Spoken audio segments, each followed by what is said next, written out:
manage and treat. So maybe you can address that while you answer the last questions. Okay. Here's what I'll tell you. That's a big topic for another program. So I'll give you the topic. Faith, foolishness, and presumption. Okay? I have a bishop as a producer. Faith, yes, foolishness, foolishness, and presumption. And before we get to that program, there's a book written by Frederick Casey Price, Faith, Foolishness, and Presumption. Read that book. Okay. We'll give you. But, yes, absolutely. As a physician, I can tell you there is a lot of damages being done right now to people's lives by so-called faith preachers.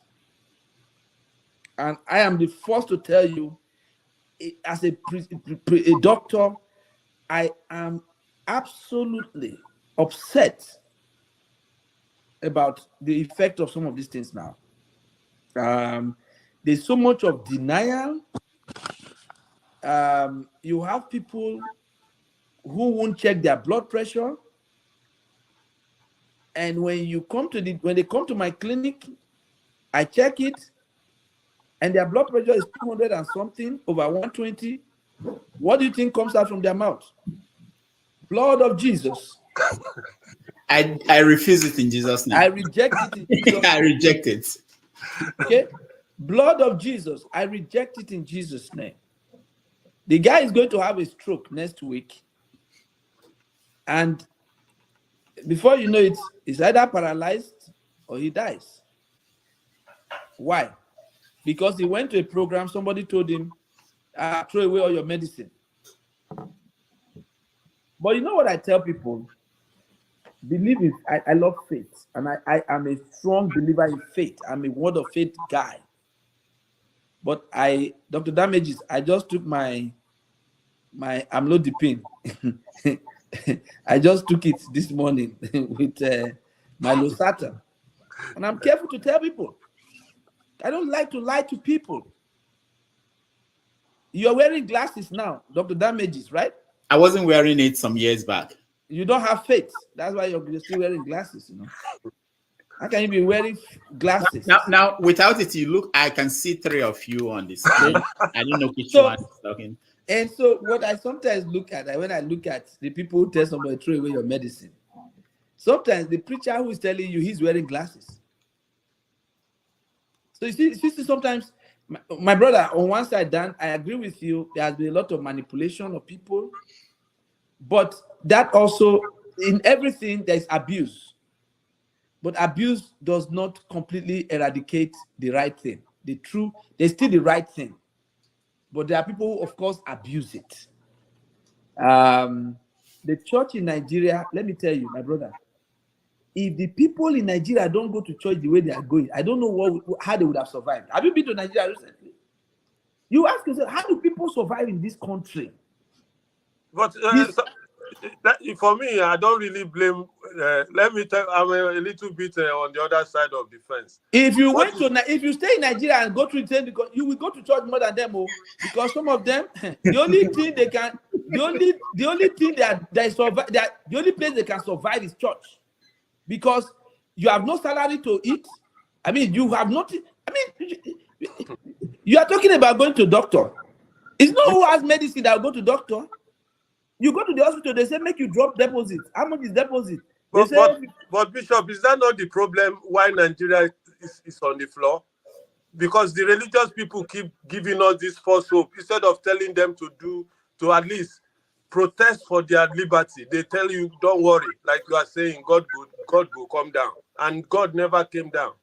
God still comes down. What do you make of what happened to El-Rufai, former governor of Kaduna State? I think it's difficult to say. I mean, but I think it's politics. I think it's deliberate politics to get him on that team.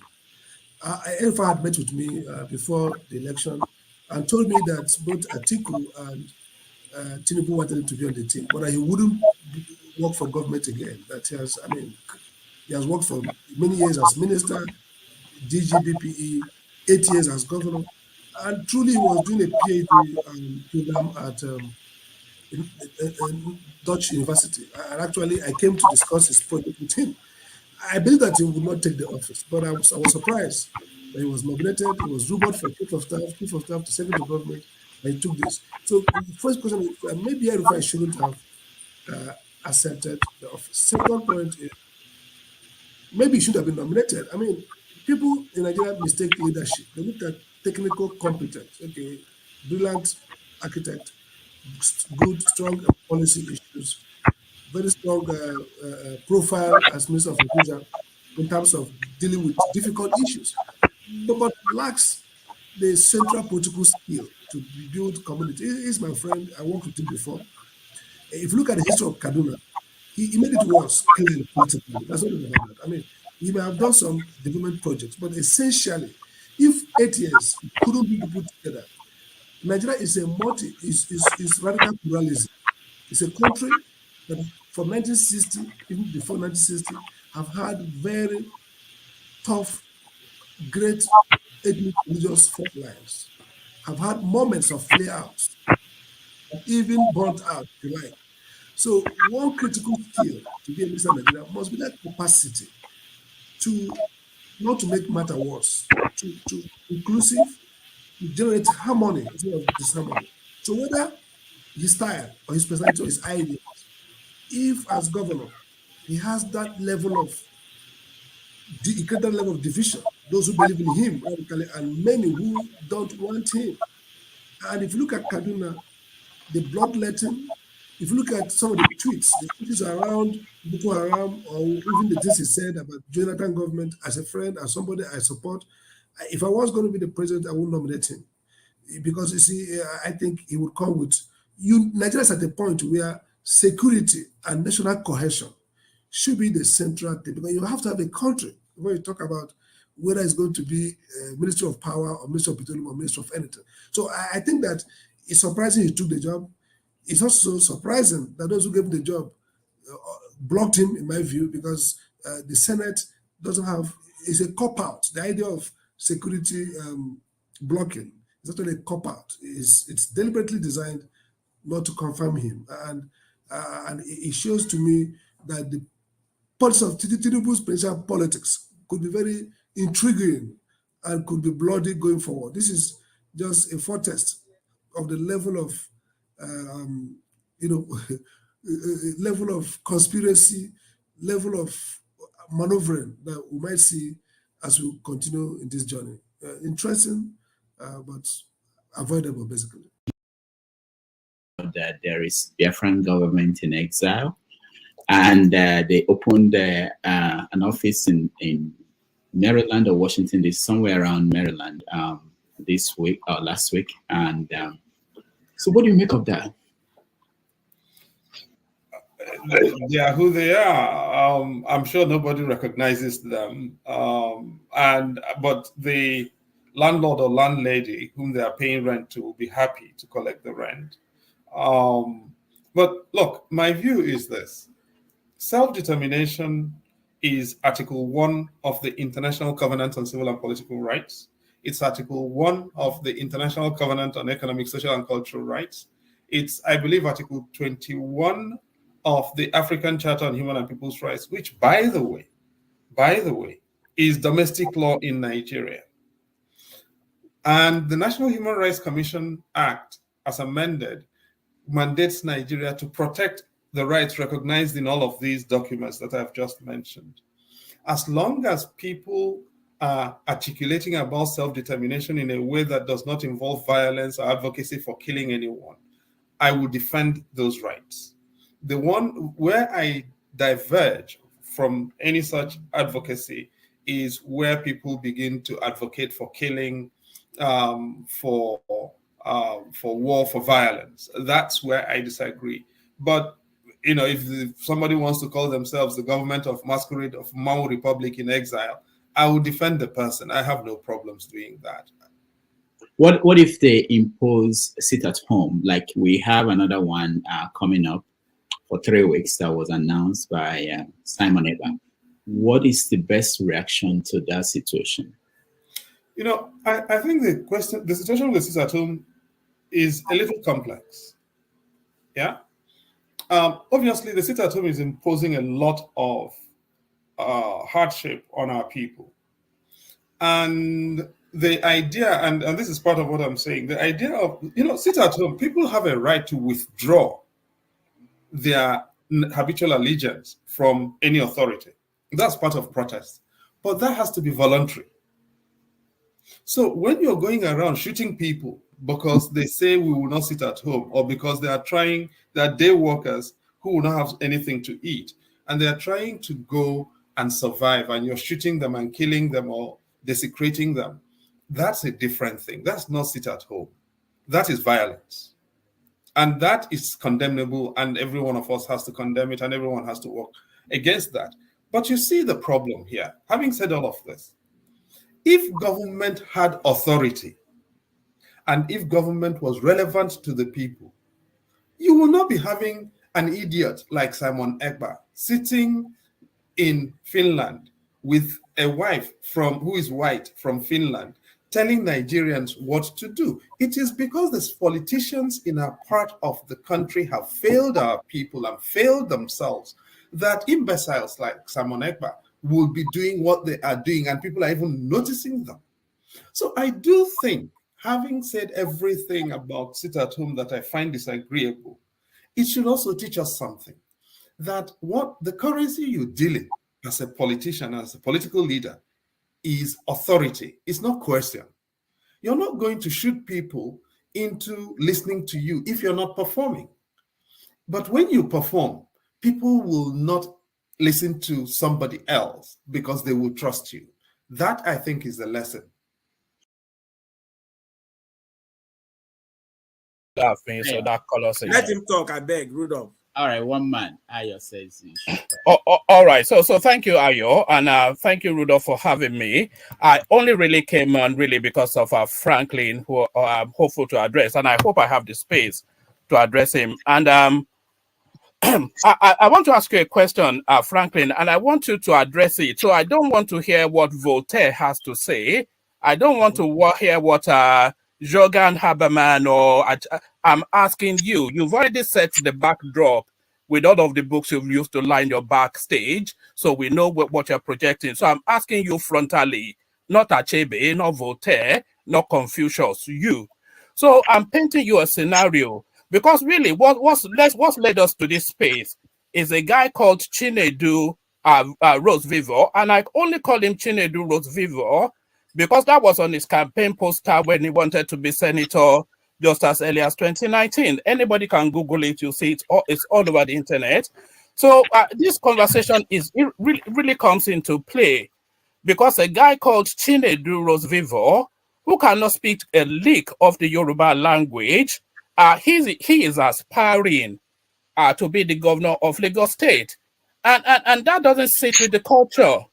It does not sit with the culture. Whether the rights and wrongs of it, we are Yoruba people and we're of a particular way, and it does not sit with the culture. The Nigerian constitution, whatever, it does not sit with the culture. That a person that cannot speak an ounce, a lick of the Yoruba word, but fluent, by the way, in Anambra dialect of Igbo, so it does not sit with the culture. So it does not sit with the culture. And, all of this pushback now that Lagos is no man's land, it's a narrative that comes from your quarters, and we have heard it endlessly, and we have heard it enough. So I think people conflate the Yoruba mild-mannered Omoluabi way as a form of weakness. And the biggest fool alive is the person that conflates the Yoruba mild-mannered ways, because we are. I don't know if you know why we call ourselves Omoluabis. That's a civilized person. The Yoruba language is too nuanced to translate directly into English, but the sum total of the Omoluabi philosophy that underpins the Yoruba ideology is a civilized person. So don't conflate that civilized manner as weakness and then come into our space. We accommodate you. We give you the fat of the land to live fat, and then you tell us that our land is no man's land. Lagos is Yoruba land, though. It has an Oba who sits on the throne. You know, Lagos is Yoruba land. So there has to be clarity on that. But the question I really wanted to ask you, frankly, and like I said, I'm not asking Confucius or whoever, I'm asking you. So please don't philosophize and no straw man, you. So don't give me any straw man narrative. If an Igbo man called Muyiwa or Kafo wants to be the governor of your home state, wherever it is within that region, does not speak a word of Igbo, has all of his leanings and affiliations are is maternally Yoruba, paternally Igbo, Muyiwa or Kafo, who wants to be the governor of whichever state in the east, knowing, as we all know, how insular and clannish that region is. Will he even get the first step to buy a form? So that is to you, Franklin. My brother, I will really push back, because the questions you just bundle up a lot of overgeneralizations that are quite untenable, and then push them as a question. If you're asking me a question, you should have to come at me like an intelligent man, because that question, at the tail end of it, it sounded less intelligent than I expected from you. Well, yeah, address it nevertheless. Listen, I gave you time to talk. Allow me to now address your question, because it's so very unnerving and annoying to address me this way. I am not a guy that you will just, so you can address the people so very clannish and insular. You know how insulting that is. That's the most stupid thing I've heard. Is that not the general perception of the region? Is that not how people see that region? I will choose, allow me to talk. I will choose not to answer your question. I can do that. You don't call a people. I spent a whole part of 4 hours here trying to make people realize how dangerous it is when you use certain words. And then you sat there to call my people, knowing how insular and clannish. What can be more stupid? What impudence? You stood before me to tell me that kind of rubbish, and you want me to take it lying low with you. What kind of nonsense is that? Is it because that we sit down and talk like Nigerians? I've been an apostle of peace. And then you dare address me this way. You dare not do that with me. I am too intelligent for that. And then you are telling me to abjure myself, not to philosophize. Did you pay my school fees? You ask me a question, you tell me how to answer it. What impudence. Nigerians, you guys have a lot of effrontery on you. You don't do that kind of nonsense. At this age and level, before the whole world, you are addressing a man like me in such a manner. I have been respectful with everybody here today, but you dare not do that before me, or else I will wash you down, because I know I can do that. I'm capable of doing that. well, you you asked me a question, and then you remain quiet, and then stew in the misery, and then let me take your question for what it is. You asked me a question. Because a guy is named Chinedu, he could not speak. What are the constitutional provisions for becoming a governor in Nigeria? Did you ask yourself that question? And then a man like you is peddling this pettiness, this clannishness in the 21st century. Other countries are advancing, but your thing is, because it's our culture, he doesn't speak Yoruba, but his father is Yoruba. So he's no more. Do Yorubas inherit property from the maternal side? Is Yoruba land a matrilineal society? And then you are very proud to delegitimize a fellow human being because you say it's not our culture. Is it written anywhere in Nigeria's constitution, in Lagos constitution, that before you become a governor in Lagos, you must speak Yoruba? Is it a constitutional requirement? If it is not, why are you? It is. Why is it? I stand to be corrected. I don't know. If it is, let me correct you then. It is instituted in the Lagos State Statute books that Yoruba language is the second official language of that state, and it's the language of governance every Friday in the state parliament. Okay. So that is an understanding you don't have, and more to it, probably Chinedu does not either. Okay, thank you very much. Did the law say it is a requirement for becoming a governor of Lagos State? Thank you for that. I asked you a question. Did the law say, did this Lagos bylaw say is a constitutional requirement for one to become a governor of Lagos State that this person must speak Yoruba? Did the Well, law I've say already answered that. They no, you conduct did not. parliament in Yoruba No. language, so it's Listen, implicit you said that you you must made a speak point the here that language. Yoruba language is too nuanced to be translated into English. Every language is too nuanced, and that's from my philosophical basis. Philosophy gave me that idea. Every language. That's why in Spanish they say that translators are traitors in every language, because languages are nuanced. So there is nowhere, even Lagos state bylaws doesn't supersede the Nigerian constitution. So, and it's not a constitutional requirement that somebody must speak a native language to become a governor of a state. Until you guys make that a law, I don't see anything constitutionally prohibiting this guy from vying for governorship. I am not saying that people should vote for him, but he has a right to be a governor. He has that You've right. not addressed my question, though. I invited you to reverse it to your homestead and see and know your people as you know them. No, I'm not afraid of questions. I deal with it every day of my life. I'm not afraid of it. So relax, my brother, and then listen to the answers. In my home state, if it happens, I don't care. What I care for is a man who is competent, who has the capacity to give good governance to my people, wherever they are. That's what matters to me. Where he comes from, who his father is, I don't give a hoot about that. It should not be playing a role in the 21st century of our considerations of who should govern us. Those who are my brothers that have governed my state, what have they achieved all this while? Those that are from my own neck of the woods that have governed Nigeria, where have that left us? Are we a first world nation? No, we are not, but we are still clinging to the same atavistic tendencies that left us where we are. Well, and then we are then proud of that. And then you will be so very proud of that stupidity that you will sit down here and call the people clannish and insular. Well, no, that's the generally well-held perception. It's not news to you to hear them describe clannish. Am I saying something you've not heard before? Is it breaking news to you that people consider the Southeast clannish and insular? You know that as well as I do. That's the widely held belief. And you are living in England says a lot about your personality and character. More than anything else, that an educated man like you holds such a perception. I should go and return my school fees because it's useless. I am sorry to tell you that. Rudolph, I'm out of this discussion. All right. Thank you. Well, so the sit at home, we have one declared for tomorrow, not tomorrow, Monday and Tuesday by Simon Epa. You know Simon? Yes. How do you know him? Oh, through Mazen Nandekano. Okay.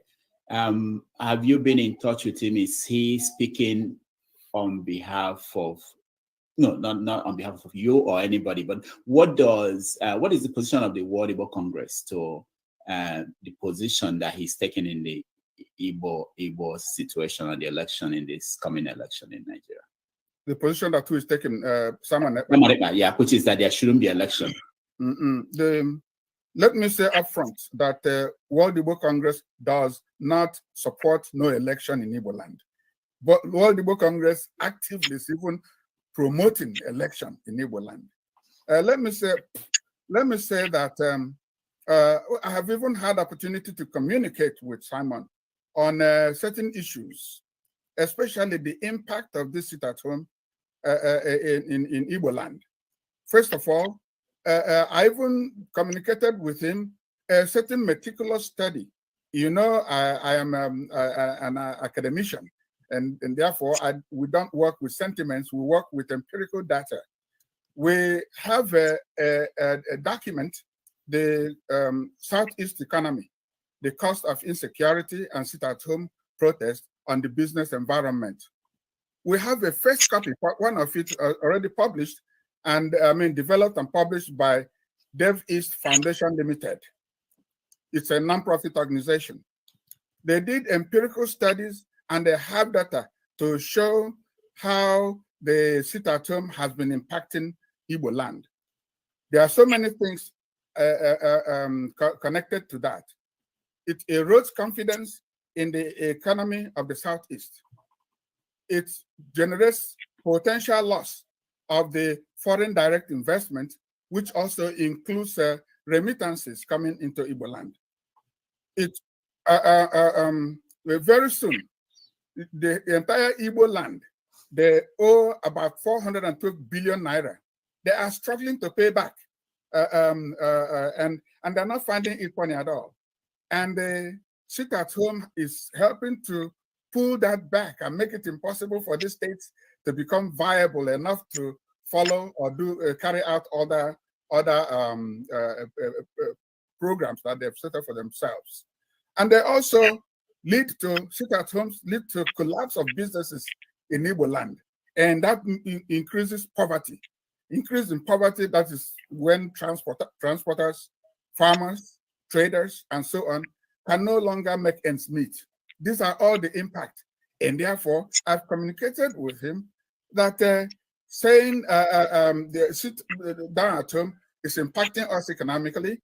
And then if we say there's no election in Igbo land, that means that what befell us with the census is likely to befall us again. But Nigeria will move on. Whether or not we participate, they will still do what they want to do. So why not we be part of it, and be able to control or influence how our people vote, and therefore how Nigeria can turn out with Igbo land as the pivotal development. Is not what we voted for. There is an intrinsic lie in that statement. It is suggestive of a scenario where we actually voted for the career criminal that is currently ensconced in the presidential office. We didn't vote for him. Everything in the public domain makes it clear that this guy did not win the election. He's running an illegitimate government and has no business sat in that office. That is the reality. Anything beyond that is a lie. So when people now say that they're having buyer's remorse, they will say that because they voted for him. And that's fine.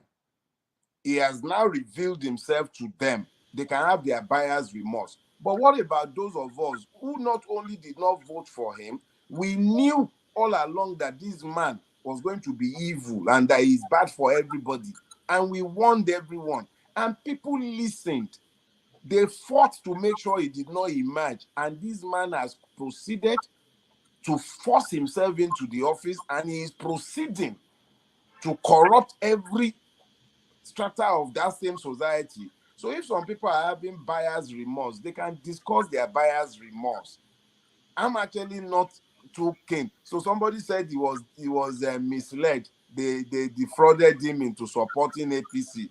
Look, for anyone to have supported Bola Ahmed Tinubu, or if I may correct myself, for anyone to have supported the man labeled as Bola Ahmed Tinubu, the person is prima facie either stupid or evil. They have to decide which one they are, because the man has sufficiently introduced himself. You do not know his parentage. You don't know his schooling. You know nothing about his past. You know the name he's claiming is not his name. So when you have that kind of person elevated to the highest office in the country, how can you talk about Ganduje? How? How? When you cook jollof rice, the best of the ingredient goes to the bottom of the pot. The bottom of the pot are the ones that are governing our country. Bottom pot. The bottom pot of Nigerian evil have risen to the top of Nigerian offices. The Senate president is a crook. The president is a crook. Who is it in that place that is governing Nigeria today that is not essentially a crook? Who? A state that kills and denies its complicity in his own murder, in the murder of those who should be citizens and protected by it, and uses state machinery to cover up the fact of his complicity in the murder of his own people. Is that a country? Is that a state? Is that the place where we begin to talk about some idiots who sold their consciences and they are now having buyer's remorse? Everybody are going to eat this breakfast. My hope is that the breakfast everybody is going to eat would unite us as a people so that we stop all this stupid quibbling about tribes, about ethnicity, about religion, about nonsense. The people who are busy enslaving all of us, they don't quarrel about anything. They are united. They can quarrel about sharing it. How many people have shouted amongst the people who went to the National Assembly? How many have come out to complain that they have voted too much money to themselves? Not one, at least to my own knowledge.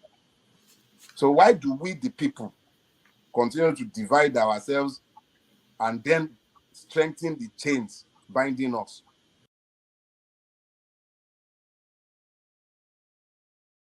What they are looking for from all of us is to give up and surrender and start saying Nigeria will not work. It's the people that have been there that have stopped Nigeria from working. Change them to a new set of people that are like you and I, that believe Nigeria can work. Dirty believes Nigeria can work. Do you know, if not because Peter Obi's temperament is the gentle type that is pulling the leash, by now, all Nigerians would be on the street if it depended on Dirty. He's a fighter. But he can't go against his principle, because that will look like insubordination, or it will look like disloyalty. So he's calming down. But anywhere he speaks, you will hear that thing coming out of Dirty. Just wait. When we push through and get this thing away from these rogues, I'm telling you, you will even be the one that will come and be celebrating Nigeria. Somebody tell you, let's go, you will say, please, let's just make sure we block all the chances of any evil person coming after 8 years of Obi, so that we don't go back to school.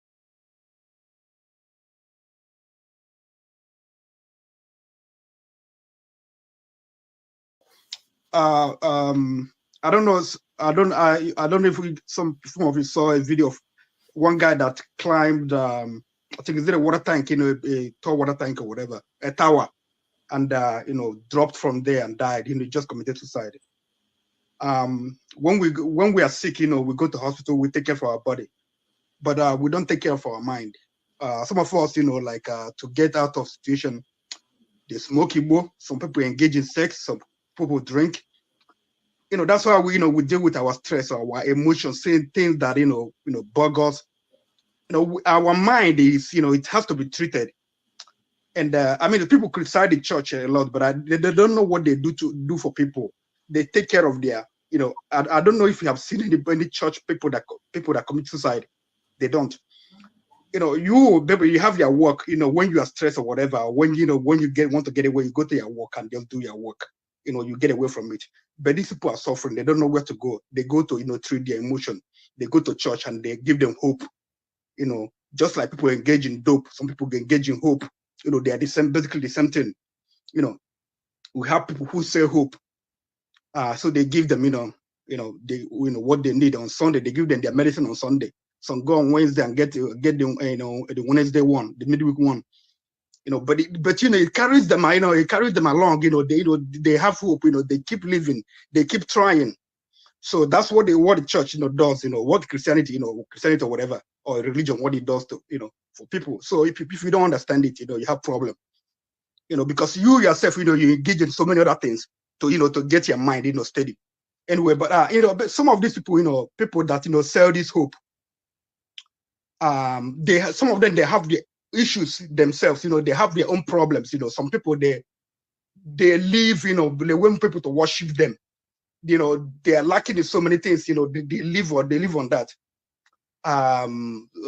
Sometimes they make money off of it. Just like somebody like he's somebody who's lacking in something. Something is wrong. He's so happy. If you go to him right now, he's so happy that someone that people are listening to him.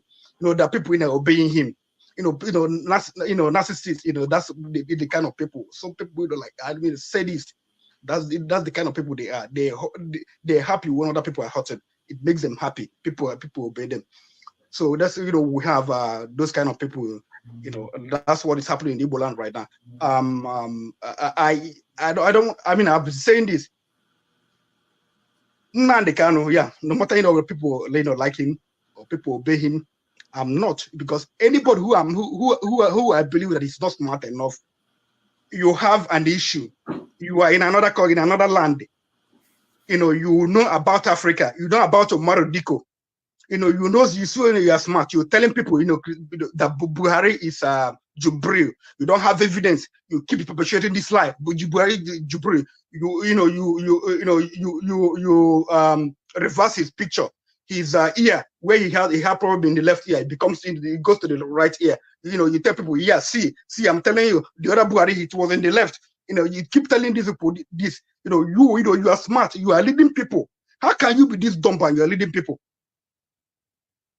How can you be this dumb and leading people? And then you say he's Jubril. Eventually, he's not Jubril.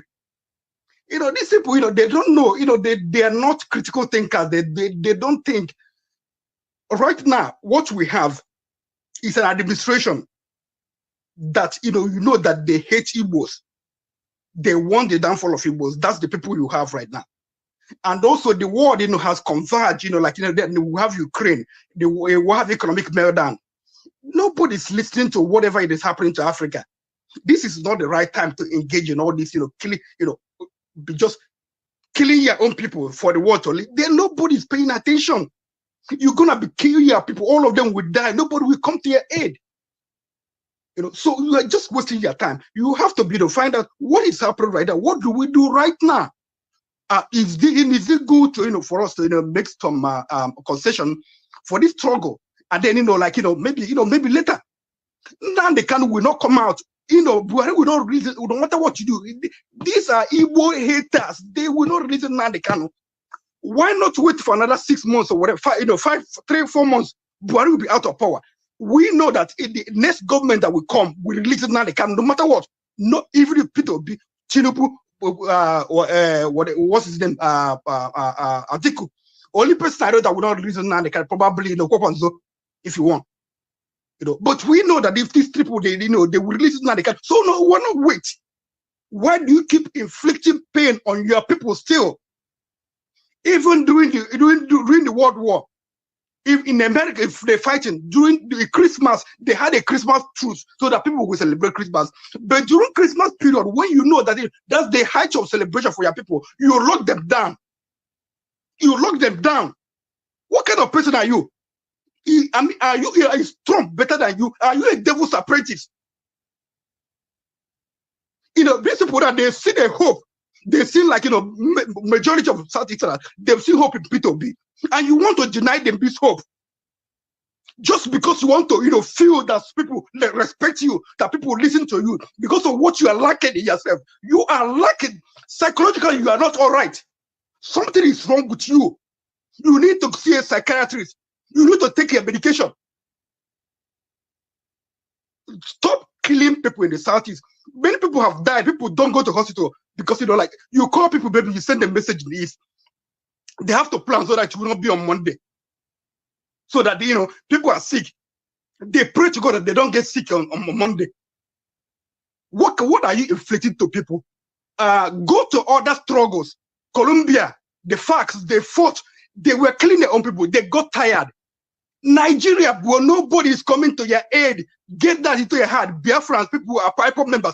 Nobody is coming to your aid. Nigeria will send bombs there. Nobody will intervene. The West will not say a thing. Because they've described you as a terrorist organization. And right now, the world has converged on some issues. Terrorism. If you are inflicting pain, if you are carrying arms, you're a terrorist. So I don't know what we have to do. Some people who are saying that Igbo leaders should do and talk to them. Mbazulika he died. He went to Buhari and they begged him. What's his name? Former governor of Anambra. All of them, they went to him and they begged him. And they Mbazulika Amechi told him, give him, release him to me. And that's what you have to face off. Think, who are you fighting with? Find about their psychology, the way they reason, the way they think, so that you know how to deal with them. But you are not reasoning, you are not thinking. These are Igbo haters. They will not listen now. They cannot. Okay, the court gave the Supreme Court rule yesterday, the other day, that the Naira policy that they should continue using Naira. Malami said that they will obey the court order, but the court has said that they will release Naira. They have not obey that. So don't you understand that something is going on? Read the psychology of people you are dealing with. You know how to deal with them. Don't be stuck in your own ideology, in your own philosophy, in your own way of doing it, so that sit at home. Come back and appraise your situation. What is happening? Are we realizing some results? If not, change your strategy. Don't be stuck on it. And they kill your own people. They are dying. There's no food. From a mother perspective, from the question of they try to raise, it triggers something. And as a counselor, I can realize that there are bottle anger inside of you. It triggers anger, my mother and my sister. And I don't want to hear anything emotional. This is not about emotional. This is Let me finish my question. Go ahead. There are bottle anger because of what Nigeria has done to you, and it has done to many of us. And you can't sit down and watch that. So, Hecho, can you make your question? If we want our people to sit down at home, what food stuff have you people arranged that will sustain them for that number of period? Because this Western world we all live in, when they have a cause for us to sit at home, they make sure they make provision for health, for emergency, for food, for water, for all these things. If you people have not made provision for this, I will say what you guys are trying to go into, it is evil, it is wickedness, and it is callous. We never do that. He has never done that when he was out of the prison. Can I ask you a question? Oh, God. Hold on. Do you have a Can I ask question? you a question, madam? Go ahead, Simon.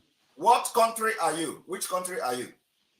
I think she's muted. Yeah, she's in the United States. I know. She's here in the US. No, let her answer by herself. Okay. Which country are you? US. I'm in Aurora, Colorado, US. Okay. Thank you very much. Do you know that the United States got independent from Britain? Are you aware of that? Can you unmute her, please? Can you unmute her? Very, very important. Okay, go ahead. Because she asked me a question and she made a comment, so I want to respond by asking a question. She has not answered me. Is she aware that the United States got independent from the United Kingdom?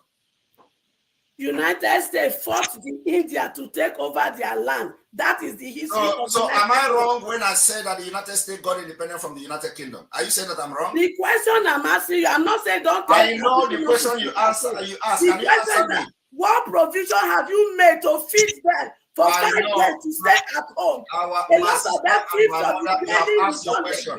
Can you answer me? They are not providing food, shelter, and emergency for them. What you are doing is evil and it is callous.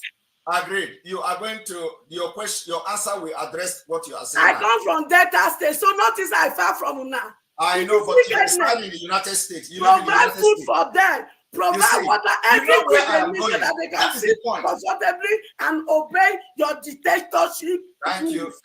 So you are not even better than the people you are condemning. Thank you. All right. Now, can you answer me? Do you agree with me that the United States got independent from the Great Britain? I not read history there. Oh, you are living in a country where you are enjoying the security, you are enjoying everything, and you are telling me how the United States. I am not saying do not do your 5 days, but make provision for food. Make provision for emergency in case woman might get belly won't born. In case my grandmother fall down. Make provision for that. If you don't make provision for it, you are evil and you are wicked. Can you now not be hypocrite? I am not hypocrite. Okay, now can you answer me? What you do, I will make food. I will make provision for food. I will make provision for medical emergency. All right. If you cannot do that, you are evil. What's going on, Rudolph? What's going on? Since she cannot answer me, I'm going to address her because it shows this is exactly example of Nigeria. They are never truthful. Now let me educate this woman. America got independent. I will respond to her. America got independent from the United Kingdom. Before that, they fought wars. During the time this war was being fought, there are different mechanisms that America used. And in a state of freedom fight, you do not expect everybody that is fighting for freedom to get everything right. And I do not believe that during the time America was fighting in Great Britain, they were providing for the people of America. This is something I want you to know. And so they were providing. They were providing. Were you there? Were you there? Well, they were not providing. They were not providing. Now, the point here is that this woman is living in America, where America fought a very brutal war with the United Kingdom, with the Britain. And actually, I provide food for my people. I think you are not being, I need to address her. I muted her. Because this is history. When they sit like this, they will tell you the Western world is providing for people, yet they do not want to go through what the Western world went through. They do not want to go through what America went through before they can provide for their people. America did not fall from heaven and start providing for their people. They went through just the way diamond and gold went through the hell, the fire, 1,000 degrees of fire to become what they are. They went through those things, and that's what we are going through today. So the day you wake up is your money. America did not start providing for their citizens, yesterday. All right. Simon. That is what we are doing now. So we are going to make sure that we fight just like every other nation fought and they got their independence. We are going to fight that way. When we have succeeded in getting our independence, we can now talk about providing for our people. Okay.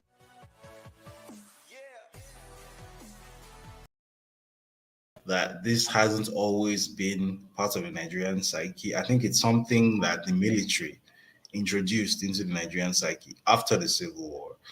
I think because the truth is that the very genesis of the Civil War, if that story is properly told, whether we like it or not, there will be villains, right? There are people who acted very, very badly. So for example, the basic premise of the what led to the Civil War, the pogroms. The very premise was that this group of people called Igbos were somehow responsible for carrying out the coup of January 1966, which is not true. That's just fundamentally not true. Even if, for the sake of argument, this has never been proven, but for the sake of argument, let's say the coup plotters, the people who carried out the coup, and who, the people who were responsible for January 1966, let's say they were Igbos, right? They were from the Igbo ethnic group. Let's say for the sake of argument, it isn't true, but let's say for the sake of argument that maybe they couldn't have more than 50. If they are plenty, they couldn't have more than 50. Let's say 50 Igbo people were involved in planning and executing this coup. So are you going to tell me that for the sake of 50 people from one ethnic group, that the rest of the however million of them deserve to die? And yet, as a result of that coup, some people went on a pogrom. Some people went, if you recall that scene from Half of the Yellow Sun, where it's the airport, I think in Kano, and there's a massacre in there of anyone who has Igbo. That actually happened. And that happened in many more places at much more scale than Nigeria even remembers. It's even happened in Lagos, which has again been lost to history. My mom was a child at the time, and she used to tell me these stories back when I was a child. So her family were Jehovah's Witnesses, right? And Jehovah's Witnesses, it's by nature of what they are, they always sort of put their own doctrine over the law of the land. So when apparently Igbos were being rounded up in Lagos, that happened. Igbos were being rounded up. Apparently the Igbos who were Jehovah's Witnesses were being hidden by people in their congregations. She was like Anne Frank in Nazi Germany kind of thing. That actually happened in Lagos, right? So are you going to tell me that all of this was justified because Kaduna and Zogu and Major Ifejuna allegedly did XYZ? No, No, that entire premise is faulty. And then the idea that after suffering losses of several thousands in those pogroms, that somehow the Igbo ethnic group shouldn't have defended itself, and it's maybe like for the sake of um, not starting a war with Nigeria, then maybe all the entire, I don't know, was it 12 million Igbo people should have basically allowed themselves to be executed? Maybe that's what would have preserved the peace. Is that what you're saying? Because another narrative that they tried to push was that, oh, it was Ojukwu who started the war. That's complete nonsense. That's not true. That's simply not true. Some people carried out a pogrom and started the war by default. What we know as the Biafran War was a defensive war. This is a historical fact. However, because I think to have this conversation is a very painful conversation. Like, some people will not come out looking good. Some people will not come out smelling of roses. So your Yakubu Gowons, people who are still alive, they are not going to come out of this. People who are, people whose names are on are on airports and on national currency. People like Murtala Mohammed. That's a war criminal. That's a genocidist. That's not a hero. But because we don't want to have these very painful, deep conversations with ourselves, to interrogate our own history, the Nigerian military, rather, didn't want to have these conversations. And because those very people, those war criminals, were in charge at the time of the end of the war, obviously they are not going to want to implicate themselves or to write history in a way that will portray them badly. So they simply came up with this very fantastical notion called no victor, no vanquished. Right? And the entire point of no victor, no vanquished is move on and don't remember. Try and forget. And then, history, I think it's the most ridiculous thing you've ever seen. History, the subject history, was then made optional, or in some cases actually taken out of the syllabus altogether. And the actual reasoning behind this was that if Nigerian children learn actual history, then it will cause another war. So essentially what you're saying is that what actually happened is so terrible, and you are so determined to avoid coming to terms with your own history that you'd rather not teach history at all.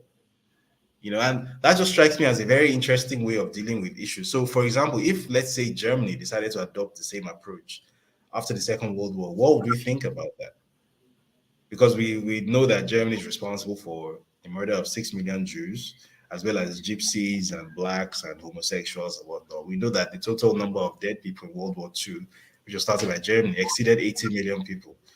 So altogether, Germany is responsible for close to 100 million dead people. So imagine if Germany then decided that their official position is to not acknowledge history, and then maybe put names like Adolf Hitler and what's his name now, Goebbels, on the German currency, or the airport in Berlin is named Rommel Airport. Imagine that.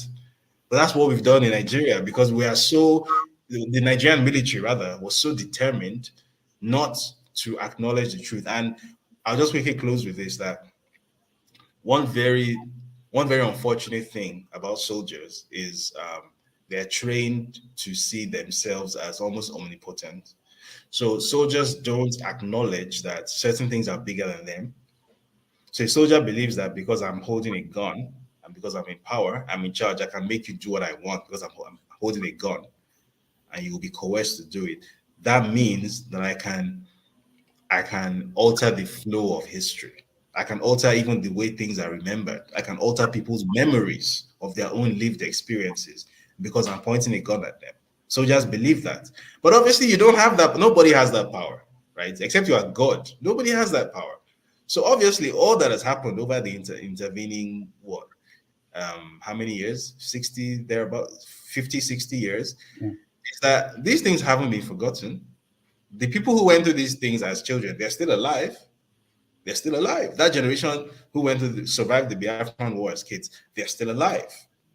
They still remember. And the basic issues that led to this in the first place haven't been addressed. That reflexive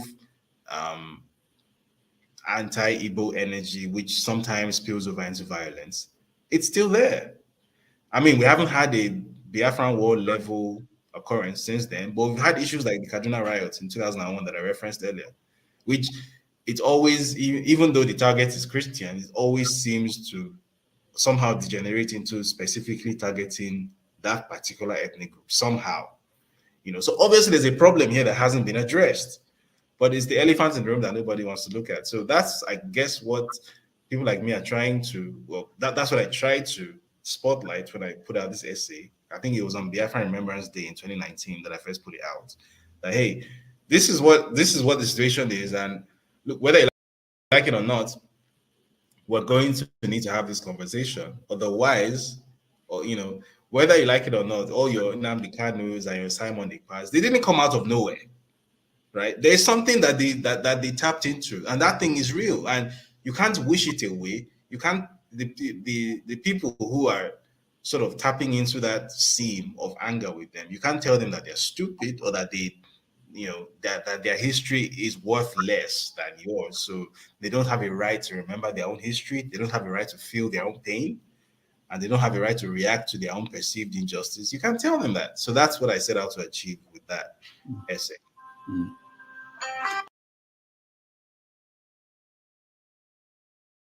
Phone call with David Oyedepo of Winners Chapel. What do you make of that? Okay, so when I saw the phone call, couple of things. Number one, it was a private conversation between two people. It was their private conversation. It was recorded. Who recorded it, we do not know. And apart from that, it was a conversation about stomping for votes. Like every other person do have conversations. And I think there are some legal ramifications around conversations and all of that, private recording of conversations, which people can go into. I'm not a lawyer. But there's been a lot of reaction. The first reaction was from Festus Keyamo that talked about the fact that, hey, the people, he'll even blame even more the religious leaders and all of that. Fadi Kayode also made a lot of reactions as a result of what happened. The Labour Party also had reactions, but two different reactions. Mr. Kenneth Okonkwo said it was taken out of context and all of that. So which was a confirmation that the conversation actually happened, because Mr. Dibo Onifade has also said, oh, it was fictitious, people arranged, it never happened. So we've got two reactions, from the Labour Party, Kenneth Okonkwo's part and Mr. Onifade. My take on this is pure and simple. We can't build a country where leaders bait according to religion or ethnic baiting. It's not fine. It's not nice. Let's call it spade a spade. People can canvass for votes, but we don't have to say, oh, there's religious war coming or religious Armageddon. No. It's not done. It is not done. Let's say things the way they are. What does that do to Peter Obi's brand? Because when he is out there, he says, don't vote for me because I'm a Muslim, don't vote for me because I'm an Igbo person. But in private, it appears as if he's saying something different. So if he's saying something else in private, then he has a lot of answering to do as regards his brand. Because a lot of people ask him that you are saying to a man of God that, oh, it's a religious war. And you're telling him rally the Christians for you. But you're saying, no, it's not. So he has a lot of explanation to make.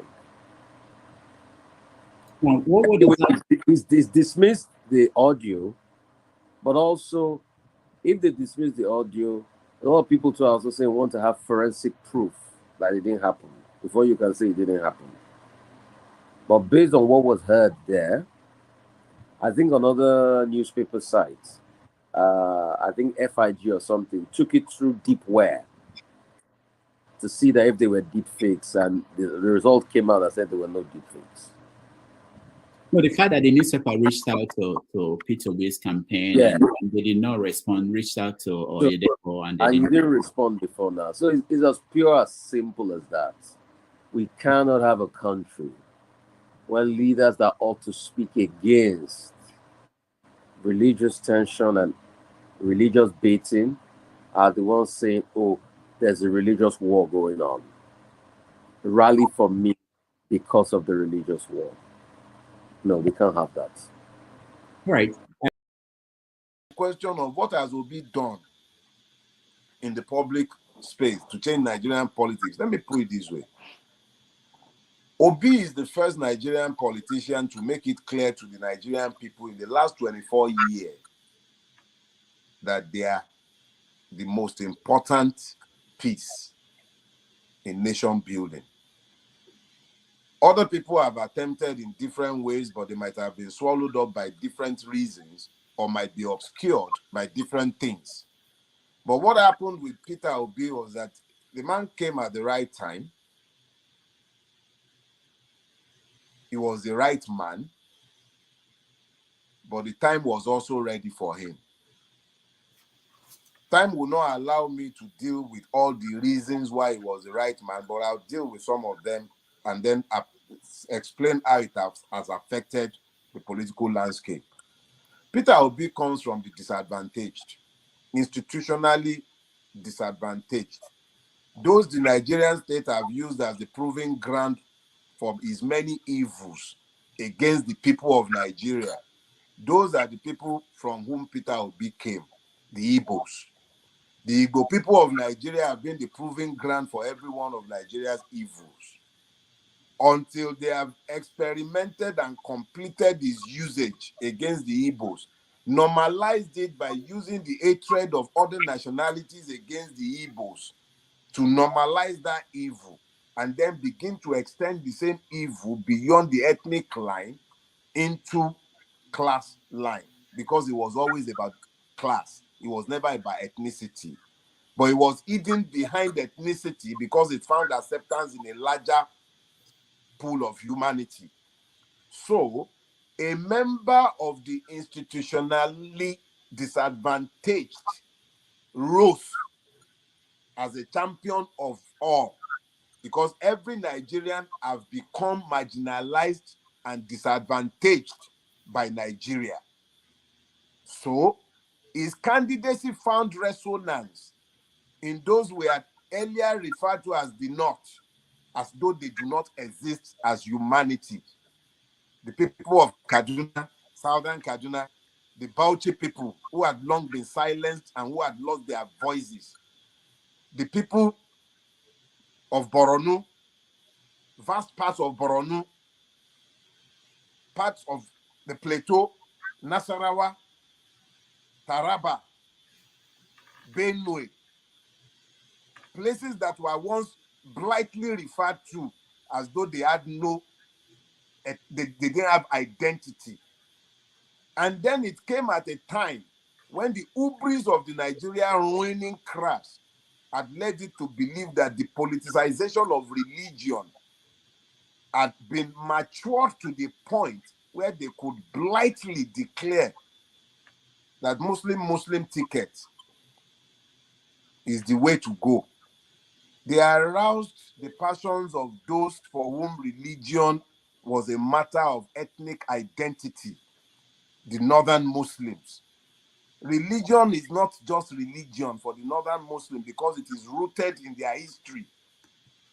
Those who used to be the slave stock of the Fulani conquerors of Northern Nigeria, who were not governed but left alone so that they might not become impossible to enslave, because in Islamic jurisprudence, if you conquer a people, you Islamize them.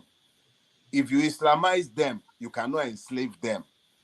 The Fulanis ignored to conquer, built garrisons around vast part of what you call Middle Belt today, and used those garrisons as raiding points for slaves, which fed the empire that arose after the jihad. And that also fed the Kanem Borno Empire itself, even though it predated the jihad. Slave trading went to a new level and it became systemized. Up till today, the records for slave trading in the Kano Emirate. Sanusi himself said so. Records dating back like 200. So let's be clear about something. What Peter Obi did was that he came at the right time. He came at a moment in time when the hubris of the Islamists had exposed them and made it possible for those who had lost their voices to find their voice. So Peter Obi, by divine orchestration, became the champion of the victimized Nigerians, those whose voices had hitherto been lost. So a coalition of Nigerians disadvantaged, Nigerians oppressed, the hopeless, a motley crew of those Nigeria had forgotten, came together and rallied around this candidacy. And to make matters even more interesting, the man is himself an uncommon politician, because how many Nigerian politicians can come out into the open and say that, probe me, you find one thing.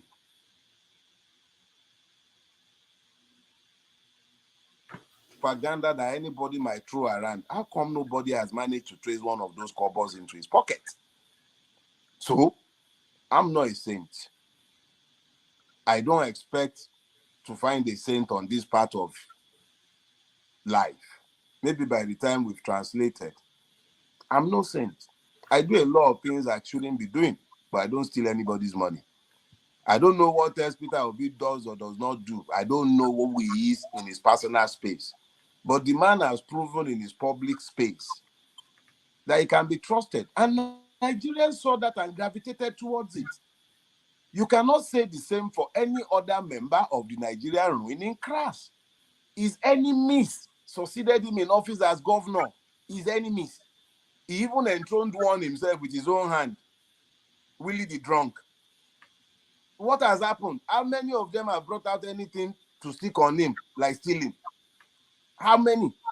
Let me tell you why Lagos became as desperate as it became on March 18th. The level of stealing and malfeasance that has become institutionalized in Lagos State for the last 24 years. If another government should take over power in Lagos State, many people will go to prison. They will rot in jail. Peter Obi spent 8 years in office as governor. He has been succeeded in office by 2 governors, none of whom have any reason, political or personal, to cover him. Nobody has come out. So let people shut up already about any silly agitations or lies about he did this, he did that. I'm sure he's not a saint. And I'm not his pastor. And I'm not looking to crown a pope. It's not my business. What he has done is that he has awakened the people. The genie is out of the bottle already. The Nigerian people have come to understand the powers they have. If the Nigerian state would have to go to the extent that it had to go to install this fraudulent git in office, the people know their power already. So if that is all that Peter Obi has done, and before election, I told someone, Peter Obi is like the stick, the rod that you use to kill a snake.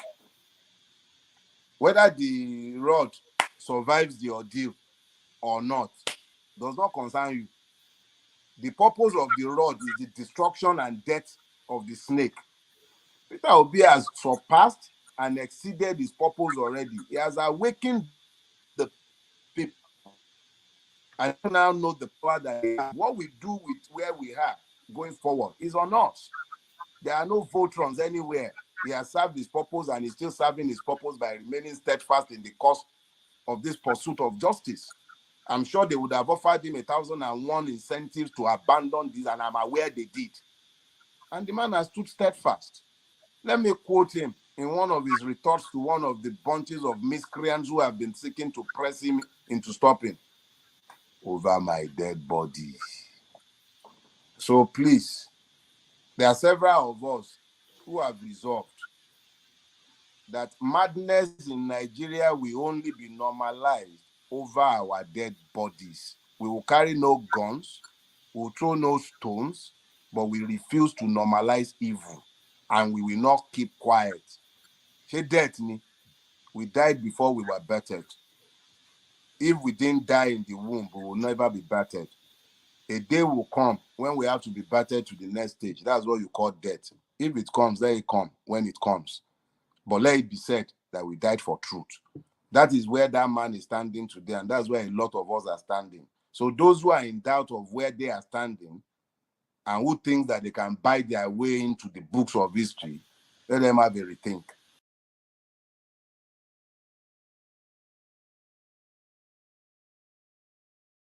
I'm going to arrest him, torture him in Kenya, and bring him back to Nigeria. I understand. I stand to be corrected. I understand it's against international law. So again, I don't like the way he's being treated. And I'm hearing he's being tortured in detention. I'm hearing he's sick in detention. I do not agree with this. I don't want to live in a country that does this. Rudolph, the worst part of this is Buhari went to court and Kanu has won. So why don't you release it? If you don't want the court to decide, you don't take him to court. So now the court says, release the man, and you don't. What is this? This is wickedness. This is wickedness. So it meant that Buhari thought he would win. And somehow the Nigerians.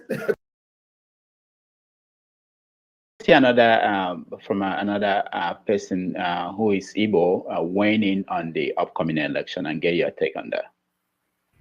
This is the 4th day of October 2022. Some of you have been asking how the election will affect the Biafra restoration next year, 2023. And this is what I have for you today. As the Nigeria state, terrorist state, are planning to conduct the election in 2023, Biafra people are preparing to exit Nigeria. And the exiting Nigeria will start from stopping Nigeria election in Biafra territory. So we are going to fight to make sure nobody will vote in Biafra land. All right. You are familiar with Simon Eba? Unfortunately, no. You are not? No. Okay. Oh, he's the leader of a faction of IPOB, okay, the Indigenous People of Biafra. Mm-hmm. So he's saying that he and his group will not allow election in the Southeast. Mm-hmm. What do you think about that? Okay, two things. I think he says a faction of the IPOB, right? Yes. And he's making these ex-cathedra pronouncements. The point is, who sent him? The Igbo have not decided as a group that they will not have elections in Igbo land. You understand what I'm saying? One of the things that I like always to put at the fore of every agitation is the will of the people. I am, as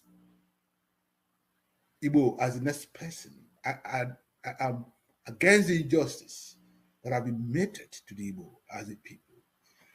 But I have not been summoned to a meeting. And I am Diopala. Yeah? I have not been summoned to a meeting in which they have said to me, the Igbo have decided that we are leaving Nigeria tomorrow and that there will be no election. When we come to that Congress, everyone would say his own piece like we do in Igbo land. And then when we say Igbo, kwenu ya, this is what we have decided. Then I'll join Simon Ekpa in stopping elections in Igbo land. Okay? But until that, I think he's just probably speaking his own mind. And he has a right to that. However, this is what I really like to urge the young man.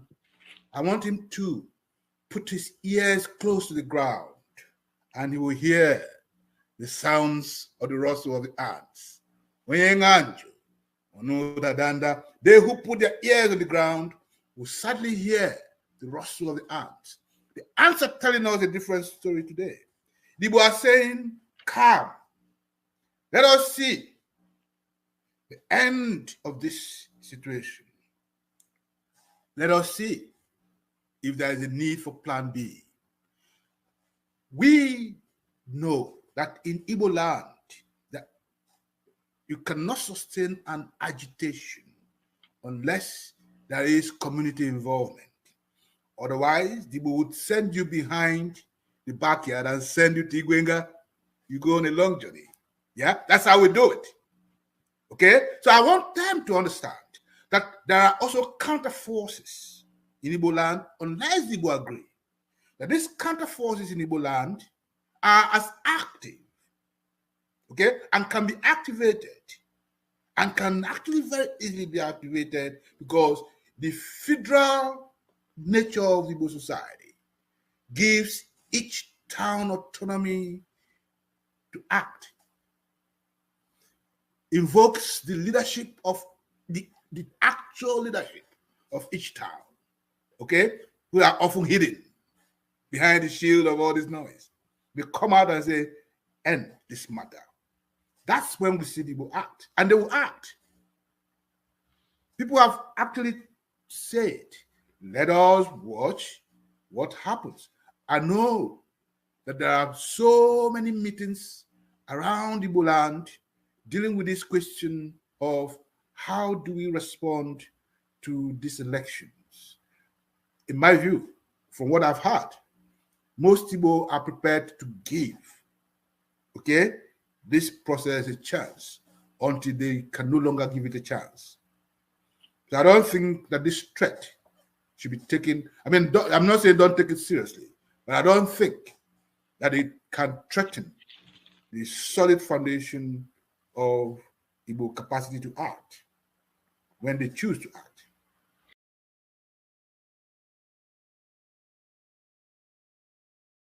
And one thing I understand about Igbo people, that is, they are a community that love a visitor that have something to offer, have something to contribute.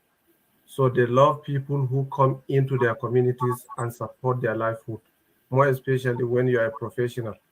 They take you with higher esteem, they give you all the respect, they give you all the support you require to achieve your objective. So that motivates me to go around the communities, because I even moved from one community to another community in doing some research, because I wanted to see how I can be of help wherever I found myself. So I choose the pattern of going into the rural communities and engage with the locals and see if the problem we still have in the north as unconscious program that we have, whether it's still the same thing exists in the south. And I even visit the Ministry of Health to get the data of locations where I'm supposed to be. But some of the places, if I tell some Igbo people from Olu to accompany me to those areas, they don't go. Simply because there's a sentiment between you people that there's places that no go area. Why are they places no go area? Sometimes, like when I work in Olu and I want to go to Imbise, and for the first time I went to Imbise and I didn't say anything wrong about Imbise, but when I asked my staff to accompany me to Imbise, they were saying no, they won't go to Imbise because they feel something wrong may happen to them. That is just maybe about the Oliver Twist song about Imbise or something. But I believe that it's just an internal issue. That is not discussion for today.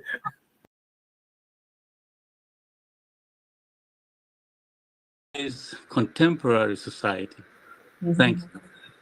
Thank you very much, and thank you for being there at ground in 2016, 2017. It was my pleasure. Yeah. So the second question, why Things Fall Apart did really well. I think that Things Fall Apart, to me, when I read Things Fall Apart as a kid, and I remember being really moved by it, because for the first time, the colonial project was presented as a disorientating project, right? Because everything we learned in social studies class, in you know, the history of Nigeria really started from 1914 with the amalgamation, right? And so it gave us the impression that colonization was a unifying positive project, but Things Fall Apart shattered that myth. And I Thank you. think that because Things Fall Apart did that, it was very revolutionary, right? And that is part of its enduring power, right? And I've forgotten the first question, I'm sorry. About political correctness Oh, yeah. affecting your So, writing. yeah, and so political correctness does not affect my writing because I think that once you begin to think about political correctness, you begin to censor yourself. And a lot of writing is about truth telling, it's about emotions. And you cannot tell the truth you cannot tell the truth if you already start censoring yourself. It is also something that I tell my students, that if you're writing, if you were to imagine an audience that you don't have to explain or excuse anything to, because that is the only way that you can write truthfully.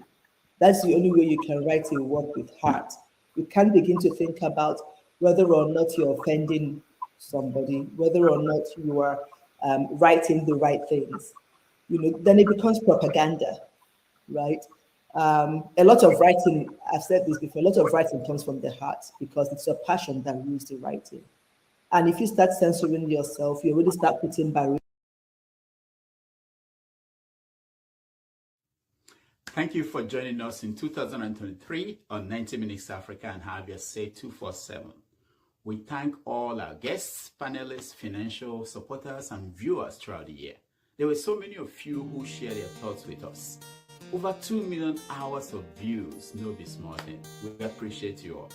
I've learned a lot from all of you. As we enter 2024, I welcome you with these two messages from Chinua Achebe. The first one goes into the heart of what is wrong with how we see others, and that is about stereotyping. On that, Chinua Achebe writes, stereotypes are not necessarily malicious. They may be well-meaning and even friendly, but in every case, they show a carelessness or laziness or indifference of attitude that implies that the object of your characterization is not worth the trouble of individual assessment. In his essay, Africa's Tarnished Name, Chinua Achebe writes, our humanity is contingent on the humanity of our fellows. No person or group can be human alone. We rise above the animal together or not at all. If we learn that lesson even this late in the day, we will have taken a truly millennial step forward. Thank you for being part of what we have been able to build together here. The great East African Ubuntu philosophy says it all. I am because you are. And it follows that you are because I am. That is all there is to know when all is said and done. Or as my good friend Moyede will say, everything else is embellishment. Happy New Year.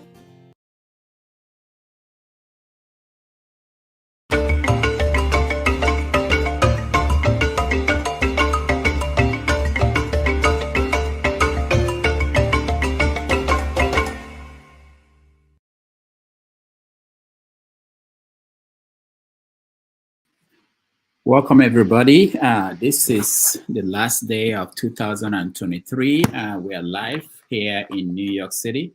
Thank you for joining us. And this is our last show of 2023. And we will be here as different parts of the world get into 2024. We acknowledge all of you who are watching at home, those who are in the studio, and those who are commenting. We appreciate all of you. So we are going to have a very loose show today. We don't have a guest. You are going to be our guest. If you join us, you are joining us as the guest of the day. We want to talk about last year and a review of what happened last year and projection of what we expect to happen in 2024. And I want to hear from you how the year went for you and what are your expectations. we plan to be here until people in Nigeria. I know a lot of people go to church, get into the new year. Also, expecting people in America and Europe also to get into the new year. And I was speaking to Ovia last night. I think we were chatting, and I was telling him that you're allowed to drink champagne on this show, just this show, when you're close to midnight, wherever in the world you are. And yeah, that's it. Let me not talk about the other part of our conversation. But no, we appreciate all the people who joined us this year, and especially the guests, the panelists, everybody, the people on the comment section. You all made it worth the while. You know, you all made it beautiful for us to do what we do here. And of course, we remember the people who are donating, who are using super chats to support the program. I appreciate all of you, and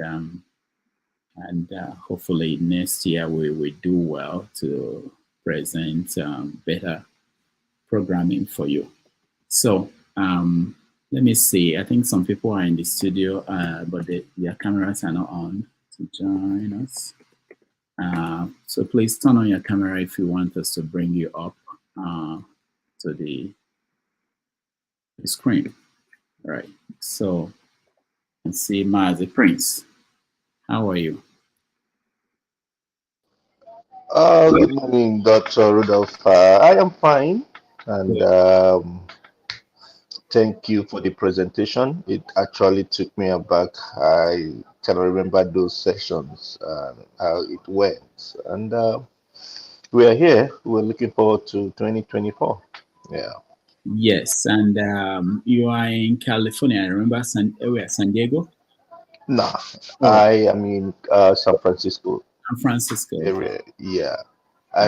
Precisely, I live, Concord area, not in San Francisco itself. But I've never been there. I have no idea. Oh, really? No, I've Yeah. been to San Francisco. Yeah. But thank you. And I know you guys will be the last set of people to get into the new year. I know. We're always the last. When you get there, Australia, they are in second day of 2024.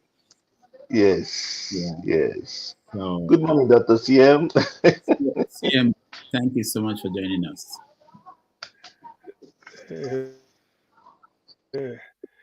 Rudolph. Yeah. Thank How you, are the Prince of California. Well, to be honest with you, I've never been this happy. Today is the last day. Maybe this is what awaits me next year. Happiness. Today, I'm just so happy. Why? Very, despite all the, to be honest with you, in fact, I don't know. That's why I'm straight. Despite all the setbacks I had this year, I had quite many, but in the end, I don't know why today I woke up feeling happy. I say, God, for whatever it is worth, let this happiness go here, just so to speak, so that whatever that is left undone this year will be done marvelously well and very perfect next year. And I wish that to anybody anyway, not just me. I don't want to be selfish. Whatever it is, I wish the best of the tidings to each and every one of us. So, all right. Thank you. Dr. Alexander Gomez, without being told, I know it's you. Welcome, and then I have to salute your philanthropy. May your deep pocket, because you have a very deep pocket, but not like the politicians. You are not a politician, but you have a very deep pocket. May your deep pocket become deeper this year. That's what I'm wishing you, so that you can also up also your philanthropy. Thank you. Thank you. Alexander, thank you so much for joining us, and Happy New Year. Yeah, Happy New Year to you, my brother. Kedu, I know. We yeah, did. good please. Thank you, CM. You're breaking up, CM, Dr. Yes, CM. But, we may have to do something about this coming year. Yeah. Go ahead. let me acknowledge your good work, Rudolph. Let me acknowledge your personality, your demeanor. I wish I had at your age your character traits. I think I would have achieved much more than I did achieve. But we need more people like you. We need more people, more understanding people who are willing to accept people for who they are and correct them when they go wrong. I salute this platform. I think Chim said something yesterday. He said my big brother went to Our Lady of Apostle private school. That was my baby brother actually, and he passed away 3 years ago. He went to sleep and he never woke up, and it was one of the saddest days of my life. But that aside, your podcast has been intriguing to me. I'm in consultation, taking care of people who can easily attack and upset my person, and I still stay hooked and watch it while I am busy working. 9 times out of 10, I'm busy working and watching at the same time. So thank you, and I thank everybody. And Tone, believe it or not, if my understanding is right, I think his house is about a minute away from where I lived as a teenager in Lagos before I graduated high school in '76 and I left Nigeria in '76. I think the house that he says he owns might be a house or two away from the house Tunde Fashola grew up in. And my aunt, who's my mother's junior sister, still resides over there. And Chim, yeah, and Tone, if you know the school, before you were born, I'm sorry to say, but before you were born, we were playing soccer there. Me, Tunde Fashola, Saraki, and so about the high-rise building, the share club building, right? Okay, around there, you know the court, right? You know where the court is? Yes. Okay, where that court is, Super Eagles, Green Eagles used to practice back in the day there. So we used to play soccer with them where in the early Doctor, 70s. can I let you into a secret before even because apart from football is one of my passion, even if I even got invited for trials. So all those, all that Henry Mosu and all that, they were like bones and all that. I know all of them. So you're correct. Just to reinforce what you're saying. Go on, sir. Yeah. So I feel your presence when you're talking because I lived in that neighborhood you have a house in, and I remember my formative years playing soccer, football on the streets of Bode Thomas and Akishemon. You know Akishemon Street? Mm-hmm. Okay, we were playing soccer back in the early 70s. Tunde Fashola was a very good soccer player, but he's younger than I am. So when we beat him, he starts crying. But he became one of the greatest administrators Nigeria ever had. I'm very proud of the young man. Very, very proud of him. And lastly, let's remember when it's all said and done that Nigeria is still our country. We're still one country. We haven't split up yet. And we should pray for our country to get better. We should pray for the citizens of the country because they're going through a hard time. And God bless you, everybody, and Happy New Year. Alexander, before you go, Doc, can you tell us, we are reviewing the year that passed and predicting for 2024. What major incident do you think, what happened last year that was significant in terms of defining the year? And what are you thinking about next year that could happen? I think I can't help but keep on saying that Godwin Emefiele's decision to swap or to introduce the new Naira into the economy would be the worst thing that happened to Nigeria in the last 10 years. A lot of people died in the process. People were buying Naira at a commission. That's never happened anywhere in the world. That I can't. This is someone I know very well, and I've said it so many times. I'm beginning to sound like a broken record. When you're very intelligent, like Godwin Emefiele, the man is a supremely intelligent man. When you're very intelligent like that, your brain can go two ways. It can go positive or it can go negative, depending on the circumstance you find yourself in. And I think he used his own prowess to steal a lot of money using the power of the central bank as the central bank governor to do unethical things. What he did was unforgivable. A lot of people died. People are still suffering. The worst president we've ever had in our lifetime has been Buhari. The worst president, central bank governor we've ever had has been Emefiele. 2024, I can see the economy getting much better. We're still not going to get to where we're supposed to get to, but it'll be better than 2023 and 2022. I'm hoping, by God's grace, to introduce some investors into the economy and help revive the Nigerian economy. I'm also hoping that Tunde Fashola will decide to finally take on board the role of what's it called? The number one person to the president. What's that position called? Chief of Staff. Because my baby brother Gbajabiamila Amila is just too much of a boy person, and you need someone who what's his name? Tinubu has a very intimidating personality. You know, he likes you to dance to his tunes. You know, he's a good man. He's a good man. He plays unethical roles. A lot of politicians do that. But by his very nature, he's a good man. But he likes you to dance to his tune. And we need someone like Tunde Fashola who will say, no, that's not right. I think this is what we need to do.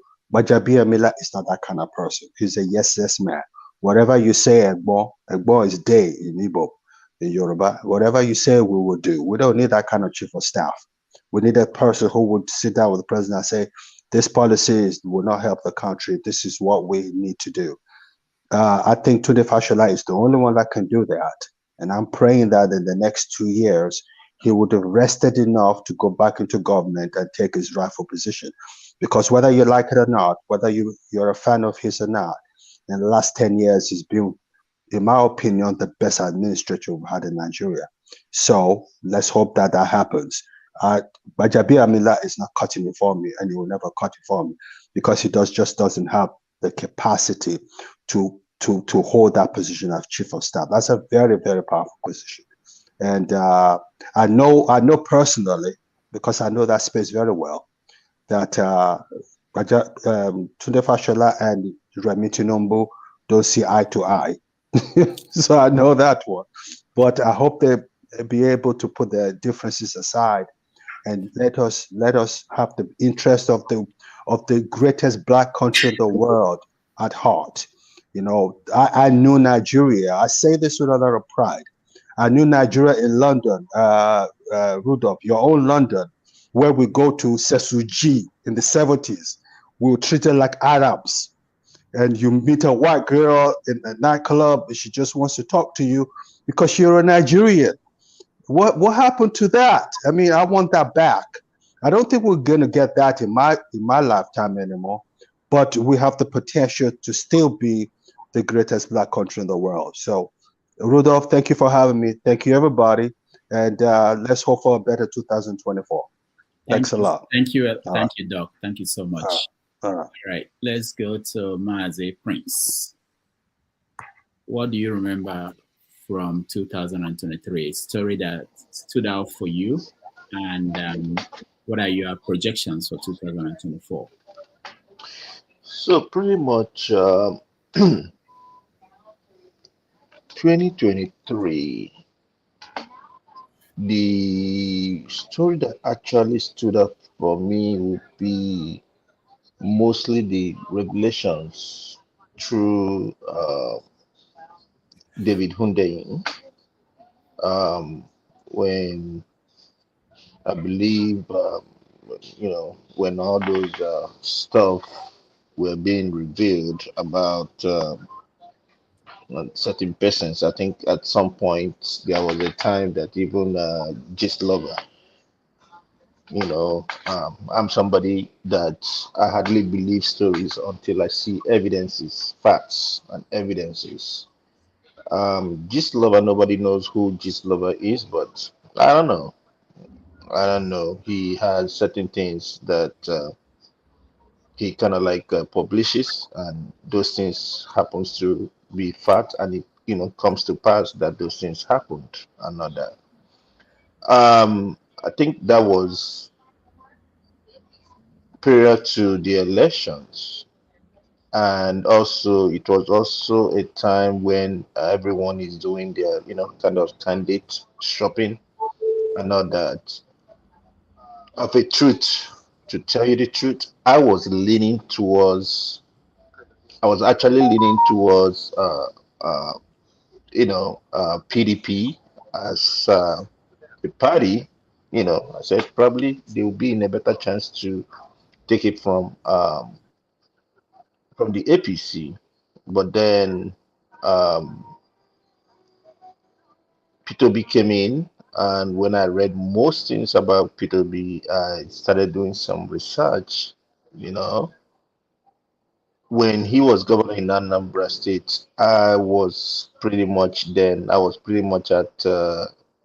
that. I think I've left Nigeria at that time. So yeah, I've left Nigeria at that time. So I didn't actually experience that. But when I did my research and I found out, I called my friends who are Anabrarians, whatever they call themselves, and they confirmed that he seemed to be the better candidate, and that's kind of like put my interest in him, and since then I've been following him.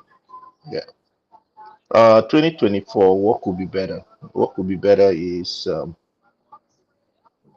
if there is a way to recall most of these corrupt politicians, recall them, get them out of that place, because most of them have proven or are proving to be uh, corrupt and inept. I don't know. I don't know. I try to be nice. Let me not use a particular vocabulary that we But yeah, to me, yeah, it's just time to have a different narrative, you know, and all that. Yeah. All right. Thank you, Master Prince. Son.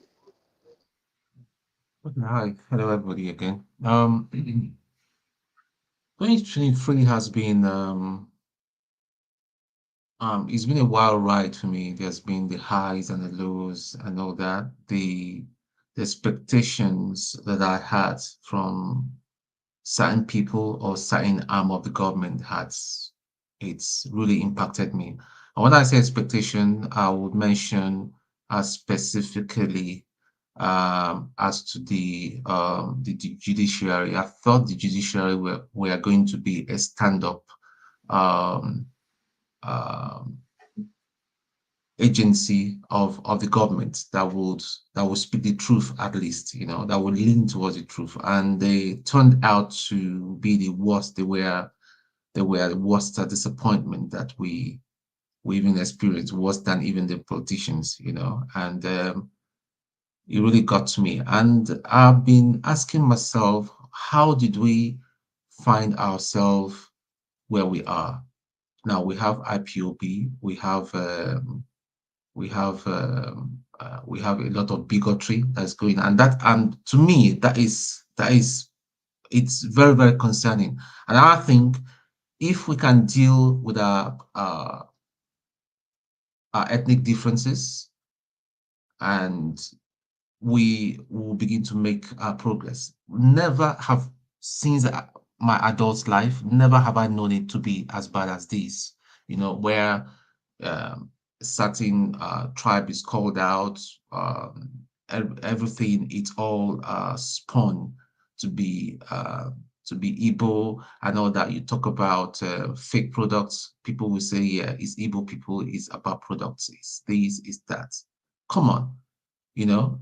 So my thing is, if we seriously want to move forward, if we don't deal with those things, it's not going to work.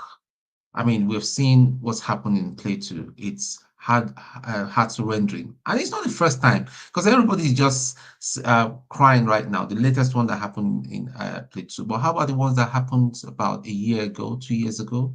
These people are being slaughtered. Why? They've got a governor. Why? We've got a president at those times. Everybody seems to be keeping quiet. The latest one that happened, Tinubu was quite happy to have his family around him, his grandchildren. If it was his son or his grandchildren were slaughtered like that, will he be happy? He never made any no reference. Even the governor or the said states and all that even traveled to go and pay some kind of fake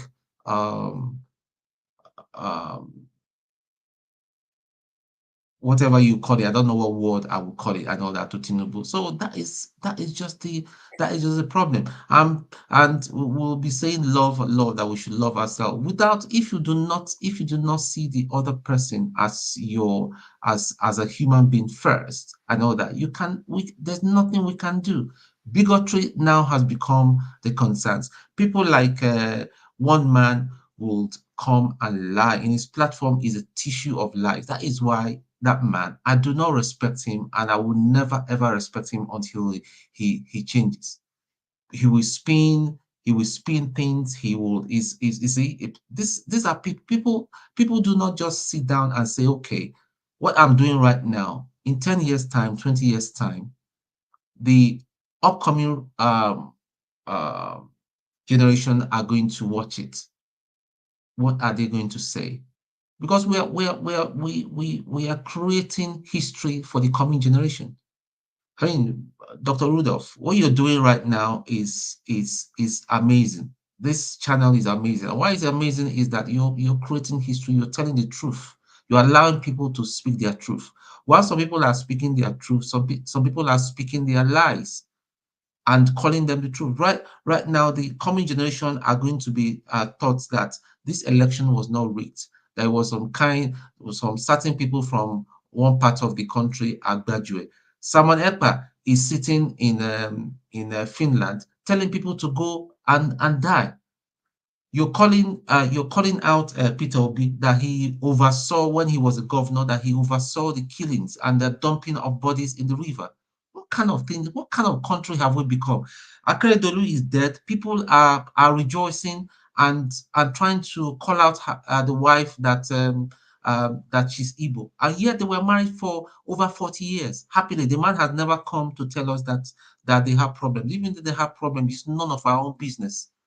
Like Chim rightly said yesterday, it wasn't the wife that was elected by the Odo people. It was him that was elected. So I don't know where we've gone. I don't know where we've gone wrong. We should think about tomorrow. We're not going to be here forever. And I believe there is a maker that all of us, you can call it different names and all that. One day we're going to stand in front of our maker and give an account. Or what will we be remembered of? Are we going to be remembered that we are championing oppression, bigotry, and all that? Let's just stop this. Nigeria can be a great nation. I hope, I just do hope. I don't hate Tinubu, like I've said here many times. I've known him even before he became a governor, when he had nothing. He used to come to my uncle's house. If my uncle was probably alive, maybe he will be part of his team right now. I don't have any issue with him, and the only issue I have with him is are sticking issues about not being truthful. There was nothing wrong in telling us that I didn't finish my university. That would have been dealt with. People would have gone. There's nothing wrong in telling us, yes, there was a time that I got involved in blah, blah, blah, blah, blah, blah, but this is me now. Judge me for who I am now. There's no problem. But here we are. I know that we are on each other's neck.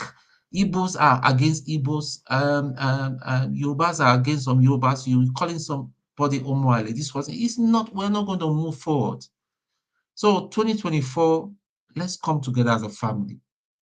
Let's just please come together as a family and start loving each other and profile how we can move our country ahead. That's all I've got to say now. Thank you. Thank you so much, Ton. Let's go to Mazi TA. Welcome and Happy New Year. Yeah, Happy New Year to you all. It's been a while. I've been away on business, so right now I'm back. It's good to see you guys again. What I want to say basically is that, look, year 2023, it's been a roller coaster.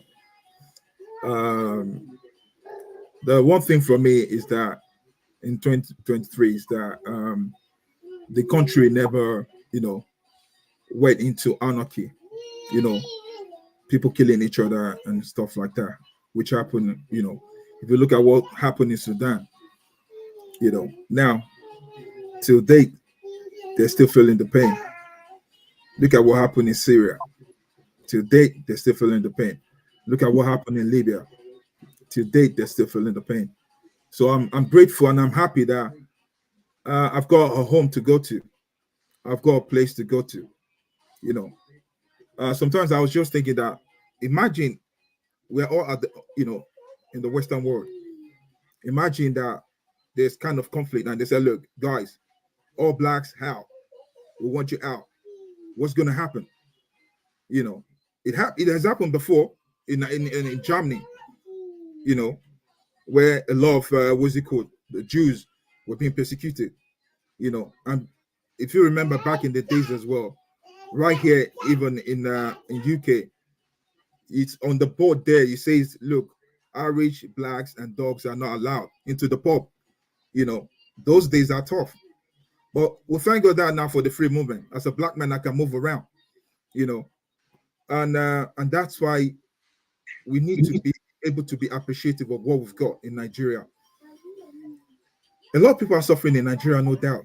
I respect that, but having a place that you call home, that you call place, we just have to do better. Try and look for a way to tweak it and get it better, And I mean, the reason why I just, come back to this show is just to say, look, Dr. Rudolph, you're doing a wonderful work. Well done. Kudos to you, for your unbiased, judgment and stuff like that. Because one thing you always try to do is try to be neutral. Is that you're for or you're against? You don't mind. So, but you're always in the middle.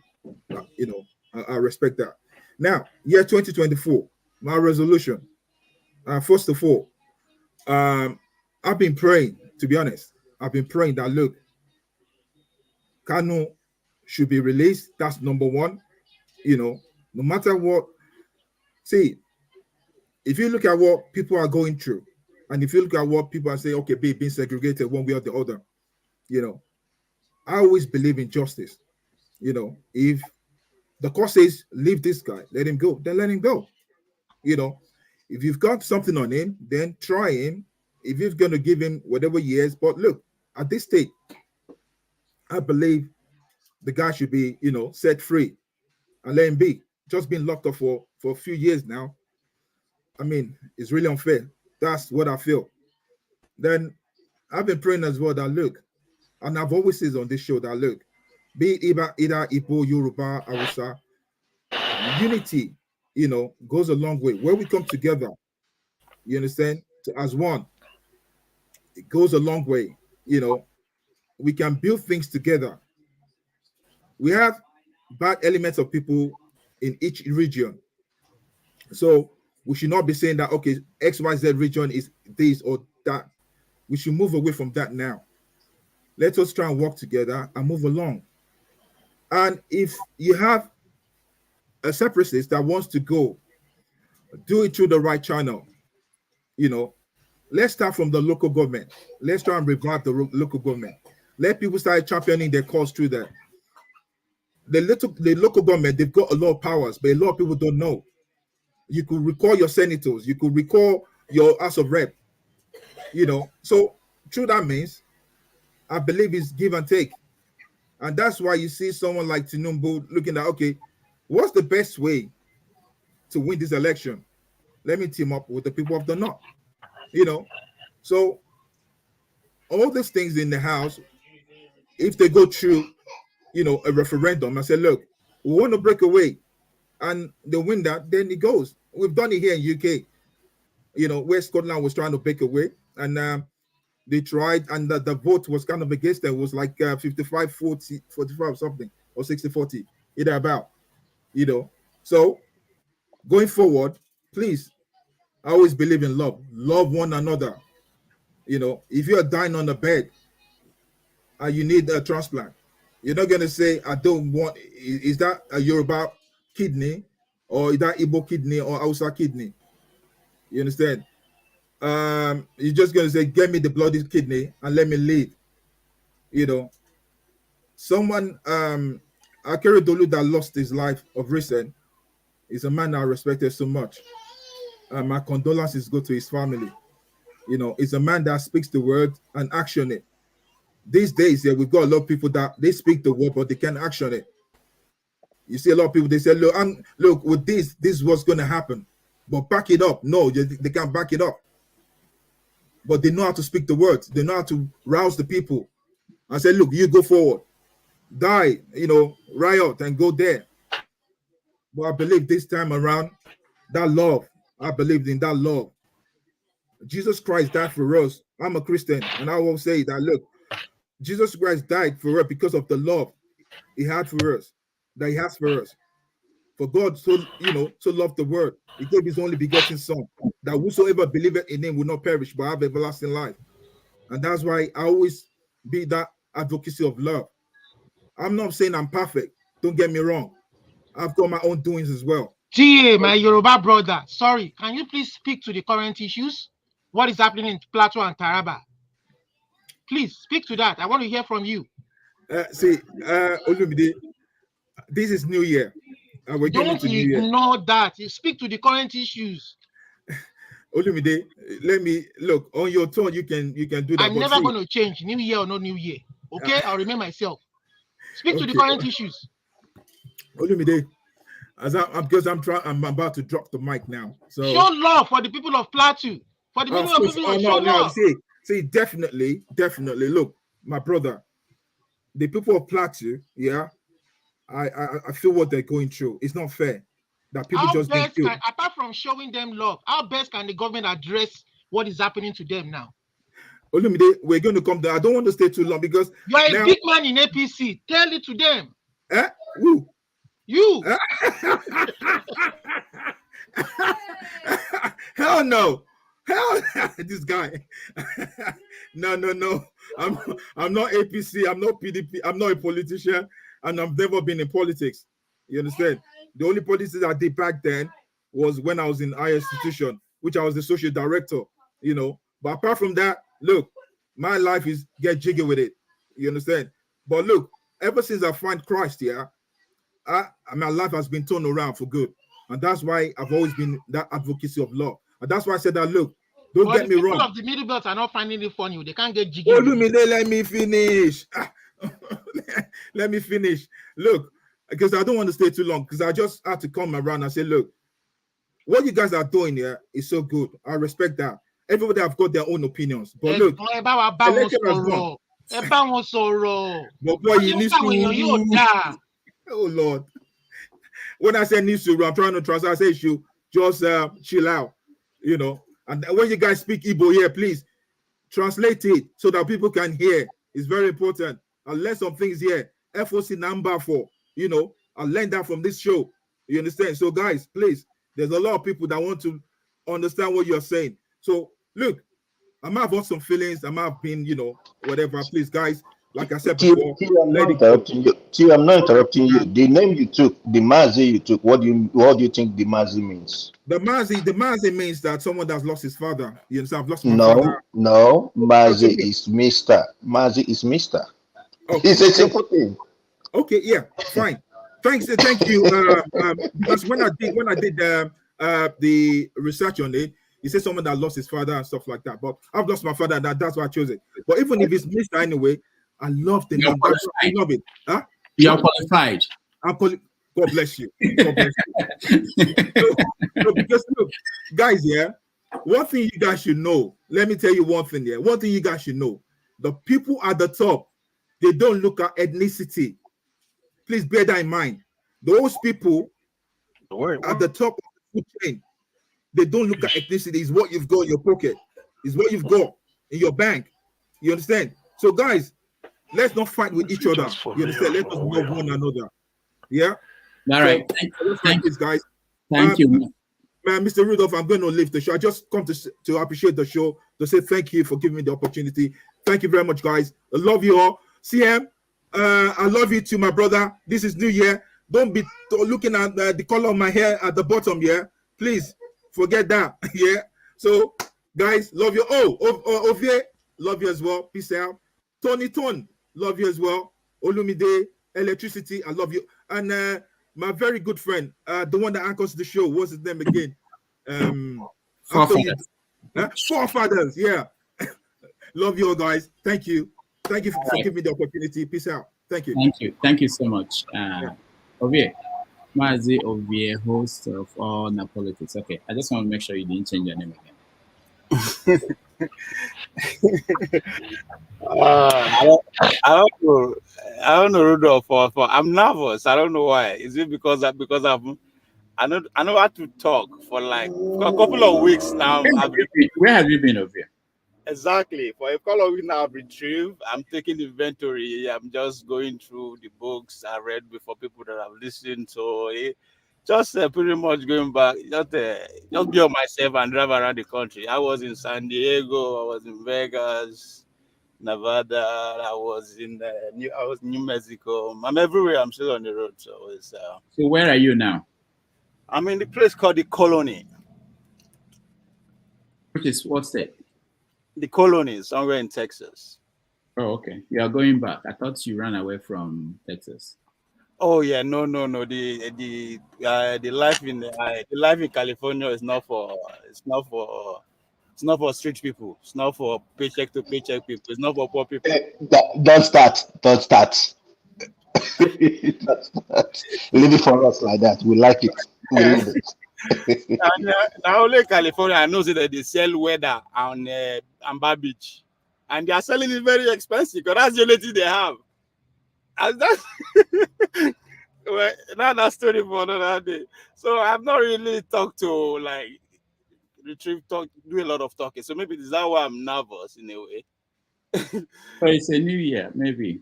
It's a new year. Mm-hmm. Okay.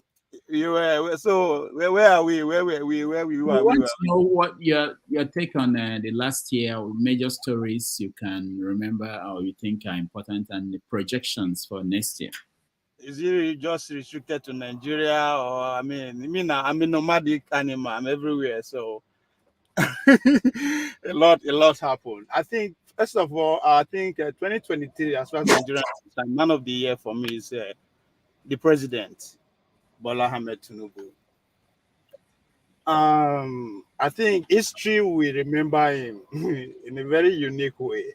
I pride myself as somebody who studied power, for X amount of years, and I've dedicated my time to actually understand how power works. And I've never seen anywhere or anyone who pull it off like the way Tinubu did in a democratically setting. Is somebody came out wow. It is my turn and it is my own, and he made it happen. That I have to recognize. Two, the entertainer of the year for me, I was listening yesterday talking about Portable. I think for me, it's Peter Obi is the entertainer of the year. In so many reasons. At the beginning, people who I talked to privately, I said, this man, they set him up on a mission to start selling books and start making speeches at the end of this whole exercise. And I think that's what I believe is gradually happening. Because I've said that because he is not like all of us. It's part and parcel of the power structure, power game. So deep down, yes, it's not going to pull them off, but if he embark on that journey with a lot of carry a lot of people along, the Nigerian young people, Nigeria, and you can see chaos everywhere. So to me, it's more entertaining for me than anything else in that regard.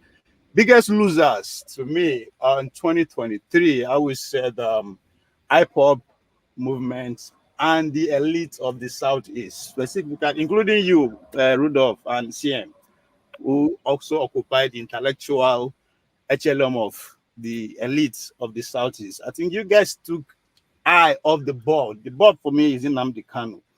And I think if the eye stick on it to the end, today when I mean to the end of the electoral process, and just stick on that, two things would have happened. Either with the man would have gained freedom banana, or maybe the results would have been different of what we saw. So for me, taking eye off the ball, I fuck up for me in that regard. Again, I overheard when you guys are playing around the presenter of the show of the year. To me, I think it's the women. We are in a society whereby the three cardinal pillars of any society is against the average Nigerian woman. I'm talking about religion, culture, and politics. It's 100% against the woman folks. So to have people like Isimiri, Bumi, Ifi, Mama Echo, mention but a few, come here to hold their own, it's something worth noticing and encouraging, in order to give other women people who want to, but don't find the courage. I think for me, those are the presenters for the show for me. I'm not going to forget our brothers in Niger. Kudos to him. They are the winners globally to me, for them to stand up and say, well, enough is enough. We are taking our destiny into our hand. However we say it, they come out and say, it's enough. We are not going to cut out to the French again. Enough is enough. And the result we all know. So to the Niger people, I give it to them, Burkina Faso and the rest. Then to cut everything short, 2024 is the year of the Americans. All eyes on America. Is it that time again of the year? 2024, and the fire has started. For about 14 to 16 states are warming up to take Donald Trump off the ballot box. One has succeeded, which is Colorado. Maine is on his way. So the next 11 months, that is what the world is going to be talking about. It's not the first time. It's expected. It's all show. they say go for show, America for show. I'll give it to them, the ability for them to just get everybody. You must pay attention to it, regardless of who you are, what you, where you did. You must listen to us. That's, to me, it's something. It's something. It should be a sign of wonder among the 9 or 10 wonders of the world now. So America, they know how to do it. So this 2024, it's not going to be any different. Suspense, tension, prediction of civil war, unrest. Donald Trump going to win? Is he going to the White House or the big house? Is Biden going to go? Is it Michelle Obama that we are going to see in place of? So a lot of fireworks and intrigues is expected. And if you are like me, who like to travel around the rural America, talk to folks, you'll be amazed at what people are thinking, and yes, 2024 is all going to be America. Are they going to get it right? Are they going to lose it? We don't know. So, yeah, I mean, so many things on this show, about this show. I think I failed. I failed in the sense that one of my goals to say I would be a guest, not just a guest, a solo guest. Have just like the guests that you. But I think I failed. So it's a goal again for 2024. Hope I make the list of girls. And I don't know, there's a lot of observation. It's pretty interesting when you are just a listener and see us going at each other. Obi, I'm not interrupting you, but I just wanted to say you mentioned about the big losers. What about your principal, Kwankwaso? Oh, really? So okay. Easy. No, I think maybe now let me believe they go if you win. No. What I mean is politically he's losing because he's about to lose his No, states. that's exactly. I'm Kanu telling is you what I'm done. saying. That's what I'm saying. I think I said it before. When what did happen to Abba, I said that's the end of his presidential ambition, not just now but in the future. So maybe you are not paying attention to my side. It's not somebody I'm shielding. And in terms of policy wise, from their fixed policy by demolishing all those demolition, I said no. I mean I don't care how if you actually campaign with it and you do it, I give it to you, you say you are going to do it and you did it, but that doesn't seem make it right. So I'm not me no be I not be I not be fan of human being, right? I follow you because of what I know about you, which is your political life. I don't know how past that, which is the same thing as Obi. So whatever I'm saying about it, I don't know who he is. I don't know political life, right?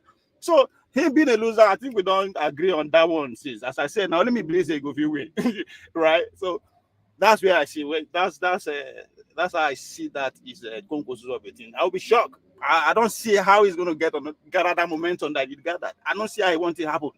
If they take Kano State from him, if they took it from him, I think he's done.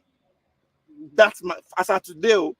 But we see this is a politician, right? Tomorrow you go wake up, it could be a different case entirely. But for what I'm seeing, as far as Nigerian scene is concerned, if they take Kano away from him, he's done. I don't know how he want to do him again. I don't know. But now them right.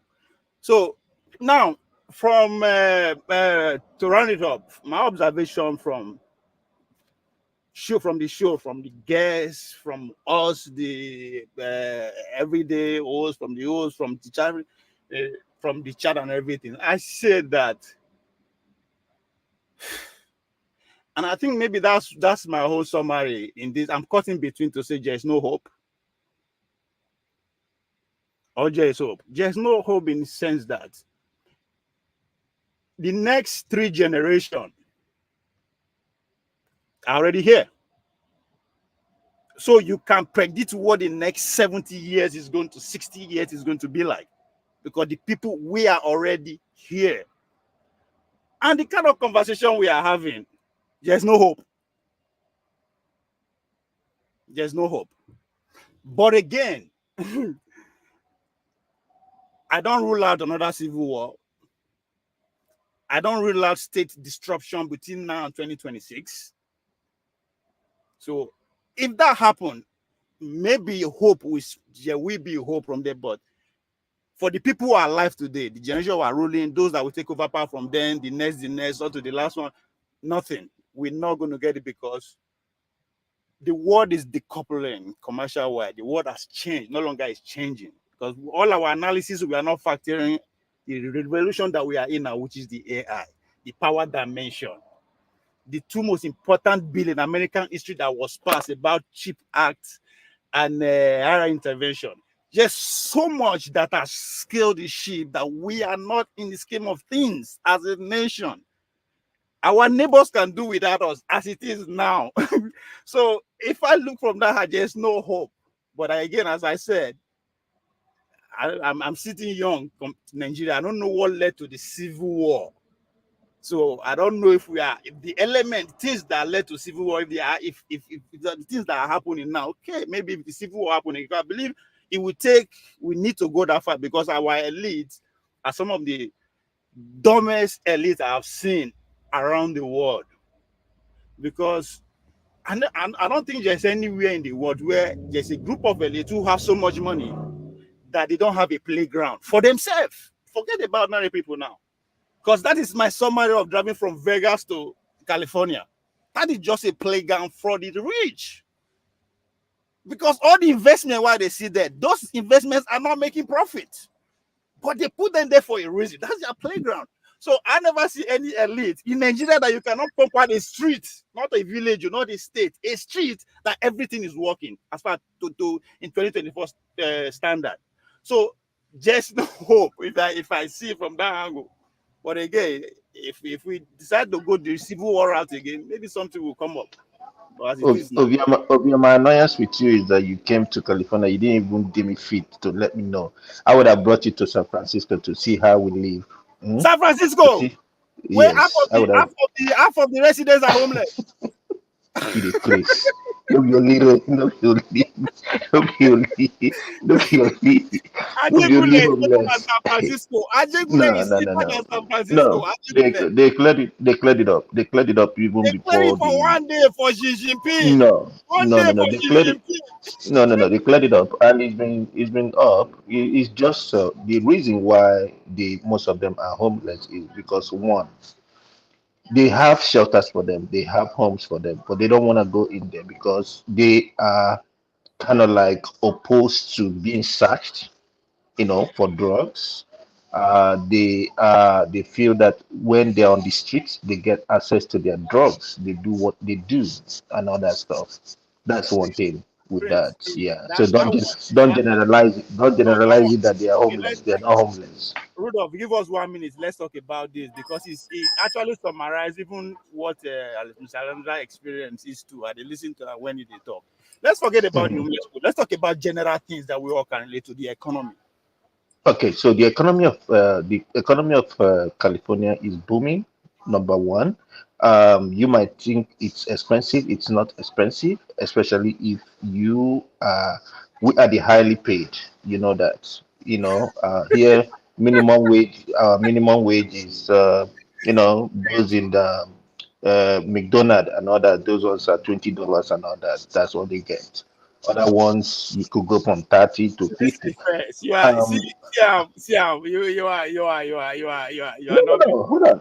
I'm Hold coming. on. I'm coming. You asked me a Let's not, question, and not I'm take answering. time. Let's not wait time. Let me tell you my observation. Let me compare the Hmm. two states, Texas and California, right? Mm-hmm. Everything you get in Texas, you pay Mm-hmm. twice or more in California. Mm-hmm. And you cannot compare the service. I live on the streets, right? Here, a luxury life. Hold on, more than somebody who live in a duplex in California. What do I mean in terms of getting services, right?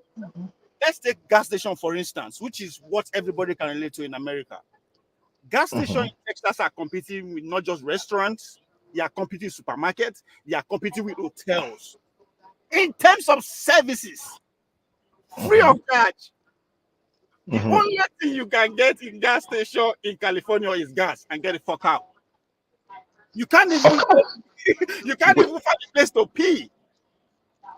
no, no, no. They do. I don't know the gas station you went to. San Diego is. I don't know where you went to. That's San Hold on, Diego. I know California. Yeah. Well, not my first time with that. Now, if you put all those things into consideration, you now have like 1/3 of the people living on the street homeless. So where they shit, where they peace? So they have, very much like I said, they have shelters. Okay. I bet we They not have. continue this story for another No, day. no, We'll no. leave this Seriously, for no, another day. seriously. They have shelters. They even No, have. you cannot They have have millions no. of people on the street with Obia, no Obia, public wait now. facility. Obia, You let me. cannot have Obia, public Obia, facility in Obia, California. let me explain. Obia, let me explain to you. Here we have hotels for the homeless. How, hold on, Okay, we know the Texas. We know the me Texas where where they they work, stingy. me where they work, I cannot afford an hotel in California. No, no, no. They So have why are you Motel talking 6. They about have Motel homelessness, 6. my They have. brother? They I know have Motel California 6. now. I'm my guy. Forget I no compare. Ovie, I don't know. Like I said, I don't know where you go, but Motel 6 here now for homeless people. Mm. Electricity. Host me and Prince. We could talk about that for another section. Yeah, just host us. We could talk because he speak to dual sovereignty. That's where I want to go with this. He speak to dual sovereignty, and I think Paul was trying to say something about it, but he no understand when they say would they compare American politics to Nigerian politics. The difference there that he was trying to point out is the dual politics, the dual sovereignty, whereby Colorado go say Donald Trump will not be on our state ballot and he stand right. That is what I actually advocating for the dual citizen. That as an adult person, I don't actually need to have a governor, a whatever. No, I don't need that. We can go through our own governing system and enjoy it. That's why me and you today, we live in the same country. We are comparing our economy of Texas and what? California. Because now two Mm-hmm. governing system different from the what is happening at the nation. And I think that's where I was driving to when I say Nnamdi Kanu must be free. Because any man can say come, there's no way somebody will be at the center of the day for everybody. We cannot achieve growth like that. And that's when Okay. sovereignty comes into play.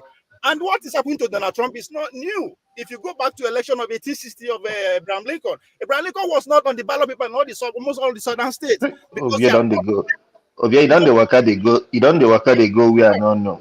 Okay, but in a simple terms, when you compare California and Texas, California is way more than Texas. I've had an opportunity I am talking to about standard of move life. to Forget the Texas, and it weather. never worked. All right, all right. Standard of Okay. life.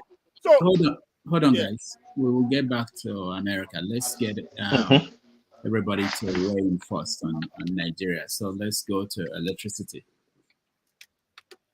Yeah, Rudolph, thank you. Good morning, afternoon, evening, depending on where you are based at the moment. So we're looking at 2023. Dr. Gomez have left. I really wanted to ask him.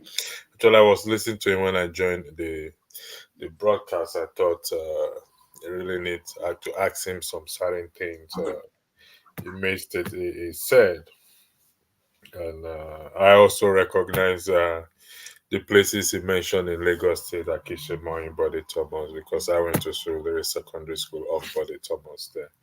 I needed to ask him some certain people if he knows, and also some of his views or his belief when he made certain statements. Though one thing I agree with him is the Naira policy in 2023. As you know, I was there, so. And there's nothing anybody will say in respect to that Naira policy. Emefiele, if he was a good man, nobody will forgive him for that Naira policy. Either it was directly by him or it was influenced by Buhari or not.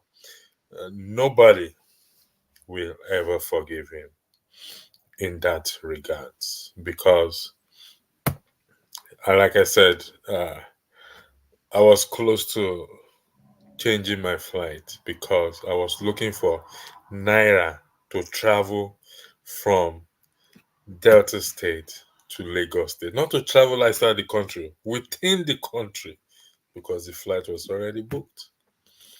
I was looking for Naira. I went from filling station. People were using their own money to buy money. To me, it's worse than the 2023 election. I have to be honest with you. It is worse than the outcome, I beg your pardon, of the 2023 election. No bank was dispensing money. Wherever they were giving it to what these people, the POS people, the POS guys. The banks were giving the money to the POS. They were the one running the shop.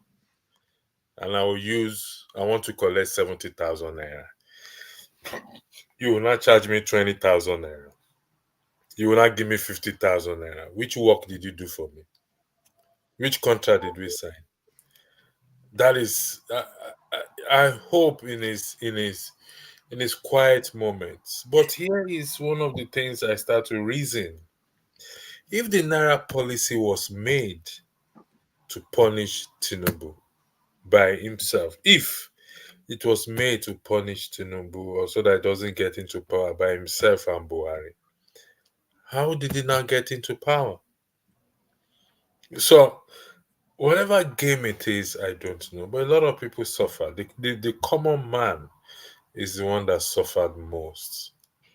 And that even his own people will not forgive him because the Igbo man, I think, suffered more than any other person. You know, their transactional business, it affected them a lot during that period because I know people who buy things from Onitsha and all sort of a thing. So that was an highlight point for me in 2023. Going into 2024, we always keep hope.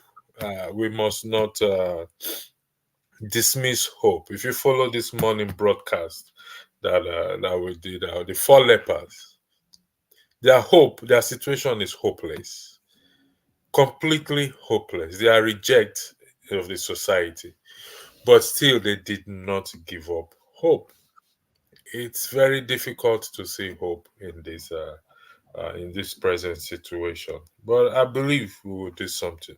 Rudolph, you will be my first guest for next year. I'm extending the invitation to you. I said it that I'm going to put most people on the panelists that come to talk here. I have your views already, so I wrote most of the views. Most of you will come and defend your views as a guest, and people will ask you questions to see so that you know how easy it is. So, Rudolph, you're my first guest for next year broadcast. I will give you the details. I will send you the invitation, and so you will be there. Because it's easier for we to be panelists. When we bring guests here, the way we bombard guests, I think we should also feel the same thing as well to know that. So it will be based on your opinions. It's not going to be based on anybody else. But I did that last year. This year, I mean, I had Show interviewing me. No, this is me interviewing you. That is between you and Show. Whatever arrangement you and Show entered, that is between the both of you. So, but Ovie, don't let us give us hope. Don't let us give up hope. I beg your pardon. Yes, I know the situation in that country is very bleak. Honestly speaking, I'm telling you, I'm one person that I've always been very optimistic about that country, and I still hold hope to it. But it's very bleak, to be honest. If you watch the video this morning, when people were telling Tinubu being power, these are Lagosians, Yorubas, possibly APC members, screaming, shouting, Ashiwaju being power. That means Tinubu were hungry. And one of the person in the comment section, I like that TVC News showed a different side of the story. People were happy, but it was all a lie. People were not happy. So, hunger knows no boundary. The hunger does not recognize Tone as a Yoruba man, and me as an Igbo man, or Ovi as an Hausa man, or Rudolph. No. For them to come to that point, they said an hungry man is an angry man. I don't want a civil war, I have to be honest, because if we will ever recover from it, I don't know. So we keep pushing, we keep doing what we can do.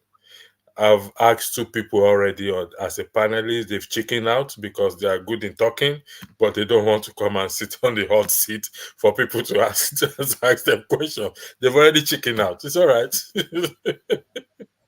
So, listen, it's been a pleasure, like I said yesterday.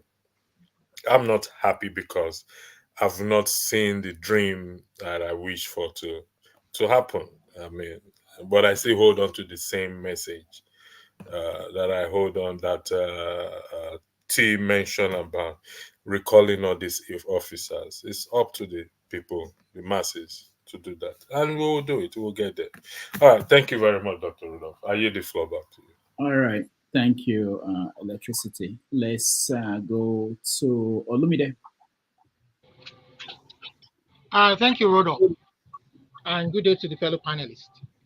So, Rodolph, I want to kind of diverge a little bit, but it will still relate to whatever we're all talking about. I don't know if you watched the broadcast late yesterday night when there was an argument between me, Loco P, and Femi. No, I okay. So we were talking about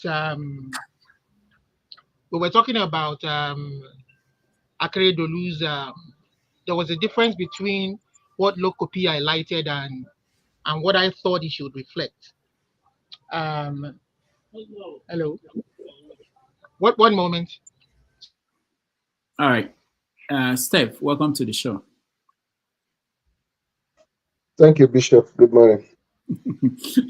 that Bishop must have touched you. It fits you more than damages. All right. So we're looking at review of last year. Rodolph, sorry. I apologize. Okay, go ahead. So yeah, there was a local was saying that he didn't feel sorry for Akere Dolu's demise, and that he didn't feel that he should be recognized for whatever credit he was giving, maybe for the security Alfie the championed during his time as governor of the state. And he was making reference to the fact that he had an opportunity to create a facility that he could visit in Nigeria to get his treatment, you know, and he never did that. But I came in to say, you know what? Every situation is different. Hello. One moment. All right. So Olumide is, I mean, we have to let him make a living and still talk about Nigeria. What can you do? Steph. Yeah. Is it my floor now? Am I holding place for Olumide? No, you are turn. When he comes back, he will join the line. Okay. Go ahead. Back again, right? I apologize. One last time. If it happens again, I wouldn't disturb your flow. So I was like, oh, you know what? Every situation is different. Because from my training, my own professional training, every human being is different. What works for one person may not work for another. So you have to look at his own situation differently. You know, he had cancer, and cancer requires a specialized treatment. And there was even 2 types of cancer that they mentioned, you know, based on what we read in the papers, leukemia and prostate cancer. And the cost of cancer, especially with current treatment, is very expensive.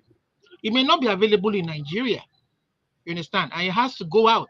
Even the manpower to treat this condition might not be available. So to now kind of attribute that to his own situation is kind of unfair. I told them it's unfair. I mean, if you were this man, apart from the fact that he was governor, he's a son. He was a son before he died, and it was well established. He could have afforded this treatment himself. And this condition, he must have had it for a while now, a long time, you know. And there was this argument. So it just brings me to the point that I don't know, Femi or Lokopi might want to come in and weigh on their own side of the issue. But what I'm trying to drive at is not even their differences. Everybody is entitled to their own opinion. Fine, he could have built an institution, he could have done that, he could have done this. But you have to look at this condition too. Even if he builds an hospital, is he the one to create the manpower?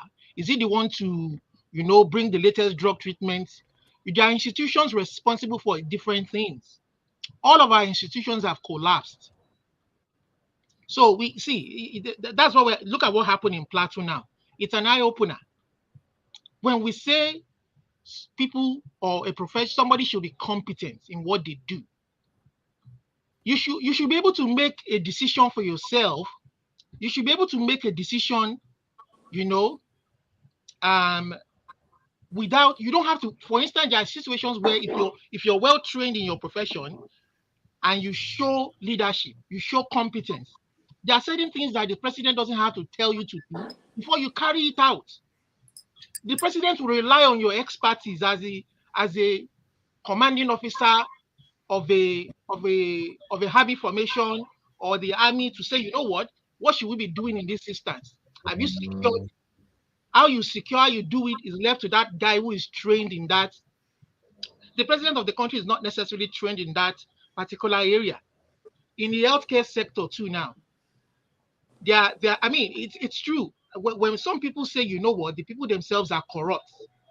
You understand? I agree to it. I agree with them too on that part, in the sense that when monies are allocated to an institution, a hospital institution, and the medical director decides to pocket a large chunk of the money instead of buying fast equipment and medication that patients should have access to, it is not the president doing that. You understand? It is that sector of that institution being incompetent. Every sector, every institution, that's why I say our institutions have collapsed. You know, they don't show competence. They don't show the ability to be able to work independently and do their job with confidence and say, you know what? For instance, as a pharmacist in my job, there are certain things that my superior, even though he may not necessarily be a pharmacist, my director can never tell me to do against the ethics of my profession, or against my competence, for profitability's sake or for for anything's sake. That is the way the society is. When our society begins to think in that direction, you understand? But a lot of things have to be corrected. I agree, police are not well paid, military are not well paid, they won't want to put their life on the line. Maybe those factors should now be, we should start addressing those factors. So it's a multifactorial situation and a couple of factors affecting our country as a whole. Every institution in Nigeria has collapsed. The standards are falling. All right, Olumide, thank you so much. I appreciate this view. I'll go and watch that debate. Steph, let me just welcome the people that just came in. Mama H-Show, welcome back. I almost stopped Olumide, but I know that if I stop him, I might be in trouble. So, please, let everybody holla Mama H-Show. Mama H-Show. No, we have to holla the women. That's why I came on. I just thought you lovely. Mama H-Show is back from rehabilitation. When are they give them when are they give the women the presenter of when are they It give looks the like, it looks like somebody informed Mama Hicho that she's the woman of the year. I was giving the women the presenter of the year. People they carry face. People they carry face when I was giving the women. Your rehabilitation of the mind process. I hope you are back now with a fresh air. Now only me give the women the presenter of the year. Let's go to Steph. We want to hear from the women, but let's hear Steph first. Steph, go ahead. Okay, thank you. Happy New Year. Thank you all. It's been a wonderful year. Let me start by thanking Dr. Rudolph for providing the platform that gave us the opportunity to come and hear our views, and also to be part of this therapy that have helped some of us to cope with depression. Having said that, I think what Olumide just said now, I overheard that conversation yesterday. But what I want to add is that anybody that wants to defend any public office holder in Nigeria, the person will explain tire. You understand? You go explain tire. I think what that guy was trying to explain to you is not being personal with Akeredolu. It's not just him improving on the medical facility for his own treatment. He's just talking generally that they could have been doing better in our health facilities. And I don't think anybody can argue against that. So having said that, this year had been a very, very difficult year, especially this Christmas for some of us that have kept in touch with our loved ones in Nigeria.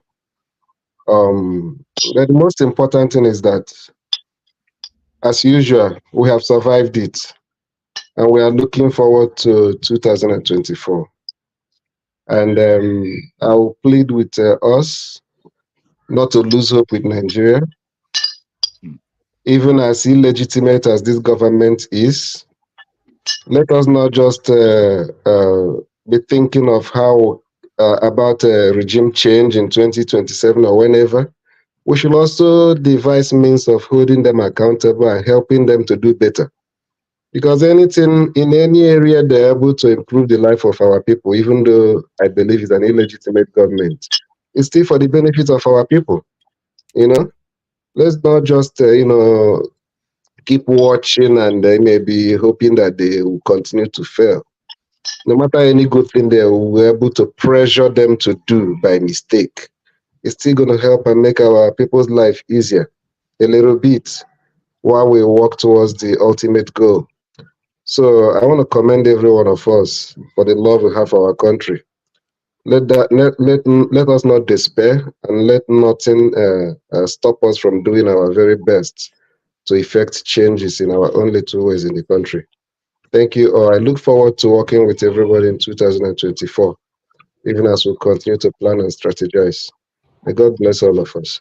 So Steph, I'm sorry, because you reacted to my statement. I want to also react back to say, just 1 second, 10 seconds. Yeah, I just want to say that is why I'm saying we have to look at issues. I'm not saying public officials should be held accountable. Look at this man. Whether you like it or not, some of us Yorubas felt it did well for us. But to now disregard it and say you don't care what he did, all I know is that it's all part of them, it's part of them. That is his opinion. Yeah, that's fine. That's why I said We cannot. That's one good thing about Rudolph show is that people are entitled to their opinion. That's fine. It's entitled to me. Now I'm pushing back to say Olumide, it's all right, bro. It doesn't too much, man. Hold on. That's why I Just said making noise. Hold on. Let's hear people who are here to speak. Mama Echo, go ahead. God, you're very disturbing, man. Mama Echo, welcome back. Where have you been? Were you talking to me or what? I was talking to you. You're extremely disturbing individual, bruv. As much as we love you, you're here to disturb us greatly. Okay, I don't have an answer for you now. Don't worry. That's wonderful, Lumide. Thank you so Don't much. answer that question. Mama Echo, can you guys hold on? Mama Echo is here. Welcome back. Thank you. Good morning, everybody from here. Anyone watching Mama Echo doesn't deserve the right to know how she's feeling. The year has been so wonderful, and it has been so pathetic when we look back home. And to think that we have more dropout of school students on the street is so pathetic, and to think that our current leader does not even have the youth population at heart as at this moment is so painful. And the truth is this: the generation we put in this situation today will be our headache tomorrow. I see a video clip of a lady lamenting in Lagos that the Agbero, the area boys, has occupied the street. If your car breaks down, you have to pay. If you push, you have to pay. So those are the generation that we have refused to pay attention to. And to those who are borrowing money, and instead of putting it in productivity, they are sharing it among themselves, putting billions in their hands for cars and all. If they think they will be out of this pain they are causing this younger generation, they are lying. They may put all the security around them, but their children will pay the consequence if nothing is done. Their grandchildren will pay the consequence. How can we have a country that have population of youth that are full of energy to be productive, and we have a budget full of trillions of dollars, and there's nothing that is apportioned to groom these children and make them productive in our country? The Western world are having more older generation, and Africa are having younger generation that are very productive, but yet our budget has nothing in place for them. And with the buga, and we call ourselves rulers. When Tinubu went to Lagos, what did they greet him with? A big power. That is the slogan they greeted him with. Look at Abuja, the insecurity there.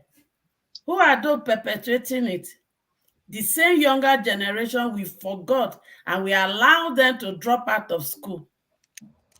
A lot are still dropping out now, and we want to enter the new year.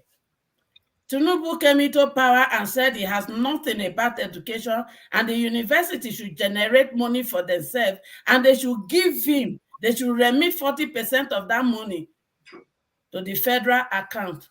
Where is that money coming from? Is it coming from the parent? They are paying 30,000, 18,000 a month. So how are we going to solve this problem if we continue like this? Kokomi, it doesn't concern me. But you see, we are becoming a laughing stock, and we don't care. We use all the year to discuss the problem, the division, and everything. I hope we are not going to enter 2024 discussing the problem. Rather, we should sit up and tighten our belt and find solution. Nobody will find solution for us. The highest they will do, they will open their border to allow their youth to come over here to become slaves. Me and you, many of us know that if the country is what we want it to be, a lot of us would have relocated home this year. But can we do that? Why? Because of the insecurity. And what is the cause of the insecurity? Hunger in the land. The youth we allow, a lot of them. Imagine the other day I saw a clip of a child. I think she should be around 7 or 8. Okay. And the person that interviewed her said, why are you not in school? He said, my man not get money to pay my school fees. And how much is the fee? 700 Naira in Benue State. Because of 700 Naira, a child of 7 or 8 years cannot go to school. That is how poor it is in some area in Nigeria. I want to ask all the state governors, all the allocation you people collect every month, what do you do with it? We have fertile land, arable land. Here we cannot produce the food we eat. Must we import rice? Must we import all this? Those who are able to go to the farm cannot go to the farm because of insecurity, and we still close our eyes to this. To me, God should just dry all the oil in Nigeria so that we'll go back to the agriculture that put us in a limelight in the first place. And as we cross over into the new year, I want to appeal to every meaningful Nigerian. Drop this division. Because whether we like it or not, we marry among ourselves. So what are we putting in the mind of the youth, of the children that are born by these parents from different tribes? This division has not helped us, it will not help us, and it will never help us. And to our leaders or rulers, you rig yourself into the office, congratulations. But you see this big budget, and majority of the money is coming from borrowed it and put it in the life of the youth. Make education to be free, if not to university level, but at least to secondary school level. Because we are not even paying the parent to even be able to take care of this level for the children, talk less of this university. A lot are dropping out. And they will be our nightmare. They are already our nightmare. And they will continue to be our nightmare. It is a shame that Africa, that was supposed to be the giant of all continents, we are still crawling. For how long? And you think the Western world are interested in coming to help you to fix your country? No.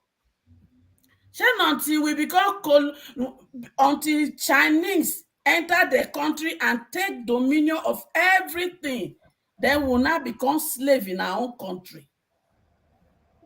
Look at what is happening in the north. Plateau. How can some group of people write a community that they are coming to kill them, and the authority is notified and they do nothing? The same authority, they will not throw whatever they throw and wipe a group of people and call it a mistake, and nothing is done to those who perpetuate that evil. It is only in my country, Nigeria, that cow has rights more than human being. America, once they hear one of their person is in trouble, they go after and rescue. But in Nigeria, we don't. And yeah, when we want to discuss politics, we compare ourselves to America. I bet maybe I not sabi o. How many of the American senator that they bought bulletproof car for when they enter office? I want to know. Because we compare ourselves. And how many of the America we compare ourselves to that their children are dropped out of school just because their parents couldn't pay school fees? I need to know. So to our leaders or rulers that rig themselves into office, I beg, Nigeria is not Nigeria PLC. So stop using Nigeria as Nigeria PLC. Thank you. All right. Thank you, Mama Echo. Welcome back and Happy New Year to you. Ijoma. Hi. Welcome. How are you? I'm all right. Thank you. I don't have much to say. I think everyone has said it already. I purposely came in to say hello to everyone. I've been on the comment section for quite a while. And today I decided to come in to say Merry Christmas. It's already gone. And also to wish every one of you, a very beautiful, a very blessed 2024. And that was why I came in. And I will be back myself in the comment section as usual. And you guys have done quite tremendous. I usually see your comment in JDS. Nice seeing you today. Okay, Alumide. I know I've been sharing you also as well. Ovia, thank you so much. Electricity, I can see Steph. Madam H, welcome back. I mean, Jaguma no talk. Jaguma no talk. Missed. You're really missed. I get disruptive. Man no talk. Jagun. I need your number for my New Year gift. I'm talking now. You go say man no talk. Why are you calling me? Okay. Olumide, what do you want from? What can I do? What you said? No, I was talking to Jagun. Small thing I would say I shouldn't talk. I'm disruptive. You are disruptive, bro. But you continue. You continue in your vibe. Yes. Okay. Okay. Your number is what I wish for my New Year gift. I want. Okay. No problem. No problem. I will sort that one out. As I said, Madam H.O., you are welcome back. We missed you quite a lot. And you're one of the active person on this platform, and you felt. When I said we miss you, I miss you anyway. Jargon, I don't know much. I've seen you quite a lot. I'm saying greetings as well. You're wonderful lady. You quite a lot, and every one of you contribute amazing on this platform. Femi saying hello as well, and nice to see you as well.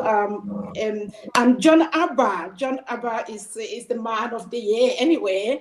Very, very controversial, and I have to say this to everyone. And then Mr. Okonkwo, we chat quite from time to time. I want to say thank you. I've learned quite a lot about Nigerian politics on this platform, which I'm not used to it. I have to say I'm very grateful. Thank you. And for every one of you, Happy New Year. As I said, I go back to the comment section, and sometimes they bully me. I wish you would stay. I wish you would stay. Okay, so bye-bye, everyone. Take care. Thank you. Take care, darling. Not gonna try, but you don't fail. Okay. I don't fail. Okay, go ahead. Thank you very much. What a wonderful word from the young lady. I thank her for her plaudits. I'm not quite sure what the subject is. I'm not quite sure how I should get involved. I came on the year in review. That's 2000. The year in review. Yeah. I must say I came on specifically for the young lady who just left.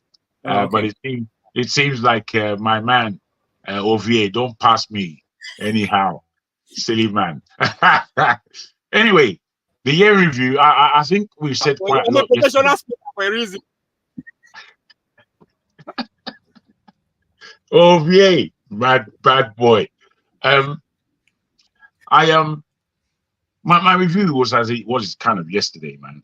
I feel that this year was a disappointment. As tough as it was, and as much as we were trying to furrow our own path in our own individual endeavors, and hopefully we did as well as possible. For me, I was expecting quite a lot from this year. My disappointment wasn't necessarily in myself, in my own endeavors, but it was as a collective. Again, I feel that we as Nigerians, unfortunately, I don't want to use the word failed, but we didn't live up to our expectations or intentions. And with the way that the elections, I wish Nigerians would tell themselves the truth. Make her finish, and stop CM. all this. CM Bros. I want to say that the elections was a massive disappointment. As much as the Nigerian populace behaved themselves, yet again, the politicians behaved disgracefully in our very front. I'm not quite sure how long we are going to accept this level. But if we continue to accept this level, I'm afraid not only do we not have a country, but I think what looms over us, given a global perspective, what looms over Nigeria and Africa is that we could be returning to another form of slavery.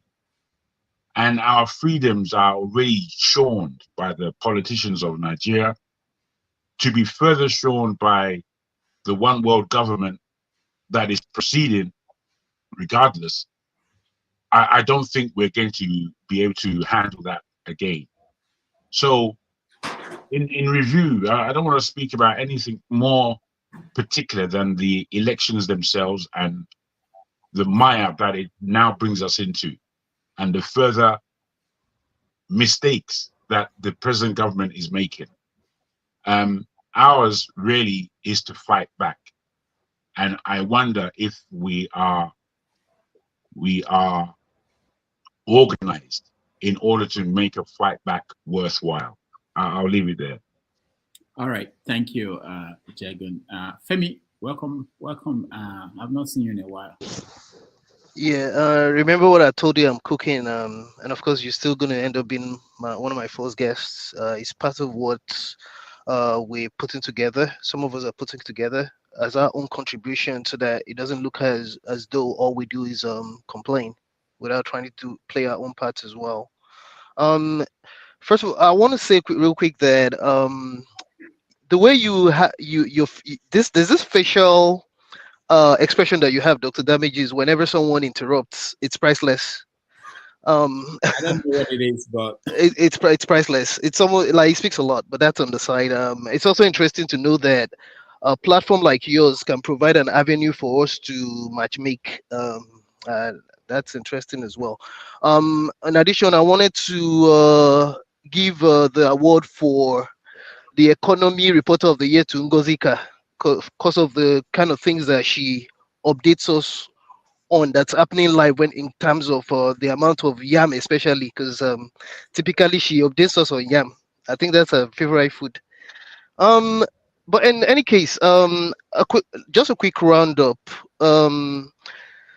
And it would start with the case of Akeredolu, who's probably representative of a lot of what is wrong with the country as a whole. Because part of my grouse when it came to his death, yes, every death is meaningful. Even Abacha's death is still a death. I mean, irrespective of I'm not trying to make comparisons now. However, my greater concern, which again still speaks to people like Akeredolu, even in death, may still rest in peace, as a matter of fact, is that especially when I worked, I trained and worked as a virologist in my previous year, like I explained yesterday. The kind of things I saw, again, in terms of the resources that were provided, if any, and the way certain things like even radiology equipment were either what's that English now? Where either some of the parts were either stolen, some were probably they bought certain equipments as new that were not new, which again is like a miniaturization of the general Nigerian factor that we always allude to. It's those kind of things, plus the fact that years and years, decades and decades of not paying attention to things that would affect everybody. It's part of what we all are suffering. I mean, not just these people, and that's why I could see where Lukopi was coming from. It's no disrespect to the dead or even the living. There's a lot of people that are not popular, that are dying from things that they should not be dying from, while there's other people that have the means, either stolen or basically they're always compromised anyway, that have the means, forgetting that sometimes death is such it comes in all forms and shapes. It doesn't matter whether you actually have the best hospital facilities and doctors available to you. Sometimes if it's the finality, but at least it's only conscious that you provide rightfully for the generality of people, because a lot of what these people steal could easily take care of even certain specifics, if not everything. So I just thought to make that point again, just to be clear, in case I was mistaken. Now, I choose to continue to pay attention to the likes of what the Minister of Interior is doing, hoping that it's not initial gra. So far he's done well. There's no need to lie, but my problem is always the sustainability, just as with a lot of things we do in Nigeria, where we start, but then when it comes to maintenance or with continuing that legacy, which of course still pivots to the fact that we don't have institutions, so and which probably is the reason why we continue to just to praise people rather than to laud institutions, because we don't even have institutions. So I'm going to be paying attention to him, and extreme attention again to Bosun Tijani, because I've since concluded that just as we've done in entertainment, especially music, and continue to do in IT, for example, and I mean, it's my domain right now, so I have to shout it out. I suspect that it just might be the young people themselves that already we're helping ourselves, that will end up helping Nigeria, if not politically, be other ways, in other ways.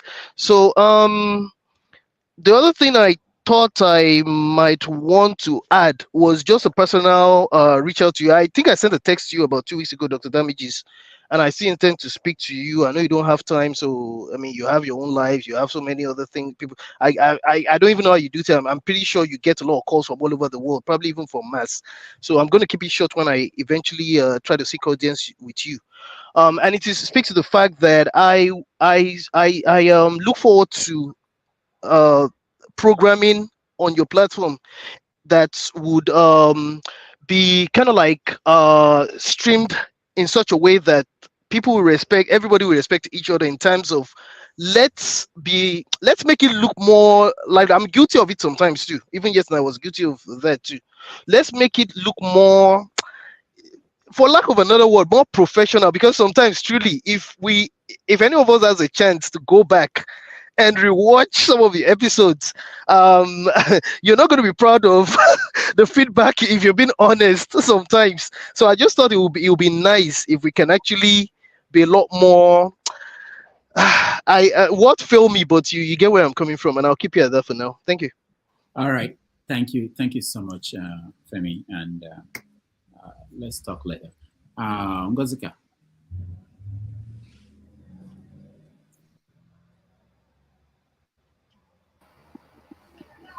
Good evening, Dr. Damages. Mama Hecho. Mama, Happy New Year. So nice to see you again. Good evening, everybody in the studio. Our viewers, I greet you, gentlemen and lady, and to our viewers and those in the chat, special greetings. Happy New Year from my village. So, the biggest news out of Nigeria for me this year was the 2023 election, for a lot of reasons. Some of them were personal, and I don't want to delve into it. But on a non-personal level, I think the election this year unraveled a lot. I choose to call this year the year of unraveling. Some people that we hitherto placed on pedestals, they really showed us what stuff they were made of. Characters were tested. Some of them stood the test of time. Others felt like a pack of cards. It's one of those years you don't forget. 2023 is one of those years you don't forget. I don't know how anybody will be able to forget 2023. And economically, what it did for Nigeria. I think we became a lot more aware. Yes, a lot of Nigerians became more aware. Let me just deviate a bit, but I'll come back to this. This year was instructive, not just because of the election, but mostly because from issues that stemmed from the elections, the aftermath of the election, and every other thing. I was having a conversation with my uncle this evening. He came back and we were discussing. He lives in Lagos, by the way, and he said that our people were building. He was telling me some of our relatives that had built there, and I was like, people are still building in Lagos after what happened during the election. He said, no, these are the people that built before the election. Nobody's building anything this year again. No. Everybody's project is halted. Some people have even relocated their investments back to the east. And I remember saying on this show that when Nigerians are ready, when Indigo are ready, I will know. And I'm very happy going into the new year, knowing that finally I can feel it. They are ready. They are ready to stop sitting and watching. They are ready to stop the apathy and they are ready to get fully involved and take charge of their lives. I like it. As for the people that showed their characters, their true colors this year, I am happy. I am happy, especially on the political front. Anyway, Bele-faced politicians, this year was their year. Not only did they solidify their positions at anywhere Bele-faced, they gave us reasons to always remember them for it. And I just want to say one thing.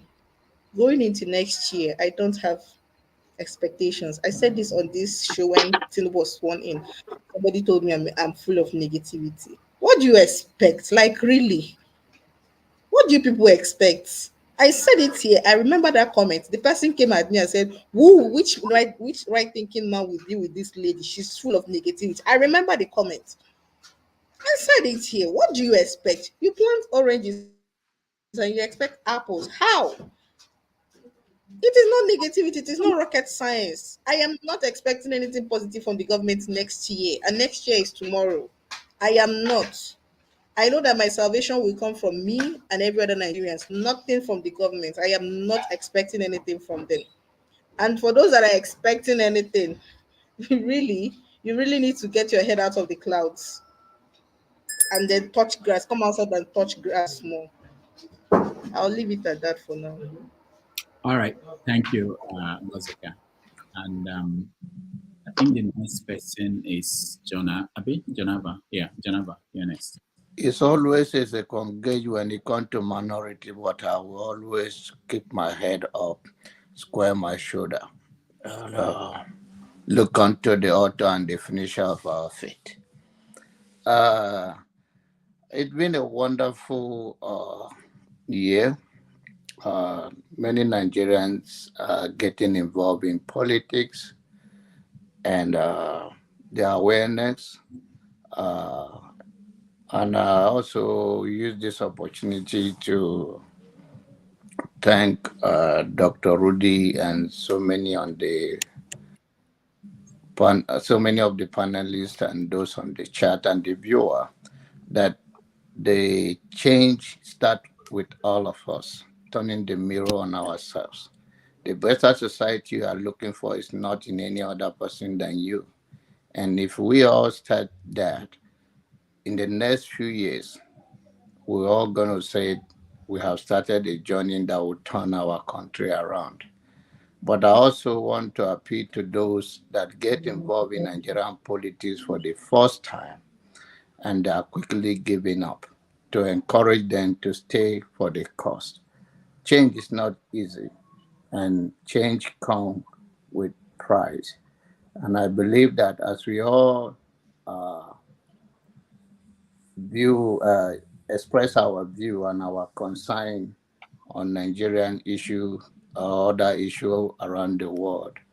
With understanding and the knowledge of what we share, we will have a better world. The world we created is the world we live in. Nobody, no government of any country do so much. The government is to set a standard and create an enablement environment for the citizens to strive. And we look forward to see that. And if we don't, we continue to press on. Nigerians belong to all of us, and there's no way we're all going to run and let those that have oppressed us, stolen our future, or mortgaging it have their final say. But if we all slack and we think we don't have a country, then we will not have it. But if we think we have what it takes to press on and to fight what we believe in, we eventually get there. I always say it's a long walk to freedom, but it's possible. I also want to use this opportunity to thank those that I disagree with and those that I agree with. That is what life is all about. We don't have to see it from the same perspective, but everybody's view are important to them, and so many that share their own view. But we will continue to be here. It's sometimes not convenient, but we think our voice matter and we stick out. Thank you, Ngazika, Mama Icho, welcome back. Thank you, everybody. All right, thank you, Janaba. We appreciate you. Let's go to Sim. Oh, okay, Sim, hold on. Let me go to Chinayaram in Nigeria. Chinayaram, welcome to the show. Yeah, thank you, Dr. Damages. Can you hear me? Yes. Good evening, panelists. Dr. Damages, Sim can continue. I'm no longer in Nigeria. I'm in the UK now. Wow. Who's that? You escaped. Yeah, I escaped. No, you escaped. I escaped. I'm in the UK now. So why did you raise your hand then? You should join the line like other people. I was raising my hand because I thought maybe it was random. I just came in. No, okay, no, not random. We're just okay. CM can continue, please. CM, go ahead.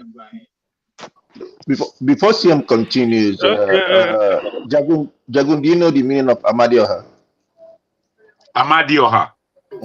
Which one? You said what? Do you know the meaning of Amadioha? Please allow me. Please let me.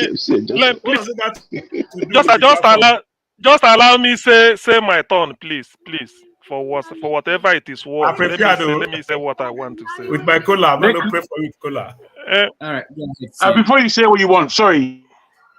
Okay. Chino, congratulations on your jackpot.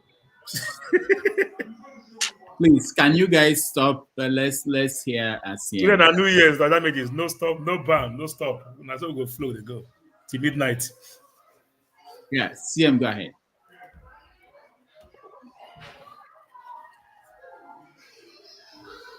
Okay. Thank you, everybody. First of all, yeah, Madam H, you're welcome. For some months now, we've not seen you, so we were wondering. Personally, I was quite a bit. I wondered what must have happened. But all the best. At least I'm seeing you for the last day of the year, and I'm wishing you well for the new year. So what I need to say regarding Nigeria politically, this year there are wins and there are losses. It belongs to Peter Obi, politically speaking, because of the phenomenal campaign he carried out. He inspired a lot of people. He inspired a generation. Please, somebody should mute, please. Please, somebody should mute. Let me see. I'll see who. Please, everybody mute, please, if you are not speaking. Yeah, I think it's. No, I'm not the moderator. So, like I'm saying, this year belongs to Peter Obi, politically speaking. Not because he got the ultimate prize, but because of the phenomenal campaign he ran. He inspired a lot of people. He made a lot of people to believe. That's why so many people got their BVC. At the politically negative side of it is INEC. A criminal called INEC must be dismantled going forward. That is for 2024. Now, this year, in trying to be brief, also witnessed the return of Fulani headsmen slaughtering people, which is presently what is going on now. And because of the activities of Fulani headsmen, I will also use it to pay tribute to the late barrister Oluwarotimi Oduayo Akeredolu, like I've done yesterday. Whatever anybody may say about the man,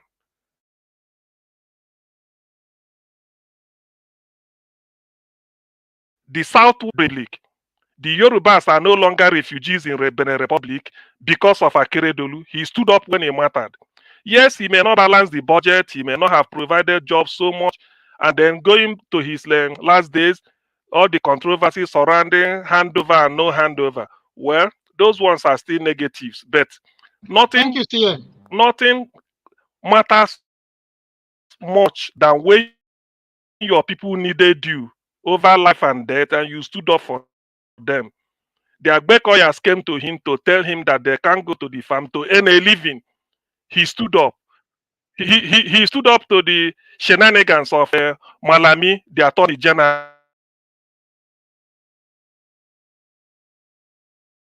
and being a practitioner of international repute.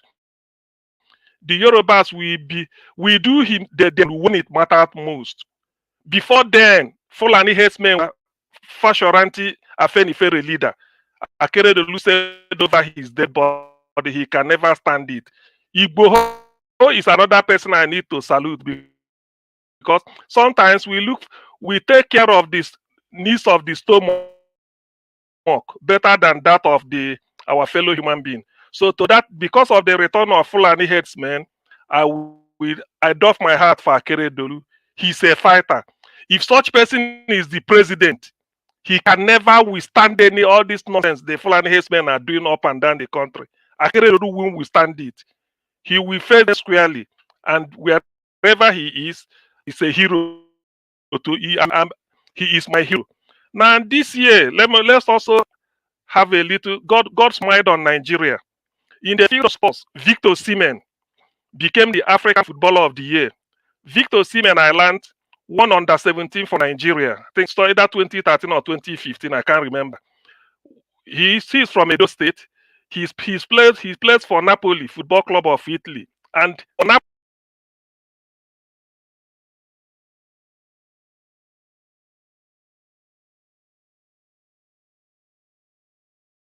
CM, we're having difficulties hearing you, so we move to Amadioha.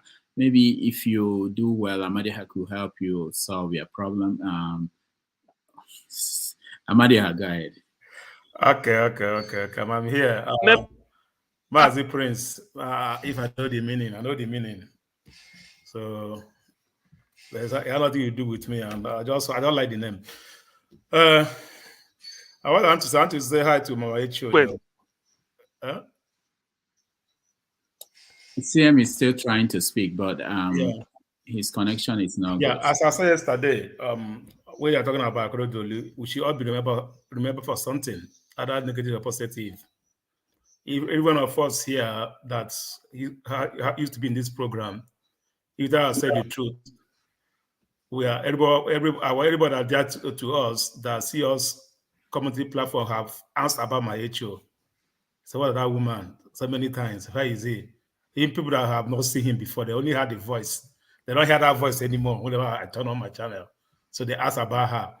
All right. So that shows that whatever we do, we should be remembered for something, either good or bad. Let's all be remembered for good.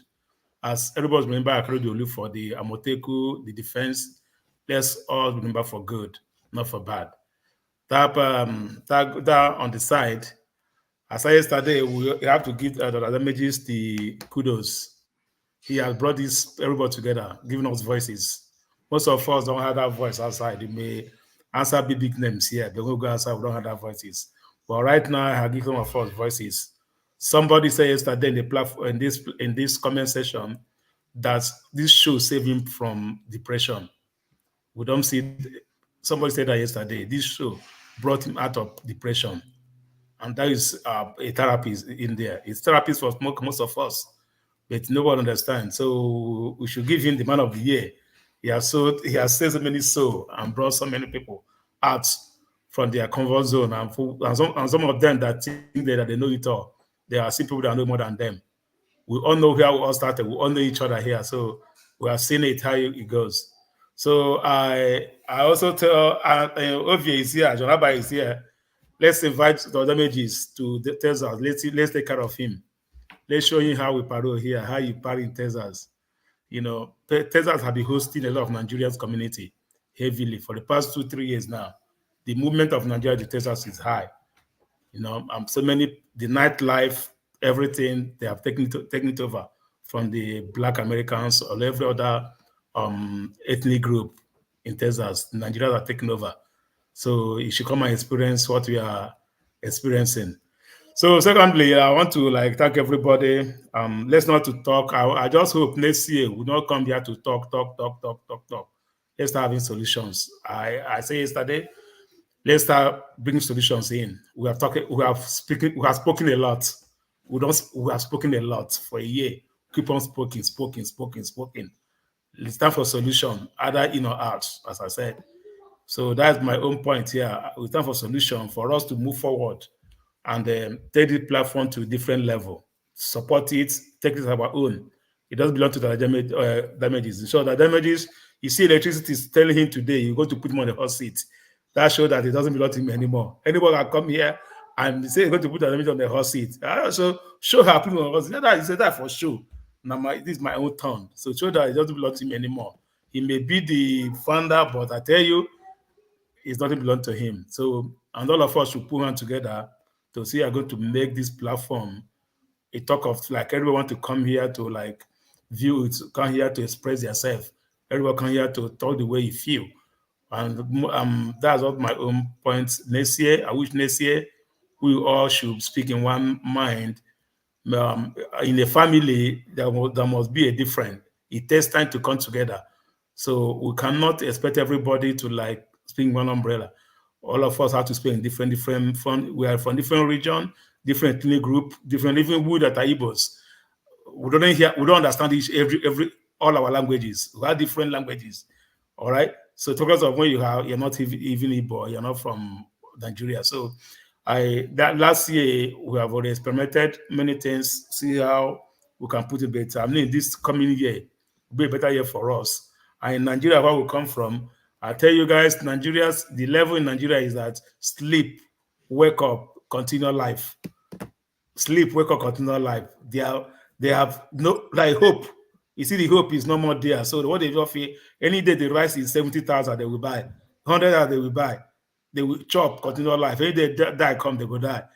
So we need to help, because if we don't, that's what will be. It will surprise rice, pack of rice will be up to 100, 150. They will still buy, hanging in there until one day they can't buy it anymore. So I just wish we can use this platform to reach every other person that want good to be in Nigeria, so we can go out from there. We can also help each other, whatever way we can do it. It doesn't matter. And they have a plan. Last year, we didn't do anything. This year, I think, end of this year, we should pass a message. We should pass a message, no matter however it is, to the government, to the political, we should pass something. If there's a message that will come from us, message should be passed. I don't know how we want to be. Message should be passed. People should be aware that some group of people that are Nigeria, that are doing something good. That's just my own contribution. I also tell John Abba, Sasha, he said in Gramana from Anambra State. So now we hold him. So make it no run. He's an elder. He should always come home. If Benue people chase him out, I go open door for him. We don't. That's how it is. Actually, that's how people do. If Benue people chase him away, he always welcome to our house. We're going to open door for him. So I wish everybody Happy New Year. And I want to beg to let me say something. You should allow people in comment section. They want to come in, should come in. If they like, let them cover their faces. Let them come in and express themselves. If let them wear anything, let's throw it open. Let the party open this end of the year. So let's enter New Year with joy in our hearts. So anybody that want to with that to talk, who can go and stay background and listen. Anybody want to come can come. If you like cover your face, come and express yourself. Let's just do that. That will help. That will be, I just might be happy. So waiting for Father to come in so that we can. I hope you will come in so we can run this show to midnight and do a happy New Year here. All right. Thank you, Amadioha.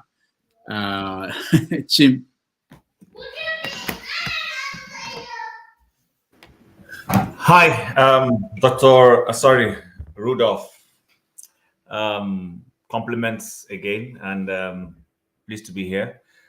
Happy New Year in advance. I know some of us are already a few minutes away from it. I'm several hours away. So by the time some of you will be saying Happy New Year, I will still be in 2023, waiting for more blessings. It's been a very wonderful time. Trying not to repeat myself from yesterday, but it's been refreshing. I used to listen to Dr. Damage's show, the place where he wears his hospital gown.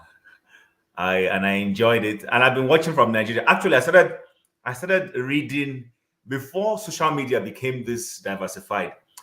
I used to read commentaries from a certain Rudolph Okonkwo that my relatives in diaspora then before I joined them would share with me, and I will read, all those. I think it used to be from, I'm not sure which platform used to write on that time, but they will send it to me in my email. And sometimes some people will post it. Then when Facebook came, some people will post, your write-ups on Facebook, and then we started getting diversified, and then YouTube and everything started coming up and all that. So I used to watch you guys. I remember the first time I watched, it was Kene. That was the main person. Mama Hecho was there. What's his name? Ovie was there. And it was just before the election. And it was very heated. I just sat down in my sitting room. I was watching. I said, okay. Then one day I said, okay, you know what? Let me go and air my views. Tell them, show them. And then I clicked and I got in, and I'm like, oh wow, if this is the way going to heaven will be.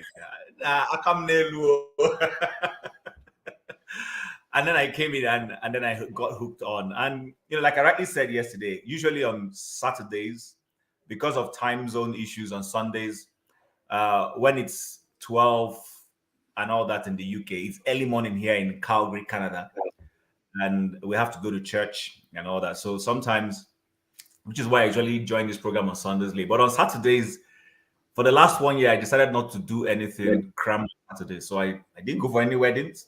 I didn't go anywhere this whole year. Saturdays, I was always home, unless it was extremely necessary to go out. So I wake up, shower, and just come into my little office and join you guys. And it's been very interesting.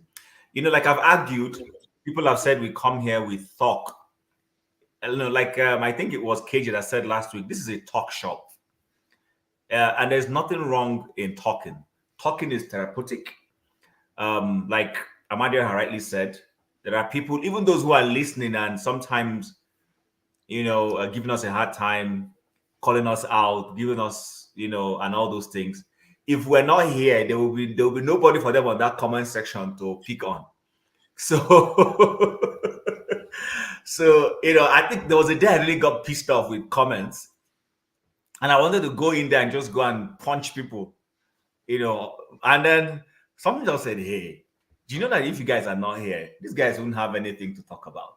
Jim, to your point, if they're not happy with us talking, they can switch off now. They can switch off. No, they calm down. Don't worry, calm down. So the point I'm making is, if we're not here, then they will have nobody to criticize.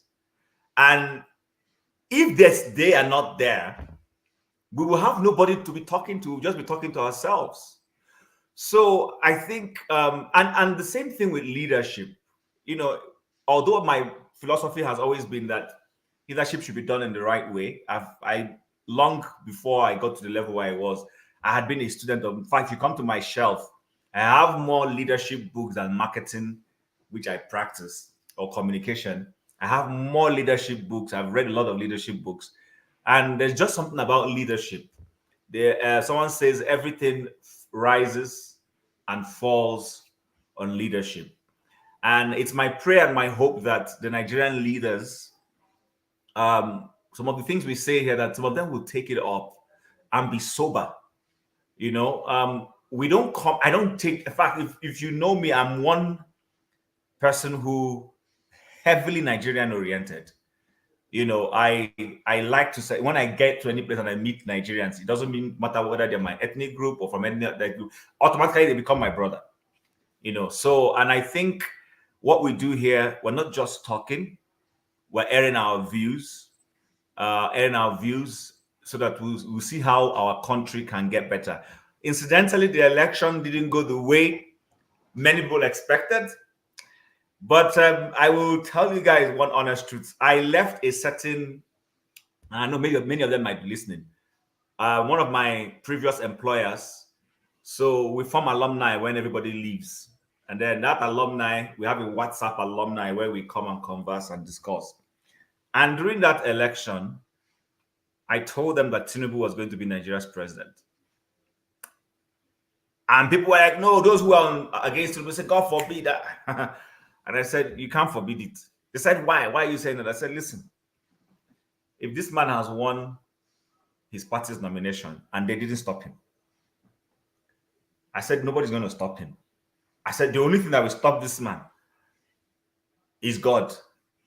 If they did not stop him at his APC level, they saw a more erudite person and they went for this person. I said, this guy is going to be Nigeria's president. I said, it's just typical of us, that the one people don't want is the one that is going to emerge.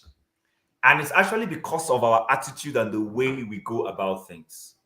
So my hope is that this place is a mini Nigeria where people can come and speak the truth, where people can tell the truth honestly, devoid of whatever ethnic group they come from. The day we begin to, yes, accept our ethnic groups, but on a wider level as Nigerians, begin to pick the best for ourselves. I live in Canada. It's a lovely country. I know the things I've enjoyed since I came to Canada. I don't know any government office in this country. My relationship with the government is online. When I file my tax and my accountant sends it to CRA, as we call them, Canada Revenue Service, sends it to them. When they process my filing, they communicate with me and tell me if I'm owing them or they are owing me. If they are owing me, they will tell me when I'll get my money. And I just sit in my house and check my account and I see my money has dropped. If I'm owing them, nobody comes chasing me with stone and putting placards on the road to block me. They send me a slip. I walk into my bank. I tell my bank, this is CRA's money I want to pay. And I pay it and I move on with my life. Sometimes 7 months, 8 months down the line, they reassess me. And they say, oh, we discovered that in 2018, you overpaid. Therefore, we owe you X amount. And then they refund me that money. This is almost like 3, 4, 5 years after they've assessed that one. They do a reassessment. They want to check. And they discover that, oh, that they took more money from me than they did, I testify. You know, so what am I saying? I saw all of this. And I said, Nigeria can be. The day I came into Canada, I told someone, I said, this place is not better than Nigeria. The person told him, I said, these people are not better than us. The human beings, they are human beings. I've met people who beat traffic lights. I've met people who, if you allow them, they will scam you. But what's the difference? The difference is that there is a rule of law. The rule of law. If the prime minister's wife is caught today, because today is a call it holiday sort of, and she's driving herself and she beats traffic light, the police officer will stop her and give her a ticket. She'll go and pay it. If a minister going for lunch with his wife beats traffic or does anything, causes an infraction, the police officer will stop him. There's no siren. Nobody stops anybody. Life just goes on. Do you understand? So the point I'm trying to make is I saw all of this and I said, Nigeria can be like this. If we just have a little measure of that, what I call it, that law-abiding nature. The law works for everybody. Nigeria will be a fantastic place. The temperature is beautiful. I don't have to spend millions of money. Today I'm layered. If you watch me, you'll see I'm layered because the weather is very cold out here today. In fact, I wanted to dress in my traditional attire, but yeah, man, I feel you, man. I wore my traditional attire. It was becoming tight, so I removed it and went English. So my contributions here is to see how Nigeria can get better. I want Nigeria to be a beautiful place, somewhere that where we would go home, we will relax, somewhere where I can take a drive. Last week I wasn't on this show on Sunday. I went to see my aunt who lives in a smaller city away from where I live, and it's an hour 30 minutes. It's like the road reminds me of Lagos Ibadan Expressway or Port Harcourt Enugu Expressway. And guess what? Sometimes it could be lonely because it's a holiday. And we drove with my family. When they spent 2 hours with her, and I drove back same day. I wasn't afraid of anybody coming out from the bush to stop me. There was no police officer anywhere on the road. In fact, when I entered the highway, the police officer drove by me. Their work is to parade the road, but they don't stop you. People drive freely. Life just moves on. So when we can get to that level where the government works for everyone, not for a few, not for 109 senators and the executive and ministers. No, where it works for everyone. Where the government officials, especially the political appointees, are afraid of you and me. Because our politicians here, look, if you see the amount of mails, Christmas mails I got from my members of parliament this Christmas, wishing me well, soliciting my support. They're literally, I'm their beautiful bride. Elections are coming. So everybody is trying to be nice to me. But guess what? Even when I need them and I go to their office, I get service from them. If I go today and say, oh, I'm trying to bring my brother to Canada and I'm having challenges, my member of parliament will step in. He will step in and talk to Canadian immigration to say, this is one of my constituents. Why are you stopping his relative from coming to see him? That's the way it works. I'm a nobody. I'm not even a politician, but they want to be there for me. So this is some of the things I believe, because my view is that Nigeria needs a transformation from the mind. It's our mind that is making us do the things we're doing that are wrong. And remember, it is you and me who are members of society that become politicians. The politicians don't fall from heaven. So if my mindset is warped at my lower level, I will carry that warped mindset into office. I'll carry it to the presidency. I'll carry it to Aso Rock. I'll carry it to a state government house. And I believe that what we owe our fellow Nigerians back home on this platform is to begin to talk to them about some of these things that will begin to see they can start changing the way they reason. Because the day Nigerians change the way they reason, Nigeria has changed. The day the mindset changes. Listen, all this electricity, constitution, that day, when I'm talking to a Senator Kazaure, for instance, on the need for police to stop disturbing people in Abia State, he will see reason. He will not be bringing a northern bias to it. You understand what I'm saying? When we're saying, oh, Niger Delta needs to be cleaned up, he will see reason that, oh, let's go and clean up Niger Delta. Because even though he's from Kazaure, he sees that the people in Niger Delta are part of Nigeria. Nobody will be bringing unnecessary biases into it. And so I would like to stop there. Maybe later on I'll talk, but it's been a fantastic, I've met beautiful people on this platform. For those in the UK who are promising Rudolph, please, when me too come to the UK, be there, because if I land the UK tomorrow, Jagu, I will contact you. I will contact all the UK people. Hopefully my prayers are 2024 will be a better year financially, so that some of us can do some of the things we want to do. It was a challenging year. Some of us had to lay low because of inflation and all those kinds of things. But I'm hopeful that in the new year, I'll be able to do more travels and perhaps meet some of us in person and move some of our relationships to the next level. So for now, I'll keep quiet and let every other person talk. It's been fantastic, you guys. Yeah. Chim, if you come to London, you better be ready to get down. Omar. Okay. All right. Chinonyer, welcome. Yeah, greetings, panelists. Greetings. Madam Hecho, welcome back. Madam Hecho, welcome back. It's been a while. Yeah, Chinonyer, before you continue, your light or your image still looks Nigerian. So since you are now in the UK, so that we don't confuse. Oh, wow, for real. Oh, man, I escaped. You may have to wipe your camera or something. That you know, country. Yeah, there's something you need to do. Don't worry, You need Dr. to change, you need to change your light bulb. Well, Jaco and Co they'll soon indoctrinate him. He will get it. He will get it. No, as any new Nigerian comes here for the first 2 years, they are ignored for first 2 years.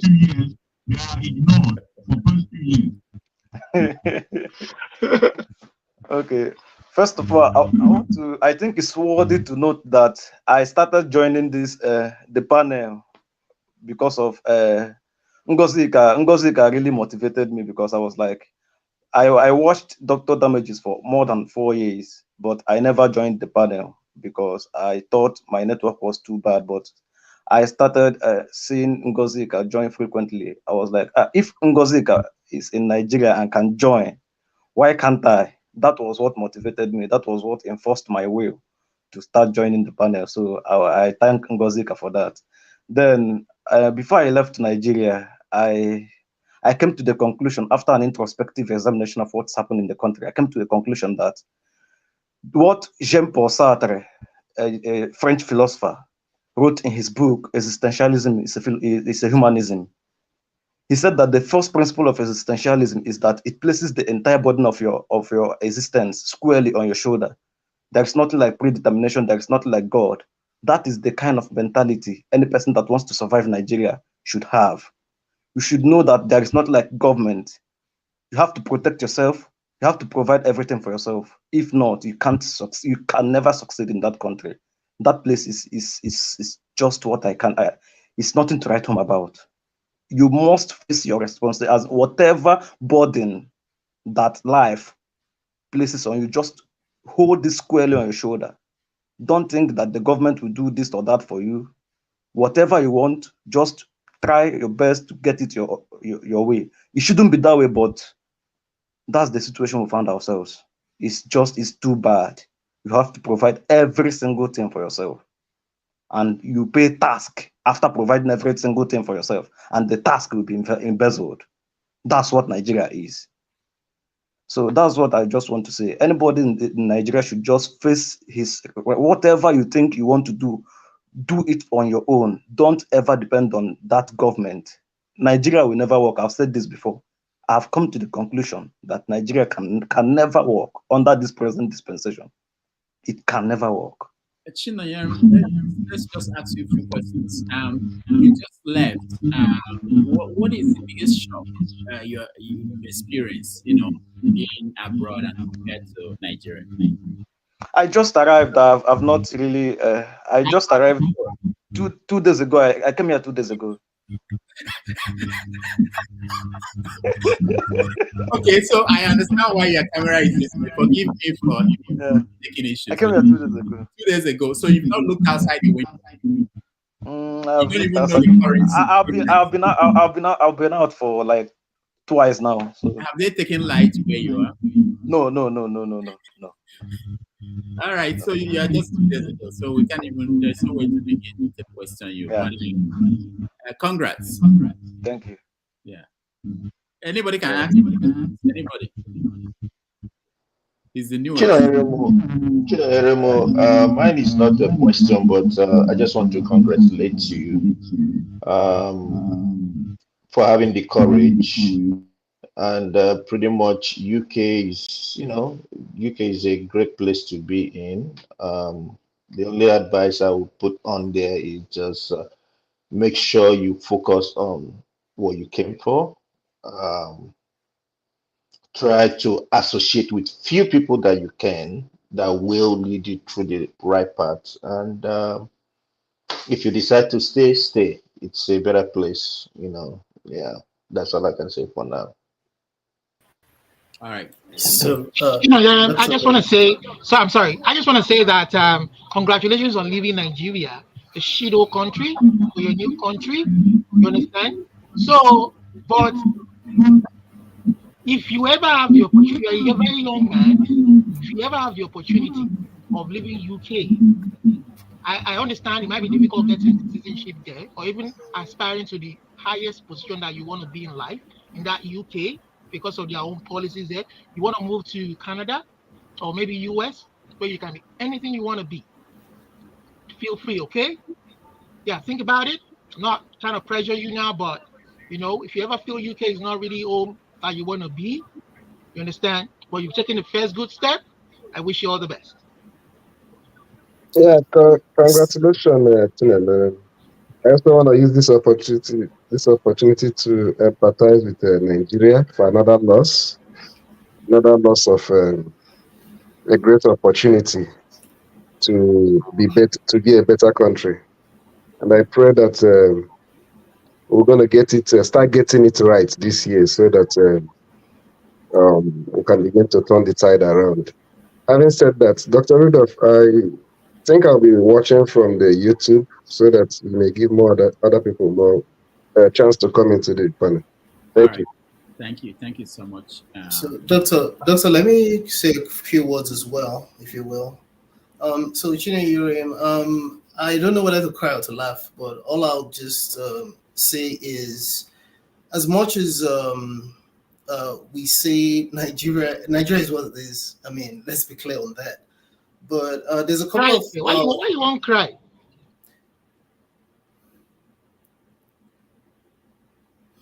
There's a couple of okay. There's a couple of now you and me, but yeah.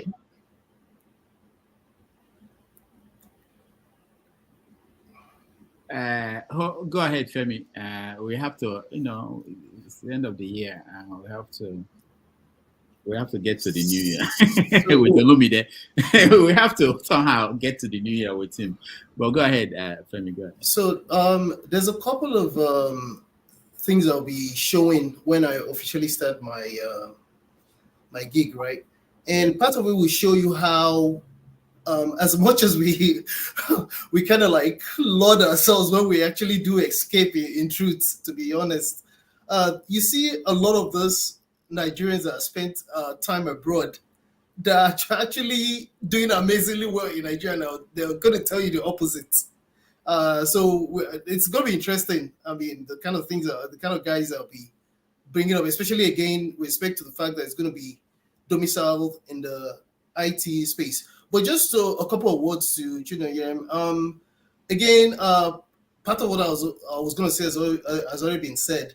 Just be careful, choose your circle right, and make sure that whatever you're there for is what you're trying to do, because ultimately, I suspect that you'll be of use to Nigeria and you'll probably end up going back and playing your part as well.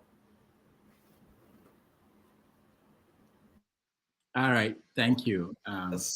So do we have any particular topic we want to talk about? Because I wanted to share something. I don't know if it's... So before I go, please, Dr. Damages, please thank Ngozika for me. She was, she really motivated me.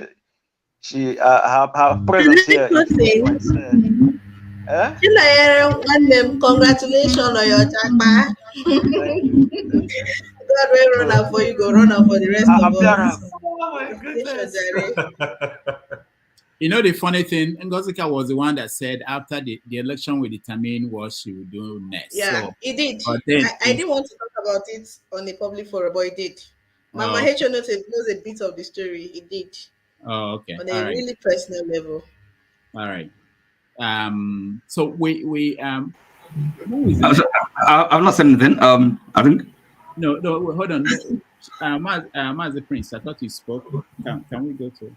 Okay, go ahead, Prince. I only spoke. I thought you said to call, to ask him question. That was the only reason why. Oh, okay. You wanted to. Oh, okay. No. At the beginning. Yeah. Okay, go ahead. We are talking about reviews, New Year. Chim, hold on. Okay, let me hear from Yeah, Mark. sure. I've not spoken since Okay. Madam Mama Hecho came in, so let me, Okay. tell her how much we missed her.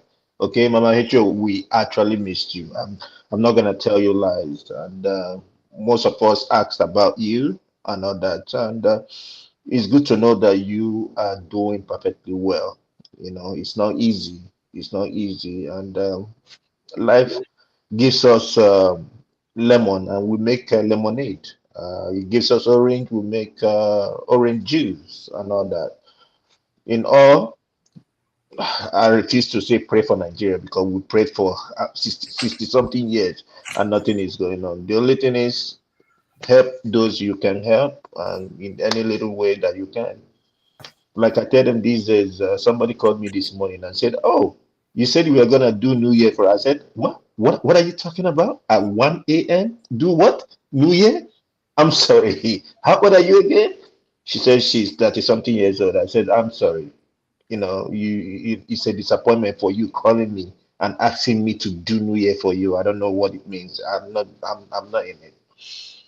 That being said, pretty much just like Chim said, Chim. Remember me in your paradise when you do those taxes. Hmm? At least, we know how it will be now. You remember me in your paradise. You where they live for Texas. See Eh? someone living in Texas. I don't think Texas. Are they California? California, Texas. Even better. Yeah, The fifth largest economy in the world. yeah, it's good. It's good. They tax us, we get it back somehow, some way. We fight with them because you go to fight federal, you go to fight states, so you go fight all over the place. But which is good. I'm not complaining. And Jagun, I wanted to tell you, the Amadioha is a deity. It's a deity. It's kind of like a big thing in Igbo land. Mhm. So it's a big man. That's why I wanted to tell you about the Amadioha and pretty much every other person on the panel. 2024 will be a great year. It will be a great year. What I mean, for most of us, I'm not saying I know it's gonna be tasking because Nigeria economic wise will be so bad. I don't even know what the outlook looks like right now. It's very gloom, very gloom. But it's our country, and Prince, we'll keep. that's part of conversation we want to have, because someone can tell you, for instance, that I read somewhere that 5 oil refineries are coming on stream, 5 of them. So, and if that happens, no, seriously, I mean, we want things to work in that country. I don't care. If it works, the house people I have there, less calls will come to you. But if that happens, for instance, maybe we will stop importing petrol, and that will mean something, even if it's just a foreign currency that will stop going out. So you just have to. We don't have to write off the whole country on the basis of it could happen. Dr. Rudolph, I disagree with you a little bit on that, because even if the refineries comes on right now, what do you call it?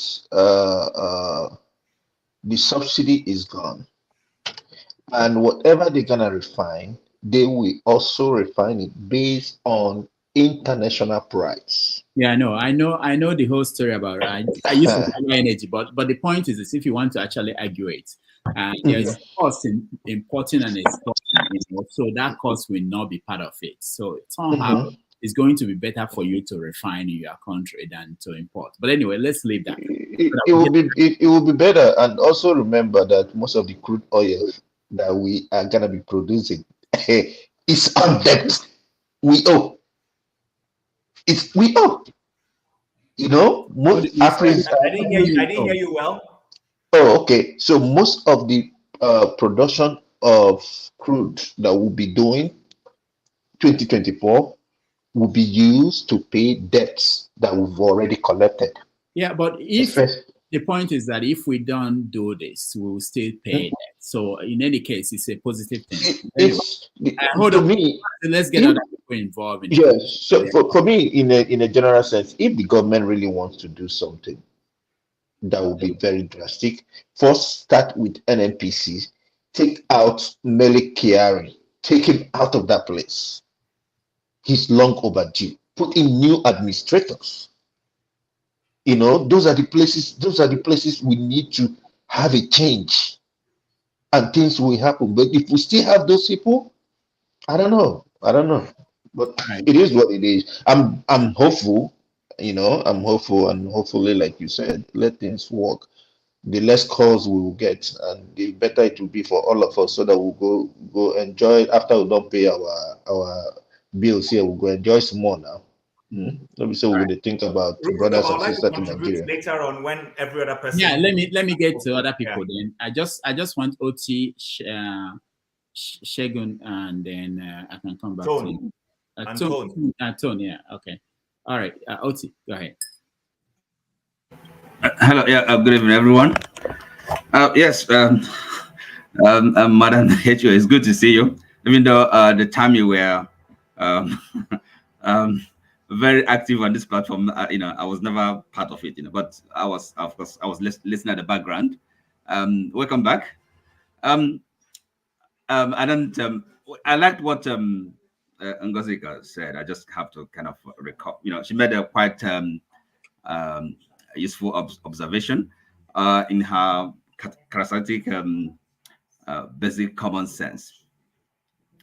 So yes, I mean, the election in Nigeria, for me, that's of course is the most remarkable thing that happened this year, for good or ill. Some people have said that, Nigeria, it's been a good year. Some people say, okay, maybe, perhaps in their personal lives. But if we're talking about our country, I don't see anything good about it. I would say it's been awful. Again, it's just the election, really. The what happened in the political scene. I think it's Martin Luther King who said that the arc of the universe bends towards justice. So in the same way, the arc of the political universe bends towards justice. Why I say this is because something that's important to me. Because I always tell my children, everything has a consequence. I think, I don't know if we as a people, are alive to this notion. I think it's quite a basic fact, really. Things have consequences. And I want us to kind of imbibe this. And going forward, even if there's one thing we can contribute, if it's one thing we can contribute to, Nigeria, our country, can we somehow let our people, especially the politicians, those in leadership, know that things have consequences? And I mean, really, for them, not because consequences in the sense that, look, we all know that crime, there's no statute of limitation. So when you do a crime, there's going to be, rule of law. Jim mentioned it, due process, and punishment if one is found guilty. So because people are committing crime in Nigeria in the name of whatever, those in high offices. So what happens? I mean, what happens tomorrow?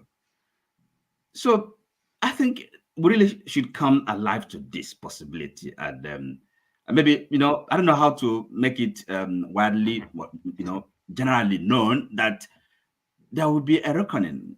People will, have to pay a price if those that are in power now, because this power is so transient. Things can change suddenly. And after all, Emefiele that is now, being prosecuted, he was once a very powerful man in Nigeria. Who said that can happen to even the guy now, the president, tomorrow or next, or to anybody for that matter? Look, so if you do a crime, any kind of crime, it doesn't matter who you are. So I think it's if we somehow as a people understand this and kind of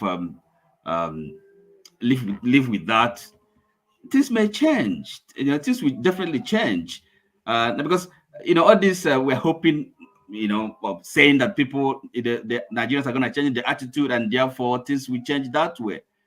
The only thing that, look, if people get away with things, they do wrong thing and get away with it, no consequences, nothing will ever change.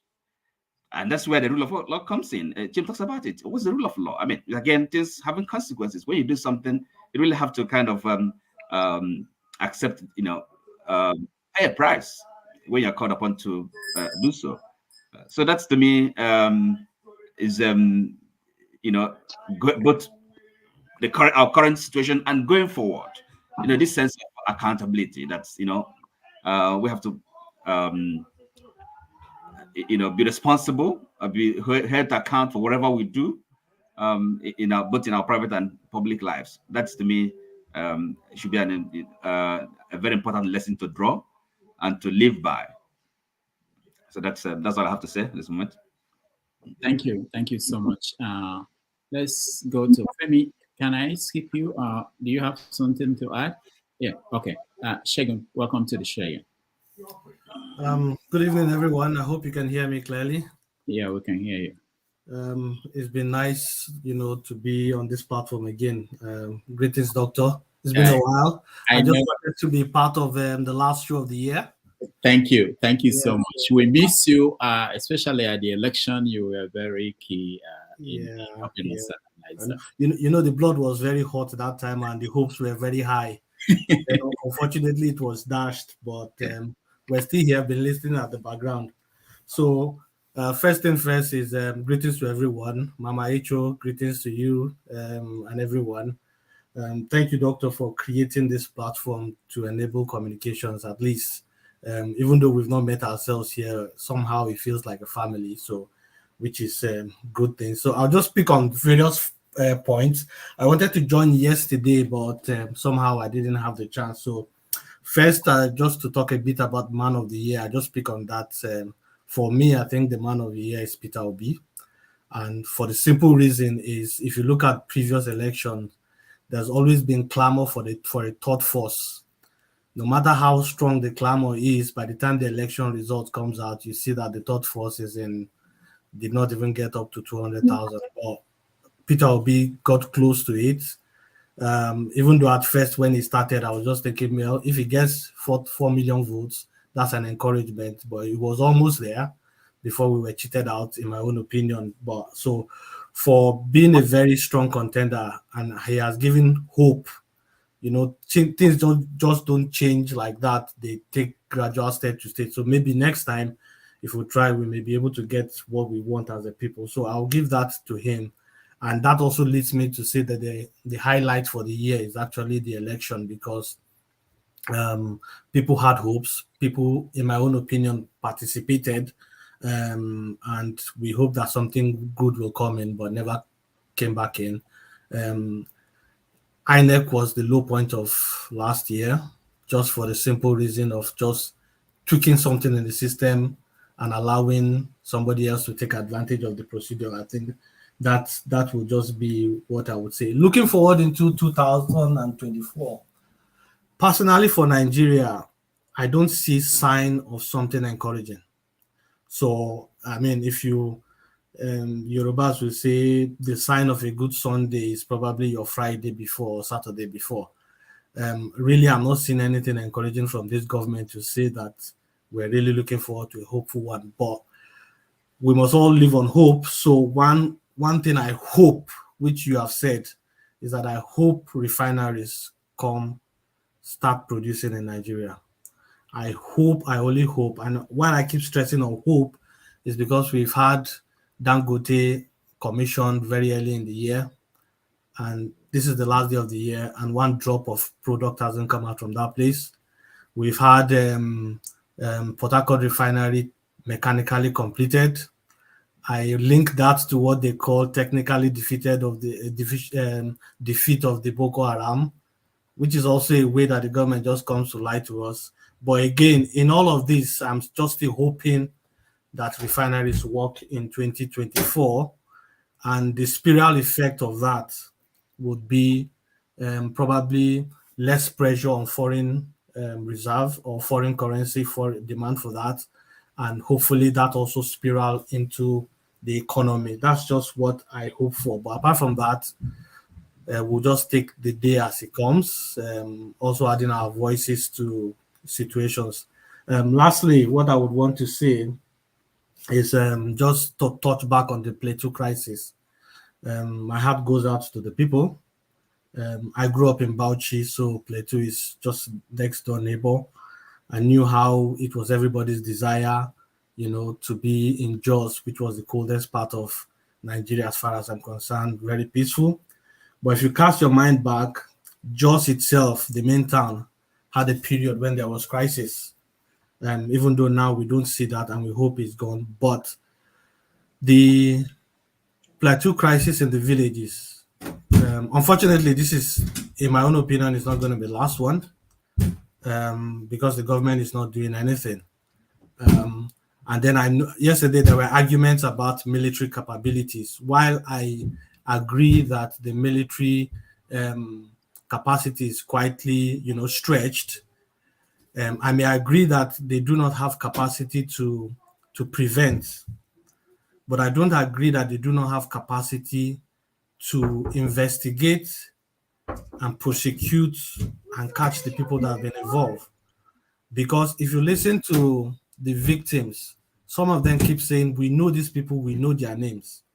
And for me, there's no greater intelligence than that when the victims say, we know these people. So the first point of arrest, if it's a serious government that's willing to fight this issue, is to arrest these people, interrogate them. If they are not guilty, let them go.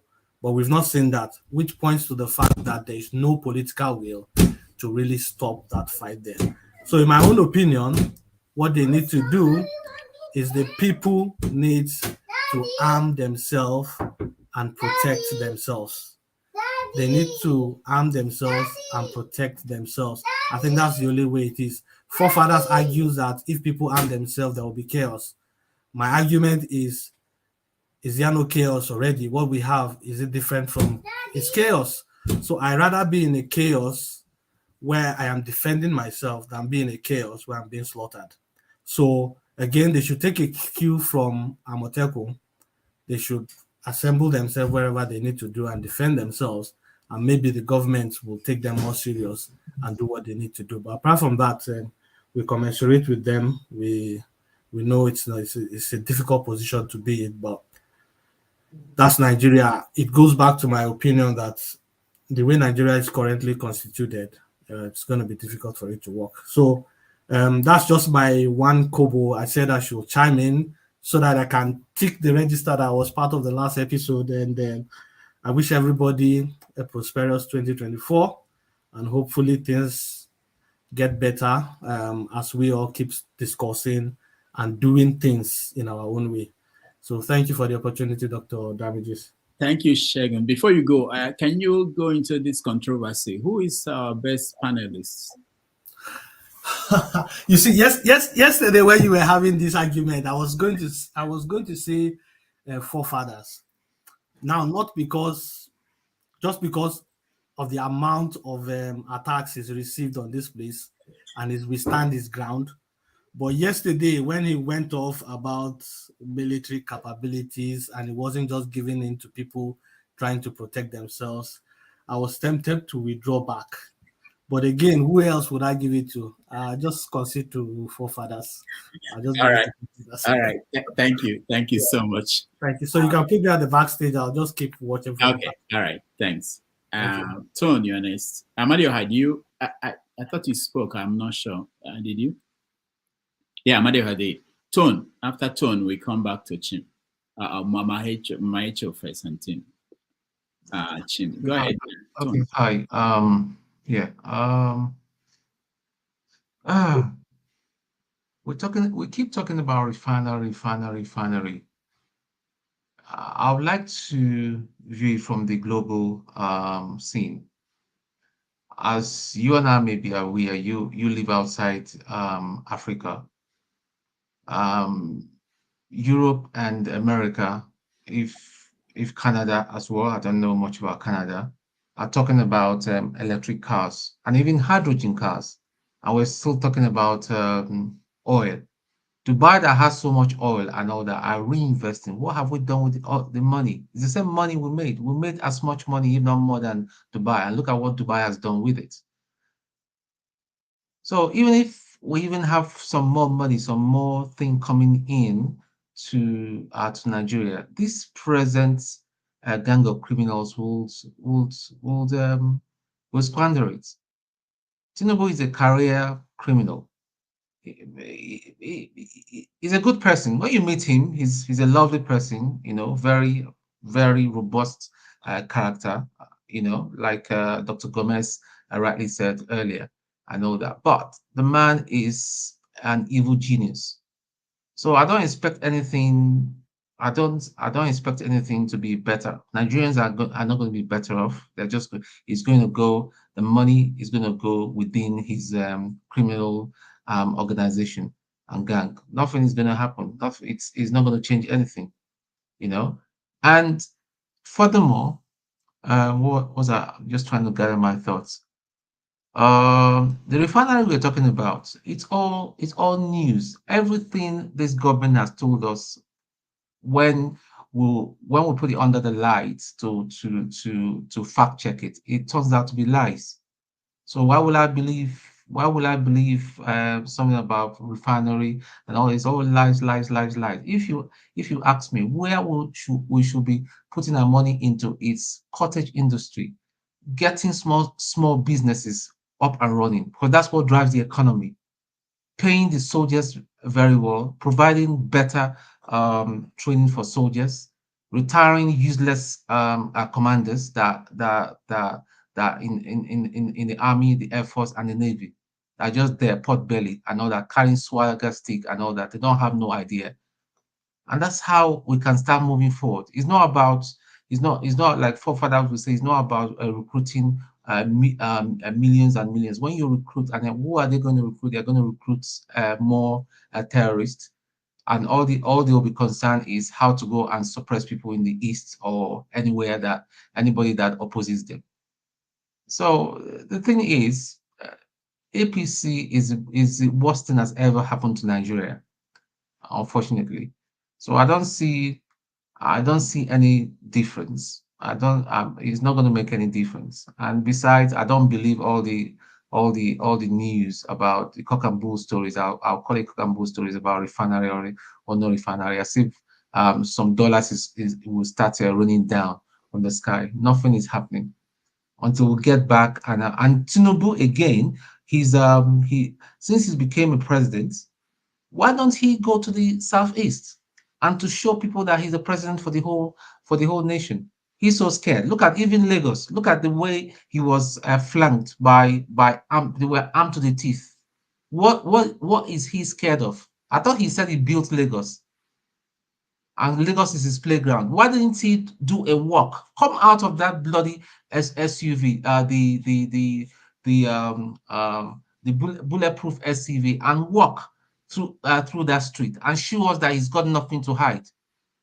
There's not going to be any sniper that will take him out. But if they take him out, so be it. He will die a martyr. I mean, that would be one of the good things he's ever done. If they take him out, and he will die a martyr. But again, Tinubu and his gang are all criminals. Nothing is going to happen. Their main aim is to run down the country until they're out and another person comes in. Thank you. All right. Thank you so much, Tom. Okay. Jagun, you have something new to tell us?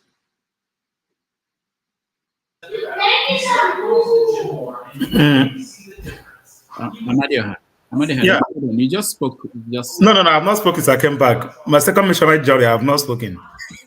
Hold on. Let me Jesus help me. Jagun, can you hear me? Are you there? You know, there are people I'm afraid of. You know, someone like Jagun. I'm afraid. I can hear you very well, sir. I have to make sure. I didn't want much to say. I'm just happy listening to people's glad wishes. I think this is the first episode where there has been no arguments, so I'm not going to start. All right, thank you. Amadioha, because I know that a chicken, a fowl is enough for you to be calm. I'm not worried about you. I'm not afraid of you. So I know the chop fowl again. what do you eat now? Are you vegetarian? Nah, fly will get one ice. All right, go ahead. What do you want to say? As I said, John Abba, you know, your grandmother from our place. So if Fulani people run you over for Benue, I'll get one hunt with my grandma leave. I will give you house there. You know, so now, I will get you as much as matama home, mama na Anambra, I will still get you.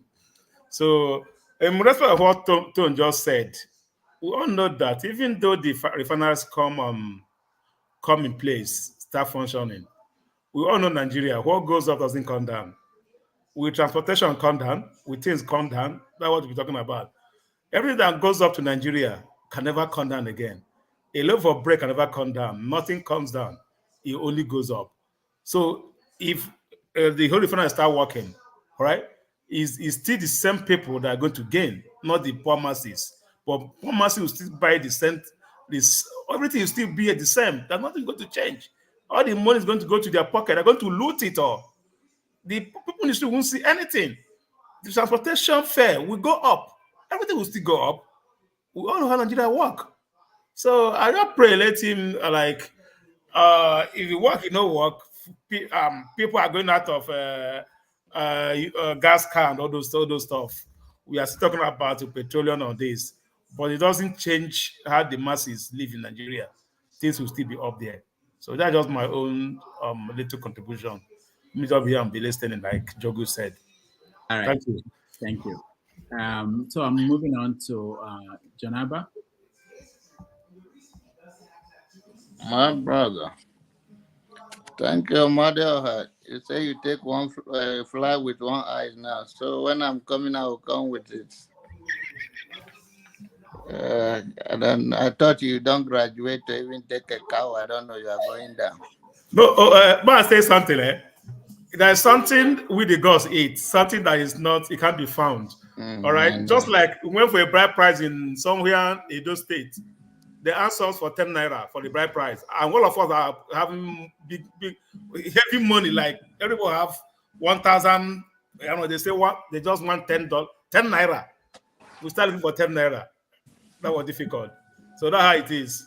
I know. I understand the logic. Thank you. Yeah. I will stick with my people. I will not leave them. So if we die, we all die there. I'm busy. So I'm not coming there soon. Thank you, brother Rudy. I think Nigeria is a place where we all look forward to see that there is a change. How the change will come, I think most of us here, we don't know, but that is a wish. My own is that the change, I say it over and over, you don't have to be in the government to make a difference in your own little way. And if we start that grassroots movement and we continue to push on, we don't grow from up down, we grow from bottom up. Then we'll be able to have a clear heart, and God can be on our side to push back on the evil that have plagued our country for so many years. And many lives has gone as a result of that. But any other way of thinking that a government will solve our problem, I think it's a failure of imagination. That's all I believe. But we keep on keeping on. Thank you. All right. Thank you so much, Olmide. Thank you, Rodolph. So one moment, sorry. So I want to I just want to use this opportunity to appeal to the federal government of Nigeria. Save the people of the Middle Belt. Move army formations where they are not busy. and go protect these people. At least if people like us are seen to be critical of you guys, or you know, we come here every day and say all manner of stuff against you guys, these people, save them, save their lives. When if you do that, these people will be proud of you. There's nothing you would tell that people like us will tell them. They will say, yes, this government stood for us when it mattered most. That is all they want. These people have no roads, they have no lights, they have no infrastructure. Only God knows if they even have hospitals, modern day hospitals there, or any walking clinic there. All these people want to do is go to their farms and fend for their livelihood. And all they desire is to be able to do this freely. And then some people from nowhere come to snuff their lives out, to prevent that from happening. People who should legally come to the country in the proper way, apply for visas, immigrant visas, register yourselves, live like normal human beings, like every one of us do in different parts of the world. But all you want to do is live in the first century, buy people anyhow, take over their land and resources, and expect life to just continue like that. Who does that in this age? And you, the government that should protect lives, you're looking the other way.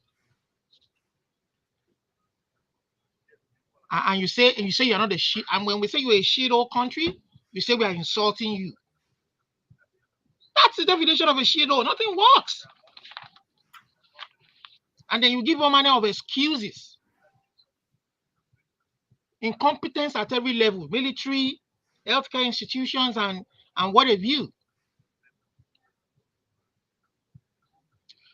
And then I want to also mention, without mentioning names, I mean, wherever, I mean, that person knows himself, that he's here on the panel. I'm not going to mention names. He made his speech the other time. There was no substance whatsoever in his speech. All we had was phonetics. All phonetics. You know, I did virology. Would that want help? I studied pharmacy. Would that want help? Huh? Phonetics. Let me see this guy making trouble now. Eh? Olumide, stop making trouble. What are you talking about? That's a British thing. Checking the box. Stop bringing controversy. I want you to bring that your plan. Only me chemist. Only with the mad chemist, not chemist by itself. Now mad chemist in B. Now one concoction in the build there, that guy. With your Zobo mixture. We go change Nigeria once here. So, you know, I mean, virology, we don't want help. Phonetics. We are talking about a man. Now, give me the substance. What did Akeredolu do that did not help his people? I know, as a matter of fact, there were times when he was owing state worker salary for 6 months, for 1 year. That is something to criticize. Yes, go ahead, criticize him. That's not good governance. Give us the substance. This guy was sick. He died of prostate cancer and leukemia. Those were the two medical conditions mentioned. And then you come on here to castigate a dead person to say he could have built an hospital. You also build an hospital to do what? To save him from prostate cancer and leukemia. Is that where you should direct your thoughts or your criticism to? And then you say you did virology. We all know our institutions are down. They're dead. They're not working. I can give you an example. I have my 2 children. They were born here in Canada. But my first child could have been born in Nigeria, Ikorodu General Hospital to be precise. I lost that child to incompetence. My wife, it should have been a CS, but they tried to pull the child out. The consultant was called. He wasn't at the hospital at the time of delivery. The man said he was busy, he couldn't make it. He was a resident, a student, an intern under his study that was trying to deliver the child. And this child of mine was mangled. And they had to call me from my workplace to take my child to the nearest emergency. Osut. Imagine driving from Osut, from Ikorodu General Hospital down to Osut. Is that not a failure of the institution? And we're telling you to direct it. This isn't where you should direct it. You are trying to insult and malign a dead man. And this was the same guy who raised that issue, who said that Wike did well. Wike did well. Let's not say he did well. He built 12 bridges. Would the bridge help? He built 12 bridges. He did well. He built 100 bridges all over River State. He did well. Have you investigated the amount of money Wike received and how much he used to do it? How much went to his pocket and how much did those projects? Now, bridge you won't chop. I don't want to talk to, the guy himself knows himself. He's a kid. He doesn't. I don't want to talk to any kid. All right. That's that by the wayside. Sorry about what you went through. Ichim, I think Mama Icho then Chim. You want to? Yeah, Mama Icho, go ahead. Mama Icho, go ahead. Yeah, I think even though I was not coming on the panel, I have been watching everyone behind the scene. And those who fight almost every time, and every time we keep on talking of our tribe, people, Yoruba and all. So as we really cross over into the new year, we know our problem as a nation. What is the solution? Or are we still going to enter 2024? We are going to be coming here to continue to describe the problem and not find solution. Because the solution lies on everybody's hands. Like I said earlier, the generation we are neglecting now that are dropping out of primary school, dropping out of secondary school, dropping out of university because of the increase in school fees, and those who finish school without work. It will haunt everyone. Those of us who said, it is only in, I don't know of other countries, but it is only in Nigeria that we, growing up, I was told that there's what they call slave trade when we read it in history. They came and they took us. But now, they don't need to come. They only created an environment with the help of our leaders so that our own country will become more conducive for us to live and will run down here. We're only coming here to help them to maintain and rebuild, whereas our country is broken down. We know our problem. And we have to come to agreement to find solution. Nobody will help us. Like I always say, there are only two tribes in Nigeria, whether you like it or not. The tribe of the oppressed and the tribe of the oppressors. When it comes to the tribe of the oppressor, all this division doesn't hold water there. They don't discriminate against themselves through religion or tribe. They marry themselves. When they want to party and do all this, they go. We only hand back to their wife and to their children and police escort. Then when it comes to election, they still come with this division and we buy into it and we run with it and we kill ourselves. And now we are beginning to sow the seed of discord in the heart of the younger generation. We know our problem. So as we proceed into the new year, we must make up our mind to drop this argument of tribe and religion and face the reality and discuss and plan and execute solution to the problem that is destroying us as a nation. If not for any reason, do it because of this younger generation. If not for any reason, do it because of your children.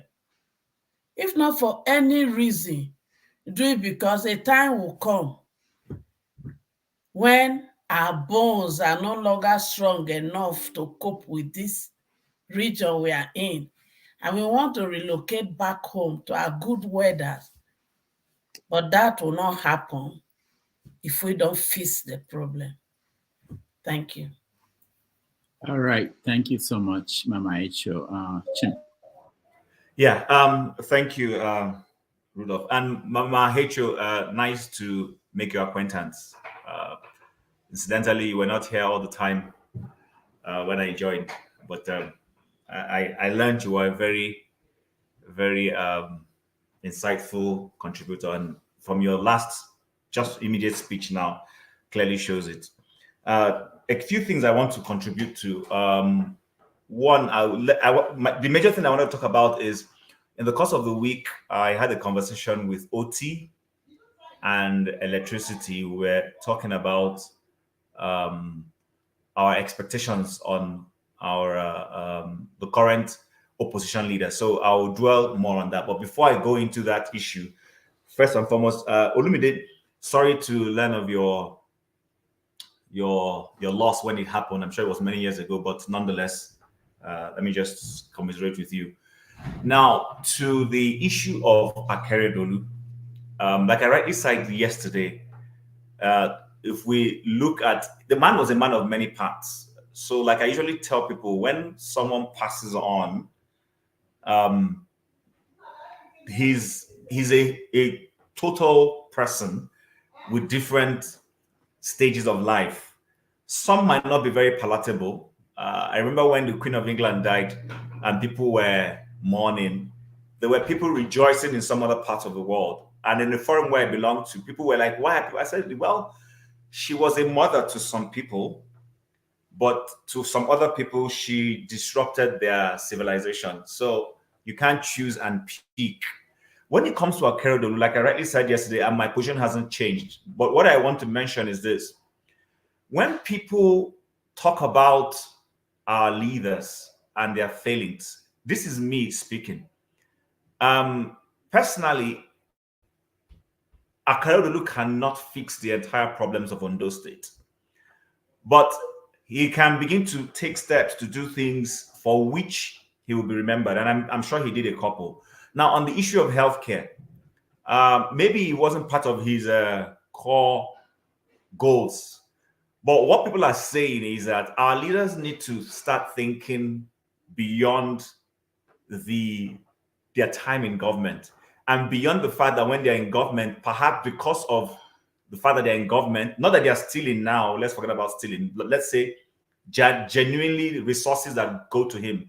Because he's in government, the state pays his bills. So if he has a headache and the state can afford to solve his headache in Germany, the state will pay because that is his benefit. But can he or can those leaders think beyond that to say to themselves, well, yes, they can pay my bills, but why don't I create an infrastructure where I can also go benefit, but also is there as a legacy that other members of society can also go and enjoy? So, for instance, I never see any sitting president of America, and they've had a couple of presidents that were millionaires, or leaders who had money. But when they're in office, it's an American policy that your children must go to public school. If you have children within school age, they have to go to public school. If they're in private school when you want presidency, you must pull them out. They must go to public school. It happened with Bush, who had twin daughters who were still within the age of going to school. So what Nigerians are saying is that a Buhari saw how a Yaradua was sick and had to go to Saudi Arabia and Germany. That should have been a lesson for a Jonathan to say, you know what, perhaps it's time to build good specialist hospitals in the 6 geopolitical zones of this country.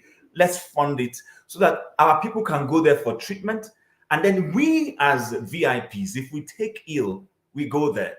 When Boris Johnson had COVID, Boris Johnson did not go to France. He went to St. Andrew's Hospital in London. St. Andrew's Hospital is not a hospital exclusively for, correct me, is it St. Andrew's? I know it's one of those St. something. He went to St. whatever it was. And that's the same hospital where normal human beings in the British society go to every day.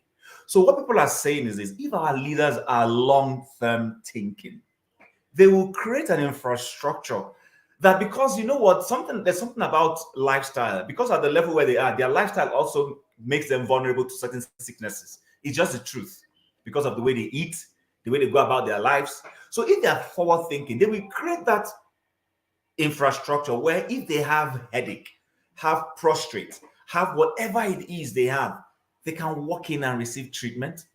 And then when members of society also have similar sicknesses, they can go in there. That's my understanding. But I will not knock the man, he's gone. The other thing is this, we must start changing. I've talked about mindset, is the fact that we can't talk to our leaders when they're alive and address their bad behavior. But when they are dead, we now say we can't talk about the person's bad behavior. And this is not to say that Akeredolu had any bad behavior. Don't get me wrong. This is a manner of speaking. Why is it that we can't speak to our leaders when they're alive to say, you're doing something wrong?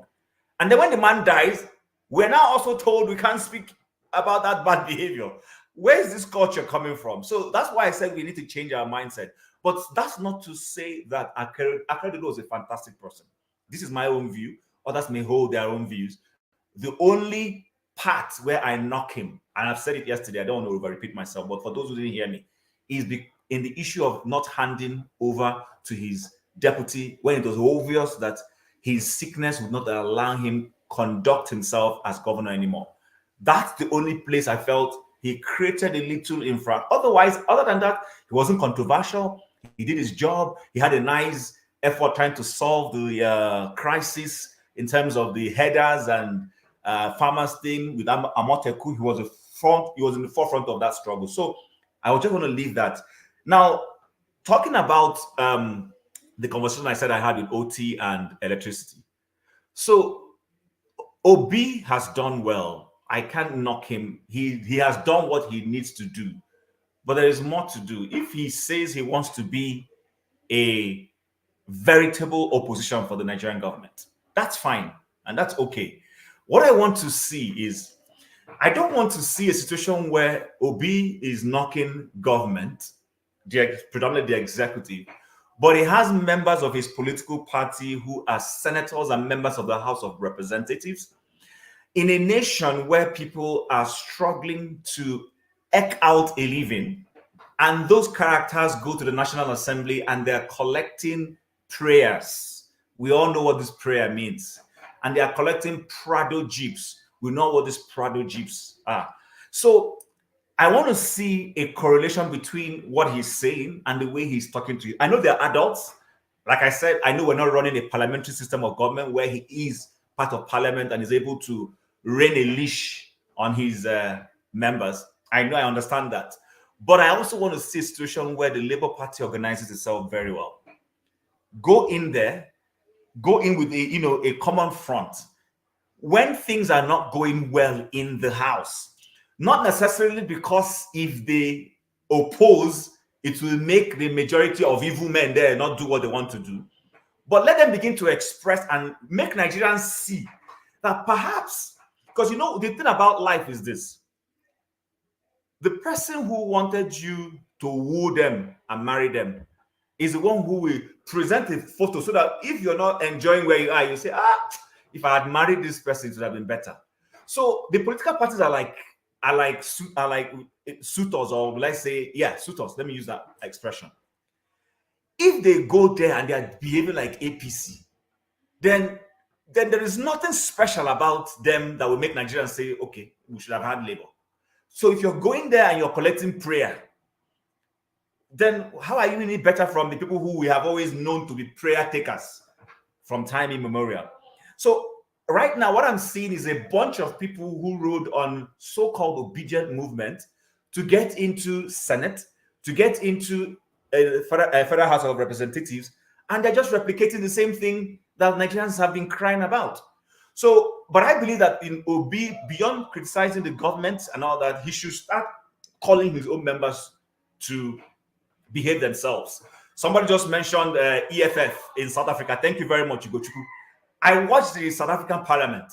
I see how Julius Malema manages his members there and everything, and they work in tandem. Sometimes he doesn't even speak. It is his members that are speaking. But remember, I acknowledge the fact that Obi is opposition from outside of government. We're not running a parliamentary system of government. But I still am of a strong opinion that he can, with his party chairman and his party structures, begin to make their members go there and be accountable. If Obi is saying he's a frugal person, I want to see frugality in the lifestyle of Labour Party senators, Labour Party members of the House of Reps. Otherwise, then what it means is, are we trying to vote one Obi in, who will go there, be a one-man show, assuming he won, and then his members are busy doing something differently? No. So I think that's what is that is the aspect I'm concerned about, that this opposition has to be played in unity. His members need to, in fact, if it means him calling a town hall within his members and the obedience, so that people, they can listen to those people who support their principle and understand where those people are coming from. So when they go to the house, they will be doing the thorough bidding of Nigerians. And I am not oblivious of the fact that they are few in number, that they may go there and their voices will be drowned out. That's fine. But let Nigerians see that there is a group of people who are standing out. Because you see, it's those group of people standing out that will make Nigerians, by the next election, God willing, assuming everything goes well, we'll get to say, you know what, we have really tried these other people. Let's try this Obi and his men. But right now, it's looking to me that it was just an Obi. And then the other men are for themselves. They've gone there and they've carried on with their colleagues from other political parties, doing as they like, voting things that are, you know, Nigerians are not happy about. So I just wanted to bring that out. I know people are listening, and those who have brothers and sisters who are in the National Assembly, they are all listening. And to our Nigerian political elite, it's time you begin to realize you're there for the people. Nigerian politics seems to me to be like a place where people come from poverty and go and become rich. The matter what anybody tells me, people move from, they just go there to feast on national cake. That mindset needs to change. Go there and think about the people. Nobody says if there is any official benefit you should have because you're a senator, you shouldn't have it. No. But what we're saying is, don't go there and in the midst of squalor, in the midst of pain of Nigerians, you go in there and you're living large. It doesn't happen anywhere in the world. Senators in America, for instance, leave their constituencies. They don't go renting houses in Washington. Many senators share apartments with other senators in Washington. It's all short term. The moment their tenure is over, they go back to their constituents. That's why you see every holiday, they are back to their constituents. They don't necessarily live in Washington. And Rudolph knows this. And it's the same thing if you go to the UK, members of parliament and everybody. People are accountable. People fear the people. So I think Nigerians, this is some of the things that maybe our civil liberties, civil society organizations need to begin to champion.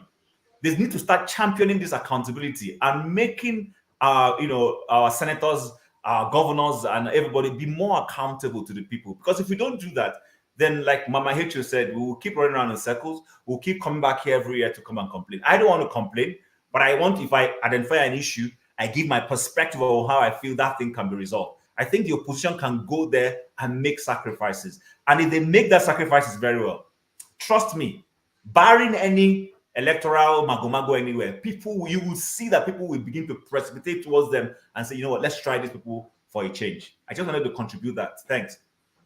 All right. Thank you. Thank you, Chim. You mentioned something about the hospitals.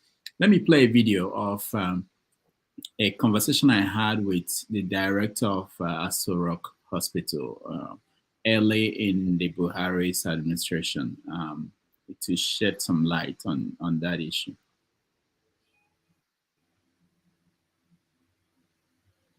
Yeah, Joseph, about the other ear. We caught up with the surgeon in charge of Aso Rock Clinic when the president was here at the United Nations. And we asked him the same question. We said, why is the president, why is he going abroad for ordinary ear treatment?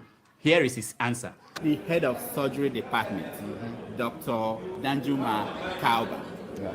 So Nigerians are wondering, why is it that a president of a country like Nigeria cannot cure ear infection in Nigeria?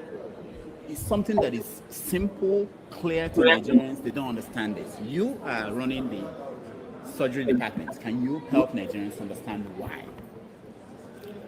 Well, on this, I don't have the capacity to comment. I'm not his chief personal physician. So you can't comment on that. But can the clinic handle something like, if I come to the clinic now and I'm sick, I have ear infection, can you treat me? Of course, when you come, you'll be assessed. Once the diagnosis is established and it can be handled, why not?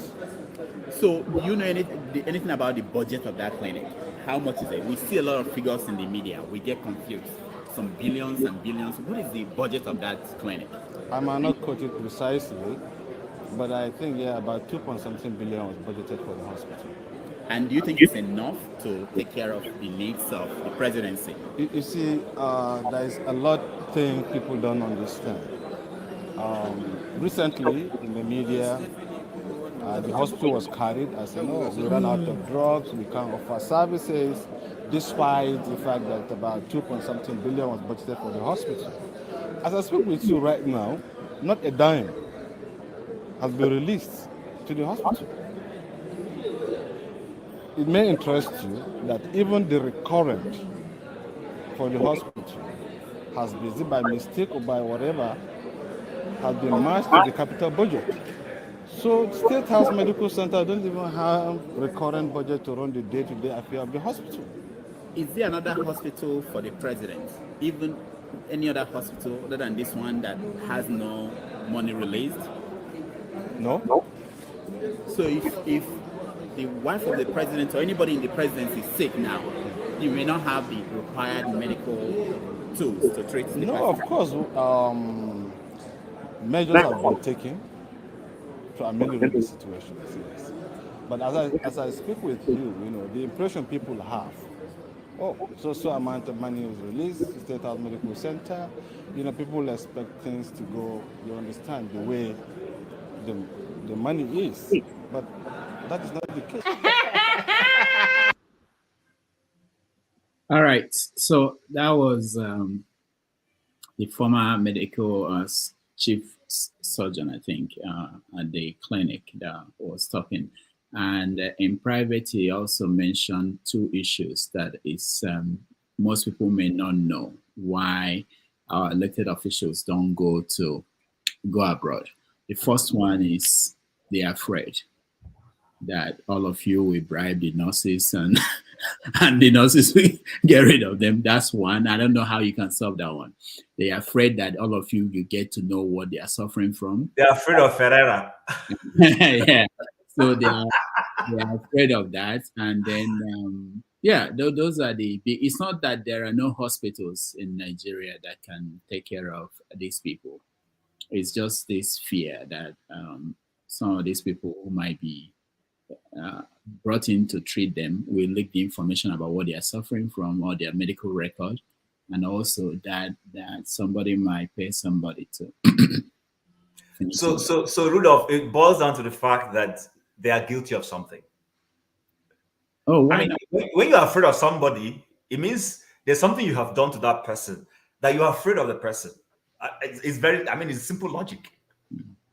Yeah. Because if I have no fear of Mama Hecho, I will walk into her service provision, whatever it is, and receive my service and walk in. But if I feel I've offended her, and of course, we come from a society that is largely suspicious. With this suspicion we face exactly. So that is where but it stems from the fact that you believe you've done something wrong. If I don't know, if I believe I haven't done anything wrong to you, I'll come in and receive service from you. So they need to go and correct, guilty conscience. No, Chim. Oh, let's take this in this way. Mentality of Nigerians in terms of health issues is different from here. A Nigerian will be suffering for a disease, and so a Nigerian will be so ashamed for people to know that I'm suffering for such a disease. That's the job of Nigeria. They are too ashamed. From a headache, if somebody go to hospital, if somebody you start hiding. You don't want them to know that he's going to hospital. That's Nigeria for you. They are so ashamed of whatever illness they are going through. So, an ear infection that the president have, all right, he will not even want his People around you know that you even have ear infection. That's the problem in Nigeria. I don't just know. That's what's killing many people. Many people are dying because of that, because they don't want to, like, okay, somebody else to know that I'm sick. Someone will go to hospital, appendix, anything, and comes back, you'll be hiding for it. You're hiding for people not to see that you went to hospital. It's not their money, it's not their sickness. So that is one thing I see about Nigeria. And I witnessed so many times. And sometimes people die from that. That's just how I say it. I didn't say that every Nigeria, they do that a lot, even though they don't even have the money. No, but the thing is, before they came into the public office, were they patronizing this medical treatment abroad? The question is no. But because they have access to the public fund, they feel it is their PLC. Have they not been seen before they become public officers? So let's call a spade a spade. How many times do you see all these other foreign countries they run to coming to Nigeria for treatment? But I learned in history that in those days they used to come. We should be ashamed of ourselves. That there was a history where people were coming to Nigeria, where Nigerian Naira was higher than the dollar and pounds and euro we are talking about. And now we come to this stage and we are still thinking we don't know what to do to bring ourselves back out of this problem by spending public fund outside Nigeria. It's so pathetic. Okay, when they even allocated budget for themselves to buy new car, why did they not patronize Nigerian made? It is because we take pride in traveling abroad for exotic life. We see it as an achievement. That is why we continue to do it. If not, since stealing is in their DNA, can they steal and invest it in all these things they run about traveling now to go and get? Are we not even ashamed? Most of us take pride in going to Dubai, to go for holiday, to go for wedding ceremony. What was Dubai before? When your grandchild begin to rule, that is who Dubai is to us. And yet, we want to continue this way. No problem. If we refuse to change, one thing is certain. This generation we are neglecting, they will be our torment tomorrow, whether we like it or not. Thank you. Thank you. Let's go to Alaba. Welcome to the show. Thank you. Greetings to everybody. Special greeting to Mama H.O. Finally, so proud and happy to be on the panel with you. I have always watched you way back in the background before I started joining the panel myself. Due respect, and you're always hitting the nail on the head. Thank you very much, Ma. We were a bit worried when we didn't hear from you for a while, but thank God you're back with us. I just got back from church, and that's another story. And I don't know the exact topic of the conversation, but a few things I meant was that Kemi when Olumide was mad that they abused the dead body of that Ondo governor that died. Not abused, you know what I mean? They didn't respect him in dead. And then I heard Chim's submission, and I have a serious problem with Chim's submission. I'm totally with Mama H.O.'s submission. First of all, our politicians, whether dead or alive, deserve no one's respect. I don't care what our culture says about the dead, for what they have where they have put us or put the country. Anybody in their 60s, quick one before you, Ferrari, can you remind everybody what my submission was, so that way I will get there. Probably must have. Yeah. I will get there to some of your submission. Yeah. So none of them, dead or alive, and vocabulary matter. We should even stop calling them leaders. We should call them what Dele Farotimi calls them: ruiners. Our ruiners. That's who they are, dead or alive. From the fool that was jailed in England because he tries to get a kidney for his daughter, when he had money, never built an hospital, to the one that just died. They had money, they never did nothing in their homeland, always running abroad. None of them deserve courtesy, respect, or anything. They are a disgrace to the black race. Call it as it is. Stop sugarcoating rubbish. They are a disgrace, all of them. The 66 boys, Obasanjo, Babangida, Abacha, Abdulsalami, whatever. Tinubu, if they had done the right thing, Danjuma, if they had done the right thing, a thief, a drug dealer would not have rose to the highest position in that country. It's because they failed. And fella have been singing about their failure for years. Nobody was listening to that man. They were saying the man was smoking Igbo. This one, they smoke Igbo. But he was the smartest one among them of their generation. They say the man, they smoke Igbo. All from then kill my mama to suffer for what? Go listen to all his songs. To Mr. Follow, make you open high. If you follow book, now inside gutter you go quench. To the point that this so-called democracy we are learning from the white man, we are not doing it right. Fella, put it all there. And that we are not doing it right, and that is going to lead to our death. That's why I say, teacher, don't teach me nonsense. Person where you teach, yes, she be the person don't die. Person where you teach, yes, she be he don't die. You, me and you no day for, because he said if they really meant well for us, when they go to that United, they will tell them this democracy or this rubbish you're doing is not the way we do it, because they know the white man is very smart. They will destroy you without shooting one bullet. Once they put that, they let you do the wrong thing, they know you will self-destruct. We are in a self-destruct state. Take it or leave it. All this sugarcoating, calling them rulers, this. Now, back to Chin's submission about Obi or this, that. Let me tell you, it's a false assumption to think we have an opposition in that country. The state of our politics, if Obi did well, I'm not shooting Obi down on this one. Obi did well, he did his role. Don't get me wrong.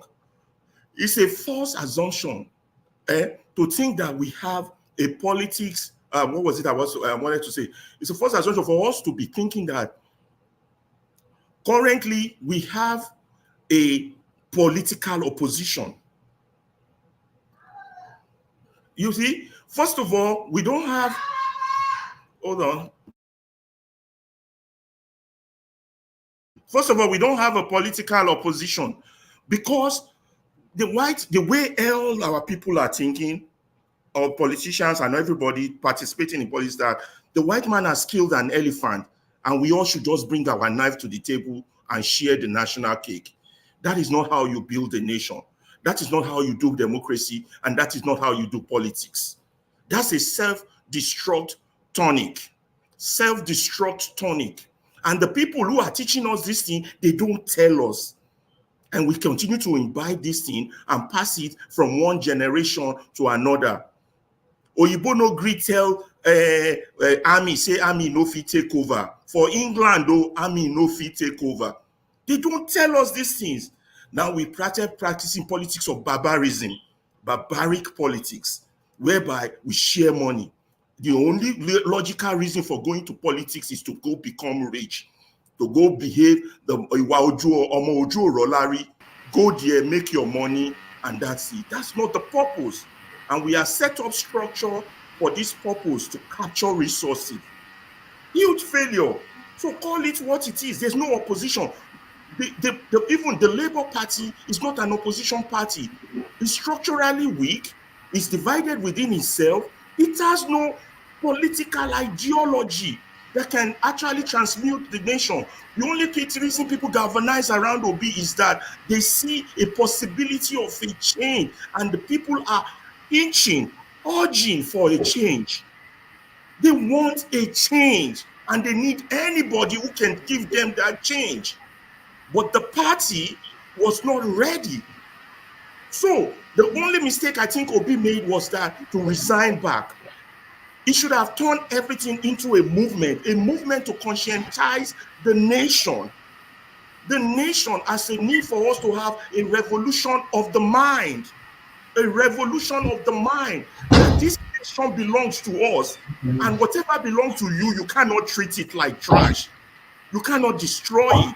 It's like Abiola once said, you have one well where you fetch water to drink, to cook. It is in that same well that you piss and you boo-boo, you shit inside. Who are you killing but yourself?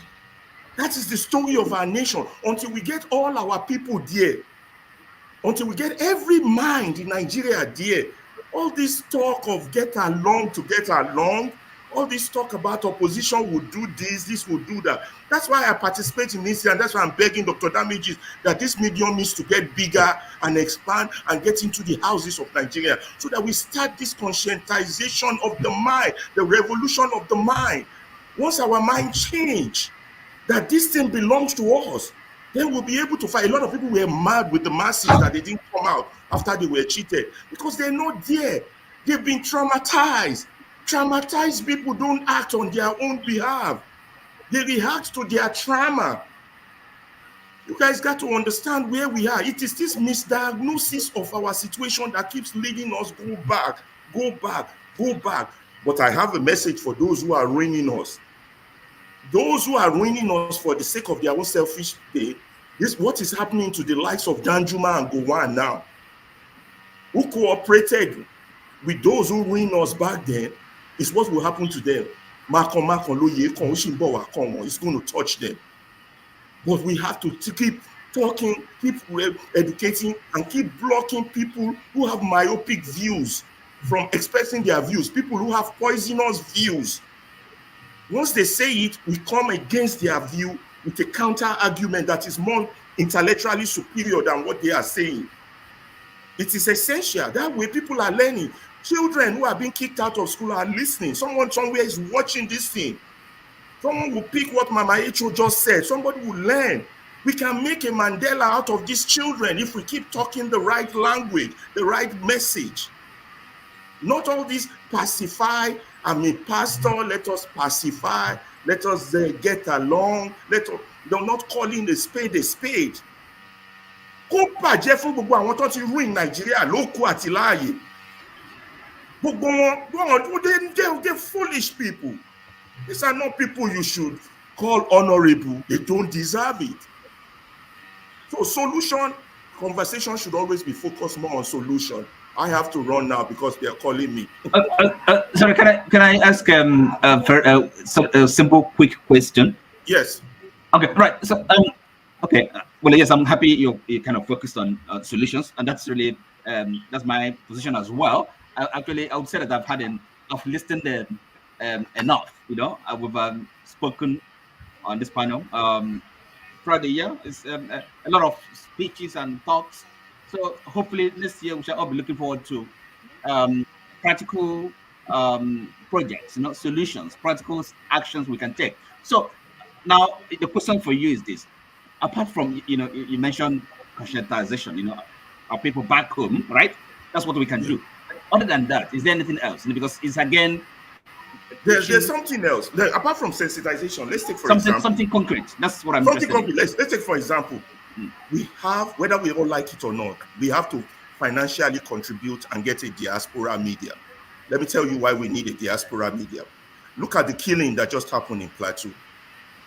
District-wise or geographically, there's somebody, apart from the governor, there's somebody who is a police officer who is districtly in charge of that region. You understand? Who is zoned that this is the area you cover for peace.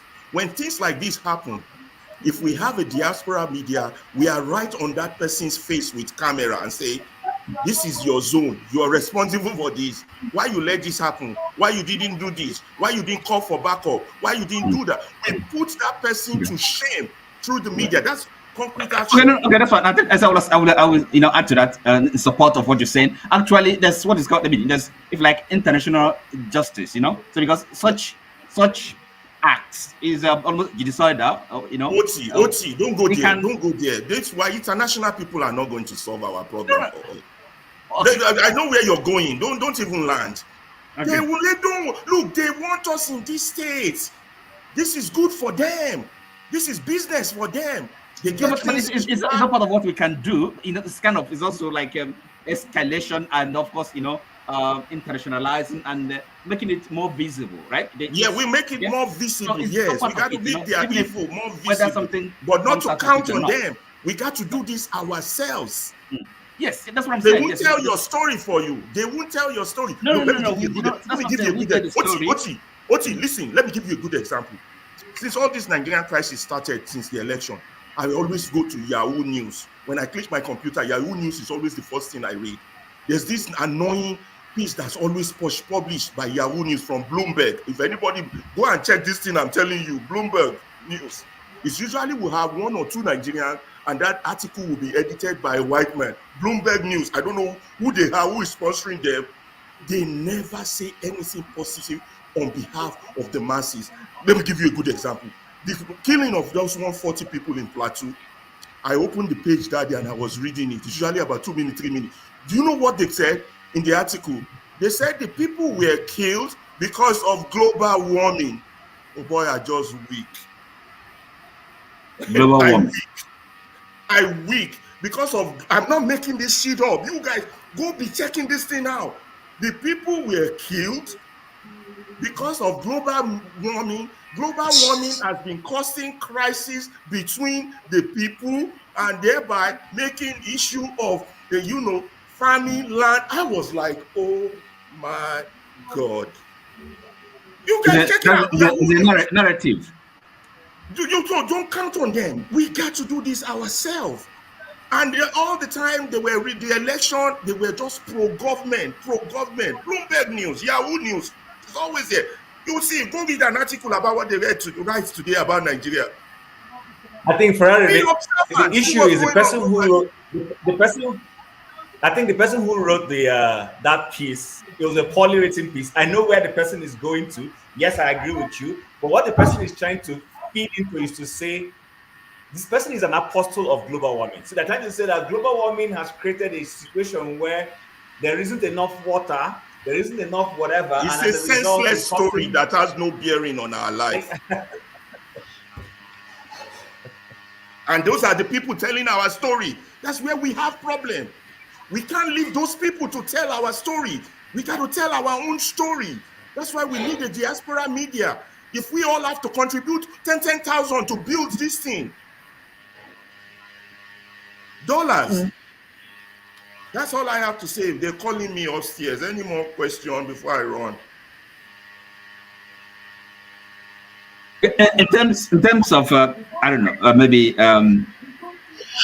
regime change, okay? Yeah. Because I mean, apart from persuading people and yes, I mean, actual governance, political power. How do you perceive it? Yes. See, regime change, unless we are ready to go force, which I don't see us ready. First of all, we're not mentally ready. Unless we're ready to go force or go on the ground like the IRA or go resistance force like the Irish Republican Army, we're not there. We're all there. So for the next few years, we're still going to have these morons in charge, but we shouldn't make life easy for them. You understand? What I would have loved it if Obi had cooperated, joined with Atiku, all of them and all your parties to boycott. That will make the bad people will still be in charge, but it will make our movement and sensitization larger and bigger. But people are what do you say to because what do you say to the idea that giving them the message that those of them, whether in life or in death, those that have committed crimes against Nigerian people, they're going to be tried. Yeah. I mean, I believe they should be tried. I believe they should be tried. They should be publicly tried and dealt with and executed. It doesn't matter how long it takes. In future, but I don't know how it's going to happen until the change comes. They're not going to try themselves. That's and yes, but of course, to give the message for them to understand what that they are doing. It's coming at some point. It doesn't matter how long it takes. Yeah, but hope is not a plan, my brother. Hope is not a plan. That's why we got to keep talking, making plan, and do the pot. When I say using peaceful ways, when I say the media sensitization, I'm only advocating for the peaceful way. There's the other way too that can happen, but I don't see us readily there. Even if you come on this platform, Alaba, hold on. talking Alaba, rubbish. hold on, please. Hold on. Doctor, if you look at the comment section, someone has just asked for a link. He does that to come and spy on what is happening in private chat and post lies. So just watch. So if someone is coming on, he should be bold enough to show his face. And I'm speaking about one Nigeria. That's what he does all the time. Just to let you know. Thank you. Go on, Alaba. Yeah. So now if we keep expecting government to solve our problem, John Abba said that it's not going to happen well, because this government that never gave you roads, never gave you water, gave you electricity, they're not even giving you security. True, they're not going to solve your problem, but we need to make life difficult for them, to telling them that you're not solving our problem, you shouldn't be in government. We would embarrass you to the highest level that we can. You shouldn't be in government. We will boycott, we will do this, we will march, we will do whatever we need to do. Those are the peaceful ways, but there's still the other way. So does that include obstructing them? I mean, when they arrive in, Yeah, everything, obstructing them, embarrassing them, throwing shit on them when they walk on the street. So these are the things kind of, these are kind of practical. Those are peaceful ways. Embarrass them. Disgrace them. Okay, so Alaba, I'm listening. So Alaba, I think context is necessary. Context, yeah. Like you, when I started my comment, I said Peter Obi has tried. He has done well. But I'm not the person who came out to say. I'm not the one who came out to say I want to play the role of an opposition. He said so. So what I'm saying is, I said, I got you. He said so, and I told him when he said, remember one day when I came on, I said the issue is not what Obis will say. The issue is about you, what you would do to save your country. Atiku has already told us he's going to Dubai. Obi too will come out and tell us what he will do. He's a politician. He too has not had that moment. Maybe he too, despite all he knows, has not had that moment of clarity on how bad the problem is. You got to get to that level. Okay, but so here's the point. He has been talking. He goes to X. He has a lot of obedience, have town halls on X, and he speaks from time to time on that X. I haven't been opportune to go in because of work and all that, because I wanted to go and hear and see what he's saying. Now, but the point I am making is this: whether we like it or not, this fight or this nationhood building will come from diverse fronts. Our own also is to also suggest things that can work. In his trying to play that opposition, I'm saying he can help holding his party members accountable. I don't know why people are struggling to accept that. Chin, before I go, that's a fallacy. It's not his party. It's not When I say his party, I saw a comment. Somebody saying he doesn't own a party. Nobody owns a party. It's his party in the sense that he's a member of that party. That's the point. He has no control. Look at what Arabambi and Wapampa showed. They gave him. Why are you bothering to answer that? Why are you bothering to answer such things? It's not his party. The guy doesn't understand. How can one man own one party? It's not his party. They gave him a medium.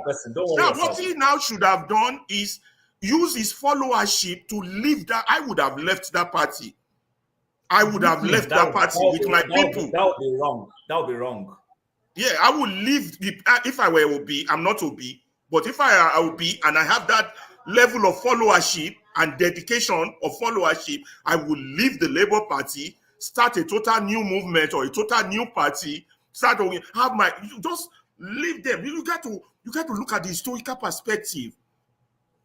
The Nigerian historical perspective is that everybody comes to the table with a knife to cut a cake. We have not transcended the level of where Obi is, where nation building. How many politicians do we have that did not steal? Very few. And you are expecting Obi to perform magic. Well, the man has tried. So maybe we can have a conversation another day. My perception is this. The only way, and that's what is lacking in our Nigerian system, is that sometimes we create mini gods. If I was in Nigeria, I would vote Obi, full disclosure. But the point I'm trying to make is this.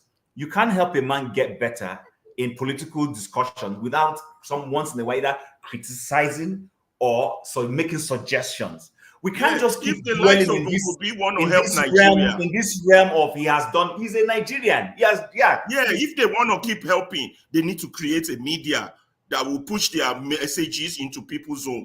Because the other party, people you are fighting, their messages has already been passed on to child that has not been born 10 years from now. They have already recruited that child. You got to see the gravity of what we are dealing with. It's huge. Sorry, I hate to butt in, but I've been waiting to have my say, really. Yeah. I Go hate to in. butt You in, have a and question for me I don't because I'm like about to go talking. to the backstage because they're No, calling I me. don't have a question for you. Okay. I do Yeah, not go have a ahead, question for you. Ngosika. God bless you. Thank you, everybody. All right, so all right. So I wanted to backtrack a bit. Sorry, Dr. Damages, am I allowed to speak? Go ahead. So I wanted to backtrack a bit to what Mama H.O., the discussion earlier about why these people do not go for medical treatment. That was after you played that video with the chief surgeon at Aso Rock Villa Clinic. I wanted to say that it is not because they do not get treatment here when they assume office, not because they are afraid their ailments. This is my opinion. Not because they are afraid their ailments will be made public knowledge. No, that I do not feel that is really it. I just think that they do not trust the system. I feel that all this while they felt they have to manage it, they had no choice. They had no choice. They just felt we are stuck with this bad system. So let me just be doing. Once they grab it, snatch it, and run away with it, and enter that place and see that they can actually have an option. That is when if nothing will make them, nothing, not even paracetamol. They won't take paracetamol from even the hospital they build themselves.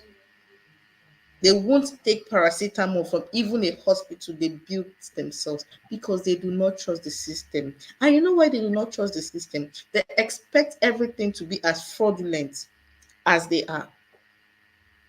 They know how they got there. They know they are frauds. They know even the good money from their mouth self is not genuine. So they expect every other thing in the system to be like that. So before they get there, they have no choice. They are stuck with the system. So once they grab it and they have an opportunity and they see Nigerian money, do you know what Nigerian money is? Nigerian money that transformed Buhari from a dying man to a bubbly old man. That is Nigerian money. Buhari came alive. And then the propaganda about Jubilee started flying. And he gave rise to it because who wouldn't believe it? That man was sickly. He was sickly. Anybody that remembered campaign season Buhari, he was sickly. And then Nigerian money, you know what? They use Nigerian money to change that man, like treat him, do everything for him. That is what they want. That is what they are aiming for. And once they get it, they taste it. Nothing you give them in Nigeria can compare because they know the difference. They know the difference. I just wanted to say that about that. And what we can do every time the issue about our politicians is being discussed, there's this abstractness with which we discuss it. There's this dichotomy as if them, these people, and us. And I sometimes feel that is where the issue starts. We do not see that these people are a part of us. We look at them as some sort of aliens who are misbehaving, who manage somehow to get into power and are making all of us suffer collectively for bad decisions they are making, forgetting that these people are part of us. They walk the same streets we walk. They breathe the same air we do. They live in the same country we do. They are our neighbors. They are our local government people. They are from our constituencies. These are people. Even some of them, if you know they reach their papa house, they are not strangers. We should stop talking about them with this abstractness. They are part of Nigeria. They are Nigerians. They are the average Nigerians. No Nigerian is more average than them. And their attitude towards leadership speaks volume about the rest of us. Because I've said this several times and I keep repeating it. Most Nigerians who criticize bad governance do not do it from a place of concern. It's all fox piety. I'll keep saying it. Most of them, what they are waiting for is to get in there so that they can steal their own. That is what they're waiting for. That is why I cannot stand bench sitters. I cannot stand neutral people when it comes to politics. I respect people who take a stand. No matter how bad the stand is, take it. You have my respect for this. You see, neutral people, I do not trust them. I do not like them. Because it only means one thing. You cannot criticize the person because you're waiting to get in there. So that when you start doing your own, the same measure of criticism you used on the person will not be used on you. And that is why this whole abstractness about talking about them rubs me off the wrong way. I want to say this. Next year, I have a very funny feeling about how things are going to pan out. It's no more news that there's hunger in the land. And I hate it, but I like it. Because it was after the election that I said, the hunger that will do Nigerians and push them is coming. The thing that will do them and push them. Nigerians that don't know how to twist and bend and adjust to every situation. It will come to a time they won't be able to twist and bend. All these excuses, all this grammar, they won't be able to offer it anymore. I went on Twitter yesterday, and I'm going to end on this note. I went on Twitter yesterday, and Twitter was agog with people who were somebody died. Apparently, he was a Jagaban supporter, and he had a terminal illness. He had cancer, and even while battling cancer, with just few months, according to what his friends said, that he was told he had just few months to live. This guy was bent on supporting this evil that happened to Nigeria in the name of election. So he dies, and people are celebrating.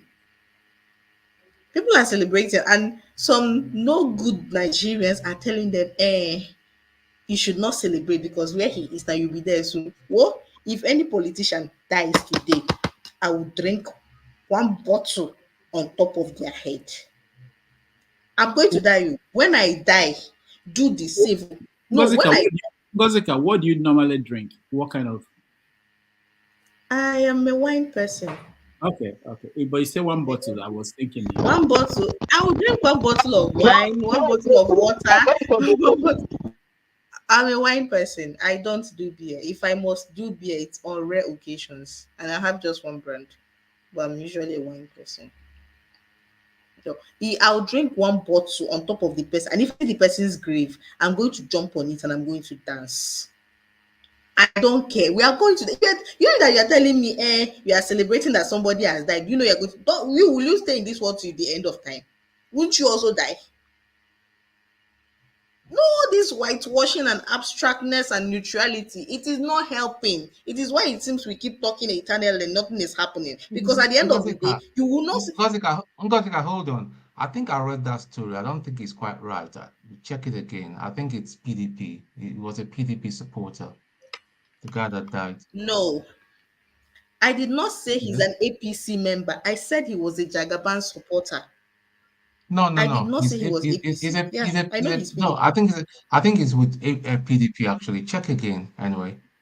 Okay. You are not hearing me. I did not say he is APC. I said he was a Tinubu supporter. There are two different things. But I know people who are not APC who are supporting Tinubu. Tinubu has his army, and then there's APC minions. No this and no peace. They are the problem we have in this country. Most average APC people, you can deal with them. I think to a very large extent, they know. Even if they won't say it, they know. But you see the Tinubu supporters, they are the problem we have. I do not mince words when I say it. Those people are innately evil. So when I say he's a Tinubu supporter, I'm not missing words when I'm saying he was a Tinubu supporter, but he's a But PDP member. Because Atiku himself sent a condolence directly to him. That is just by If the we are way. speaking Let me about the same just person, yeah, if we are speaking Audi about for the real same or person, something like that. Yeah, Audi for yeah, real. if it could be another person, but the one I saw actually was a PDP supporter, and yeah, there were a lot of comments going on and all that. But Let me to me, death is just just another passage to another realm and all that. You know, it's can not I just it's round not off? punishment. Mhm. And I'll round off by saying this. A point will come, and Dr. Damages, this is the right time to say thank you for have your seat and 90 Minutes Africa. I hope that time will come where some people I don't want to call name, who are representations of the problem we have in Nigeria, with their Balenciaga movements. They want to balance this, they want to balance that. Fence sitters and neutralists. No, we don't need you. Take a stand. Whatever stand anybody takes, I do not have a problem. I might not like it. I keep saying it. I might not like your stand. I might not agree with it, but you have my respect because it is better that you stand for the wrong thing than stand for nothing at all. People that do not stand for anything are dangerous people. They are not trustworthy. You cannot trust them. You should not associate with them. You should not. And I am looking forward to a time on this program where, because each of us is a representation of Nigeria. I hope we know that. When we speak about Nigerians, the politicians, we are a representation of it. And we display it here. The same problem we talk about that is bedeviling Nigeria, we display it here every Saturday and Sunday. So when I'm saying these things that I see on the show that rubs me off the wrong way, I am speaking in extension to the whole Nigeria because each of us here is a representative. I hope as we're going into next year, we'll drop the whole neutral BS, we'll drop the whole fence sitting BS, we'll drop the whole Balenciaga BS, and we start changing this conversation of them and us and accepting that at the end of the day, it is the same people at different levels doing these things. Thank you very much. Sorry, Madam Jessica. Sorry before you go. I'm so sorry for interjecting. Before you go, there's something I want you to do for me, please. In your own way, within your own community or within family members, if you can, please. There are some people that just sit on the fence. There are some people that are doing evil, like you rightly said. They're not really promoting Nigeria. If you can, within your power, to convince them and let them change their mindset, that is the way we're going to get people to, get this country great. Otherwise, So why would you boldly assume I do not do that? Do I look like somebody that do not do what they doing that, I'm preach? just exploring you more. That in your workplace, it's just like when people preach about religion. Maybe if we do that more about the love of our country, how people can change their mindset, let's take it religiously. Maybe that would change people's mindset. Let them see, because they're in darkness. Let them see that look, you They people are know. suffering. No, that is the thing. They know. No, it is very funny when people assume that Nigerians who make these bad decisions or who support these people do not know the right thing. They do. You might argue that prevailing circumstances or hunger or whatnot pushes them to make decisions, but they do know. They know. You will get to know. You'll be made to understand. They know when it bites home, when it hits home. That is when they start speaking the truth, and you realize that they know. So what if they know? Why can't they just follow? I'm trying to. Sorry, I'm trying to kind of figure it out. Like but you refuse to do it. What is the game?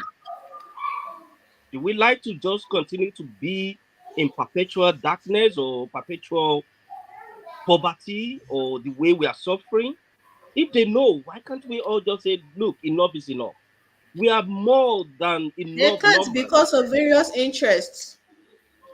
I've said it here on this show that if you want to criticize the government, you have to make sure you're not benefiting from it in any way. You're not feeding off it in any way. That is the only way to stand and criticize it. If you're feeding off the government in any way, you cannot criticize them because that will be taking spoon out of your mouth.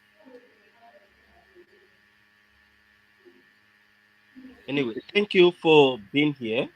We want more ladies, more women to get involved. And I think by women getting involved, there's a likelihood that we're going to move faster than, it's a men shouldn't be. And yeah, somebody just pointed out that you called me Jessica. I am not Jessica. I am Ngozika. Ngozika. I'm Rudolph, sorry. I'm sorry. Ngozika. make Mr. I talk. Wole. I am I have Ngozika. Yeah, okay. All right. Sorry, guys. I have been handling something behind the scene. Okay. Let me see. Righteous man, I see you. Ovie, you're in America. Can you wait a minute? Okay, go ahead, Ovie. Go ahead. Go ahead, Ovie. All right. Good afternoon, everybody. As I said, it's a different thing when you are looking from outside into the show. For about 3 weeks now, I think that's what I've been doing. I even refuse to stay out of my platform and all that, just to actually observe, and to take stock of where we are, where we need to go, and what is actually happening. And this is my observation and my submission. Anybody can prove me wrong. I think in any society at all, from the real time, as some people will say, back in the day up to present, every society, every community, every have group of elites, people who know enough, people who have enough that they are being trusted with how that society to move to the next level. An ability for us to actually understand this is very important. I'll use I always like to use America, Britain, China, and maybe a few other countries as an example. Which group of people actually control their leadership and why they were able to achieve this kind of progress that they are actually enjoying. Right? When America actually fights for their own sovereignty, we negotiated, we no fight. And I think maybe that's the problem. And again, I see that to what Nigeria is always trying to point out, that we never actually experience anything as a group of people to actually wake us up, right? We negotiated our freedom. If we want to actually put it that way, I don't know the negotiating terms, but America fought for their revolution. When they fight for their revolution, they actually take a stand and come. We are not going to model our system of leadership to that of our conqueror, people where we get our freedom from, which is the Great Britain. What is the system of model our system? What is the system of, what is their system of the elites that rule them? The steady tiers, right? The royals, the lords who represent the wealthy within the society, and the commons.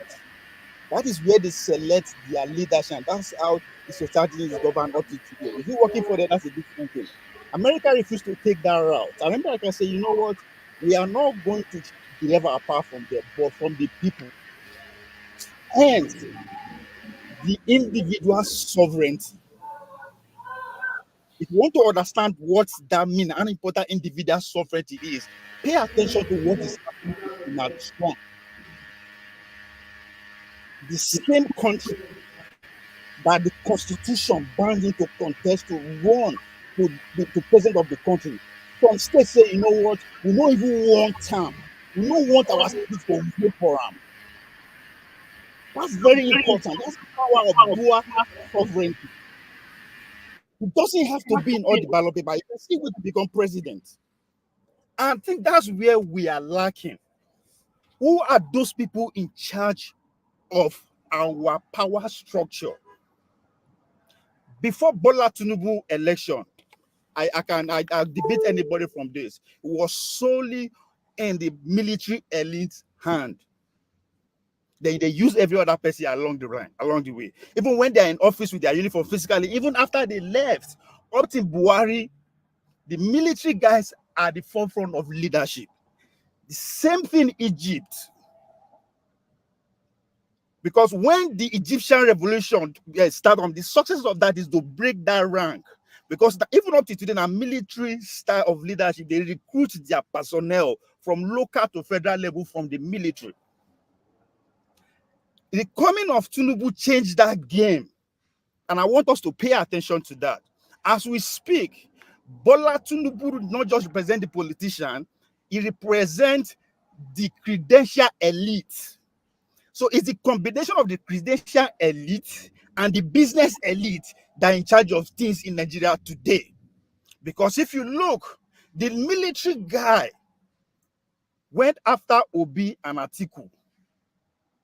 Tinubu had to come to the business class who have been second tier of the leadership for the past 60 years. Elumelu, Okoya, Boa Cement.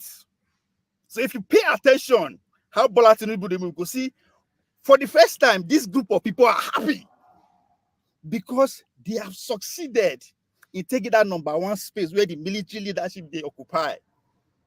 So the power is between the business elite, the typical political guys, and the credential elites. That's where you see the Harvard guys. You look at all our ministers and all that, those are the credential guys. They have nothing.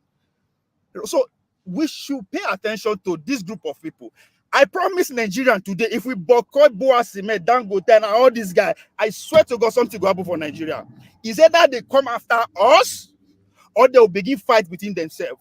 And what we should be aiming at, how do we call fight between themselves? Because if they begin fight between themselves, one group will need us to gain power because they need us to legitimize that power, which is the election.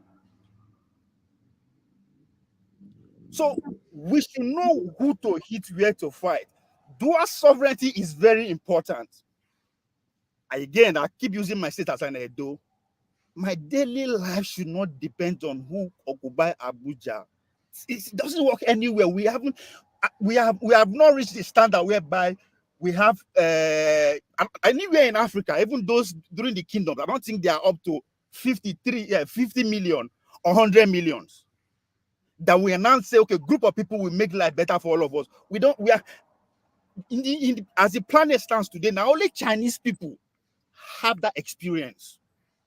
If you go back into 1600 when they lead, they are in millions away. They want to build a society that is conducive enough for them, but they lack that relationship with outsiders. That's what brought their downfall. And if you go back to the IC, there's what they call 100 days of humiliation. When the outside break in, they humiliate them, just like as they come to us and they humiliated us with slavery. But we are happy to still live their life. Passat was here going on and on about Sunni. Yes, we don't want their lifestyle. I dare anybody. I don't want the Western lifestyle, the Christianity. I don't want it. But nobody is thinking that way. It's not just about Sunni. So we should look at the power. Who are these people who are actually gaining from our collective wealth today as we speak within us? I don't have any hunger towards elite who decide to govern society, but are they doing well? For God's sake, it's 2024. It's over 300 years that human civilization come in contact with power, electricity. It's over 300 years. Oh, we don't have it. We're talking about what so common things that we don't have. But it's as if when one Muslim die, one Christian die, the whole country will erupt. As if, for God's sake, if we're so much in love with heaven, maybe we just go and kill all of us now. We could go enjoy heaven if that is what we want. Our problem, everything that I'm stressing is that our problem lives within us, and they are those people who are the elite. Elite not be governors alone. If you have social influence, that's why I was trying to go back and forth with the damage about MCLO. It's an elite, he has influence. When you speak and people follow your order, that is a power of an elite. Those are our problems. Those are the people that select people that govern us from local government. If you think I'm lying, you will trace every appointment to former general, former king, former minister, every one of them. So our problem lives with us. We just have to face it. If your uncle is a billionaire, he is our problem. I'm not saying he steals the money, but what is he using his money to do? If he's not fighting power with the money, then he's supporting power. It's as simple as that at this point. If you have influence, it's either you are using that influence to make power or to fight power. Since things are not going on well, you don't have to fight power if things are going well. Things are not going on well. So what are you using the money for? You are a suspect. I'm not saying you stole that money, but what is your money for? If you cannot use it to support the ordinary man where they cry for help to get a good governance, because to have a good governance, it costs money. We don't have it. Some people monopolize the process of making that money at their own benefit to our own detriment. They live among us. They are our uncles, aunties, friends, and lovers. Those are our problem. At the core, I always use Rudolph as part of the elite. He has influence. It belongs to the credential elite.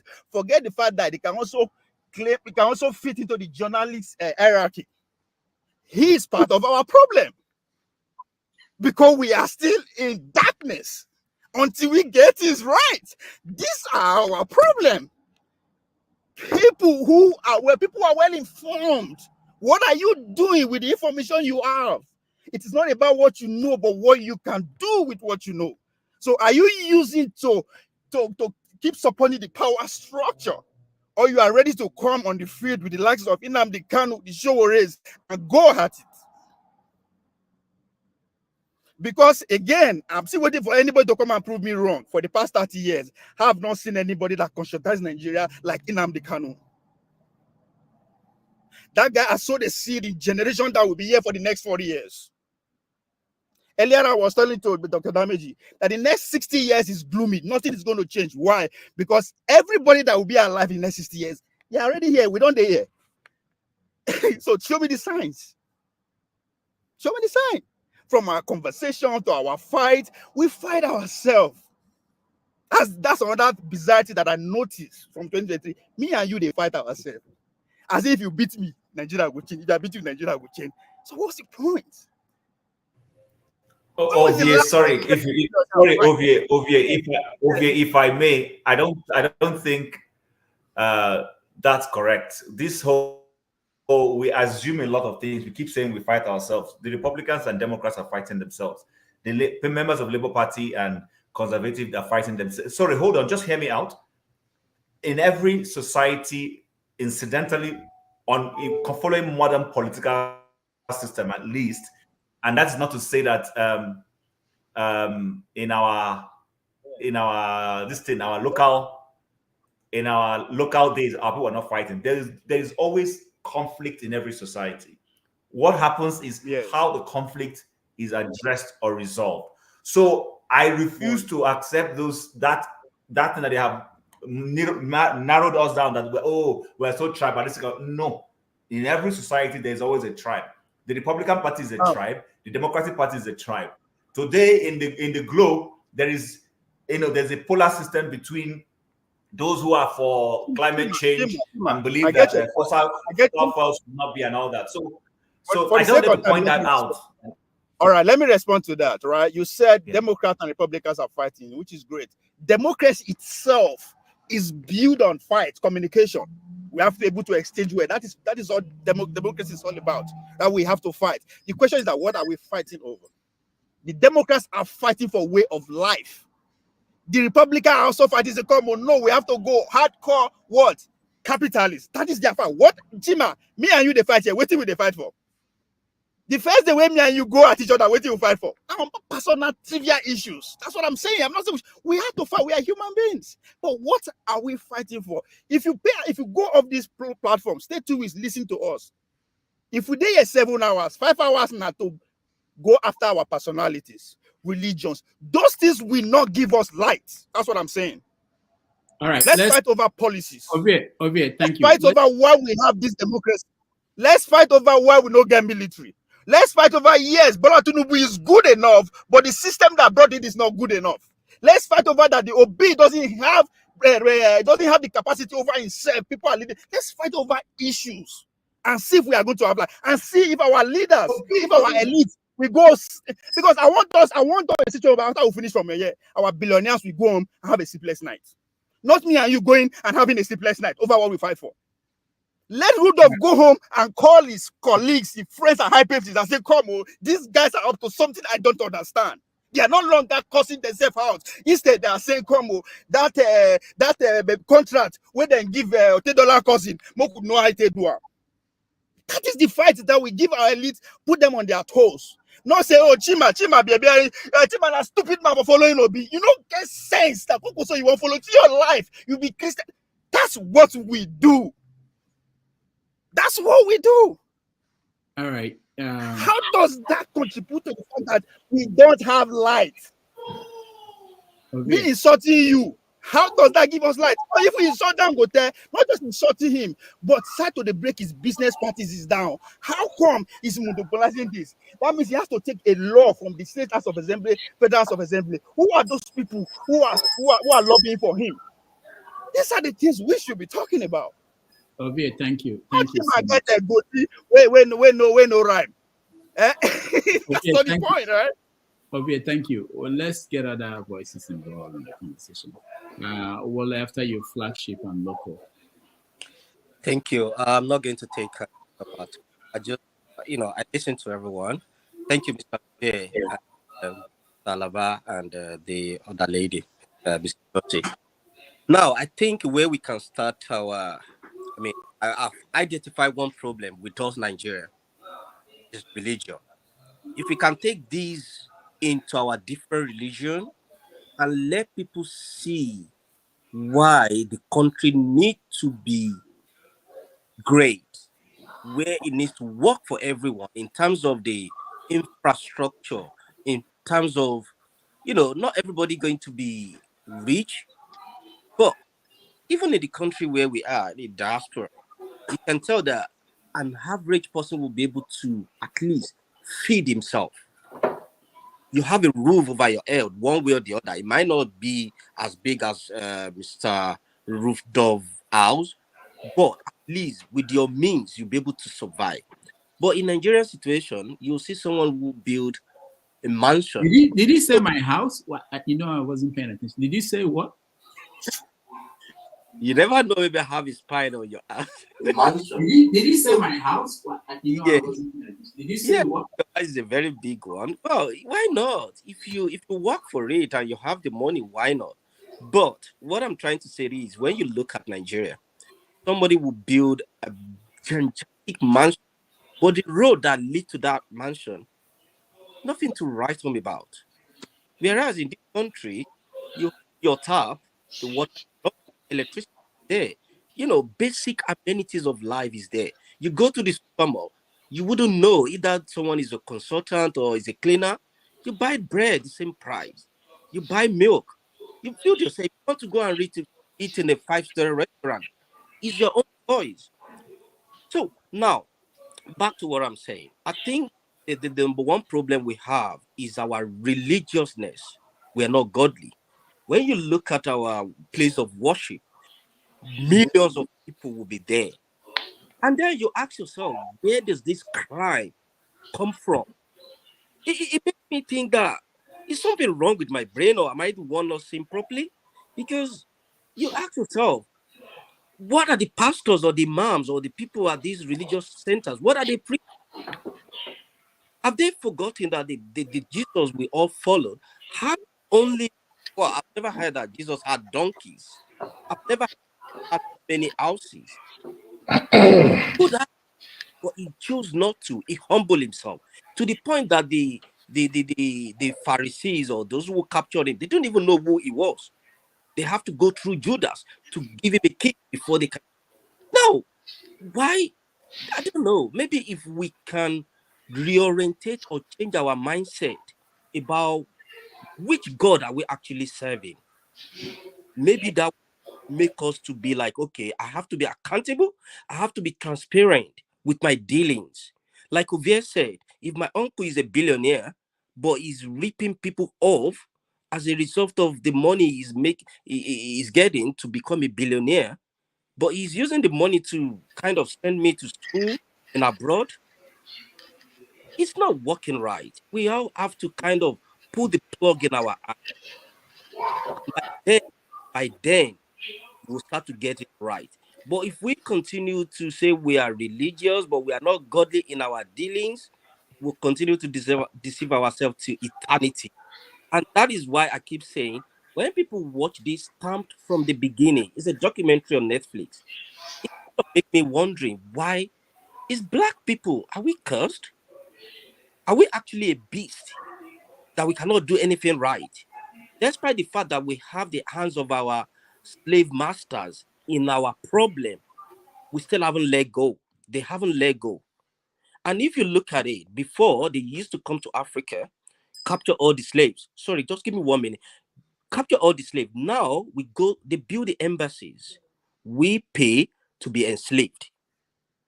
So at what point are we going to? And they use these, like someone sang the Fela song, that they use one of the mumu among us to become a leader in order to kind of have their hands in continue enslaving us. For how long are we going to? And I'm very, very sure, God forbid bad thing, if anything happen, either earthquake or catastrophe or war happens in all these diaspora country we all are, we will find our way to go back to Nigeria. I'm sure nobody will still want to remain in Afghanistan or Ukraine. If you cannot find your way to Canada, US, UK, or any other European country, at what point are we going to fix our own home where we are expecting people to fix our own home for us? It won't happen. They're not going to. We can wait till eternity. They will rather make us work to make the country great and leave our own country peaceful. So please. Sorry, Wale, are you planning to go home anytime soon? Honestly, if I go home, I die there, so be it.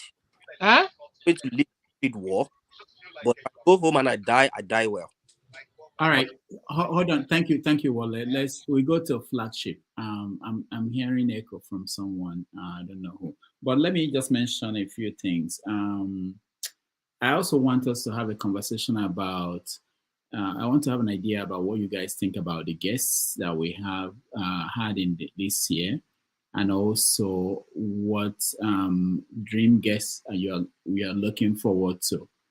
And maybe I will talk about the process, because sometimes I'm the only one looking for guests. I need help. If you have contacts about people that you want us to, sometimes we talk to somebody for 6 months before they agree to come here.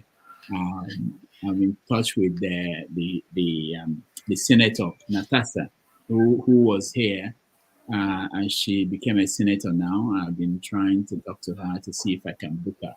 But it could come from you. The guests could come from you. It doesn't have to come from me all the time, because it's a challenge to get people every week. So if you have anybody that you think should be a good guest, and you have their contacts, yeah, you can. I've had people who actually reach out to me. I send them my template of email with potential guests, and they did that. They reached out to the guest, and then we got the person. So I'm putting it out there that anybody can contribute to that, and that will be welcome. Yeah, flagship. There is noise around you. I think there's noise around you. Maybe if there are kids. And I understand. We can. Rudolph, can I say something? No, not yet, Henry. Flagship, go ahead. Do you still hear the noise? No. Okay, my kids are kind of far from me. Okay. Well, thank you so much, Dr. Rudolph, and to all the panelists. Thank you. Great conversation today. Mama Hecho, it's good to see you again. My wife has been asking where you've been for so long, but she's watching, and it's good to see you. I'm not going to take too much time. I've always hinged my solution on education. There is no way forward until we educate the people on what they need to know, what their rights are, what belongs to them, and how the government should work to benefit them. At this point, they are just going by whatever they get from wherever they get it. And the education I'm talking about is not to the elite or the quote unquote those that have been educated through the Nigerian educational system. My focus this time is with those that are at the grassroots. We have to go there. That is, or those are the people that they get the power from to be able to do what they are doing now.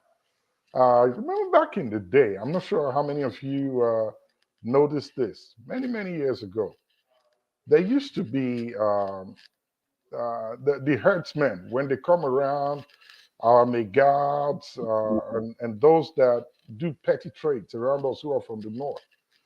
Did you notice that they always have this small transistor radio with them, and it's tuned to one station that speaks their language? And I started thinking and wondering a few years ago why it is so. The information they are gathering is about what is going on back home, what they should know where they are, and what they need to do in case. Look out for these signs. When you hear this, this is what we're talking about. The education to the grassroots people. That's why they know their left from their right. They are within our communities. They do the menial jobs. But these people are fed with necessary information that will help them, that will guide them and direct them. How many of us in our community do we have this kind of education passed out to our people? I bet you, if the people know and have the knowledge of what their rights are, the job is half done. I was able to, and this is my personal experience, I was able to treat my kids for 5 years. Well, I'll say my oldest for 5 years. And after 5 years, he gathered knowledge and started questioning some things we used to say. For example, if I would talked about this one recently, every Christmas, under the Christmas tree are boxes, toys.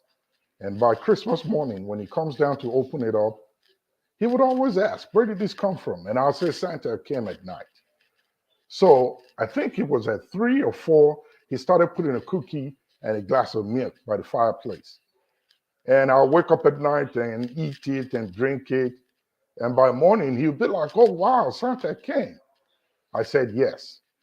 Until the kid gathered information and came up to me when he was 5 and said, I have a question for you. I said, what is it? He said, Santa is not real, right? I said, who told you Santa is real? He said, no, it's not. You are the Santa. I tried to argue it, but the boy had ample information to defeat my argument. And I gave in. It's like, oh, yeah, okay, Santa is not real. I'm Santa, he said. I said, yes, I'm Santa. Now, that's a wealth of information that he's gotten. He's able to challenge that ideology. The same thing can happen to our people. If we wait on those that are in power now, we will go nowhere. The reason being that they've been educated quite well. They've tasted power, money, and affluence. They've got control. They don't want to go back to where they came from. It's not possible. That's why when they get into office and power, they move out of where you are, or they build another home, fence it real high, and keep you away from it. But if you, the people, start to question every aspect of governance, if you have the knowledge, they go back and they talk amongst themselves. We see them, I host some of them when they come here to town. Well, I won't say a lot. I've had the chance to host one from my local community in Delta State. And we talk. And I asked the question, you're not a local government chairman. So what have you done for the people? And you know what he told me? He said, my brother, you know what? It's not that easy. When you get in there, it's difficult. I said, how? He said, when you see money passing through your table without you asking, and you don't receive or accept it, you are seen as the bad man within the link. And the moment you say no, the first time Market Women Association come, and they say, oh, councillor or chairman, here is 1 million naira for you. This is for Kola Nut. We are coming back. Motor Park People Association coming. And you say no, you don't want to take that. You are good, that you consider that bribery. Those in government with you, within that local government council, within the secretariat, will see you as an opposing force. And the next thing they do is to find a way to get you out. So you either beat them or you join them. But it's hard to beat them. And I asked him, why do you say it's hard? I mean, there's got to be something. And surprisingly, he said, if only the people know and they start pushing back, then those in power will begin to think twice and rethink their actions. So this I think 2024, those of us here in the diaspora, all the ideas that all of us have given are great ones. They are workable ideas. We just have to be able to put them together and start to implement them. In addition to that is education. We have to get down to the grassroots. By the time Ovie was talking about challenging the authority, yes, it worked. One way to do that, we talked about it, was it Friday or Saturday, is to boycott their activities. They call for meetings and get together, you don't show up. And by the time those in control and power begin to see that they are losing the people, then they start to get afraid. And like Ovie said, then they begin to look for those who want to support them. And guess what? It always bounce back to the grassroots. They don't go to those who know what they know. So I really believe that 2024, every one of us here need to start figuring ways out to push and pass this information out. In my local town, in Ughelli, we started talking. I have a friend here in Arizona. He has a way, he told me of a way information can be passed locally to the people so they don't have to depend on data, internet, and spend money on all that. But we can transmit it to them as long as they have radios in their homes. It's targeted. So if we target this information to the grassroots and begin to talk to them, it's not a one-day thing. We have to start now. If begin to talk to them, sensitize them, create that awareness, make them understand what it is, the dangers in this thing, the benefits in it when they stand up, to know that palliative is really not a solution to the problem. They begin to need to ask questions to their government officials. And we begin to put cracks on the wall little by little. And I'll end with this. I heard somebody talk about Peter Obi and the Labour Party. Well, this is my personal opinion. You may not agree with it. Peter Obi is a forerunner. He's done his part. I don't think he can handle the opposition he's talking about. The only way he can do that is what Ferrari mentioned. He cannot use the Labour Party that he has now to effect the kind of change he's talking about. He needs to break out. He's gathered steam. He's gathered people. He's been able to energize the entire country, most of which are the young people. How about starting your own? If you do that, you stand a greater chance to be in a great opposition to these radicals that we have in government. If you want to go the way he's going, dining with them, partying with them, attending their events, they don't fear Obi. They fear the people. And you saw what happened when the judicial was going to announce the final result from the Supreme Court. Tinubu was out of town. A lot of the government officials were out of town. Do you know why? He didn't have nothing to do in India. They are just afraid to see how the people will react. In case they decide to push real hard, he doesn't want to be around when they do that. He can control things from outside.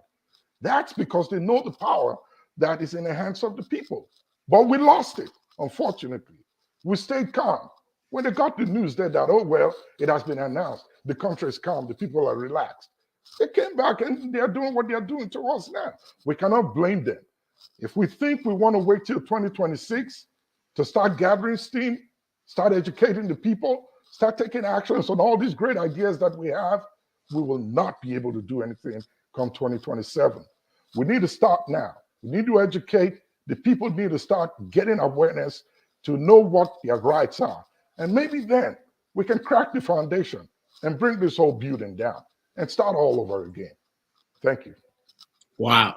Thank you. Thank you so much. Everybody is going philosophical today, and I like that. We're thinking deep. I want to thank everybody who joined and people watching. We in Nigeria, they've gone into the new year. So happy new year to everybody watching us from Nigeria. And my plan was I will be here when Australia, Nigeria, UK, America, we go into the new year. but I have a situation that I have to take care of. I will, however, hand you guys over to Chim. Chim will moderate for the rest of the show. I want to wish everybody a very happy New Year. Rudolph, sorry to cut in. Just because you said you are leaving, I wanted to get your phone number. The reason is this. No, don't worry. I'll send it to you. You don't have to say it on there. I'll send it to you. I'll send it at the private chat. Yeah, please send it. Yeah. And yeah. And the major reason is this. I've been trying to register with AAC, Show Race Party. I know you're his friend in Enugu State, but I've not managed. Are you going to run for something? Yeah. Yes. All right. No problem. I'll connect you to the show. Right? That's not fun. Are you playing the music? Please. They will flag me. Olisa, you said one go chop your own, Abi. Please, don't play. No, it's not about chopping. If we are going to make the change, we must put ourselves in it. So then they talk, when they reach there now, then go forget their friends. Esther, can you please mute the music? When the music plays, YouTube will flag the whole show because of copyright. So yeah, please. All right. Okay. So again, thank you, Flagship. Femi, thank you so much. My HO, it's nice to see you back. And a lot of people, they were all calling me and asking questions. Osadema, thank you so much. Olumide, thank you. And Oti, thank you. And other people who joined. I will have to leave. I know. I'll have to leave. Someone was talking about, I was saying private chat, and I said private part. All right. Thank you, guys. And I will see you guys on Saturday in the new year. Thank you, everybody. Chim, take it from here. Thank you. Okay, so but before we go further, I'm not going to be here for long. I don't have a forefather stamina, so just full disclosure. So right now where I am, it is 2:39. I would have to shut down at my 4 o'clock my time. I don't know where you are or what you make out of that time, but I'll just leave the floor open for us to, make our contributions and discuss well. So it's about, I think, in the next about maybe 2 hours or so, then I'll call it a quits for today. So yeah, where were we? Let's take off from there. Flagship just finished making a comment. Who wants to go on? OT, do you have anything to say? Can I start? Okay, let him go on. I don't. I'm just listening, really. So. Okay, yeah, Osta, go ahead. Not a problem. Right. So I don't know. I think it was Wole. So someone who was talking about information center, and I really want to say that it's a very great idea. And for me, 2024, because it's about the topic, we're entering 2024. I think it should be a year where we take more action. We've had a lot of conversation over the years. 2024 should be a year for actions for us. It's not just enough that we come in, make suggestions. What is the practicality? And the best thing I think we can do for ourselves, like you said, because the change we want to see happen is not something only a few people can do. The best way and first way to bring a change is people. Do people even know what they are looking for? Because a good number of us, I keep saying it, I never got into the train station until I started living in the UK. And you can imagine that. And I was well over, reading my, middle 20s when I came to the UK. Sorry, let me just ask you. So where were you living before then? Of course, I lived in Nigeria. No. Where do you think I was? Where I lived Enugu State. I schooled, did my high institution in River State. Do you know the funniest thing? Where I lived in Enugu, from my mother's kitchen, from my house, you can hear the train pass. Literally, if I decided to take a walk. That's why I asked you. Yes, if I decided to take a walk from where the train station, is, like where it passes, not the train station, with one of the routes where it passes, where the rail tracks passes. It's just like 15 minutes, call it 10 minutes walk. However, this train, I've never seen it. Sometimes I hear the sound, I've never seen it. And that's because the train, of course, it doesn't stop in that area. There's a place it's supposed to stop, but I just never seen it myself. So I never used the train till I started living in the UK. That's when I realized how great train stations were. And I was like, oh my goodness, how could something this, important, this significant, and not everyone has access to it? So when people don't actually know what they need or what they're supposed to have, they think it's normal. People in Nigeria think their leaders, they're supposed to be subservient to their leaders. They're supposed to worship their leaders. Meanwhile, it's the other way around. So the thing about that, if you look at what is happening in the world now, there's actually the war going on now between America and China. Over Taiwan. What is it based on? It's technology, it's information. Look at what the sort of investment Americans and Europeans are doing with Intel, spending billions in trying to manufacture all these machines that produce microchips. That is basically the bone of contention for what is happening now in Taiwan. And China is trying its best. If it's not going to be able to produce, all those nanochips, 5 nanochips, or even 3, it says it's going to go to war to try to annex Taiwan. Why? Because now the world is running on information. It's running on technology. Microchip is literally the new oil in the world. So we need to re-equip ourselves with information. People like all these Intel, Huawei, when you look at the sort of education they're doing, they're not doing the conventional educations these days. They build campuses around industries, maybe around companies. They are literally building their schools, education centers around companies. That is why you have something like a Google campus. You have things like a Huawei campus. I think they're building one in China right now. You have something like Intel campus. Look at the way these people are thinking. They are thinking out of the conventional ways we used to do things. So for me, it's about we need to take more action. And action, it doesn't need to cost us too much money. How much, for instance, each of us here in our own maybe village where we come from, or town or community or local government, how much will it cost us to set up a viewing center that can disseminate this information we're preaching every day? Okay, in Igbo land, there's something called Omunna. Okay, in Igbo land, there's something called Omunna. Omunna means kinsman. And Omunna is literally what do I call it? It should be like the cell of the whole community. Because in biology, they tell us the cell is the individual, simplest individual, makeup of an organism or thereabout. But it's the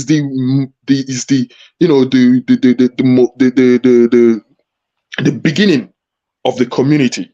And most things you do, your Umunna are involved. It's the Umunna that from there it spreads, into the bigger community and all of that.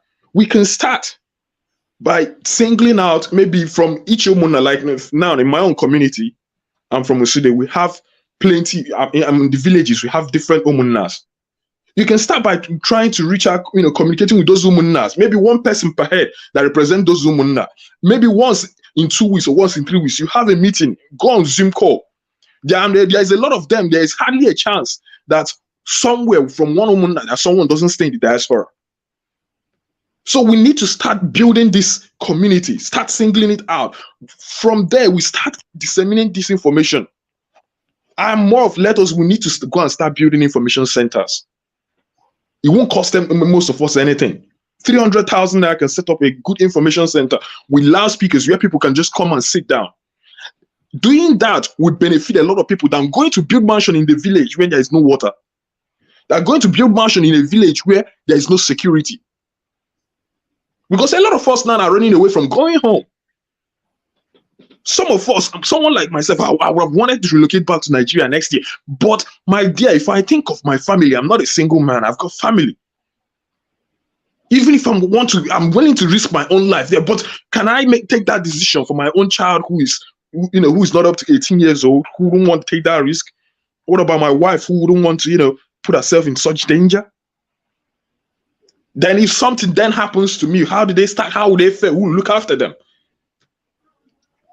So security, we are down like to the point where security is even now a big problem to all of us.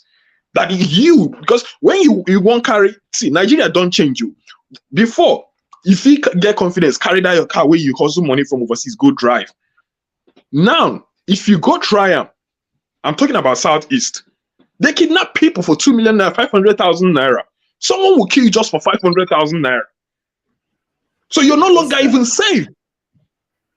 Yeah, let's allow some other people weigh in, and we'll bring you in later on. So, Righteous Man, can you hear me? Righteous Man, are you here with us? Okay, he can't hear me. So I'm not sure who wants to weigh in, but what I want to do is, I think maybe let's put ourselves in this New Year mode. And by the way, also just to highlight the point you made about train. I rode trains in Nigeria. You know, I rode the old locomotive trains. I've ridden it from Lagos to my village. Yeah, but when I came here in 2018, I went back to school. So I was living somewhere, and what I did that time was I moved my family from where I was living, got a new apartment very close to the closest train station. The school I went to has a train station that passed through it. So because I didn't want to be driving to that school, I didn't want to be paying for tickets. What I did was, as a student, I had a pass that allows me to ride the train for free for the period of time I went to school. So, but I had to live near a train station to be able to enjoy it. So I moved to the train station, closer to the train station. Very easy for me to enter one bus from my house to the train station and then ride into school. And it changed my perspective. You won't believe it. Today, I live far away from the train station, but I always wish I could buy a house near the train station so that when I'm going into downtown, I don't have to drive my car in. You understand? So, and I see CEOs. See, when I mean CEOs, you'll be shocked the kind of CEOs I see on the train every day. Nobody is driving any car. Nobody is sitting with a police officer or security with them. They are reading a book within the period the train is going.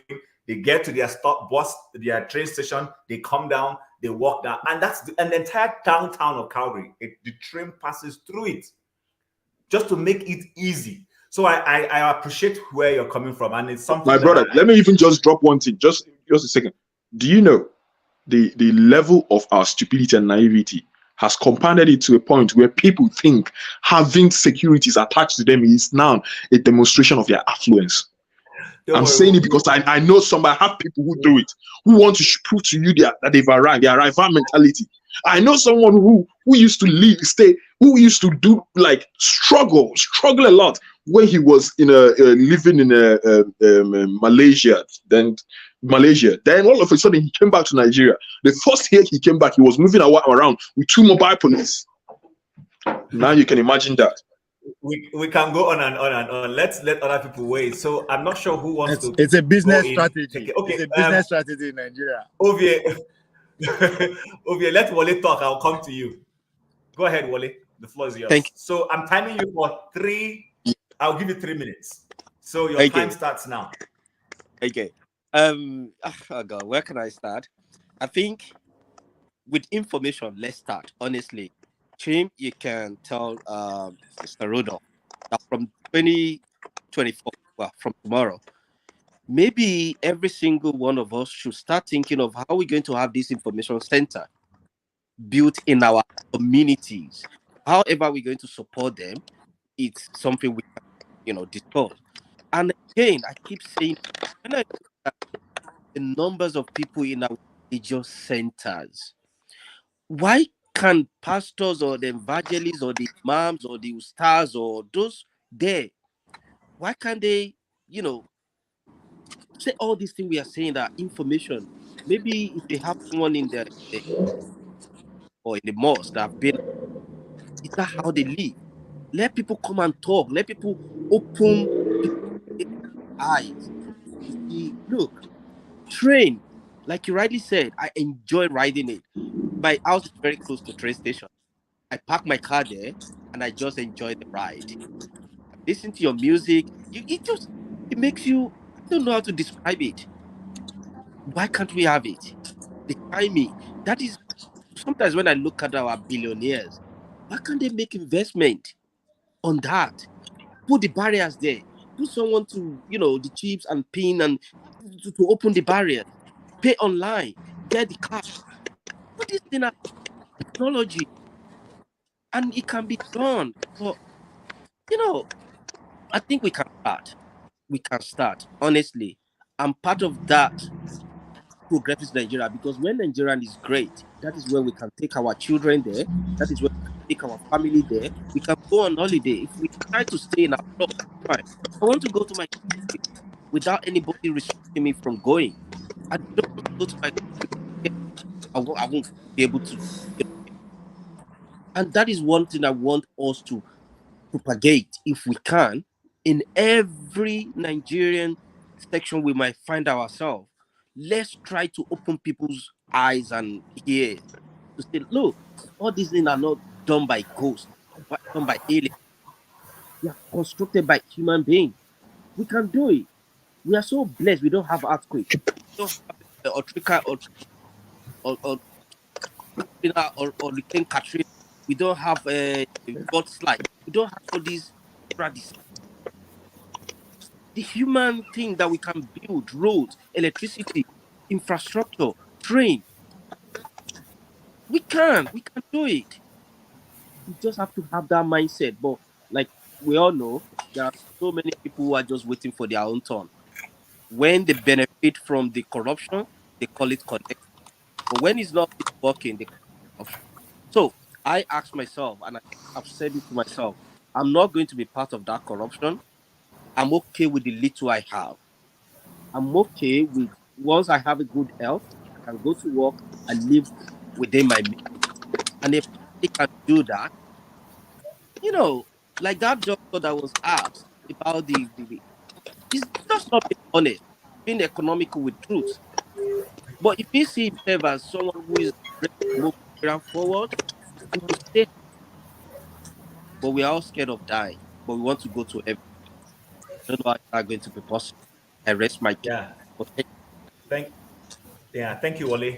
That very well said. I think I'm also going to put myself in the mode that in this new year I will be talking more solutions and see how we can contribute, so that it's not like we come and complain. Like Mama Hechu said, we all know what the problems are right now.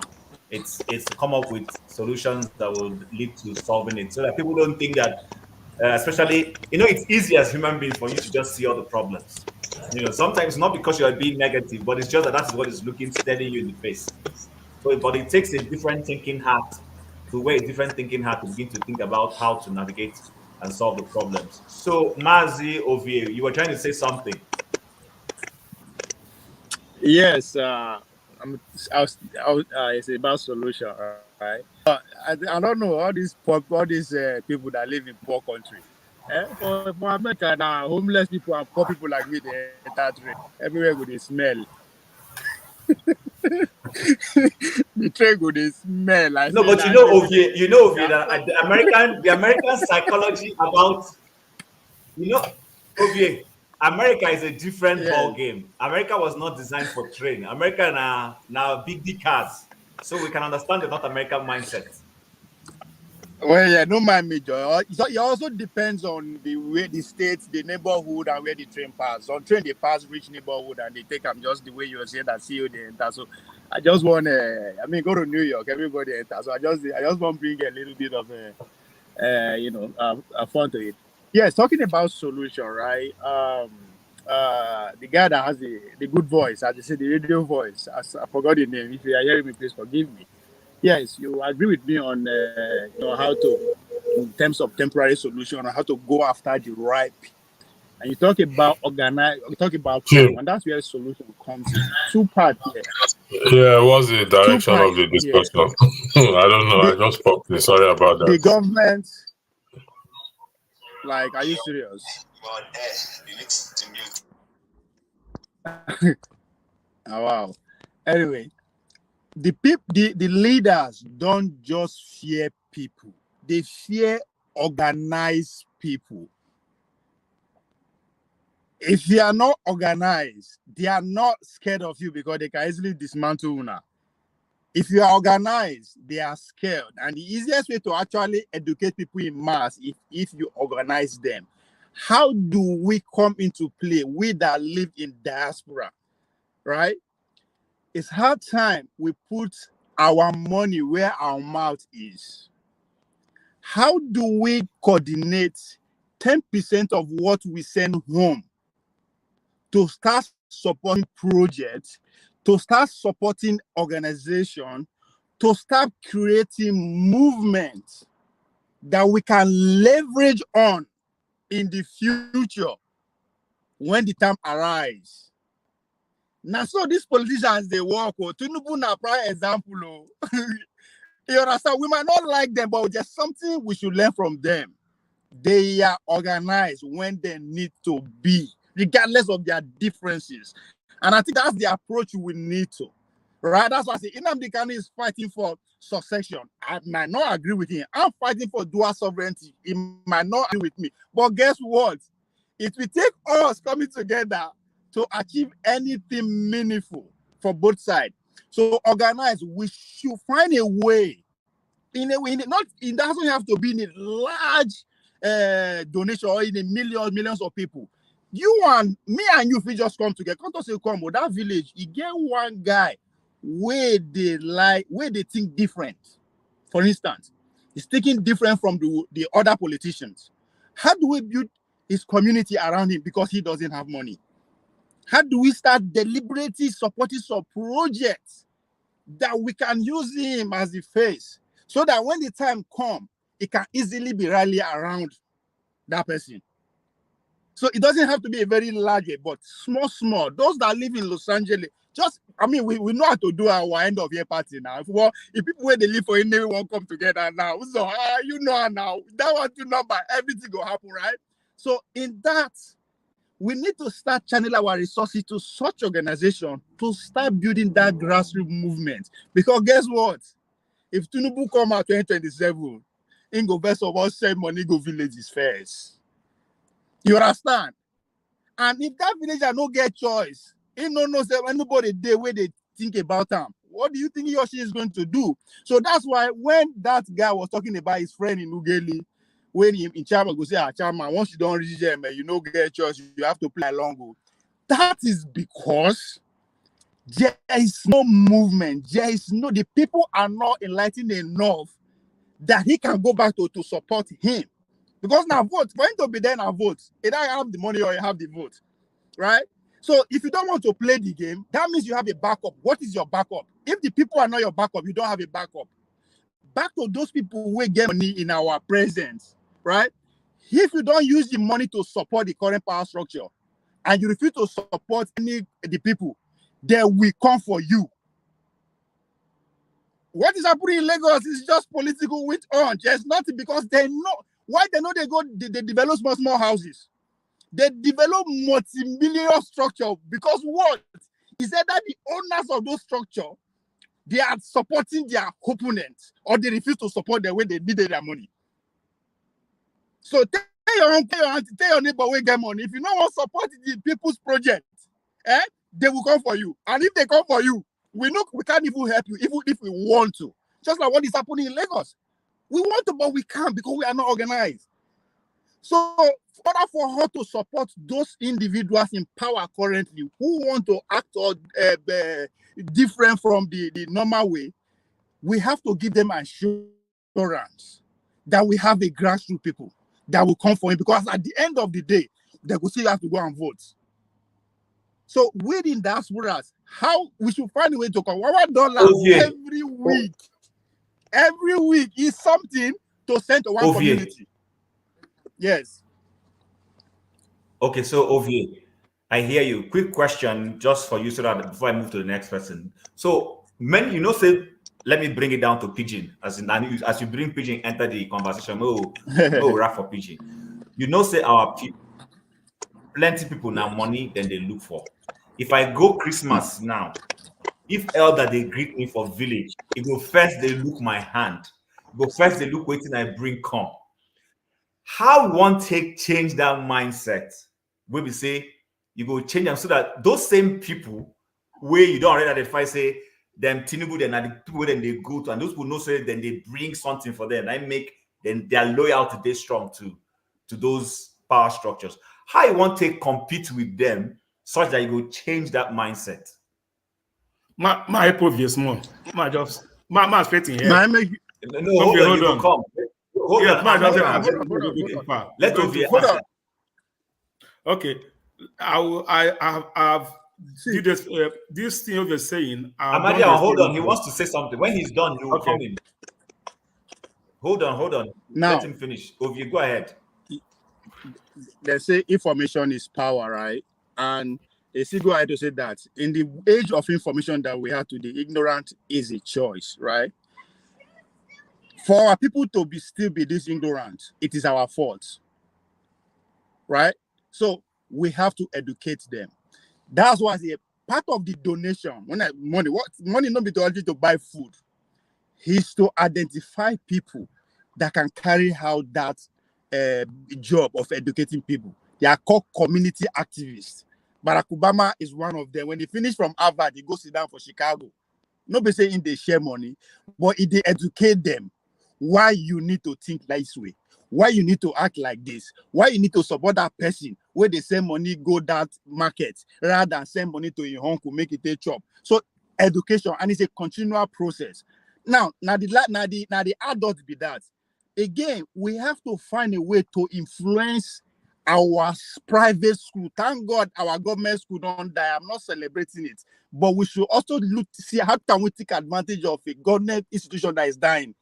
The private sector is already doing that. They invest. Most of our people, young people today, are being educated privately. How do we influence those private schools to start teaching civil and history and all these things that we are talking about, right? If you get private school for your village, if you go talk to the proprietor, say, sir, I go to pay one person every month, make it they teach the history of Nigeria, the history of whatever that you think is going to benefit the community. Make it say, we go to pay, I go to pay.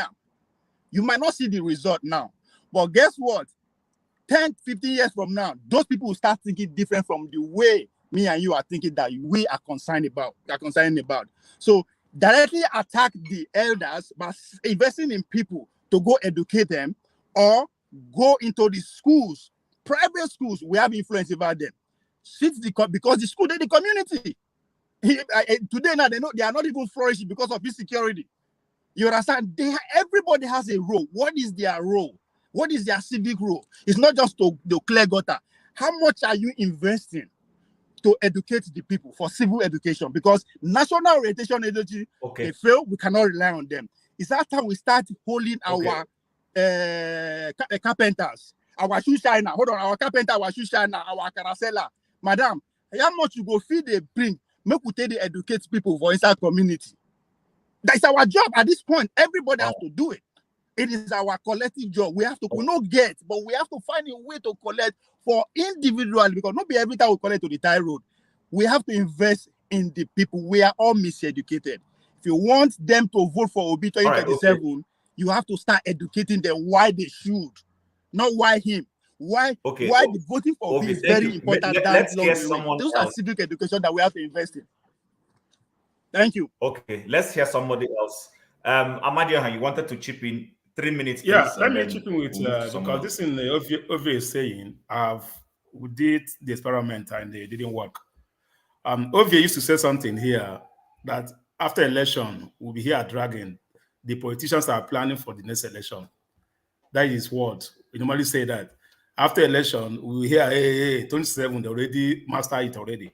And that's what is going on. I've said this a couple of times. I give example of anybody from Imo State here know what I'm talking about. Hope Uzodinma, the day he took over office, he already planned for the next election. And that's why he was able to dismantle every local government, every house assembly. He want everything pump and plain. He didn't leave anyone behind. You know what he did? What he did is this. Obasanjo went to Ogun State at that time. He told the chief to stand up. They don't have right to, they are all political offices. The people were angry. That was going on.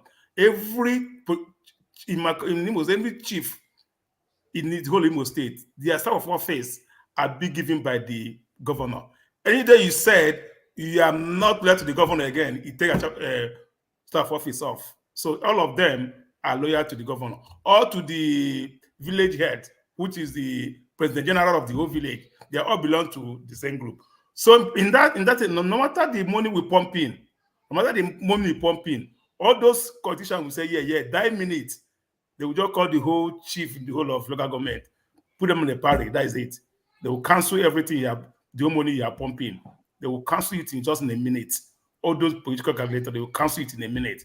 So my own idea is, I think we can do what they call evangelization, evangelize people to understand that it's not about money, because we can't match these guys. If you there is somebody from Dallas, he spent every money, build schools, he supply, he pay teachers, end of the day. Do you know what they did to him? They kill somebody somewhere in about, they put his name there that the guy is a murderer. He started running. He ran away from the village. He did nothing. Everything he did, zero. Those guys, they are not babies like us. They don't have hearts. So I don't know how we're going to manage Uzo, that's individual thinking. You are thinking individually. Of course, you know go work. We are talking about collective action. You understand? If only you carry money, go, they go beat you to what do you do?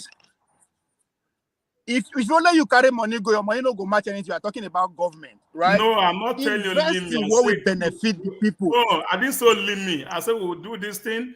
My committee met of 12 villages. All right, 12 villages. All of us in diaspora gather money and do this. It didn't. They still at masters died minutes. And you try and once you fail and not give up. Buhari run for president, I meant that before he win. That's our problem. It's a continuous thing. No, what? No, my. Guess what? Because hold on. Somebody talk say this man they will never give up their deliberate, and that's human being and normal that you will do the same thing. So it is a continuous fight, and most importantly, we should stop looking beyond. It's not about us. We are done. Nothing with it. We are done. We should start investing for the incoming ones. I don't want us to argue too much about this matter. So Ovie is saying it's possible, but it's a continuous process. We have to stay the course. We don't have to give up no matter the challenges are. Amadio is saying that no matter what we invest, that the politicians still own these people. I want to hear from someone else. Electricity, welcome. But before I come to you, Mama Hecho, do you have anything to say about this? The truth is, we have monster to fight. And if we must fight this monster and overcome, we must start our job very well.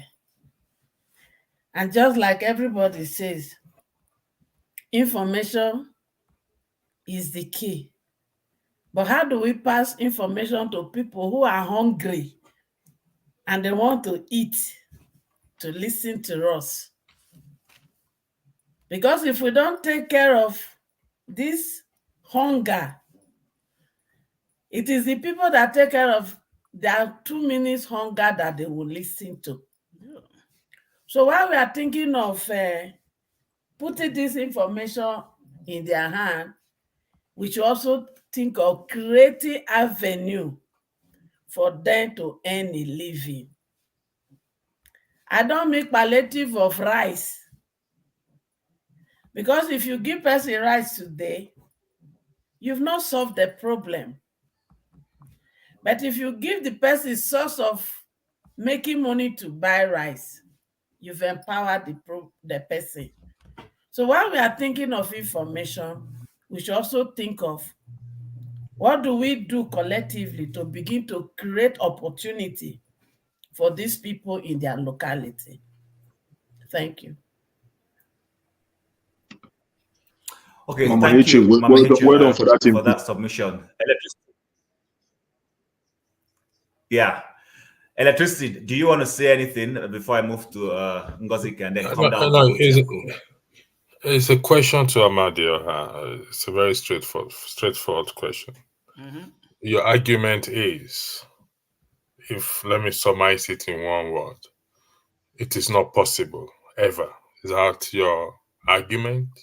No, my argument is until we dismantle the influence of government on controlling the traditional rulers, all right, and the president general of the head of communities, we are going nowhere. We have to dismantle that relationship between a governor threatening the community, a chief with his staff of office, and no chief, they are so greedy. For them to draw the office, they betray the village. So Okay. I will try to hear that's my argument. If you are cut that bridge off, then we are heading somewhere. Okay, given to your experience, like your experience, your past project, you said, how do you advise us to approach this suggestion or this idea you just floated now? Like as I said, Now before, advice he gives so now. He said take off as I all the said, head of the organization. Come on, V, hold on 1 second, please. As I said, anybody from Imo State here can testify this, that every Eze in Imo State is loyal to the governor. Okay, we acknowledge that. You said this every president general is loyal to the governor. All right. So what we are planning here is, if we can institute a president general that is serving the people, not the party that Correct. is in power. All right. Correct. Because what they did is this: if you're in PDP, immediately APC leave, the president general that we call him belong to the APC. So that is the rigged. That means the election is rigged already. So we're trying to dismantle. If we can select our own with a general that will represent the people, not the. So how do we go about picking these individuals, please? So now sorry, I'm using my time. I'm not. No, good question. Electricity. Good. You are doing well. Electricity. You are doing well. Good. Okay. Yeah. Jim, I hope that's okay with you. I'm using my time to question if that's okay. No, just a solution in everything they talk. You guys are doing well. Continue. You guys are doing well. Yeah. Our site is this: to elect somebody that represent the people, not on the platform of any party. Now, on the way we do that, we are going to do that already, which we already in place. We have the committee that are working on that. All right. To dismantle that political power to the community by electing our own president general. That whenever not when they do a political party, they share a bag of rice. The president will bring it and share to the people. All right. That's where they share the money they shared. He bring at the APC give it to you. We want to make it in a way that we have the relationship between we in diaspora, which we are funding the thing, and the people back home through our own president general. That rights they are given to them would not get rights to rights, investment, this to that. All right, that's what we're trying to do, because end of the day, and our things now, we are already pointed at those that also come to our meeting. To the politicians promise 2 million, 3 million, 2 days they will decamp and overrun the whole place. That's what they do. So we already pointed those people out. So our next thing is to have our own president general that will work with the people. If the chief is, if our Eze didn't agree, that means we are going to run another election for the Eze chief. We don't need the staff of office from the government. And we need the offer of the land. Okay, sorry, hold on. Amadia, hold on. If I may pause the button to that. So what you're saying, remember, you're saying it from an Eastern Igbo speaking perspective. I want to bring, because it's not every in the Southwest. Hold on. I can relate with what you're saying, because I come from a community where we have Ezes and then we have community development presidents. I can relate with you. Yeah. In the Southwest, they don't have community development unions. At least the much I know, they don't have it. It is we, the Igbos, who when we're in Lagos every Sunday we go for meetings. Hold on, OVA. I'm going somewhere with that. Hold on. I'm going somewhere with it. I like what you're saying. Now, my problem with what you're saying is, you're saying that in a community where they know where their Eze should go, the Eze ship goes there for a period, maybe till death do the person part before it moves to the next person. But the community development union president is maybe 3 years or 4 years, depending on what that community wants. It is not the government that elects that person. the community elects that person and the community decides who their Eze is. But the government is the one who gives that person the community has nominated as their Eze, the chief of the staff of office. I agree. But the individuals choose to align with the government because of their selfish interests. So it doesn't matter if because we can't stay here in diaspora and elect an Eze. That's not possible. We can't say, oh, people of in diaspora are going to elect their own Eze. That's not possible. So what I want to understand is, how do you, those people that people have elected, how do you make sure that they stay neutral and are not easily swayed by whoever is in office? Because government comes, government go, but the communities remain. That's what I want to hear. But what you're saying is almost like replicating the same thing we are against. Yeah, what I'm saying on my basis argument is this, all right? The way it works right now, because 2 years ago, we went over this like 18 I'll come months. to you quickly now. 18 months we are on this. They even went to court, the former PG and the current PG. The former PG was with the making her. Immediately making her left, the APC chasing my way and bringing APC PG. So he said my time tenure have not completed. There will be a lot of argument of this. Now I begin to understand all this is the political torso. They're already planning for rig of election. Now every election, those PG rigs the election for the governor or federals of rep. The people that do the dirty work are the PG and the executives member. We are 18 in numbers from every village. They do the whole thing by doing what? Palliative. So we find out that there is a problem we are having in the community. How do we break that boundary between the PG that it must belong to APC for it to be a PG? So it be getting palliative from the government. So we found out, okay, what we have to do that we are going to run the election again. Cancel this for the community, not in political. Any run the election. Anybody elected will be serving the community, paid and done by the community. Both every town union have to put money in the pot to pay that executive and whatever they serve the community. So we got to break that yoke because this election was a disaster.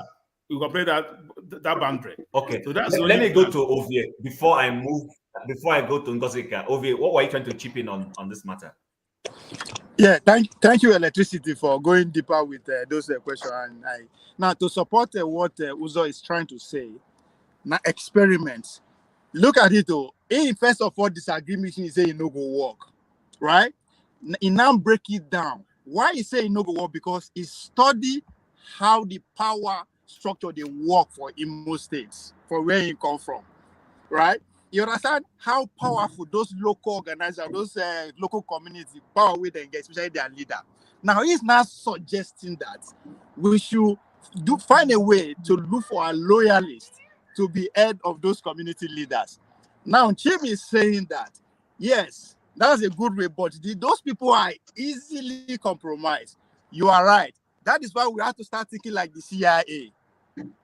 How do we infiltrate APDP and APC at this point? We can do it, right? When we infiltrate them, we have them plan. If anybody pay attention to what happened January 6th in America, where they want to break into a White House, right? There's a group called, what do they call this Donald Trump, anarchist people again, where the CIA penetrate them. So the point that they were helping them, CIA, they helped them to plan to kidnap the governor of Michigan. You understand? So that's why I say it's a continuous process. How do we make sure the leader of our NZ is a loyalist to the people, right? You go say, okay, how did politicians they do it? Politicians, if they come meet you ahead, you know if you compromise, what do? They blackmail you. They send you babe. They send against your family. What can we do it to get what we want, right? Again, in a democracy like this, you go experiment small team for one small village. If you want to bring out local government, you have to bring out. Oh, it looks like we've lost Ovie. Ovie, try. Is it? Okay, so Ngosika, while we wait for him to come back, do you have anything to add to this conversation? So try log out, come back. Can you hear me? Now it was a I can hear you. Go ahead. So I rejoined when Uvi Go was ahead. talking about practical solutions, things we could do to start changing the. Sorry, if you don't mind. Let me just Okay. round up and Sorry. leave, In please, this if you guy, don't mind. just let him And I finish. called He's the back. coming. I called the coming before. Let's learn from Tinubu. We might not like him. How did Tinubu start? Tinubu started by forming a party first. AD. His agenda is to hold on the southwest. Did he succeed? Maybe no, but he hold on to Lagos. We don't agree with that monopoly, but he was going somewhere. We too, we have to have a him. We are going somewhere. How we get there at this point, it might not really matter. People will fall, people will go. You understand? Bola Tinubu dominate Lagos, dominate Southwest, begin plan people for APC, AD. It's just like that. It take him time. We have to start thinking like that. If which is an example now, if it's becoming difficult to break in through because of any leader we will get, they will overrun now. We'll go into their own move, we'll go into blackmailing. If that is the only way to make sure we get the leadership we want, we have to do it. Desperate measure, okay, for desperate action. That's how they will do it anyway, because it is a competition. So I agree. Are you saying, Ovie, hold on. Are you saying, I don't want this to be between me and you, so you don't necessarily have to answer, but just to throw it out there and then anybody can pick up. Are you saying the same process that a Peter Obi, for instance, has called structure of criminality? Are you saying we should adopt the same approach to wrestle power out of bad politicians? What is the guarantee that the arrowheads you place in that process will not become corrupted? And I'm saying this because for those of us who read history, we saw what happened in Russia. We saw the Stalin approach and all those things. There was no guarantee that these Bolsheviks who came after these things were going to be better. They came back and replicated what George Orwell referred to as Animal Farm. So how is it possible that you want to change a system, you want to supplant a system, but you're in love with the methodology that system is adopting? Okay, let me answer you. If you're in business with cartel, if you're in business agreement with cartel, they put you for power, you fuck up with they will do you. You guys.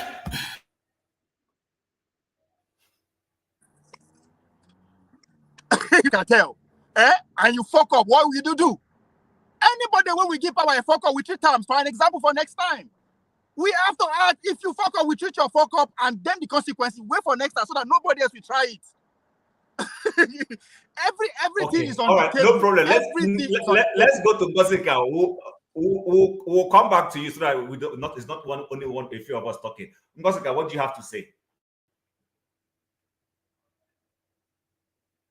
Hello, Gosika, are you still there?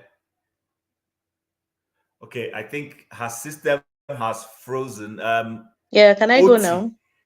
Before I go to... Oh, you're back. Can Okay, I go go ahead. now? Go ahead. Can I No problem. speak Go now? on. We thought you were frozen. Go ahead. Go ahead. Go ahead. So I was saying I rejoined the program when Uvi was talking about practical solutions towards changing the mindset of the next generation. And I don't want to say I agree or disagree with him. Let me just say it the way I see it. His method, which is the example he gave, for instance, to go pay teachers and then have them teach history.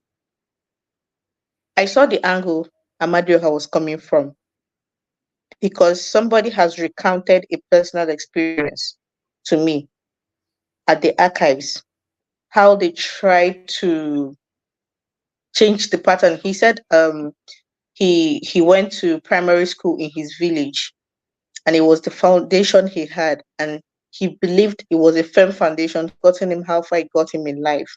And he felt sad that the same primary school he went to in the village was almost non-existent. So they had a meeting and decided that they were going to do everything in their power to bring the school, the primary school, up to date. They noticed that while the primary school, which he attended when he was younger, which is a government primary school, was almost obsolete, the private ones were thriving.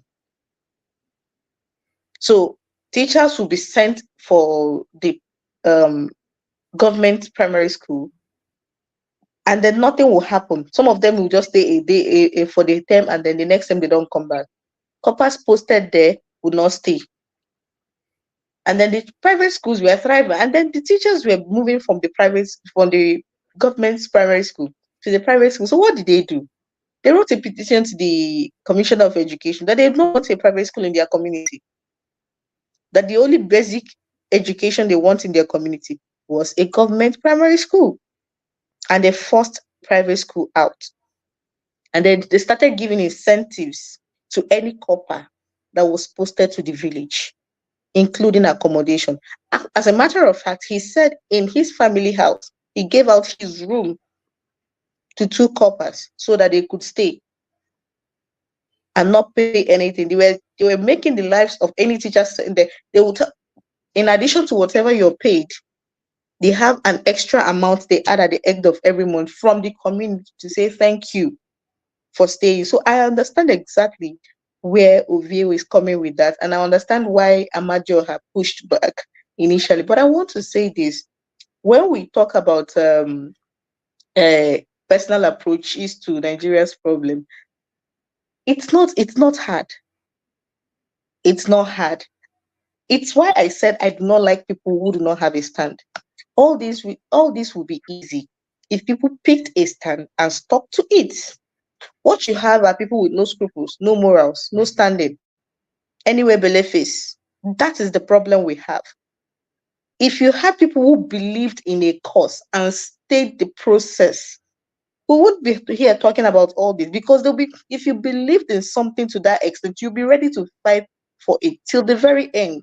But what we have going on with most Nigerians is that most of them just do what suits them at the moment, what benefits them. In the present, no, they don't even think about the next. Can you hear me, Ngozi? A quick question for you.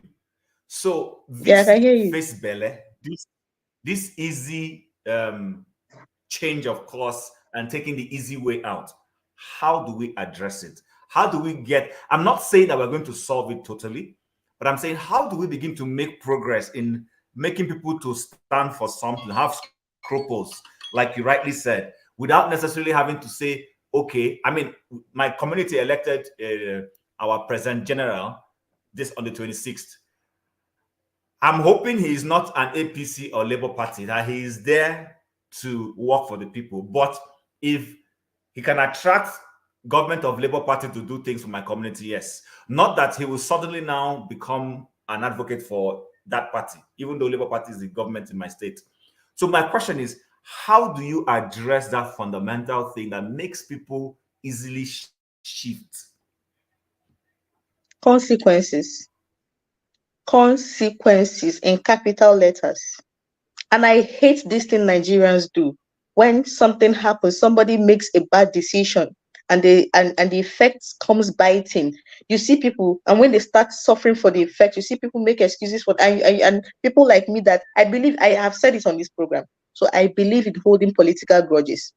I might not hold any other grudges, but you see political grudges, I believe in holding political grudges.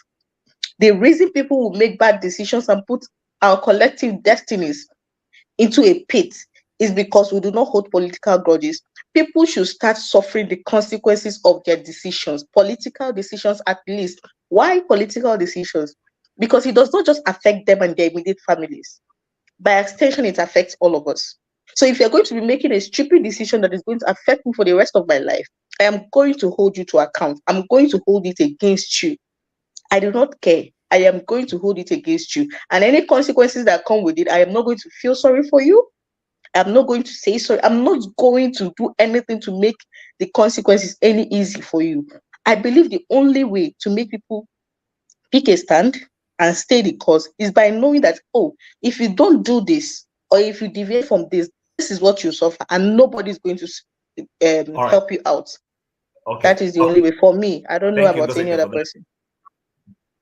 All right, no problem. Thank you for that point. Before I come to Oti, quickly, electricity, you were raising your hand. What were you trying to chip in? Yes, in respect to Ngozika, I agree with you. I think what Oti, I'm coming to you after him. what I Sorry, pick out I'm, is I'm fine. I'm fine actually. After electricity, Bumi can go on. I'm fine. So, all right. Sorry, let me just. I think somebody is this actually talking. 2020, Oh yeah. this 2024. I hope that miracle But comes. All right, go ahead. Ngozika, I think she's I wanted to ask her a question before, so but it's okay. I will skip it until she says. Yeah, she's listening. Go ahead. So Ngozika, yeah, I agree with you. Right. What I pick out is that we hardly have a consensus among ourselves, and we don't stay put. But this political grudge, I'll come to you. I'm coming. This political grudge you reference to, how do we carry it out? This political grudge. She's not here. Let's go to the next person, please. Ngozika, are you able to? Ngozika, are you able go to to the next person? She's to somebody. Just before you No move to problem. someone, can I just chip in one thing about this statement these guys made? I want to say something. Oscar, hold on, please. There are some people who haven't spoken. Okay. That I just want. All right, that's fine. Absolutely, absolutely. I won't pass you. Bumi, welcome. We'll come to you. Femi. Sorry, I didn't get the question. Electricity was asking me a question. Okay. All right. So electricity says this political grudge that you are trying to, this political grudge you want to bear. How do we go about realizing it in practical terms? How do you bring it down to actionable consequences, not something up in the air?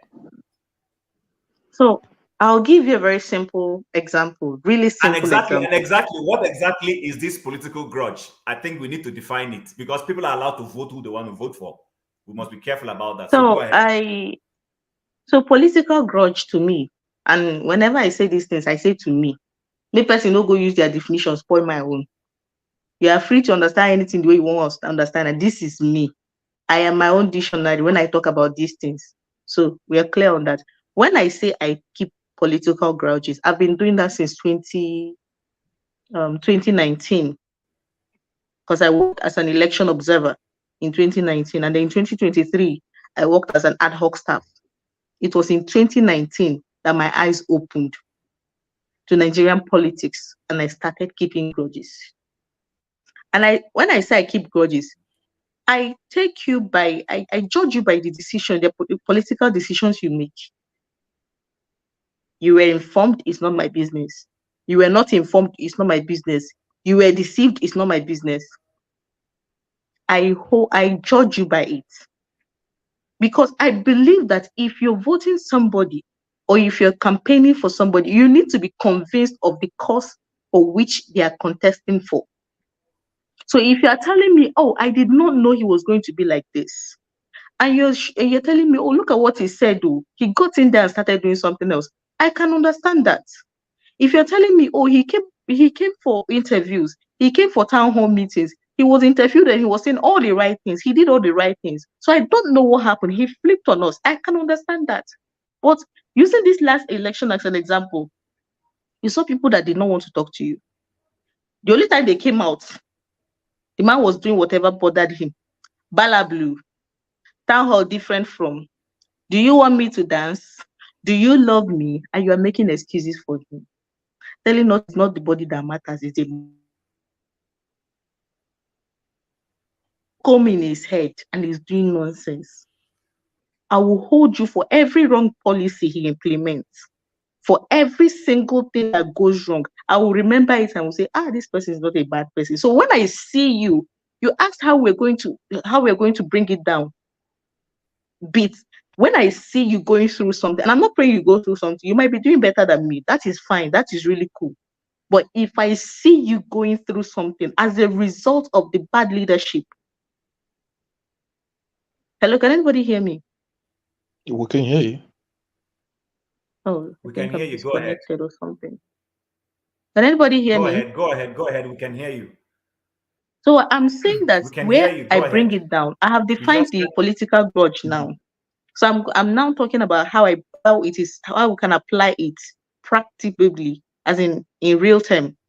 So let's say after the elections, you're going through something. It could be good, it could be bad. If it is good, hallelujah for you. But unfortunately, devil wants to punish you. You become a victim of the bad government you brought in. I am not going to offer my sympathies. I know somebody that used to do a lot of philanthropic work. Do you know how she's holding people accountable? Do you know how she's keeping her own political grudge?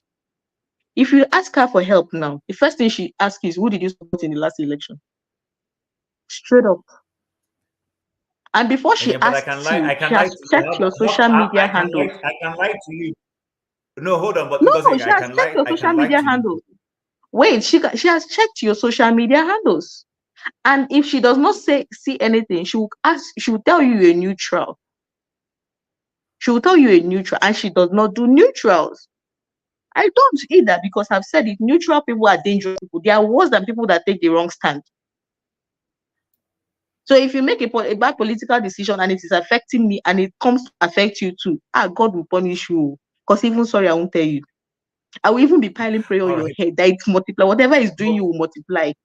Because you can't put all our destinies on hold and playing 10-10 with our destinies, and something bad will happen to you, and somebody will come and start gaslighting me. And what would Jesus do? This is very Christian like. You too, you will die. Me too, I'll die, and so what? Do I look like I sleep? I'm afraid to die. Let's move to someone else. The only thing I'm going to say, I hear you, it's your perspective, but the only thing I'm going to say is, remember, it's a democracy. I understand your point. I agree. On a personal level. But the point Mr. Chim, I agree totally. It's a democracy. Make your choice. But when the consequences start calling, it is my choice too. I'm exercising the right of choice too by not sympathizing with you, by letting you live through the consequences. Because if we keep coming through for people who make these bad decisions every single time, they are not going to learn. That is the truth. If we keep making excuses for them, or anytime they say, we are sorry, we did not know this person was like this, so you did not know, really, but you can read and write. You did not know. What is your excuse? Are you an illiterate? All right, Ngozika, thank you very much for that. Let's move to Femi. You've not said anything for a while. Do you have anything to weigh in on this line of conversation right now? Yeah, perhaps not totally unconnected. Earlier today, I don't know if it's on Sahara Reporters, yes, but it's in some of the Nigerian papers, dailies. I think I may have first seen it in This Day or Vanguard or Punch. I can't remember which one. It's possible that some of you already heard of this as well. The factional speaker of the River State House of Assembly, the one that, remember the debacle of is it the 5 or 4 that went with Fubara? Edison here actually resigned, not just from being the speaker, but as a member of the House, River State House of Assembly. And it just casts my mind back to the fact that I don't know, we're starting the year the way we end. I mean, we're ending the year rather the way we started it, and of course it's become almost like the case of Obaba's chair.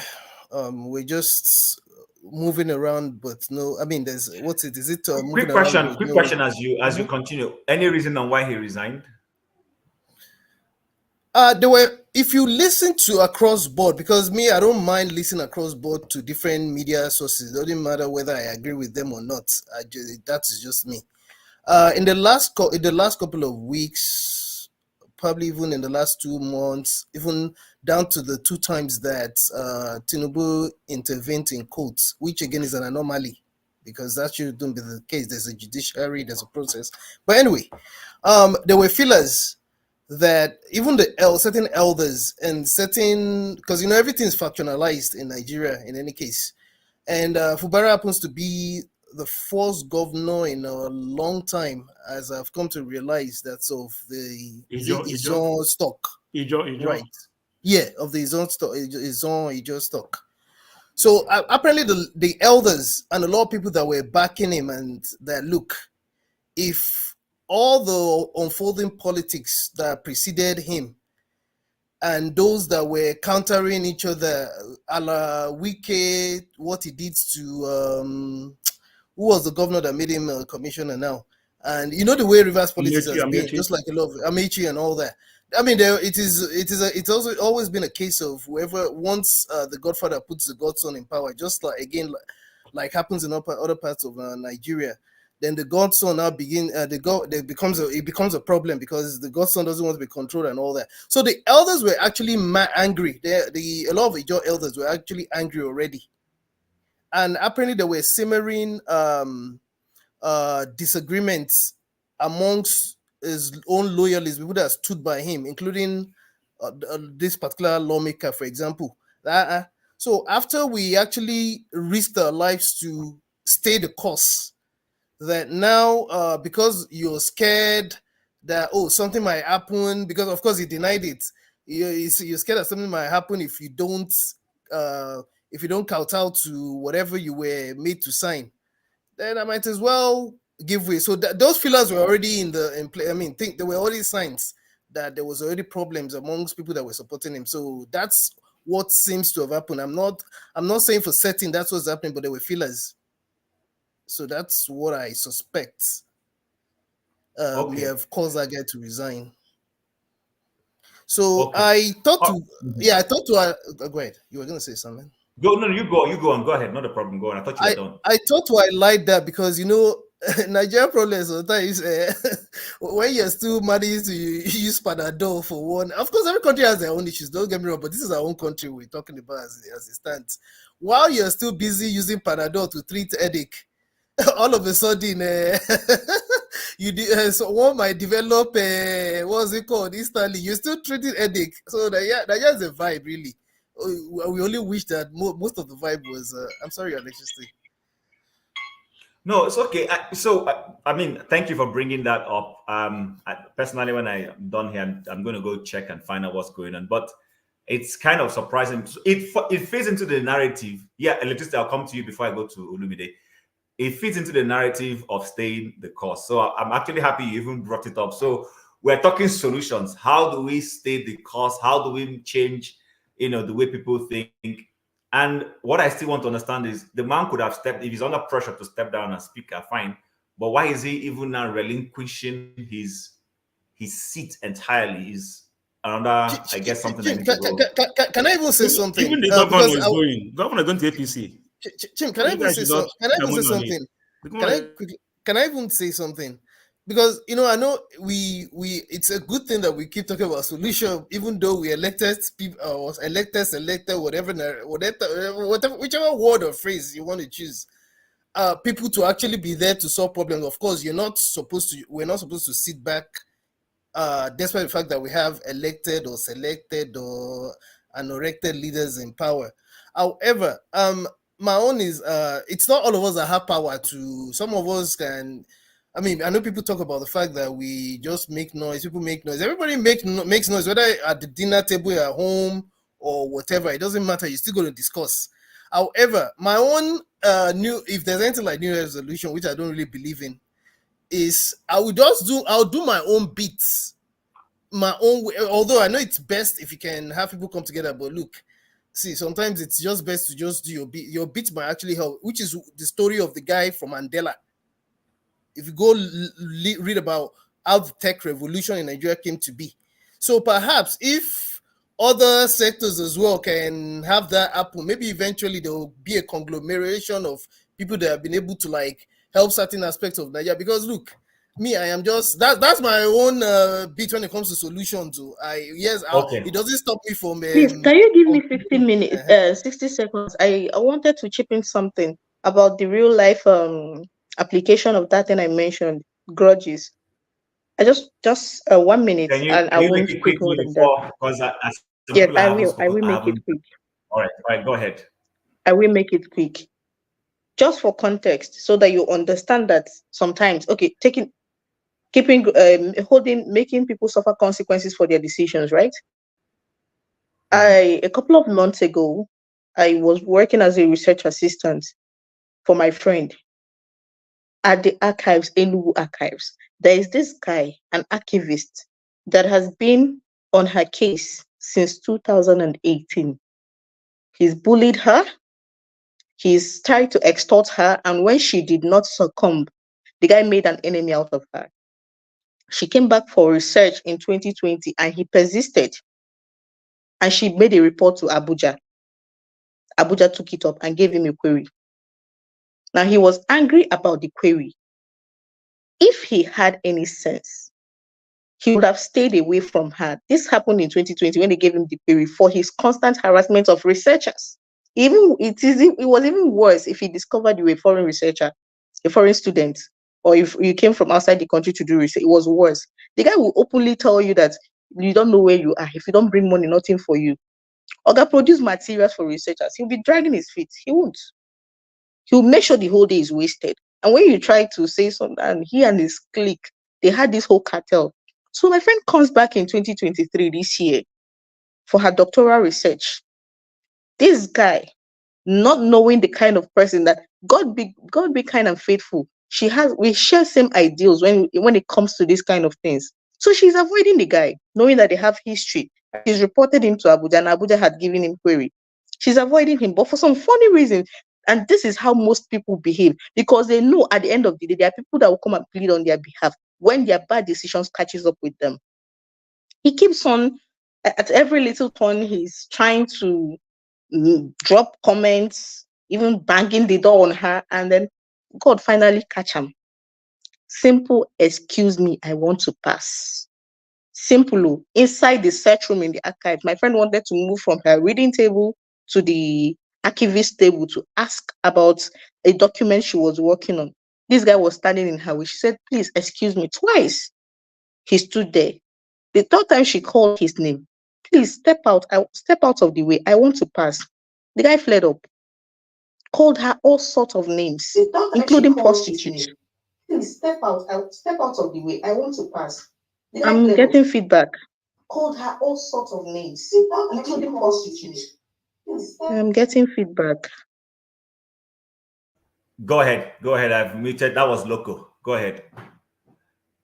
So while he was ranting and calling her names and telling her she can't do anything and he will beat her up, everybody in the search room were stunned. Researchers were in the search room. They were stunned. So long story short, she said she was going to take it up and she made a formal report. And unfortunately for him, the director of the archives, National Archives, was at Enugu research, was coming to the Enugu archives the following day. My friend will not be available. What did I do? I told her, send me a copy of the formal report. I went and printed it out, put it in a file, and gave it to the director. And gave a verbal narration of what happened. And told him, man, if you need any clarification, let me know. My friend is not around, but she'll be here tomorrow. We treated the guy's fuck up, and he was removed. And people who saw what he was doing, who had been complaining and had been victims of his at one point or another, were making excuses for him. And that is the problem.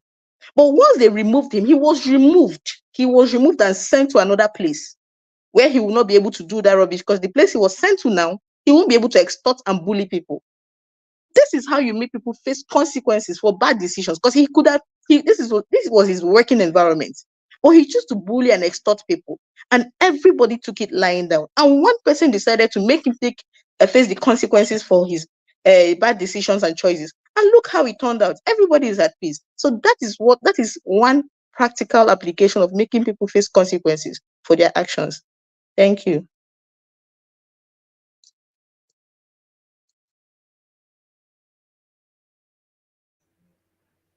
Thank you, Ngosike, for that. Olumide, are you ready now? Sure. So I was going to ask. I was going to ask Ngosika. Similarly, I think Electricity has that question about to kind of specifically explain what she meant by political grudges. But one thing that kind of caught my attention again was the fact that she said she worked in INEC as an ad hoc staff and volunteered in some of the work there. So my question is, as part of this political grudge, don't you think that the best approach to really holding this grudge is for the people or for you to be able to elect somebody that you believe will do as promised during the electioneering campaign or process, to use the resources for the people. So how can the people, from your own experience, as somebody who has worked firsthand on ground, how can the people make their vote count? Because I realize everybody else who spoke earlier, I do support the fact that they've suggested that, you know what, let's educate the people through the media, online, video, speakers, and all the rest of it. But at the end of the day, from what I have seen so far, it's all going to boil down to the fact that will the vote count at the end of the day, and how can the people make, whether it's beavers, whether it is option A4, whether it's this, how do you think this can be overcome? Because at the end of the day, I mean, it's all about making the vote count.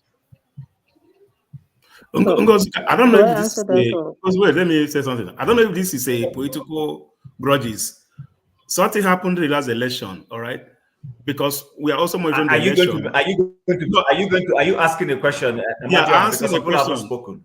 Yeah, answer the question. Okay, if this is a political grudges, all right? On last election, we have 3 voting booths in my village square market, all right? We see the guys that burn out two voting booths. They burn it down, all right? They're on cameras. We got them here. So during December, all right, I don't know if it's a political thing, no, December, when we are sharing palliative, those guys, we figure them out, they're not getting anything, even the single rights. They are calling me begging. Is that a political also grudges or not? Or is it a bad thing somebody did? Well, if you ask me, that is part of it. Because they were calling me that they should forgive them, but their face That is the problem. That is the problem I have with Nigerians. When people are made to face the consequences for their actions, you always see people, and sometimes some of the people that they are begged for them, that ask you to forgive them, have been recipients of the effects of their bad decisions. So I do not understand, because when this guy was about to be transferred, some of his colleagues that had suffered almost same thing in his hand were begging. Why are you begging for somebody that has been a pain in the rear behind? Why? Why are you begging for somebody that's almost outed your future, that's almost destroyed your ability, your right to vote? Why? Why are you begging? Why are you begging for the person? And to answer Olumide's question, something that bothered me after the 2019 election, I'm speaking for the Southeast, was voter apathy. Young people were just not interested. They were not interested in 2019. When I wore my election observer apron and cap and came out on my street that day, they were laughing at me. The guys in my street were playing football. They were laughing at me. Look at this one, she's going to vote. In your mind now, your vote counts. They were making jest of me. This was 2019. Fast forward to 2023. Guy, I saw something. Nobody was playing football. People turned out. Did they turn out enough? I don't know. Because the polling units I worked at, I've said this here before, we were told that since they started conducting election in that polling unit, that was the biggest turnout they've ever had. And if I recall correctly, the figures we had was not even up to 50% turnout. But the people were telling us that since they started conducting elections in that polling unit, this was the biggest turnout. So imagine if 50% had come out. And now this is where you ask me, but even those that came out in mass, what later happened to their votes? And this is where I'll tell you, staying power. Staying power. Nigerians do not generally, and I'm a Nigerian. When I'm saying Nigerians, I'm also indicting myself. Nigerians do not have staying power. In the next minute, we are on to the next one. Oh, forget them. Oh, leave them. Only you won't change them. What you want to you now? One person. Those fashion. You won't kill yourself. Nigeria will continue. Leave our bed. Go hustle to go chop. And that one is gone. So if this answers your question, turn up, vote. And when you vote, stay the course. If it is standing to count your votes, stand and count. If it is following them to do a collation center, follow them. If it is reacting immediately or whatever you need to, but just stay the course. Don't leave the course till you get to the final destination. I hope that answers your question. No, well, Okay, yeah, thanks. but what I Just just one more to say but that happened the last time though. It didn't change anything. That is what I'm kind of referring to. That is anything going to change this time around? Did we stay the course though? We didn't. I mean, We didn't. Okay, if I may say, We didn't. Olumide, so I think I share her sentiments. I may not have been fully satisfied with the electoral consequence one, but I will not overdrag that for now. Maybe some other time I will have that conversation with her. But I agree with Ngozi that one of our problems as a people is we don't have a staying power. I've said it severally.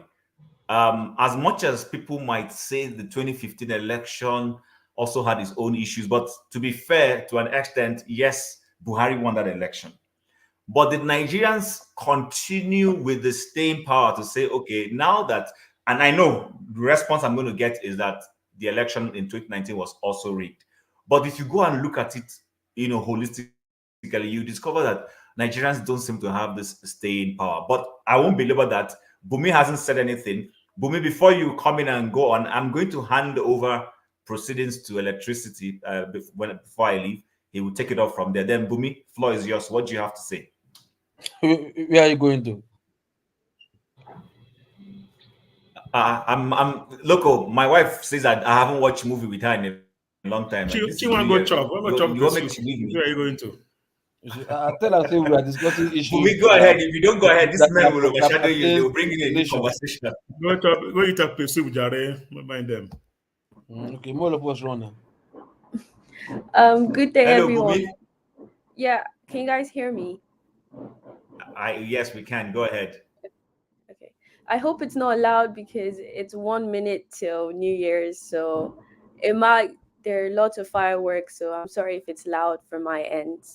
But yeah, good day, everyone. It's really nice to be here, and I want to wish you guys a happy New Year in like a couple of seconds. So that's, I think it's already New Year's. Okay. So yeah, I just wanted to add to what Ngosika already said. Wait. Sorry that I'm being distracted. The noise is very loud. Just continue. Just try. Continue. No, continue. The noise is not that bad. We can feel sense it, but it's not as bad as you think. Yeah. Is your voice? Your voice is louder than the noise. So continue. Okay, sorry. It's just very distracted. But yeah, so I wanted to add to what Ngozika said in regards to like one of our biggest problem is like we don't give consequences to to our leaders. And for example, a good example is the past administration. Okay, you had a leader like Buhari. Okay, whether you are a PDP or APC or Labour Party supporter, we can all agree that the last administration did not really work well for us Nigerians. But you can see absolutely nothing was done to those people, and we move on.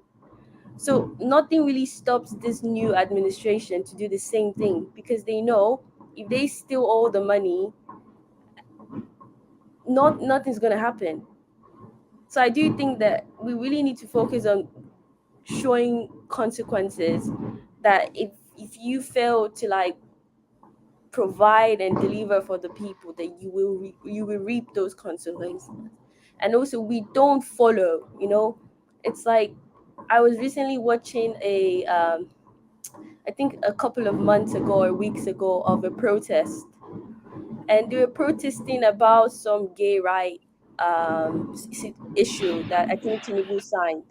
And I'm like, yes, that's important to some people. You have your right to protest, but those are key things that we can also, if we protest as a nation, that we don't have good education in Nigeria. But you see school students protesting against those issues, and it's like, it's not that that's not important, but we tend to put our focus on things that are not really key things. You know, if you have a list of things, you put 1, 2, 3, and 4. We don't focus on the key things that really affect us as a nation. Education is really lacking in Nigeria, and education is really lacking in Nigeria. But you see school kids actually protesting for that gay right act issue, and I'm like, how does that correlate? Your parents cannot even afford to even take you to school, but that's the reason why you're skipping school to go protest against those things. It's like they don't correlate. Can I give someone else to speak? Because the noise is really distracting. All right. Is the noise distracting you? Because it's not distracting those on the platform. Could you clarify which one it is? Ngozi, please, can you drop your number? Okay, just for your work. Go ahead. All right. Close it down. Okay. Loco, Chim, I see him. Welcome, everyone. Welcome. Some people have entered 2024. Some of us have not entered 2024. So, for those who have entered 2024, Because not a celebrate, not banger, no knockout. Where I am? No, I mean, Ngozika. You know the celebrate. Which should be a okay. Ngozika, did you finally go home? Did you finally travel? I'm in the house. Yeah, I'm in Did you the finally go village. to see your grandmother? I'm in the village. Brilliant. Well done. I always wanted to ask you that. And the other thing, please, can you drop your number for me? You're in Enugu State, aren't you? She already did. Yeah. Right. Yes, I am in Enugu State. Okay. I already did that. I already dropped it. I'm in the village, and the reason you can't hear any bangers is that I didn't go out to. If I had turned my mic on earlier, you would have heard this one is not banger. This one is Monana. It was when I kept doing like this. I was shocked. They are doing Monana as their own banger. The thing took me by surprise. I was really surprised when I heard the sound, because I only associate it with occasions, burials, and whatnot. But to hear Monana by this time of the day,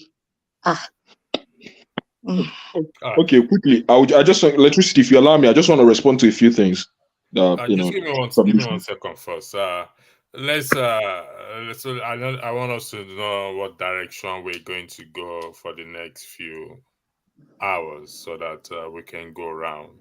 Ngozika says something which resonates with me in terms of holding political grudges, which is to her it's her own dictionary or her own holding political grudges, and I think even though it's our own dictionary, I would say it's not a bad thing in the sense that it doesn't lead into harming somebody else, but rather in the future not to vote for the person, because if one person, if an individual put our destiny or whatever it is and destroy it for selfish sake, we need to at least not be kind to that person. So how we approach that is very important. We're coming to the new year now. I'm not gonna say much. I'll leave the floor, but we take turns as to what we intend individually to. Collectively, we are powerful, but we start with individual visions and dreams for Nigeria, because like I said, none of us believe we were going to sit down here talking about Nigeria after leaving the country for so many years. That means it's still in us. We may deny it, we may think we've turned our back on it, but it's still in us. That's why we are here day in, day out. For some of us, we come here to heal our broken hearts. Some came to find their hearts, like people like Loco P came to look for his heart that was broken some time ago. People like CM, I don't know how to describe CM so that it doesn't open the books on me. So we take him. No, don't talk about Uzo. No, talk about Uzo. So let me be honest with you. Some people, at least I know one person who have found love on this platform and be serious. So, which is a good thing. Okay, Wale said he's also looking for love by raising his hand. Oh, you do real love. All right, listen, let's enjoy this discussion. And so, Osita, you wanted to say something? Go ahead, please. Thank you. Right. Ngozi, what you said about consequences is very, very, it was a great submission. But that also took me back to what electricity has been preaching for almost 4 months ago. Because in as much as the consequence is the one, because you're just, it's the one that is immediate. But for those consequences to be felt and to have a great impact, I remembered what electricity was talking about. How do we recall our representatives and all of that, of which a lot of us saw how huge or perceived it to be a huge task. Now, unfortunately for all of us, democracy has not developed or evolved to a point where you're having independent candidacy. Because also one of the biggest bane of our democracy is the political party captures. Amadio was making reference to what happened in Imo State, the election in Imo State. I wasn't in Imo State. I'm not from Imo State. I didn't get a lot of information about it. But there was one thing there is one opinion which I hold, and it's just my own personal opinion. I was of the opinion that the opposition didn't field any candidate that was worth dying for. You cannot hope to make a change or beat someone in a game where they have mastery of it with their own strategy. When they were doing the campaign for Imo State, I heard the gentleman Senator Achani saying that he will meet Hope Uzodinma force for force. By whatever parameter he presents. He should have focused more on campaigning, trying to endear engrave himself in the hearts of people. I am of the opinion that he was never the best candidate. You want to overthrow someone like Hope Uzodinma, you best bring someone who people can follow the way they follow Obi. We had a gentleman here who came to this platform, Sam Amadi, if you all remember him. If he were the one that were fielded in Imo State's election, chances are people that would have gone out of their way to see him put in power. But do you want to go and die for another person who could have been perceived to be almost like Hope Uzodinma? Because I didn't see any difference personally between Senator Achonu and Hope Uzodinma. So for us to start making changes, especially when it comes to electing leaders, the political party matters a lot as well. What is the sort? How do people who elect those people, how do they come about? Because none of us here, anyone from Imo State can say, that money didn't switch hands, that it wasn't the same transactional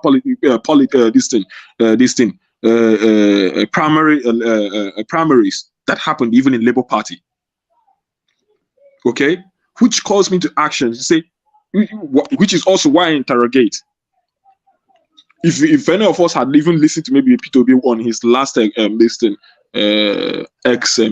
where he was on the conference, he said to people that he always tells political parties to field the best candidates, whether it is a PDP, APC, that wherever people see the best candidate, regardless of the political party, they should go and vote.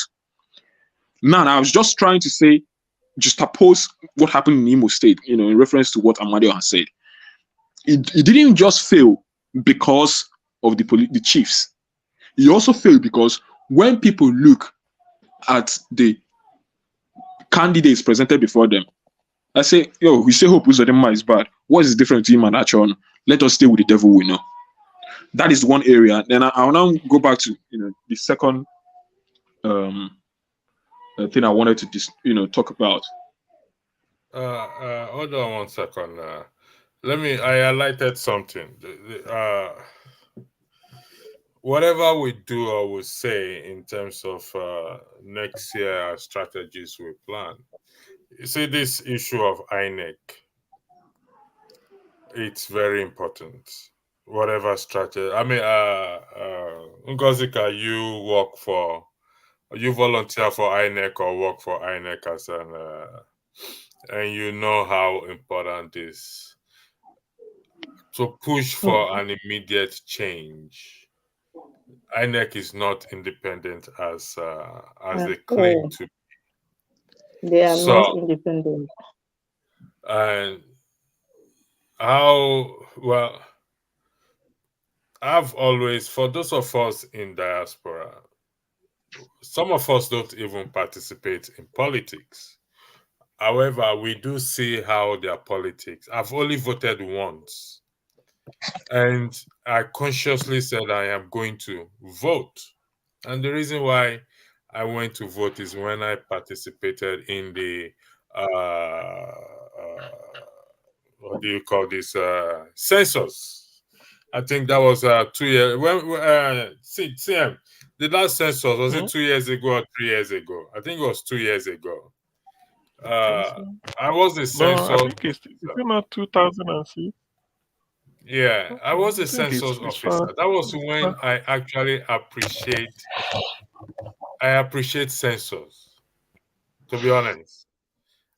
And I understand what it actually stands for, despite the people's skepticism in terms of privacy and all those things, because it helps to know not just the population, it helps to know how they will put facilities in place.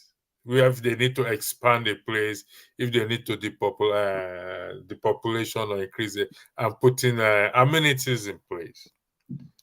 So INEC is a key factor in this. So how do we let's discuss this INEC issue?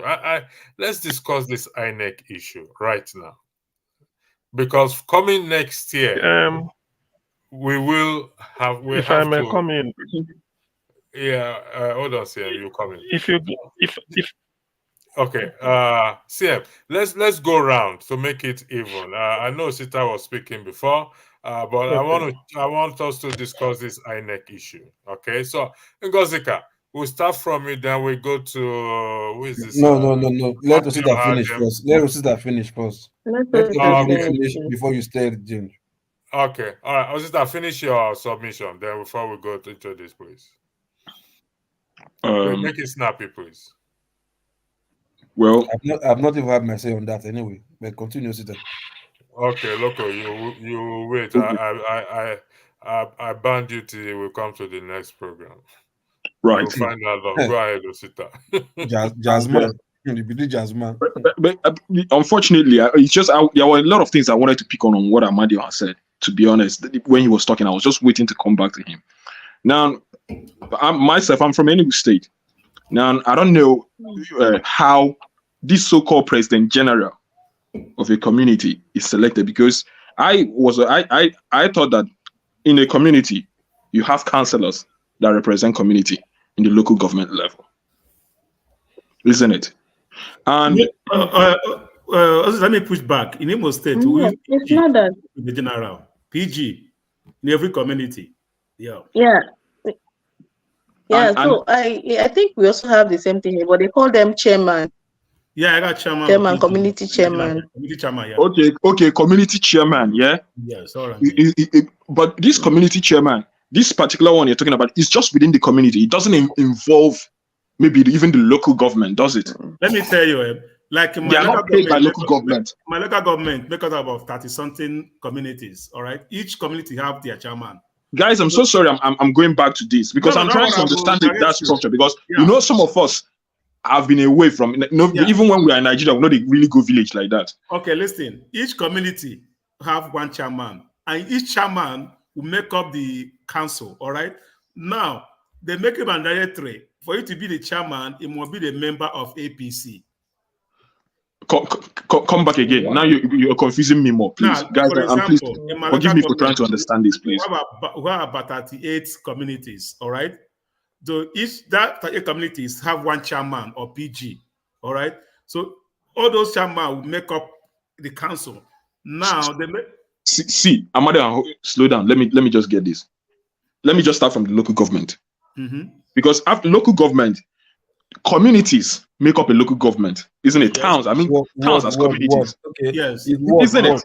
Yes, is word that make up local government. Word that makes up local government.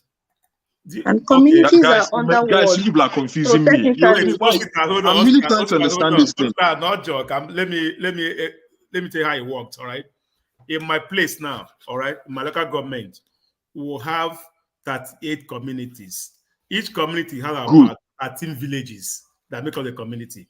Good. Now, yeah, exactly. Community and villages. The 13 villages now make up the community, have one PG or charm, whatever I can call it, that represent the entire community. All right. So what happened is this. What happened is this. When Emeka Ihedioha was my governor, who had PDP, PG or chairman, immediately Emeka Ihedioha left, they told the chairman it must belong to APC or you step down. So the guy they have to overthrow him and put an APC person that on all the executive. So what does that do is that the whole is a capture. It's already captured.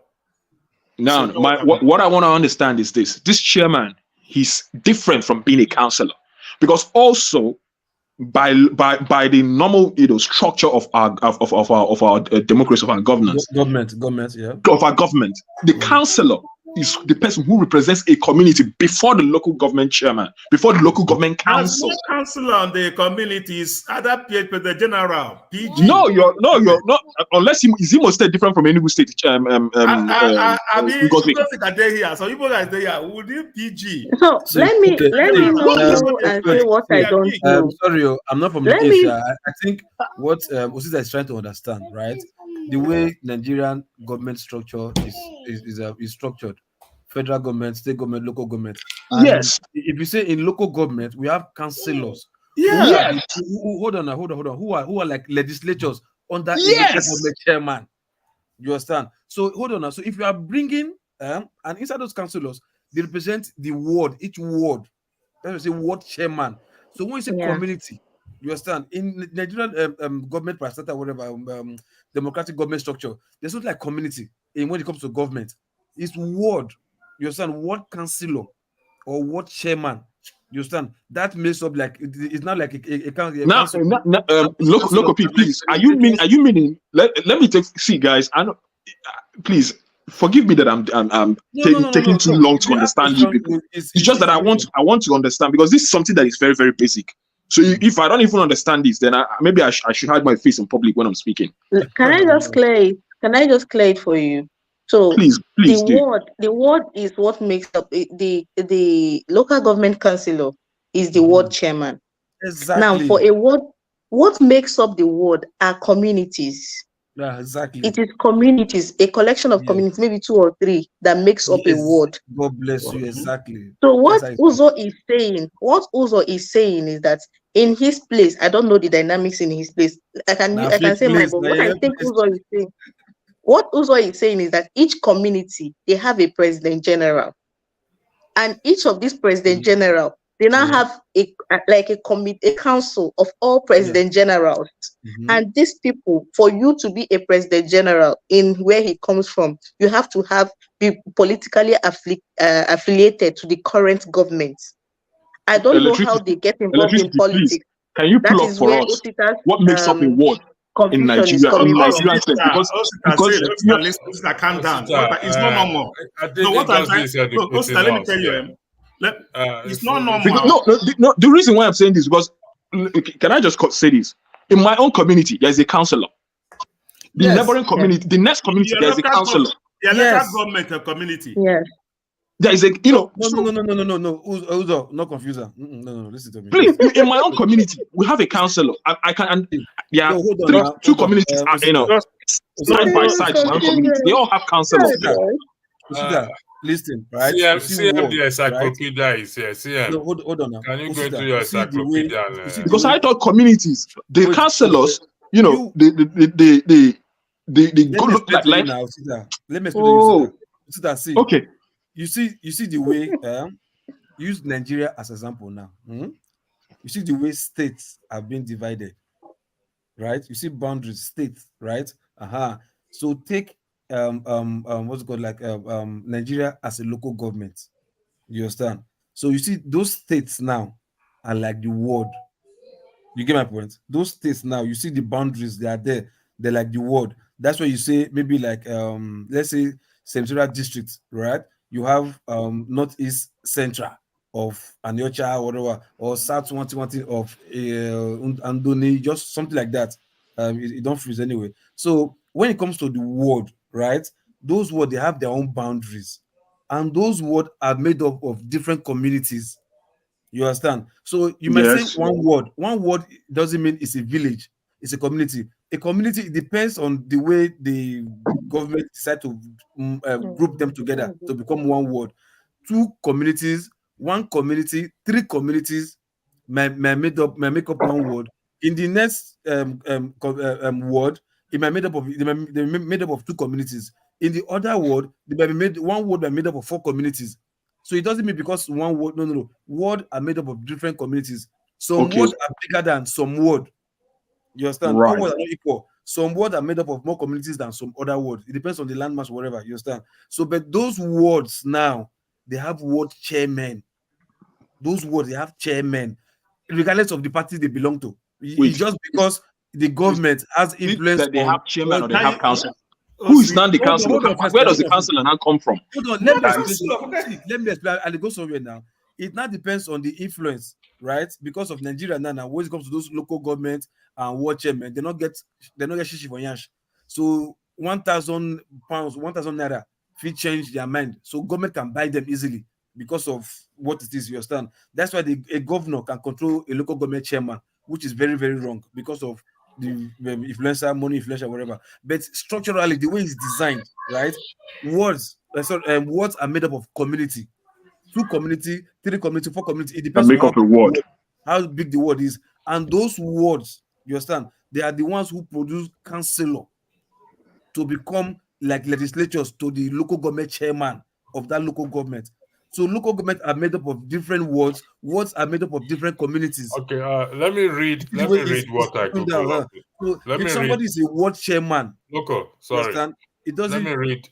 read out what I Google out. Okay, Nigeria has 774 local government areas, each administered by a local government council consisting of a chairman, who is the chief executive, and other elected members, who are referred to as councillors. Councillors. Each local government is further subdivided into a minimum of 10 and a Wards. maximum of 20 wards. Words. A ward is administered to by a councillor who reports directly to the local government chairman. The councillors falls under the legislative arm of the local government, Exactly. the third tier of government in Nigeria. So I hope that So explains. hold on. So breaking the councillor now into smaller entity, those councillors now become ward. We say ward 1, ward 2. Now, as I said, I say where I come from. Imo State, I didn't say Nugu. In Imo State, anybody for Imo State, listen, anybody for Imo State, all right, the government, anybody, any community have president general. There's no local government chairman or council in Imo State. It's run by the governor. Wow. No, hold on now. Hold on. See. No, it's not about hold on. I'm not telling you how. Uzo, no. Uzo, you give wrong. Uzo, hold on. You are giving wrong narration. What I'm saying here, the way it's supposed to be, leave the way the government is running it, because they are running it the way they like. The way the constitution is structured, you understand? There are some governments that don't have local government chairman. It's the government that is doing everything, because they just put caretaker committee there to run as local government chairman. You understand? So that is, I'm talking about the normal, when everything's done the way it's supposed to be done, 100%. There's local government chairman who has councillors as his own legislatives. You understand? The councillor are like House of Rep members. You understand? To the local government chairman. You understand? Which is the local government. Electricity. Government. Electricity. This explanation, this thing you read, is still it is still lacking in something. Because I'm sure you read it, and it didn't give us exactly what explains what makes up the words. Hold on now. See, look, see, what is the smallest? Listen. What is the smallest among all of them?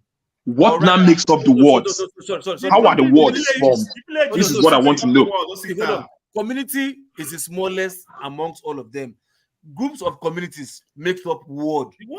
Okay. Groups of communities make up word. Then group of wards make up local governments. Exactly. And it's the wards that are administered by the councillor, isn't it? Sorry? The wards are administered by the councillor, isn't it? Councillor, yes. In my place, President PG, President General, this is a councillor.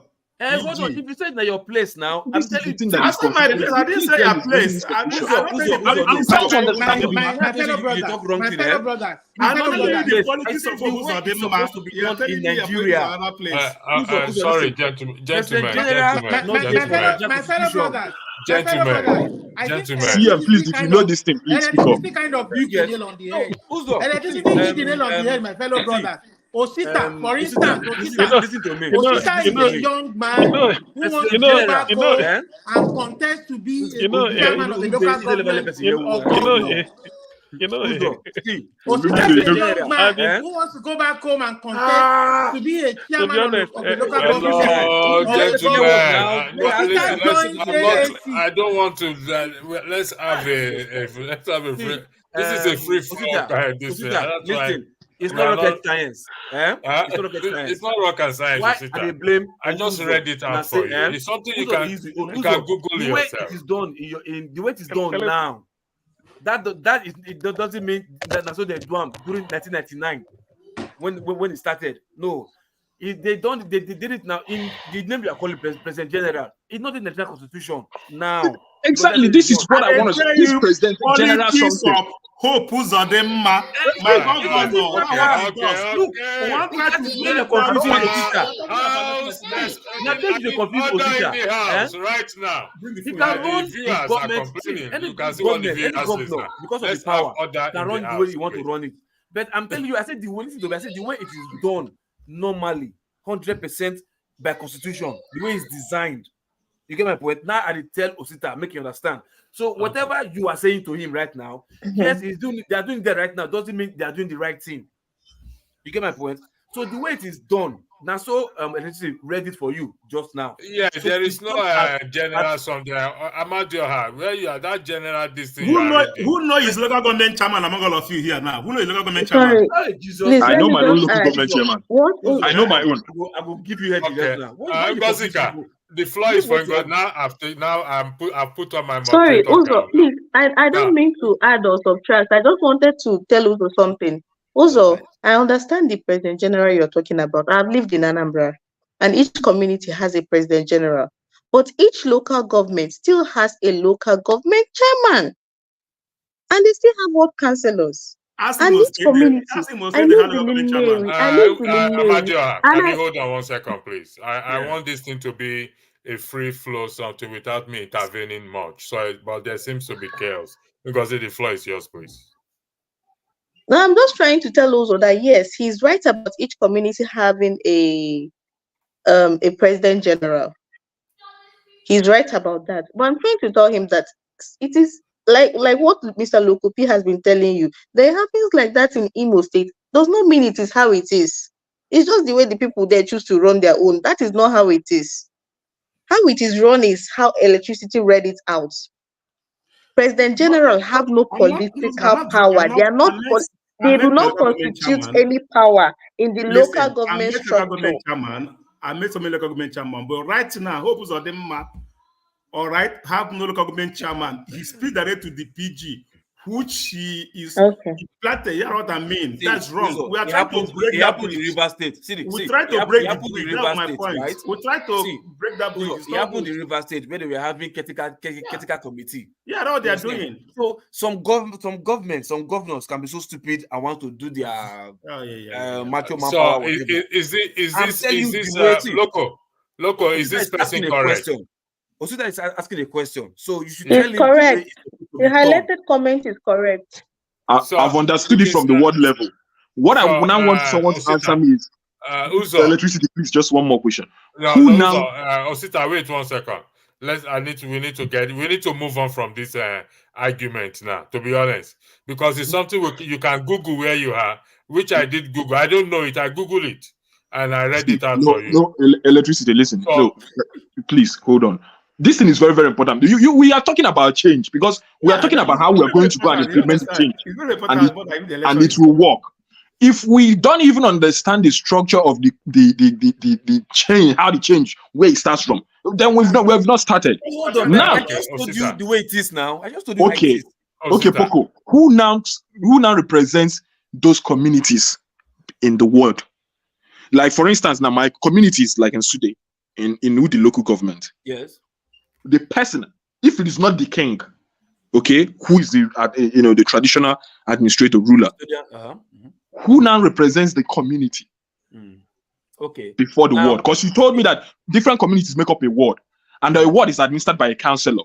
Do you now understand where my own question is coming from? Yes, let me answer you now. See, now by the way Nigerian constitution is structured, right? You see, the king or the head, right? They're not supposed to play anything like electoral role when it comes to government, democratic. Yeah, but they are playing right now, right? So politically, each community you're talking about, they have community chairmen. You understand? Because they are chairmen does not mean because like it's also a local government chairman. No. Community chairman is there. There's ward chairman or chairman. Then there's local government chairman. So your question now, the person that's representing the community is called community chairman. Okay. Community chairman. Yes. Okay. This thing, does it exist anywhere like within the acceptable governance structure of Nigeria? Yes. Are they official? These community chairman, are they official? Are they paid? Are they under a payroll maybe by the government for being in that position? Okay, now you come now. You know, how do they, you know, what is their, how functional is their office? Now, in Imo State, hold on. In Imo State, the committee chairman or the chief are into the payroll of the governor right now.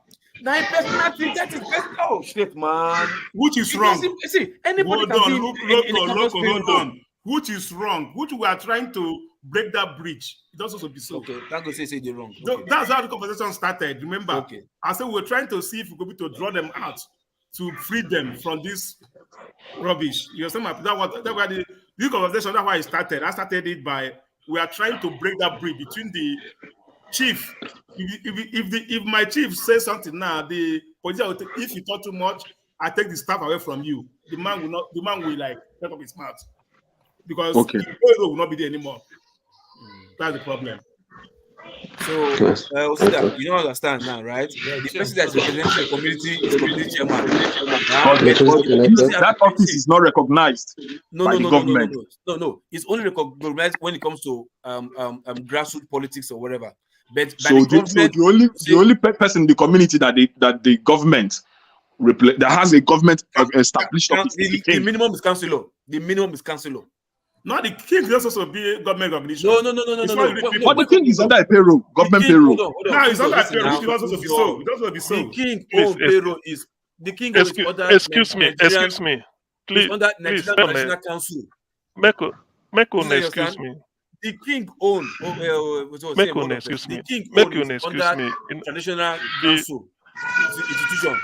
It has nothing to do with electoral or local government or whatever. No, that's not different. The king's own is different. Please, the minimum when it comes to the government payroll. Shut up. The minimum when it comes to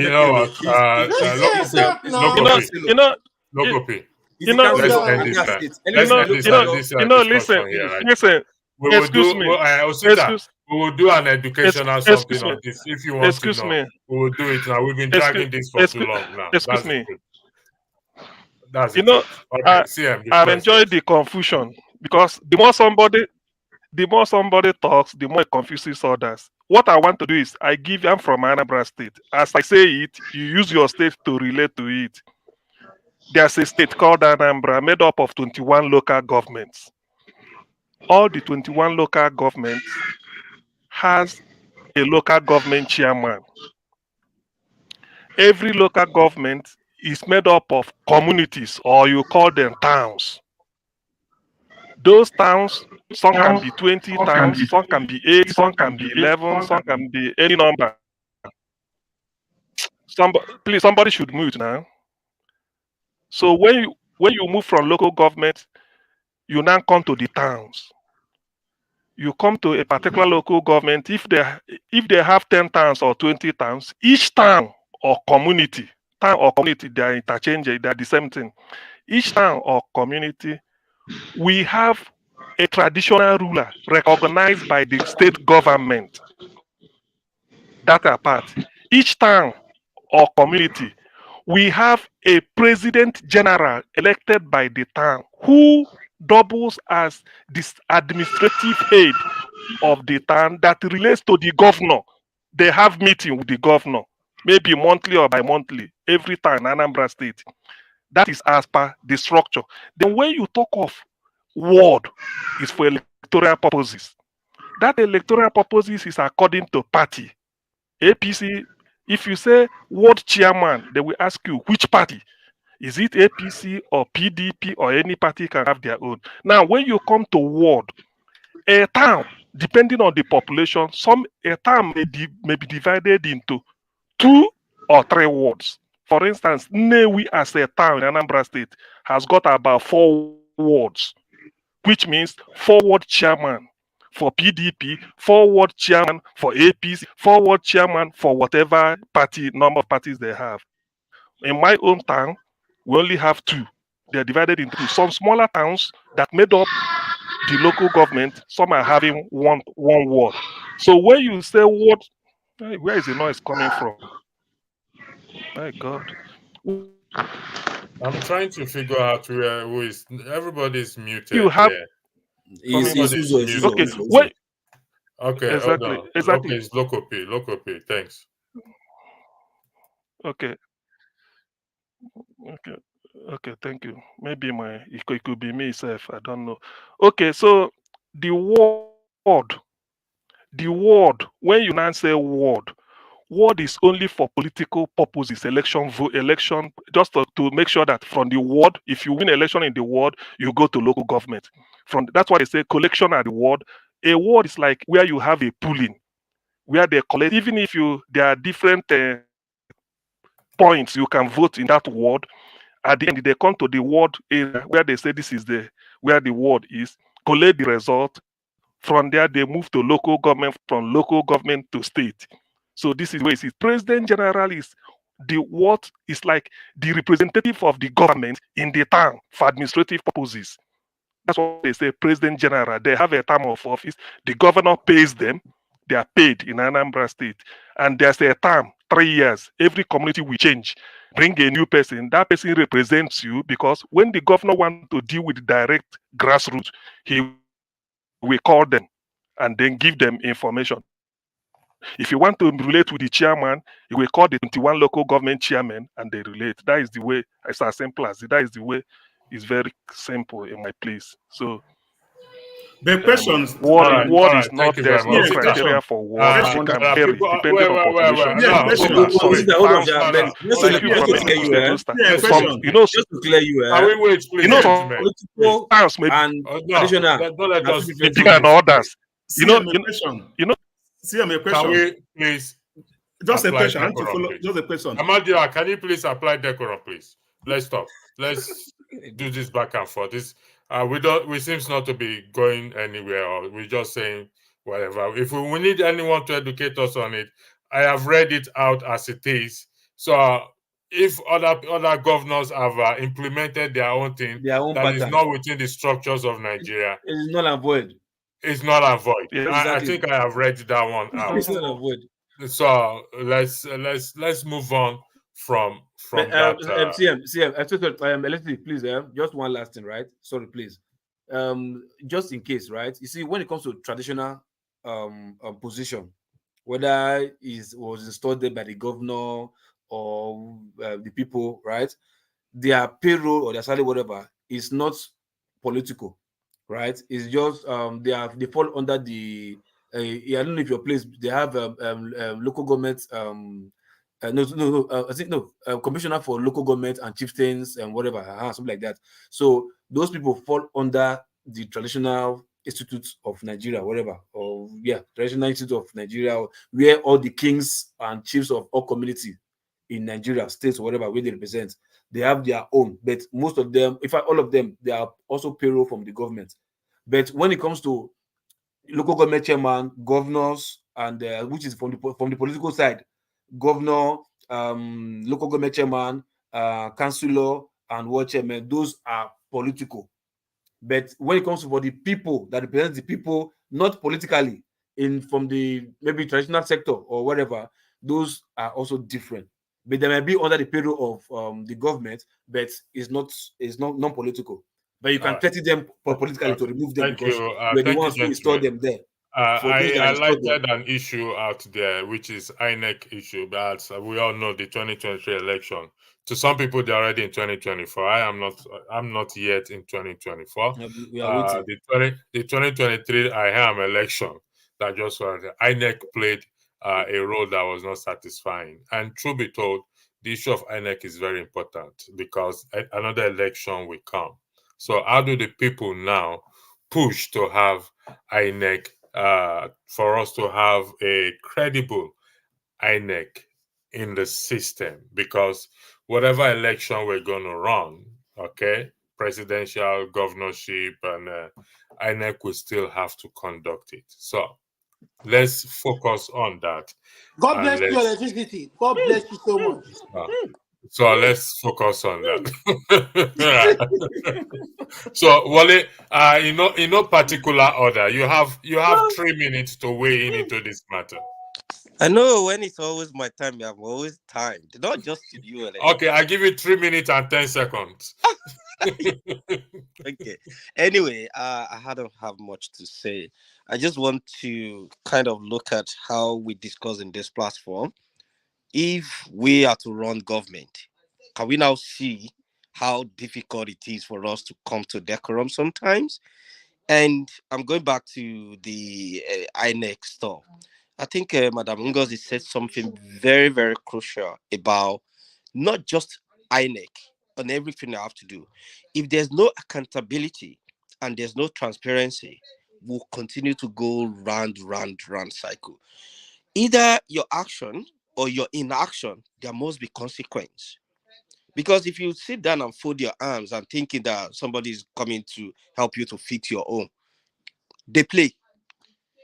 And if you don't do anything, if you do something which you now face the consequence of that action you take, you should be own up to it and say, look, this is it. I did this and I knew that this is what the person is going to do. Then until we face that, we're not moving anywhere. If we know that this person is a very corrupt, being bought, and we put the person as an chairman, what do you think? He will pays the piper, dictate the tune or what. So until we all say, look, this person has no any pedigree or whatsoever, is a corrupt person, we know who he is, we know his background, we know the political affiliation, we'll continue to go round cycle. But say, for example, Mahmoud Yakub did all he did. I've never heard in the court, in the Supreme Court or Appeal Court, that say what Mahmoud did was not right. The guy was just and be like he hasn't done anything bad because there's no consequence. And if the same thing happened in 2027, trust me, nothing is going to change. We'll still go back to the same thing. Either we put 477, 774 local government, blah, blah, blah. That's how they will say they are moving from their local government to Abuja to come and read what is not. For what? The issue is, we know the problem. How do we change the system? How do we change the system? Whenever the next time when chairman is going to be chosen, it should be chosen not based on political, say, APC. It's not the president that should choose who it is. Maybe all political parties should now look for someone who is completely new to Sorry about that. I don't know where that is coming from. It Apologies. shouldn't, say for example, if I'm being chosen as the INEC chairman, electricity should be, there. It shouldn't be just only me. We should have about 10 people. So for the 10 of us to be bought or corrupt is going to be hard. But if you give me that power over everything, that no matter what electricity said, no matter what Madam Ngozi said, it doesn't hold water, then you've given me that too much power that can do and undo. It shouldn't be. That institution need to be free from any political party that the president would now choose who should be. If we don't do that, if people don't rise and say, no, this person, they need to go through scrutinization, who they are, what they've been doing, what political affiliation, all those kind of things that we know that Yakubu has done. If we go back to the same route, nothing is going to change. But are Nigerians ready? Okay. Listen, at least yes. I think I haven't had say on this instance, right? If not for the term, local, you've been our lecturer since on local government. No. We highly Hold on. We highly appreciate that. And I will send a token to you. I will send a token to your account, local. No, I mean, concerning what Ngoziga was saying, I haven't since. You remember? All right, go ahead, local If P. not for, I'll come to you. Sorry, are you ready to speak after local P? No, because hold on, because I'm going out soon. You take me go ahead. Backstage, please. All right. See, for the Ngoziga stuff that she said, right? Look, I've seen, maybe it has to do with Africans, right? See, taking responsibility first. You understand? Taking responsibility is the issue. Then I don't know if is it pity or fear of not making enemy with anybody? You don't want to hold people responsible, tell them to their face like, no, what you did, you messed up, and I'm cross with you with this thing. It doesn't mean you are the person's enemy. You understand? It's like, because if I tell you, hey, your mother is man, that means I'm your friend, right? But why is it like when somebody takes maybe a bad one or two decision that has that consequence on me and everybody around, Elijah people, we are like, no, now. We're just so afraid of making enemy with that person by not telling the person the truth. You understand? And it might not be punishing the person but just tell the person. And if 10 persons or 12 or 20 persons, 100 persons tell this person the same thing, like, hey, no, you messed up, man. No, you should have done this. Subconsciously, the person will like, hey, yeah, now wow, everybody tell me say I messed up. Bless, I really messed up. But if you're telling the person jovially or joking like, no, now one of those things, don't worry, the person will not even like, before on call, now one of those things now. You understand? So, like I said, consequence is the only thing, nothing else. Whether in INEC or whatever. Because see, you will not tell me INEC or Mahmoud did not go and tell Tinubu, Afana, family smart and Madigan for you. No, it's the other way around. People like, guy, Afa, you like this your work, man, you do it for me or else. You understand? Which is from the political side, not even from the INEC side. You get my point? So if you hope political officers on their jugular, hold them, choke them, die. You understand? Hold them. Leave what is like you are afraid of making enemies or whatever. You understand? Because it's the 10 years effect or 20 years effect that we are supposed to be looking at. Not the immediate effect or, okay, if I tell him now, he can't make enemy with me for just tomorrow, next tomorrow. What about the decision he made that would take a negative effect in the 10 years running? We're not even thinking of that.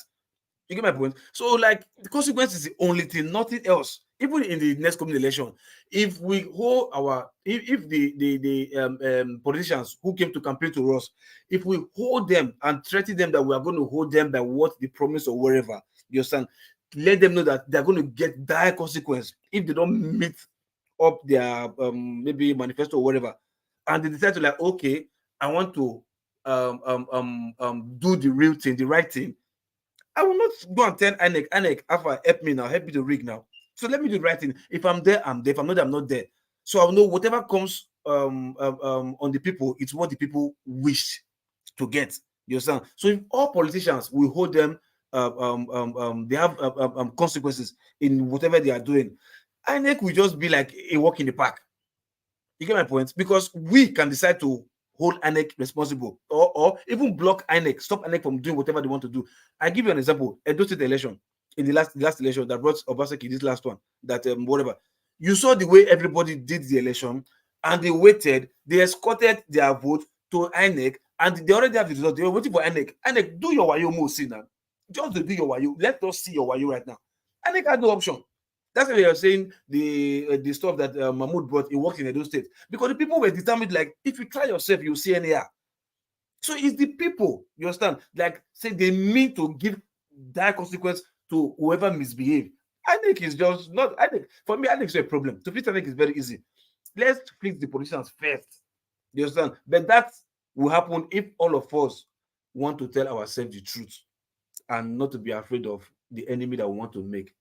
If we know that our life is on the line, our life for the next 10 years will be jeopardized because of one silly decision that we'll make, I think we will think right to say, no, let's make the right decision so that we'll hold our positions accountable. I think that's very important. Take me backstage, please. Take me backstage. All right. I'll take you back. I think that is very important, and that is what Ngozika said, decision that will put generations into suffering for 10, 20 years, which we've been going through, and that is why we are where we are today.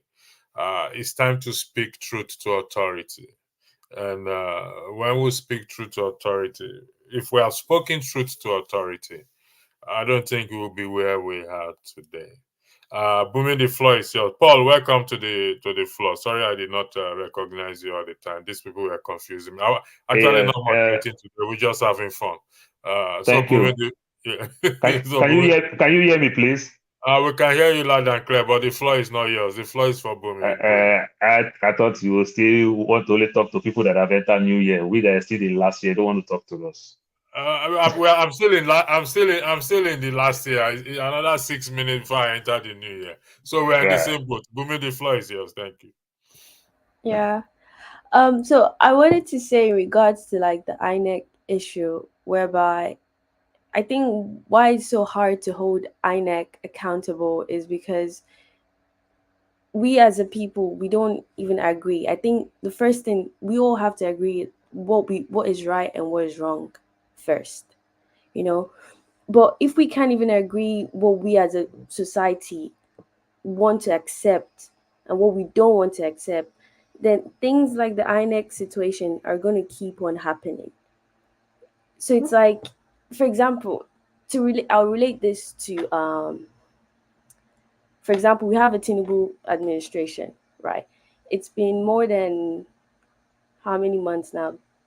I think 6, 7 months or so since the election, or is it 10 months? And it's like, you might be a ride or die Tinubu supporter. Let's agree with that. Let's say I'm a Tinubu ride or die supporter. But it's very clear that within this month, the government has not shown anything in regards to like delivering for the people. They haven't shown that. So even though I might like him, the standard I have for our society when it comes to education, when it comes to security, I will have to agree with whoever it is, whether it's a PDP, Labour Party, SDP, whatever candidate it is. I will have to agree with you. I cannot argue when it comes to security that the government has not delivered. So when I decide to go protest, we can all get together and protest on that issue. We're not saying that doesn't mean I don't still believe in Tinubu, but that's me holding Tinubu accountable, that he has not delivered in that aspect. But unfortunately, the way we run politics in Nigeria is that we pick a candidate and that's it. We let them stay there for 4 years. We don't hold them accountable, and then we just we defend them till the end, and it makes it hard for us to ever hold them accountable. So I think it's like, yes, we should hold accountable. Yes, you should have your views on like what political or what parties you should follow, but you should be able to say there are basic things that Nigeria should have. If we don't have it, regardless of what party I'm associated myself with, I would still stand for that. So it would then reflect on this INEC situation, whereby even though Tinubu came into power, INEC failed when they said they were going to use the BVAT. They didn't use it. So even though I might like APC in power, I will still go and protest that INEC when next the election happens. If you say this, you have to deliver. So it goes hand in hand. But unfortunately, we don't do that. We just ride or die with our candidate. He's there, fine, it is what it is. And then we keep on having these problems. We don't focus on ideologies. We don't focus on anything. We focus on individuals, but that does not help us. It has to be that Nigeria should have this simple, whether it's PDP, APC, or whatever, Nigeria should have this. So when whatever party comes into place and they don't deliver, whatever party I'm associated with, I will still be able to ride or die with the opposition easily. If you look at, for example, France is a good example of like when the government makes policies and the people don't like it, whether it's their own whoever is in office, they will protest, and they don't just they don't protest peacefully. They protest very aggressively, and they will show the government that you cannot, like, they will let the government really know.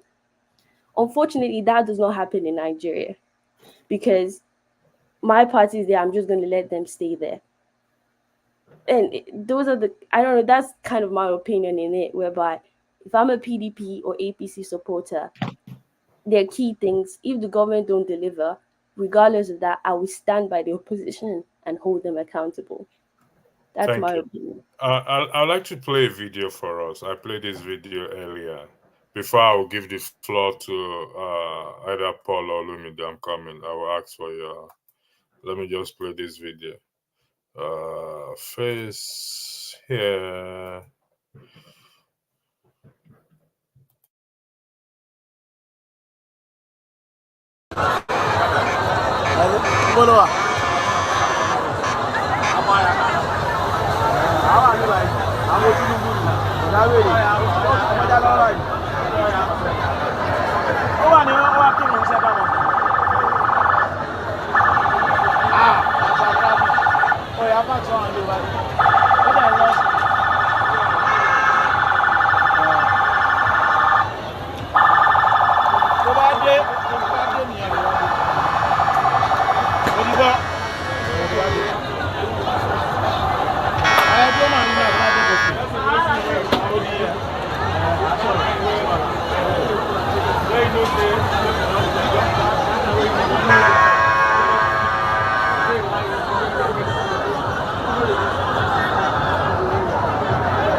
Now, for those of you who understand Yoruba, you will hear what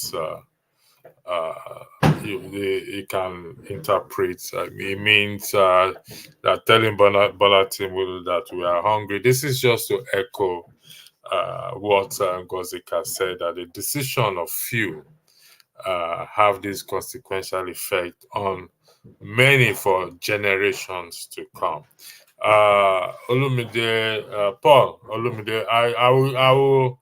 Let me. Olumide, do you want Paul to go first, or you want to go first? You've been there Sure. before. Paul just came in. He can go ahead. Okay, Paul, you go ahead. Thank you very much. The floor is yours. Olumide, you better man, correct guy.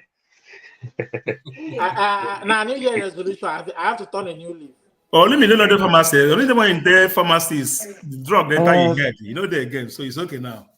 So sometimes I get confused when the Nigerian government, sometimes they tell us that we practice the American system of government.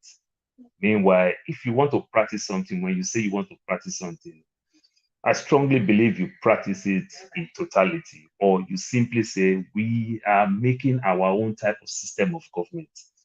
The American system of government, the 50 states in America, has their own 50 electoral commission. You understand? Simply means, I believe some of us have seen what is going on in America, where Colorado said Trump cannot contest in their state the primaries, when the state of Maine said the same thing. You understand? The state. Some people don't know all those things. Some people will tell you that somebody like me cannot contest president in America, but an immigrant who from Turkey is contesting a presidency in America. You understand? Some states rejected him, and some states said you can contest as an immigrant who naturalized as a citizen, just like myself, can contest the position of a president in America. So why am I saying all those things? Just imagine that we are practicing the kind American system of government. Probably we'll have 50 electoral commission, just like as we have 36 electoral commission plus the federal capital territory in terms of local government, because states conduct local government election. Meanwhile, the federal government election, we give it to INEC, and we'll give it to one person. And if you just buy that one person, which means you just hijack the 36 states. You understand? So what happened in this last election, you understand, the people of Lagos feel cheated. The people of Anambra feel cheated. The people of Ebonyi feel cheated. If you read what they felt, for example, I'll say the state like Rivers State, it is clear they've proved it in so many ways that Peter Obi won Rivers State. But guess what? I need to give it to AC. You understand? And AC become the state that won Rivers State, when it's clear everything in the so-called INEC own portal that Labour Party won Rivers State. So assuming those states run these things, to some extent, it's just going to be easy, because no matter how we want to say, let all the parties speak their own, come together to pick one person, they can still lure those people together. We see what happened with the SUVs. You know, 109 of them, they all got their SUVs. They come up with their excuse and thereabouts and everything. They come up with their SUVs. So we can try to some extent to make things work if we want to practice anything. These things that we do in every facet of our life, where we will build one small office in our workplace, we'll create mosques in our place of work, we'll create one small place for church, we will do fellowship in our place of work. These things are creating problems. These things are not any other places where we live today. We don't see all these things. You go to the most biggest airport in Nigeria, Lagos Airport, there is a mosque, there is a place where Christian people do fellowship.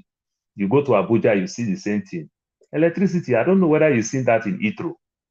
I don't know. I've never seen that in JFK. I've never seen that in Atlanta. Actually, to answer that, they have a praying place for Muslims in Birmingham Airport that I know, and in some few airports in the UK. Whether they have for where Christians goes to pray, I don't know about that. Okay, so if you might want to educate me about that. How does that work? Does that work like I'm on duty, then I'll leave my duty post and say, oh no. You don't leave your duty post from what I okay, where the airport is shutting down, they say, Oga go prayer. Then we are waiting.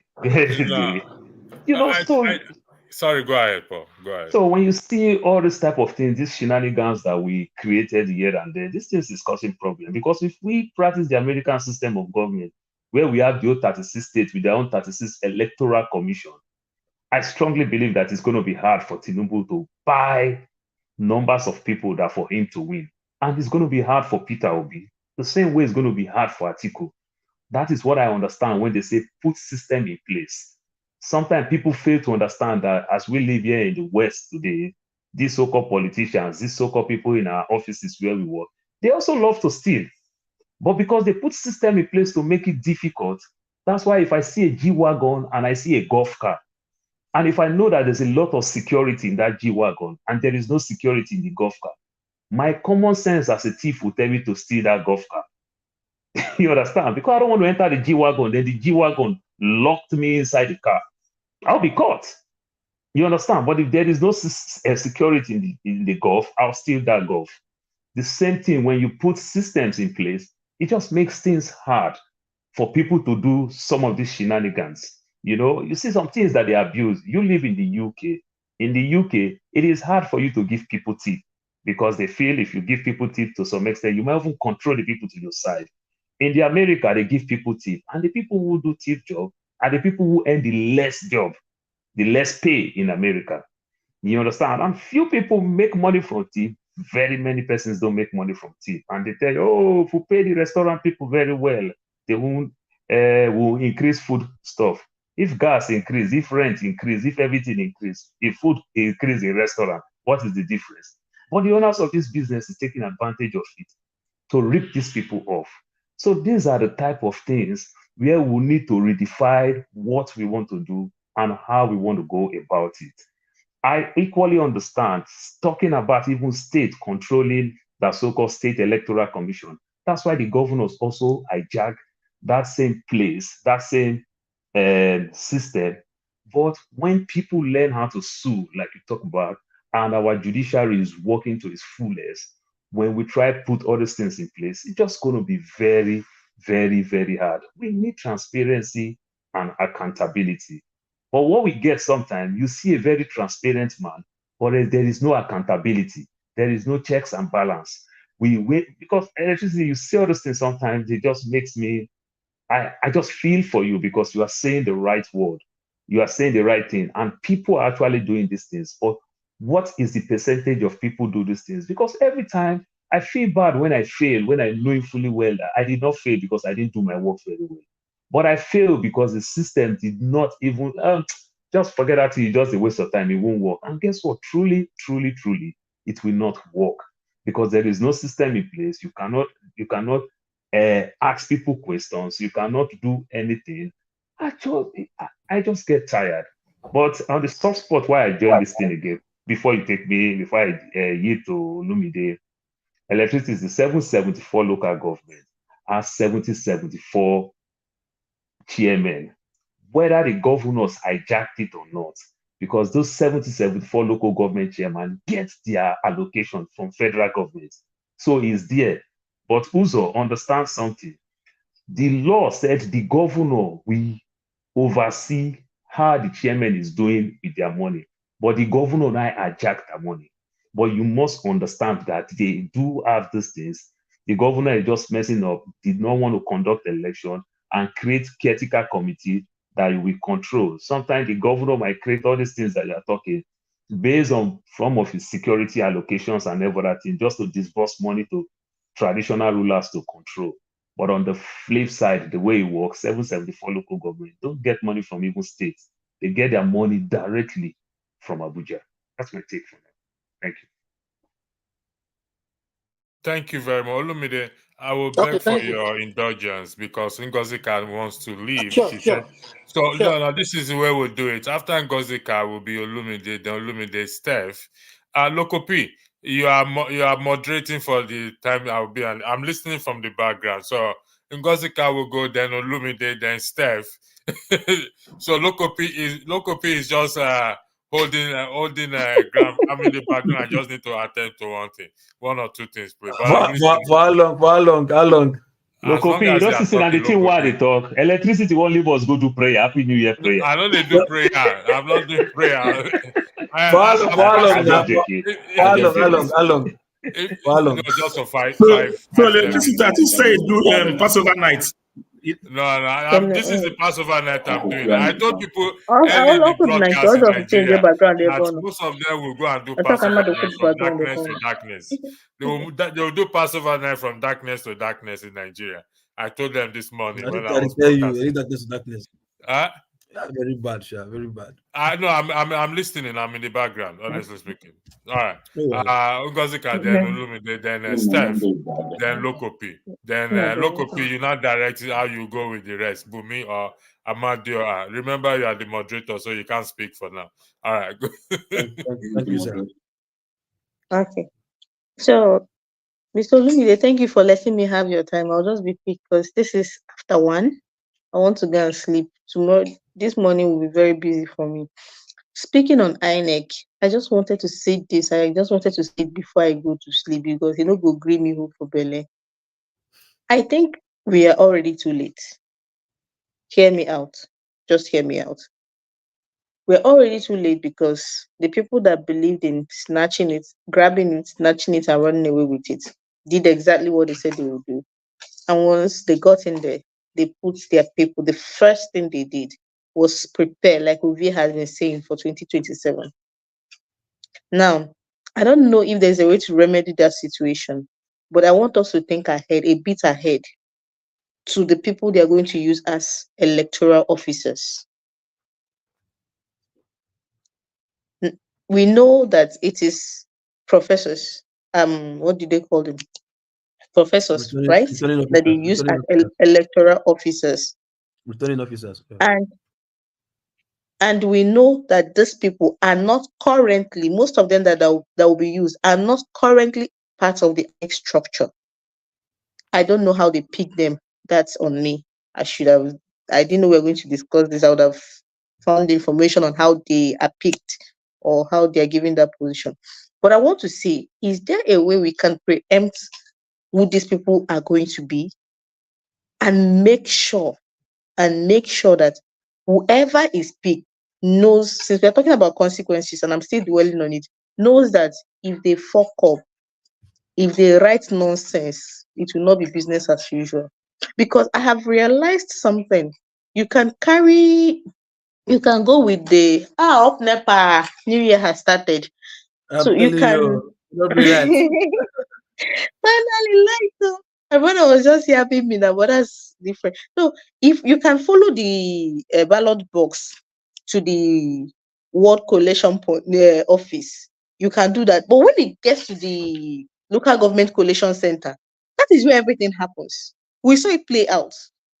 And the people that can oversee it and make sure nothing goes wrong, they are the electoral officers. If we can hold those, since we can't do anything about the people that have been appointed as INEC people right now, I don't think there's anything we can do about them. But if we can go a bit further and hold those electoral officers and make them know that, if you like, after counting 200, write 417, we're waiting for you outside. You feel right anything way you want right to, but you're not going to escape the consequences of cheating us out of our rights. I am saying this because Enugu election this year, we were talking a couple of weeks ago, and somebody was saying there was I don't know if most of you followed the Enugu election.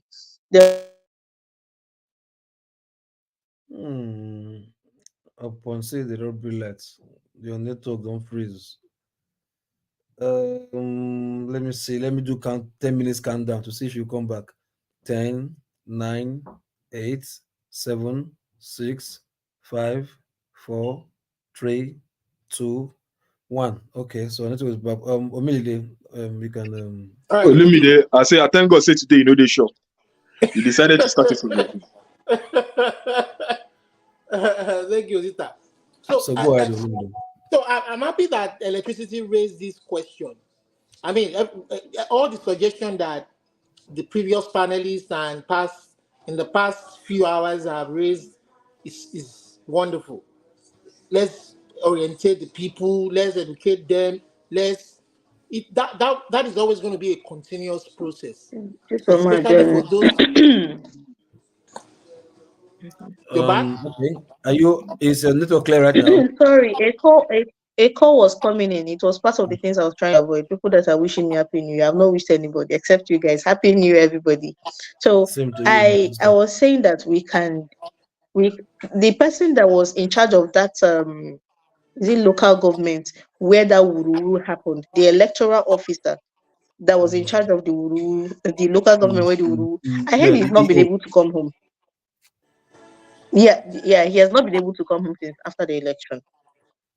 And Igbo people have a saying, no kukonyo and also. If he did nothing wrong, I'm not indicting him. No, I am not. If he did nothing wrong, why is he scared to go home? And that is why I say consequences and staying on the course. Because he knows if the accusations are true, that he fucked up. And he knows his people are very angry with him. And nobody can do you bad thing or get you where they want to get you more than the people that know you reach your papa house. And they know I'm reaching papa house. So you know Grigo in papa house, he didn't do that thing. So let us wait for them at the front if possible. And make sure that whoever is going to be the EO, all the EOs, as many as possible, especially the ones that will allow devil and these evil people to use them. We know that Nigerians and the electorate are waiting for them. Good morning, everybody. Let me go and catch some sleep. Wish you all well in you just want something 2024. very wait. You just put something very important right now, and that is holding accountability. If the EO or the electoral this thing is from my village, from my community, it will be more nice than bringing somebody from Kogi State. After the election, he will just leave. Nobody will know who he is. If it's very nice, every community, every ward has somebody from that locality to be in charge, so that holding someone, you know his house. I think that would be very nice. We can start pushing for that now. Yeah, so because this particular one, why he's unfortunate is that he's from the same place. Yeah, that's the problem. He's very unfortunate because he's from the same place. Yeah, Where's he the person won't come back. Yeah. Is it I'm trying to remember the name of the local government. It's in Enugu here. You know, to have had that local government that's made They know him. You see, that can work, though. Okay. So Olumide, your turn. I know it's one of these local governments in Enugu, but I can't remember it off the top of my head. But the last I heard, the guy has not been able to go home. And he's a lecturer, yeah? If I'm not mistaken, they said he's a lecturer at UNN. That can work. He's a lecturer at UNN. Someone from Bigotry, Imo State. After election, he just vamoose. So that after election, you see him on the street. They say, I hope you know. I hope you know that that Enugu situation was a kind of a peculiar case. And there are some other reasons behind what happened, which you may not understand. Maybe when I will talk, I'll shed a little bit of light on it. Good. Okay. So I might watch in the background a bit. I might follow the comments a bit before I go to bed. But thank you, everyone. Good morning. I'm signing out. I'll call you tomorrow because I know you're already tired. Okay. Okay. If you be naked, Udi. I'm from Usude. Ooh, right. All right. All right. Yeah. No worries. Osita, you say that on phone, right? We'll talk about it over the phone. I'm even happy Osita is back on because I was going to use his narrative as an example. Now, Osita is interested in going back home to participate in elective position because he wants to bring some of the ideas that he has learned from this part of the world and wants to use it to impact his people's life. Now, Osita doesn't want to join APC. He doesn't want to join PDP because of their kind of politics. He has seen that their kind of politics is not a good vehicle for him to achieve that aspiration. Maybe Osita wants to join another party of his choice. AAC, to be precise. The show red party. Okay. So there might be and I have my reason why I want to join AAC. Good. There might be different reasons for wanting to join AAC. Maybe Osita is of the view that, you know what, they won't sell him a form that will cost 5 million naira or 10 million naira for an elected position. maybe the form will cost maybe 500 naira. You understand? And then he also realizes that he doesn't have to bribe delegates within the party. All he has to do is make a speech to the different delegates, believe in him, and hope that he can deliver and convince them to select him as the flag bearer of the party for that position that they want. Now, Osita gets that elected to represent his party as that candidate, either as a chairman or whatever position that he gets elected in. Now, my fear for Osita is at the end of the day, Osita has Mr. Steph, can you please mute, please? There's too much noise in the background. Mr. Steph, can you please mute, Mr. Steph, please? Okay. Osita has campaigned to every nook and cranny of his environment, to the people. He has convinced them of what he intends to do, and he's very upbeat that his people will be voting for him to come and, implement that change that they want to see.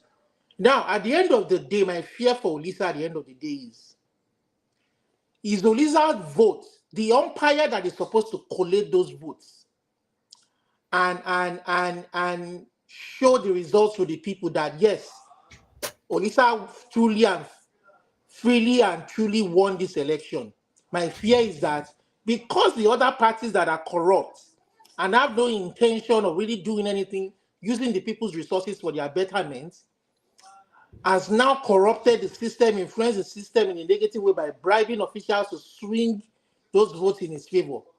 My fear is that the umpire we have in Nigeria at all levels, the local government, the state government, the state House of Representatives and senators, and indeed the presidency at large, will not collate the true results, but only collate results to reflect the person who has influenced them the most in a negative way. Now, my other fear is that part of the institution, we know there's a problem. The other institutions of government that should see this thing happening and arrest the situation, the law enforcement officers, our police or our army, seeing people snatching ballot boxes and arresting them, look the other way when these things happen in favor of the government of the day or whoever is doing such vice. So that is my fear, which electricity brought up, that we have a major problem. No matter how much we enlighten our people, we educate our people, at the end of the day, the umpire is a big factor. That the umpire should give us a good first-time results. We know that the judiciary now is another problem that we never thought in our wildest dream would be a major problem, but now, so we are in a conundrum that just keeps getting worse and worse. And imagine we're already talking about 2027 now, and we are everybody's like, we're not even sure what to do, we're not sure where to go, we are not sure of how best to resolve this situation. So that is my own fear for Osita. That I don't think it stands a chance until these problems are addressed. No problem. Can I respond? You are not God. Hold on, you respond, please. You are not God. You don't know what will happen, so you can't say it doesn't stand a chance. Try to maybe discourage him from doing what he believes he wants to do. So I would say, Olumide, you are very wrong, 100%. That's just my own objective analysis. Because you don't know even his community, you don't know what he has done before now in his community. You don't know the ideology he's bringing to his community that they might key or buy into. So saying he doesn't have a chance with the way police is run in whatever terrain you come from, I would say that is very wrong for you to say it doesn't stand a chance. But God for everybody. Is it Mr. Steph, right? Yeah, I think you wanted to say something. So we just do it from. Yeah, Osita Demma, good evening. And my brother, well done. Look up here and the rest. It's a good thing to hear that you're planning on hitting the ground running in Enugu. Is it going to be governorship? It's not your business. Leave it. It's a secret. Yeah, not your business. Leave her. No. Okay. Well, the area most passionate about, which I believe is the only place where changes can start happening, is in the local government area. Exactly. That's what I believe. Okay. Let me speak a little bit on INEC, then I'll make an appeal to you directly. On INEC, I think that lots of things have happened already, as Ngozika said. You know, we thought that Buhari was a strong man. But when Buhari appointed Loretta Onochie, a card-carrying member of APC, into as INEC Resident Electoral Commission, the whole country were on rampage. They criticized it, they made noise, and subsequently he listened and withdrew the appointment. No, sorry, it was pressured, not even listening, it was pressured. No, whatever it is. But then what happened when a different president, Tinubu, became president? He appointed not one, I think 2 or 3 card-carrying members and active participants in their various states into the same position. Did he budge? He did not. So what did he tell you? Gives you an idea of what is to come. When they did the electoral reform, there are certain provisions that Buhari was not comfortable with. After some pressure, like you said, he yielded. Yeah, they've started another electoral reform. I don't know if we are aware. And they've, I think they held a town hall meeting. Was it this December, early December or so? Maybe the process will continue to next year. But only God knows if there's going to be any meaningful change that the government is going to sign off on. And if it is still business as usual, the way we have it with the electoral reform, I mean, it reduces the chances of having any victory against the present people occupying those offices right now. The way the INEC chairman is appointed still remains an issue. The voting rights and voter intimidation and stuff like that still remain an issue. The law that will make it possible for electoral offenders, those that commit electoral offenses, to be prosecuted timely. They're yet to set up the tribunal or whatever they clamored last year. And I don't think they're going to do it even now. So we'll still see that there are lots of things beyond fielding a good candidate to contest the election. So another thing I want to add is also this, that the way and manner that political parties that is committed to change want to recruit candidates into those elections is still important. Just like what somebody said earlier that happened in Imo State. When you, a political party that really want to win an election, did not take serious the way and manner they recruit their candidates, you know, to make sure that somebody that they're going to feel is somebody that is acceptable to the people, you know, and they have a good track record, it's still going to jeopardize the possibility of having a change that we desire. So finally, Osita Dema, what I'm going to tell you is that local government election in Enugu State, like in so many other states, okay, position of chairman, local government chairman, is not done through election. Usually done through appointment. Though they will tell you there is an election, there is not. My cousin is presently a chairman in my local government. And not because ordinarily he can. Hold on. Sorry, Steph. Is it like the way it's supposed to be done, or the way it is? No, I'm telling you. Which state is it? Which state is it, Steph? I came from the same state with you. Okay. Which local government are you? In Kano West. Okay. So what The you have current now, chairman is what my you have cousin. now is local government. Is my cousin, the current chairman. What you have now No, is of course, he's a member of PDP, isn't it? Yes, it is. so. Steph, not to like tell them like as if that's how it is. The public. What happened to your cousin is he was appointed as caretaker. No, not caretaker.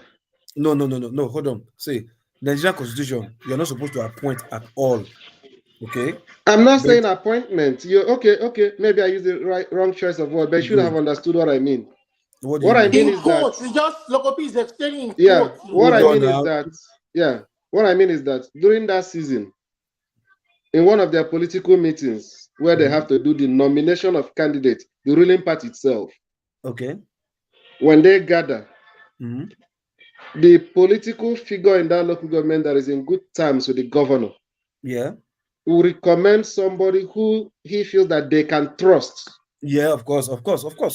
You understand? Yeah, of course. Because they're going to commit resources into the local government chairman's hand. Yeah. And those resources are going to be used for mobilization. Okay. Recruitment of thugs and cultists and all those things. Not supposed you to understand? be. Yes. So, based on recommendation, because the governor for the local government he did not come from, he then said, okay, we are now nominating so and so Mr. Loco as the flag bearer for our party in the local government election. Good. Okay? Yeah. Then, on the day of the election, the state electoral board will now release the results of people that won the election. So you may still be in the field conducting election, casting ballots. Then they will start announcing the results. Did you understand how it happens? But this day I'm not telling you what I think. I'm telling you how it happens. Hold on. No, I understand what you mean. No, you see, we've seen that before in Nigeria. Even results are coming in from some local governments, right? The INEC officials are bringing results, transporting it, and they've announced results. We've seen that before. But like what you are saying now is this, right? It was the state governor, right, who maybe wants his party to be in that local government, right, will now coerce or twist, okay, not even twist, bribe the state electoral officer. No, he's not bribing. No, the state electoral board is set up by the governor. It's the same thing. They have allocation. I'm coming. They have allocation. It's the same thing. It's the same thing. That's what I'm saying. He doesn't need to bribe them. How things are being done, not normally. Nigeria he doesn't have to be forced. You're still not getting my point. You appointed them, right? Which is very wrong, right? You said you're not supposed to appoint them first. You can only send for recommendation to Local P. Don't worry, I'm just saying it for the benefit of Mr. so that he will know what is going to be up against. Okay?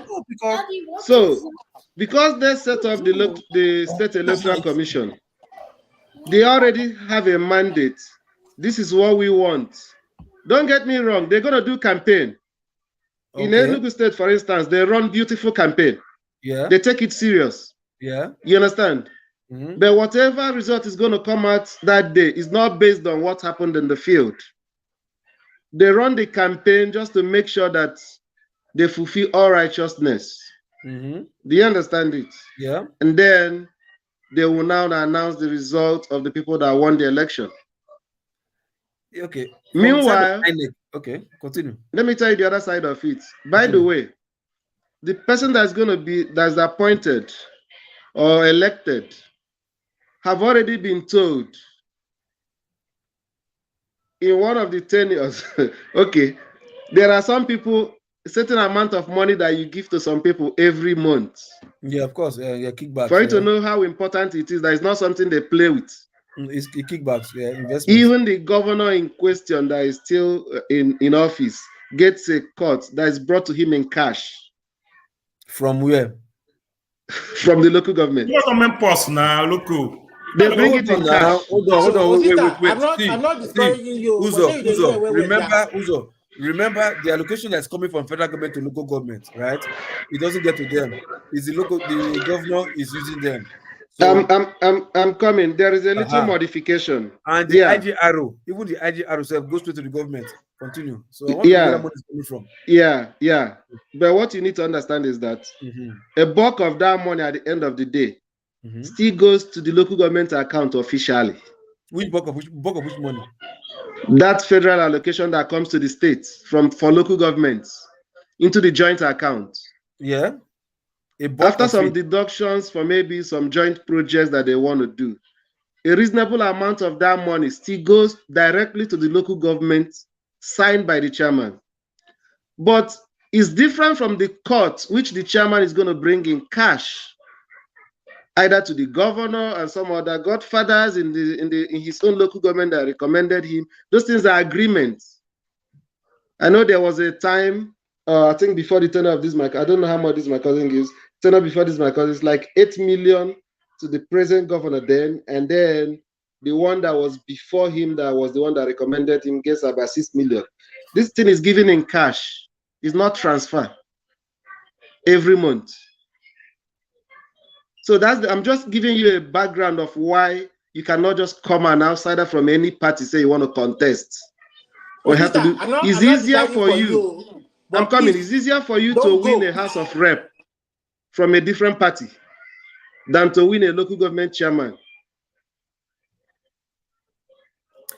from a different party. Chairman is a small local government is a small entity compared to. Do you understand? Local government politics is stronger than the presidential politics, though. Electricity. I hope you understand what I'm saying. Hey, loco. Uzo, you say waiting. So just factor it into your consideration. Sorry? So that you don't just go throw money around anyhow. Yeah. No, see, look, my brother, I'll tell you this for free. Look, when it comes to politics in Nigeria, right? First of all, it's all about ideology first. Then, if you now say that's your cousin now that is now the local government chairman, first, ideally, you present yourself to party leaders. That depends. No.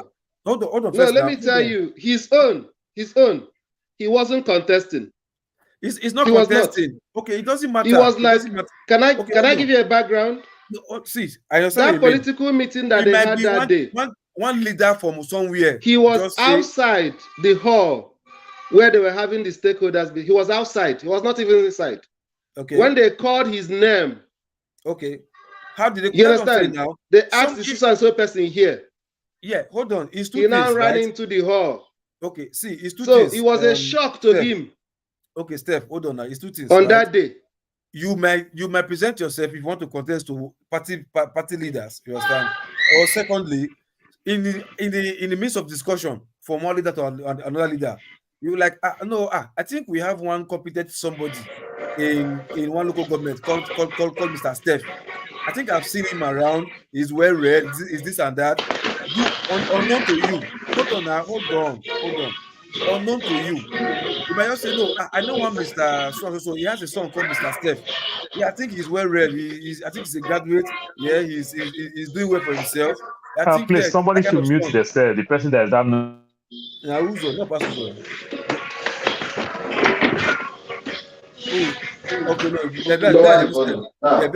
no, that's Steph. You understand? So they might just be discussing and like, oh yeah, we have one Mr. Steph. I think I know his father. His father is here, he's late now, but he's doing well. Yeah, they might just call your name, but it's not that they don't know you from Adam. Nobody can pick you from Adam. They don't know you. So like that, they must have seen you trying in one place. And who is that guy?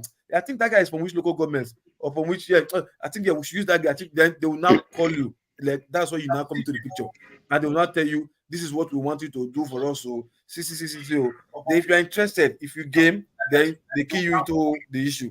Then coming for the election part, they've already had a consensus that now is you they want to bring out from that ward or local government or whatever. And as they are going, they might also convince other leaders in other community or other ward or other local government that you are not the one now that will they now choose to represent us in this local government. and with your leaders who have strong foot in the party, they will say, okay, leader don't talk, nobody will contest like that. Then they might also say what's that the point? kingmakers. What is different from what Steph has just said? The same thing he just said. See, hold on now. See, Uzo, I'm painting two scenarios. I say one is you might present yourself to them and discuss with them, and they might find you worthy, and they say okay. Secondly, you might not even know what's happening, and they might just go that, yeah, we know somebody for social place. At least the position hasn't got to this area before, and we know somebody who will take his competence that can do it there, and they just call you in. That's what I'm painting two scenarios whereby you can come in. Then take it further to when it comes to election. They've now come to consensus that you are no contender, unopposed, and you're not a flag bearer. You understand? Then whatever you now go for primaries or whatever, you understand? They already know it's you. You might even win the election unopposed. Everybody nominates you and votes you on a regular good election, and that's it. Then when it comes to the INEC now, state INEC conducting the election for local government, you understand? Ideally, they're supposed to be unbiased, but the people who are doing that, they are coming from recognized state INEC representative that is known to federal INEC, as in national INEC. It's not like the state governor will just say, no, you come, I was one who nominated you there, do my bid. No, it doesn't work that way. The people who are conducting the election also report to the federal INEC. You understand? So, but conducted in states wise, with federal INEC not interfering. Can I help you? Can I help you? Wait. Let me ask something there. Can I help you? Can I round up and help you? Let me finish now. Let me round up and help you. Those people are appointed by the state government to work on their behalf. No. They might be. Can you wait so I can round up with my time? I'm going to round up and leave you to talk. They might. I just want to clear. I just want to clear one or two things you said. Number one, right. State electoral commission has no relationship whatsoever with INEC. 100% right. No. State electoral commission has no relationship whatsoever with INEC. They don't have any form of relationship. No.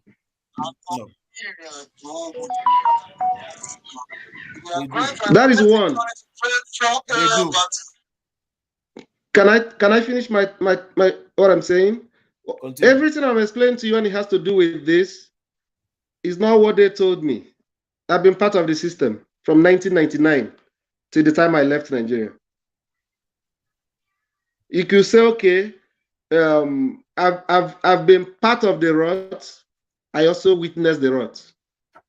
There's no relationship.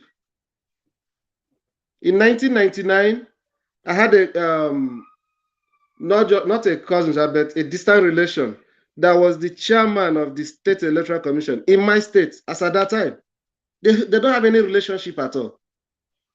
Then, what you said about they're not looking for somebody who is well-read or competent. That's not part of the qualification. I'm just saying it's something like that. I'm not saying the qualification is somebody who have guts and can also be trusted. Because a lot is expected of you. It's also part of it. Okay? They're not looking for who read. In fact, they're looking for touts. Look, if you are comfortable with that language. I'm just saying the reason why they will nominate you, why they will call your name. These guys. We know so what I'm trying to explain to you is that local P also, if you are too ambitious, if you need it a lot, that's a very big disqualification.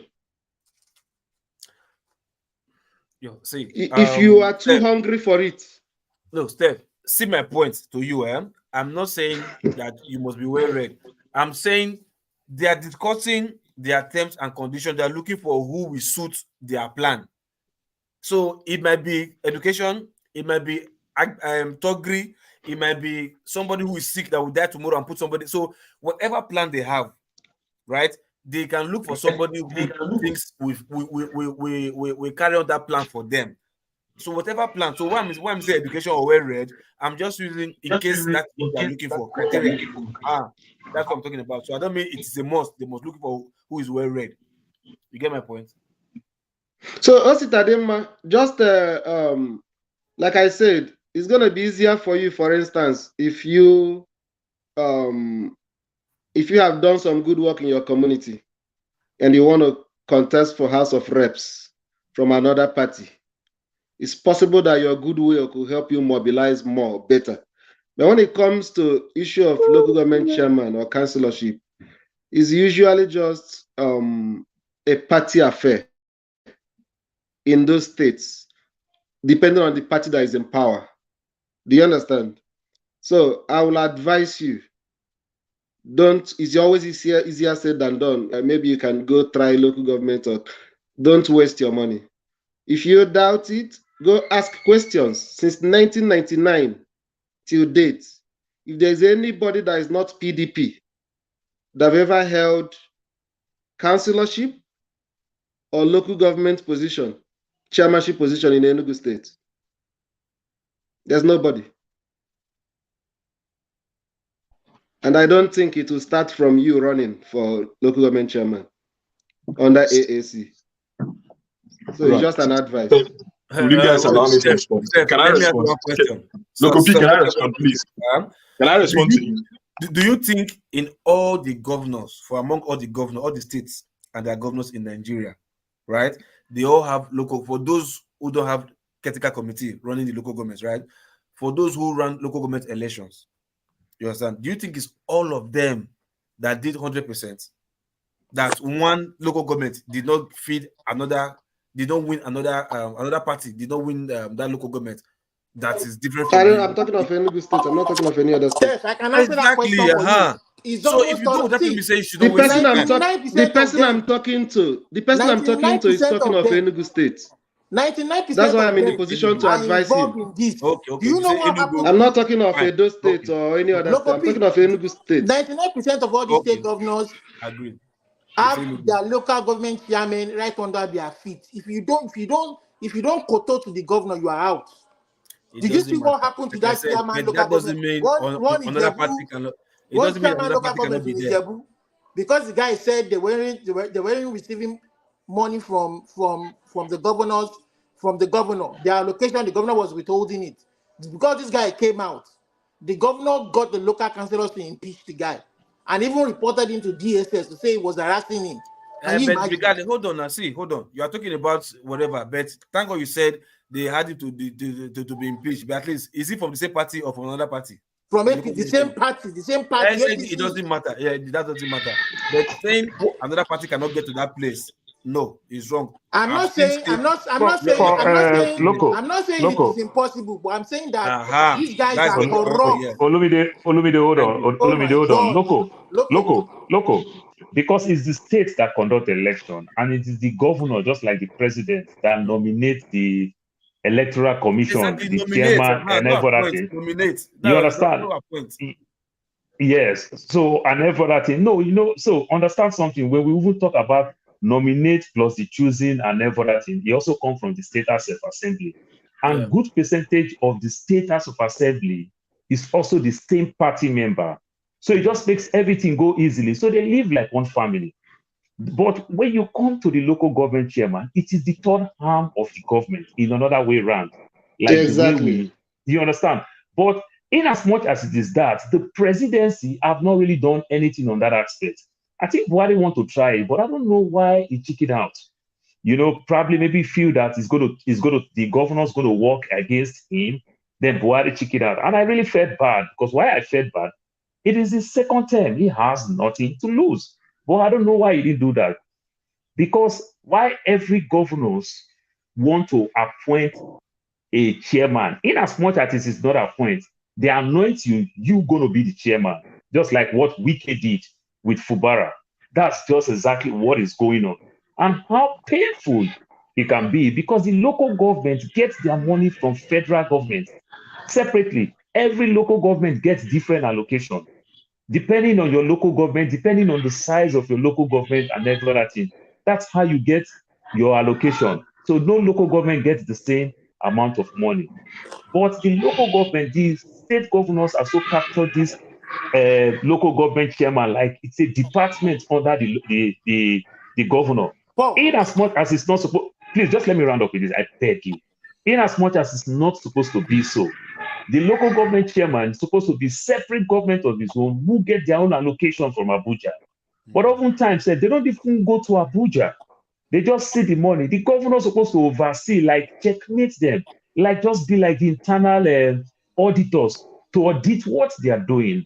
But they themselves, in as much as the money is their money, they don't have access to the money. That's where you see that you hear what Steph said that the governor, the local government chairman give the governor money. So indirectly, they just say, sign here, sign here, sign here. You release this money to me. That's one, hold on, that's one wrong aspect. Then another wrong aspect again. You see a situation where local government chairman, primary school belongs to local government chairman. But what do you see in Nigeria today? You see governors build primary schools. It's not your duty to do that. All those nonsense that Wike is doing. Right. Many of the local government projects, let the local government do it, and you oversee. The only governor who hasn't done it yet is Oti. But let's wait and see what Oti is going to do. So let the local government chairman carry out their project, and you oversee what they do. The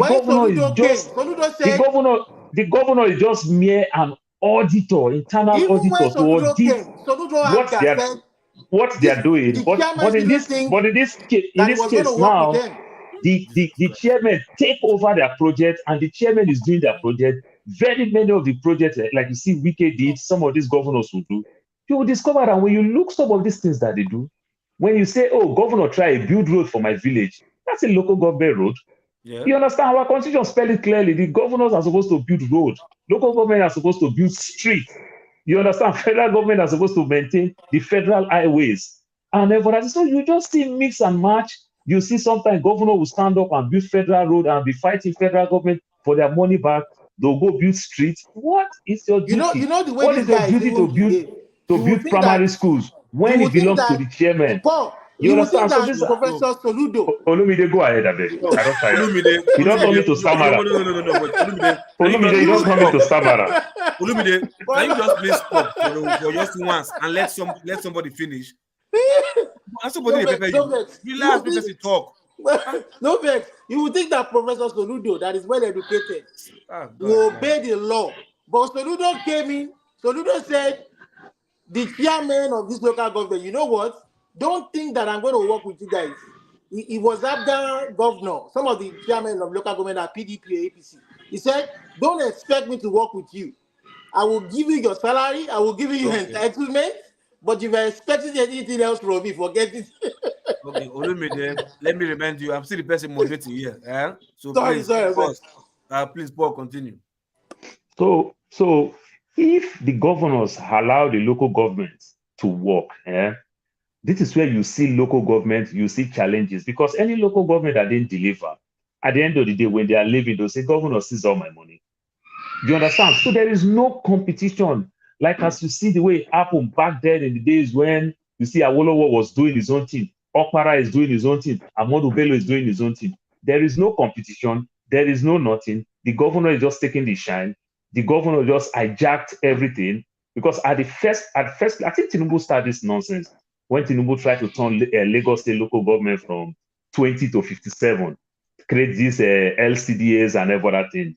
Then some of these local government chairmen really feel bad, because your allocation at Tinubu split it into 3 and share it and create another 2 additional local government chairmen called the LCDAs and everything. Only for them to think that Tinubu want to share it into 3. Sometimes Tinubu share it into 6 and keep 3 for himself, that he is also taking 3 to also do other things and everything. Didn't do nothing. This is what happened. That's why, let me put it another way that will make it easy. We all grow up with maybe many of our communities, our area, our local government, there is no one private school. Where did we get it all wrong? Where we have over hundreds of private schools in our area, and government have not succeeded in building one public school. This is where the local government die. You understand? This is where the states, they make mess of everything. The local government chairman just become their department. It's like a department, like a ministry is under the state. A parastatus under the state or the federal government, which is completely wrong. Then with the federal government alone, cannot do anything. I could remember sometimes, some years back, somebody tried to propose something. They begged people like Dangote, why don't you contest for Kano local government? You understand? Strong men, people like Elumelu, why don't you contest in your local government? Let us see how the governor will want to outshine you. You can go to any court with the governor. You can bring the governor down. You know, but these ordinary people where they just call you that you are working in a bank and they said, I will make you a local government chairman. You don't make people a local government chairman because a local chairman is an elected position. It's not an appointment, it's an elected position. The people vote for it. Why are we wasting money to conduct election where we will not vote? Or you see some of these governors who do caretaker committee. We literally did caretaker committee for 8 good years.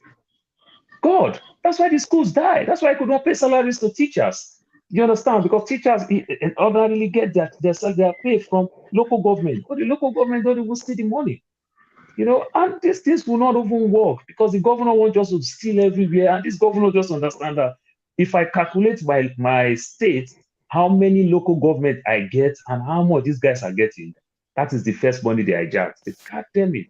You understand? I'm bringing 2 billion every month from Abuja and put together my own local government. It's bringing like 3 billion. No, where are they going with the money? You hijacked it. These things are wrong. Everything we achieve in the West, you understand, comes from our local government.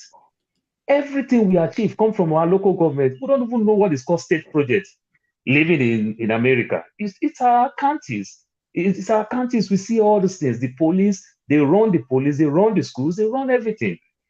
You know, that's my take for that. Welcome, Mr. Tone. Welcome, Mr. Ekwesi Okbaku and Mr. Eze Emeka. No worries, my eyes don't see the rest, but you know what to do that. They say you always come show your face like one of the P squares with your glass and whatever. I greet you, sir. So I think Mr. Tone should come. Local P, just before they say, can I just respond? You know, because to Olamide and stuff. I mean, yeah, Osita, before you respond, Loco, yeah. you are under mentorship, so you're supposed to have welcomed the 3 gentlemen. And you know hear me? No. Okay, I didn't hear. Okay, I apologize. Loco, Loco is still there. Loco is the one in charge. Loco is in charge. But he told Loco not to. He told Loco not to talk, but he collected the conversation from us. I apologize. I thought he did not. I thought he did not welcome. I thought he did not welcome the 3 gentlemen. No, I know like come on, man. No, you bad person. Ask the 3 of them. I won't mention their name one after the other. Okay, I apologize myself. So I use the floor back to you. Give the floor to Mr. Tone first before just to go in that. All right, go ahead. You are doing a good job. I've sent a token into your account. No problem. And a prayer. I've received it already. So, Mr. Tone, where do you want to come in? I'm back again. I was here earlier. I'm just trying to familiarize myself with what you guys are discussing about. So next person can go. So when it comes around, I'll be able to talk. No problem. And by the way, Happy New Year. It's already New Year here in the UK. Happy New Year to everybody in the house still. Yeah. So Mr. Ekwesi Okbaku, I think I've seen you before, so yeah. So I won't tell you. Still have 6 hours to go. Before I said no America, we did head of so I'm on the wait for us there. Will they come? So Mr. Ekwesi, yeah, the floor is yours. Yeah, good evening, everybody. Can you hear me? Yeah, we can hear you loud and clear, sir. Yeah, I like the way Paul spoke. Paul actually explained the entire system we run in Nigeria, and even Steph was saying, I don't think Steph was making it up. It's not far-fetched. You just don't. What do you expect from Nigeria? This week, I watched a YouTube video that was done by somebody from Kenya. How everybody in Africa, every country in Africa hated Nigerians because of who we are and because of how we do things. My friends and my brothers, We expect these people who are leading us to change, but we ourselves, we don't want to change anything. What are we changing about our own self that we just want to wake up one day and hear that, oh, Tinubu or Buhari just found Jesus and now they want to do right? Guys, these people are doing exactly what they want to do. Nigerians make money to oppress one another. And that's what they're doing. So, look, don't defend the situation because the situation is rotten to the core. Our problem is that we come here, we keep repeating the problem. There is no strategy for action to see what we can do to change it. It took 100 years from emancipation to when civil rights started in the United States. But at the end of the day, the only thing that changed the situation was the action of the people. It wasn't the people who messed it up that changed it, because that's what Albert Einstein said. You can never change a system from the same method that destroyed it in the first place. Our goal on this platform should be, what is our strategy? It's never going to be overnight success. What is going to be our strategy to start striving to see what we can do to change it? And Osita Dima can go there. If Osita does not win any chairmanship in Enugu State, that's why I disagree with Steph. If he doesn't win the chairman or chairman of any local government, he can shake the system. I'm from Anambra State anyway. He can shake up the system. And that's what Peter Obi did. Peter Obi came to office, paid pensioners arrears for about 10 years, if I'm not mistaken. Who owed them the 10 years that Peter Obi came and paid back? Some other governors. And guess what happened? Because he cut the money from renovating the governor's mansion, they impeached him for saving money. Guys, we know what's going on. Our people are corrupt to the core. So there's no question about that. Paul already said that in the United States, everything that goes on in the United States is done by the local government. At best, the state government does when it comes to public universities. The universities in America are not owned by United States government. Probably when you see all the universities, they are all owned by the state governments. They're all sponsored by, financed by the state government. But we don't have a foundation like that, and we want things to be right. Somebody got to build a foundation before you build a house. And that's what the guy, Lincoln, you did in Singapore. That's what they did in South Korea. But we expect things, we elect all of you here, because I know no matter how corrupt you are here, you're not going to at least eat all the money. You're going to eat, probably going to eat 50% and use 50%. It's not going to change Nigeria. Mr. Okpagu, I'm sorry, this is the first time I've heard this. But if you have spoken well... Olumide, no, I won't allow you. No, I won't allow you, please. I just have a question for him. Don't worry. When I'm done, you can ask your question.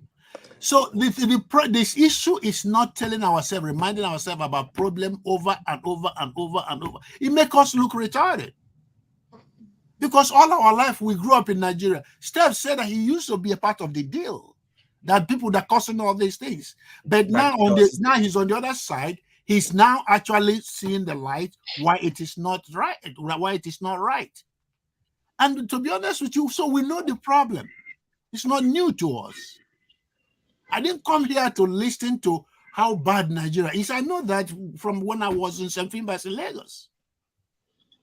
I know how bad Nigeria has been since I was born. It's not a new thing. What are we going to do? What is our strategy to start reshaping the system?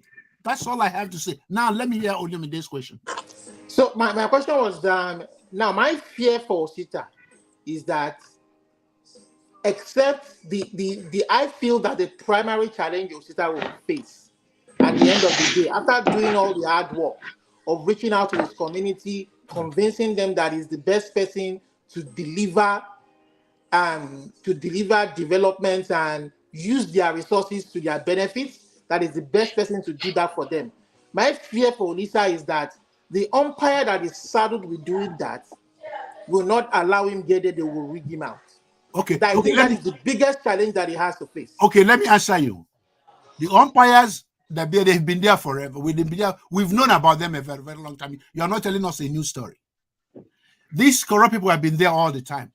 Osita knows that he's from that place. He doesn't look like a 10-year-old kid. To me, it takes courage. Listen, it takes courage to do anything that you have never done before. And he knows that the possibility of losing is there. I support, if he's raising money, I will put my money in him. Because it takes courage to do anything. And that's what we lack as Nigerians. We lack courage. We're very weak people. We don't take initiative to do something fearful. There is a statement, John F. Kennedy made a statement when he was talking about putting a man in the moon. He said, the second sentence he said is, we are not doing it because it's easy. We are doing it because it's hard.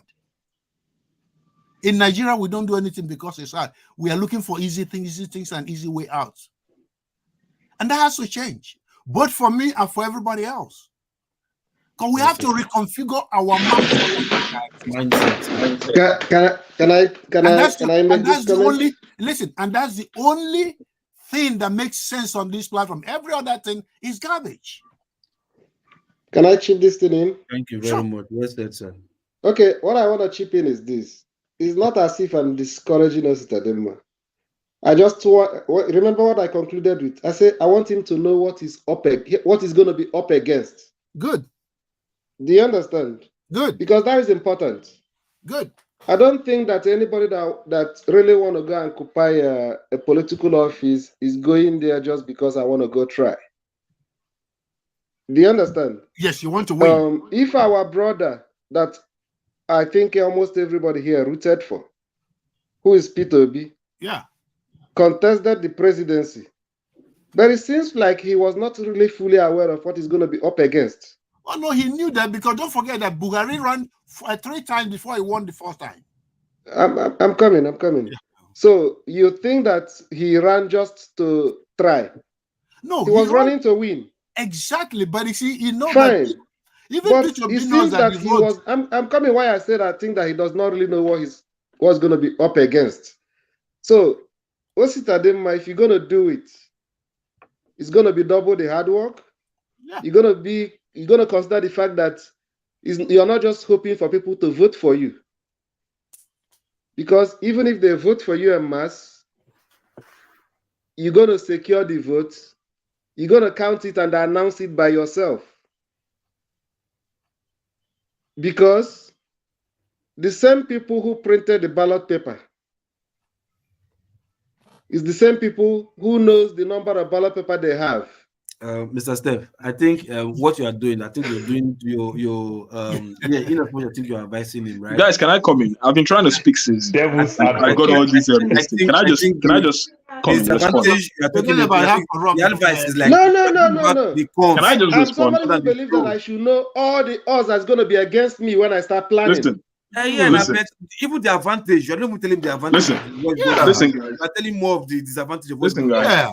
Listen. Tell him what is good, what can happen. Listen. Exactly. Mr. Tone, as soon as Enugu State local government election is just around the corner. It's in February. Yes, brother. You see that, bro? Now,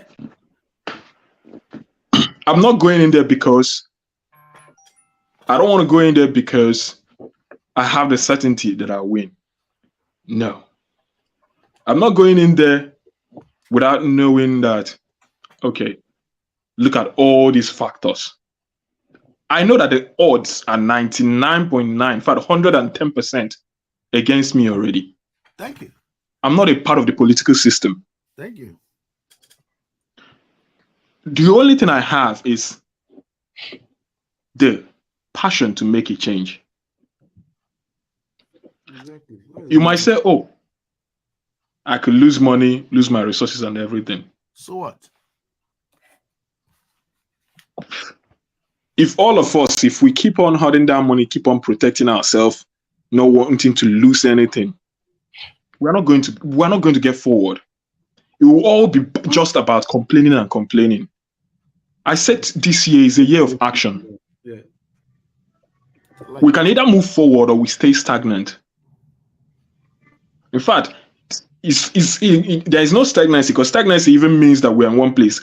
It's either we decide to move forward or we continuously retrogress.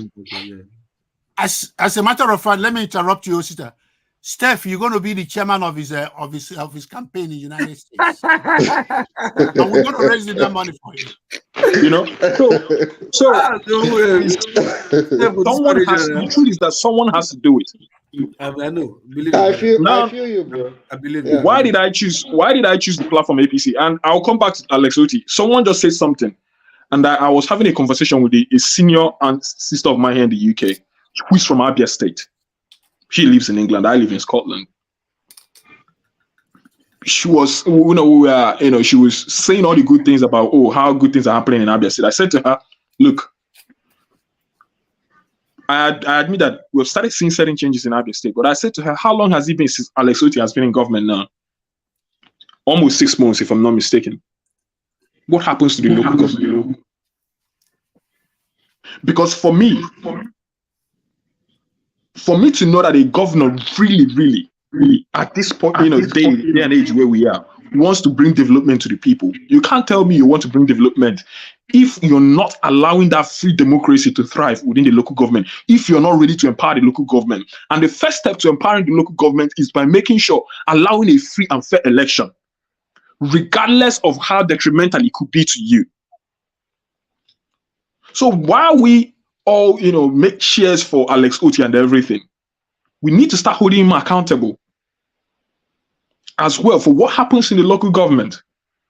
Because someone said it here, the roads you find in the streets, in the communities, the market, the primary schools, the secondary schools, where you have the worst of deterioration and retrogression happening, it falls under the jurisdiction of the local government. If we had very functional local government, you and I wouldn't even necessarily want to care about who becomes the governor of a state. Exactly. Nothing should concern us about who is the governor. That is why the seat has become so intoxicated and powerful unnecessarily. We shouldn't have to bother about who becomes the president. The things happening in Plateau State, where it happened, they said politics is local. The word local, and I shout it in capital letter. Politics is local. So, Sita, I had one word to you. You continue. That's why the mayor of New York City is popular than the governor of New York. Exactly. The local government, all we should care. And that was why when I was asking you people, delving deep more into the structures of local government, when we are making the conversations about ward and councillors, which made me start. When Amadia spoke about community chairman, and I now started interrogating, where does this community chairman fall in the structure of governance? Because I couldn't find it. Because to the best of my knowledge, what I know is that the wards elect councillors. Councillors, exactly. And the councillors represent the wards. And funny enough, maybe in electioneering terminologies, the ward itself is ascribed to the communities. Because when I look at the few things you have online, the ward, for instance, I'm from Usude, and Usude is a community in Udi local government. Yeah. And they also refer to Usude as a ward.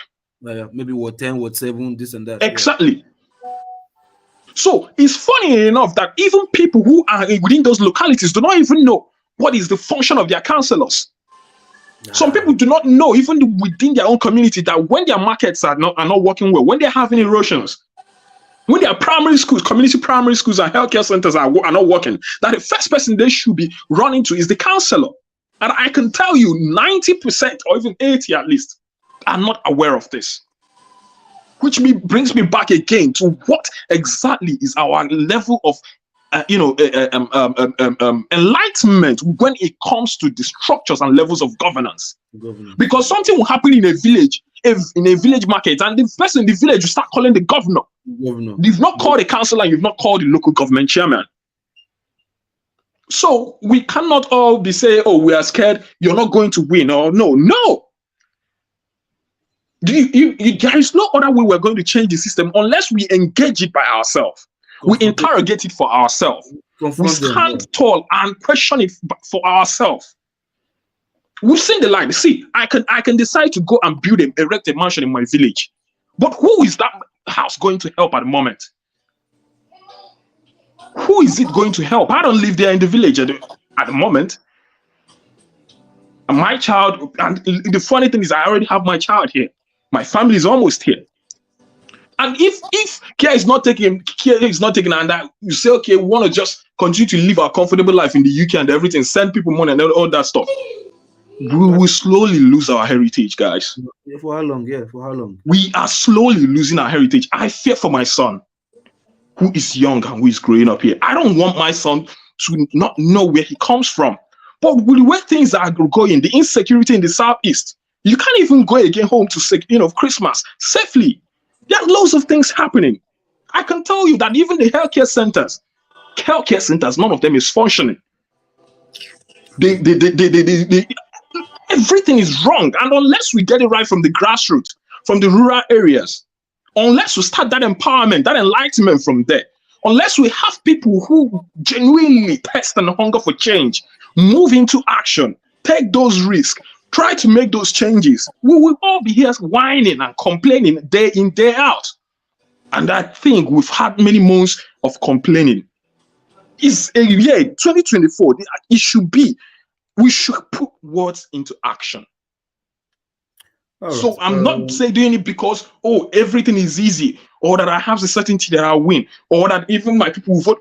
At the end of the day, they might not even like the message I want to preach. But my own message, I have to put it out there.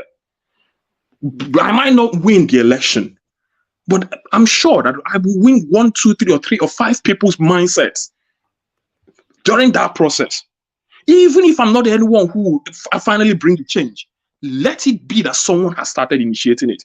If you talk about a place where someone who wants to make a change is, you can remember my own community and say, there is someone who tried or who is trying. Maybe from there, someone from Abia State or someone from a neighboring local government might also want to have the courage to try. We must continue. We must press forward. Because if we leave it the way it is, trust me, no people who hold power never give it. And it's like Tinubu said, power is not served a la carte. It's not a la carte, man. It's never served a la carte. See, nobody who is benefiting from the system will ever let it go. Ndị Igbo na-atụ isi na ada eji maka mgbagbo ya lọgụ. The same ndị Igbo na-atụ isi na oke ejiri ihe nwata na aka fubi ofu na oge wetu ya. By the time we pressure those hands consistently, they will let it go. Thank you, sister. All right. Mr. Tone, I think I think it's my turn now. Oh, who came first? Eze and Tone. Who came first? I did come first. Tone is waiting. Tone said he want to wait a while. No. If it's Zone, if it's Eze that came first, no, I think you should go to Eze now. If it's Eze that came first. Yeah. Anyway, good evening. So Eze, please. Good evening. I think I took my time to listen to you guys speak, and even from yesterday, I was not opportune to come in to express my opinion on several topics being discussed. I might take you guys. I might take you guys aback. Of course, nice to see you. Thank you. Any words of advice for our bro, Sita? Jesus Christ. Let me congratulate. Stop making me the I'm not the issue in this conversation. We're all talking about why are you making this thing personal about me? This is not right. It's not right. Mr. Eze, please continue. So I think I'll try to be very quick. Let me congratulate Osita with his future political ambition. I think young Nigerians should be brave enough to go into the political space. But I know, just like every venture that you attempt, you may come in naive, ignorant, inexperienced. But once you go into that space, with the lessons you get, you move from zero to a certain degree of knowledge, experience, and ability to understand what it takes. So I would encourage you, please go ahead, even regardless of the fact that you know that you are not going to make an impact, but it is good. That impact is for your own personal growth. And if you think it's a field you want to continue in the future, I think you definitely would gain my support, and maybe as time may go, I might be able to give you a few advice on what you need to do. But definitely, I appreciate the fact that you know that you're not going to win. which is really good. You're going there to, I think the thing you need to go there to do is to gain experience, understand that political space, which a lot of young Nigerians do not know. And that's why they keep complaining and talking gibberish, especially on social media. So once you go in there, I believe a lot of people will look at you, especially you coming from the diaspora, and they know that you come with some level of exposure and experience of Western society, right? And you'll definitely find some people who would gravitate themselves to you. But again, even if the result do not turn out in your favor, count that as some experience on your heart and move on, keep striving, keep building, keep re-strategizing, keep reorganizing, keep re-energizing yourself. And before you know it, your followership will continue to increase, and then you'll begin to have the ears of the people who will want to listen to what you have to sell. But while I think I'm here for a specific purpose, especially from yesterday's view show. And why do I say so? I said a lot of us, especially young Nigerians, when I say young Nigerians, I'm looking at the age of 20 to probably 55. We are very impatient. And as a result of this, we do not understand the gifts that we have as a country. And many of us are also unpatriotic. Now, how many of us are aware here that in the history of our country, we've experienced 13 recessions, right? And the worst recession actually happened in 1966, 1967, during the war, the Civil War. And that as a result of we being in a prolonged democracy, we've been having some great stride. Maybe not remarkable, but we've been moving forward. The only time we experienced a recession was during the Buhari's administration, and it clearly showed that the man was incapable of organizing his administration economically and in other ramifications, even security-wise, and politically too, because he even made mention of the fact that some cabals were behind, running the show. But what I would say, because I've been listening to this show, I think I've been listening to this show for like 4 months now, on and off. But I would want to say that, guys, I like what Osita is saying. It's time to stop complaining, and it's time to begin to take actions. That's why I really appreciate what he's doing. But you guys complain a lot, and you complain a lot. Even when the country is making some good strides. Things are not easy when you're a leader, let's be very honest, especially if you've led a team or you've led a company or you've led an organization. It's really not easy to lead a country, and a country that is as diverse as ours. So when we do have some positive development, we should count it as a good stride. When things turn down, which they definitely do, even in our own personal space, we should see it as a challenge. And the bigger the challenge, the bigger the accomplishment. Now, yesterday, I heard a lot of you, Peter Obi was the man of the year.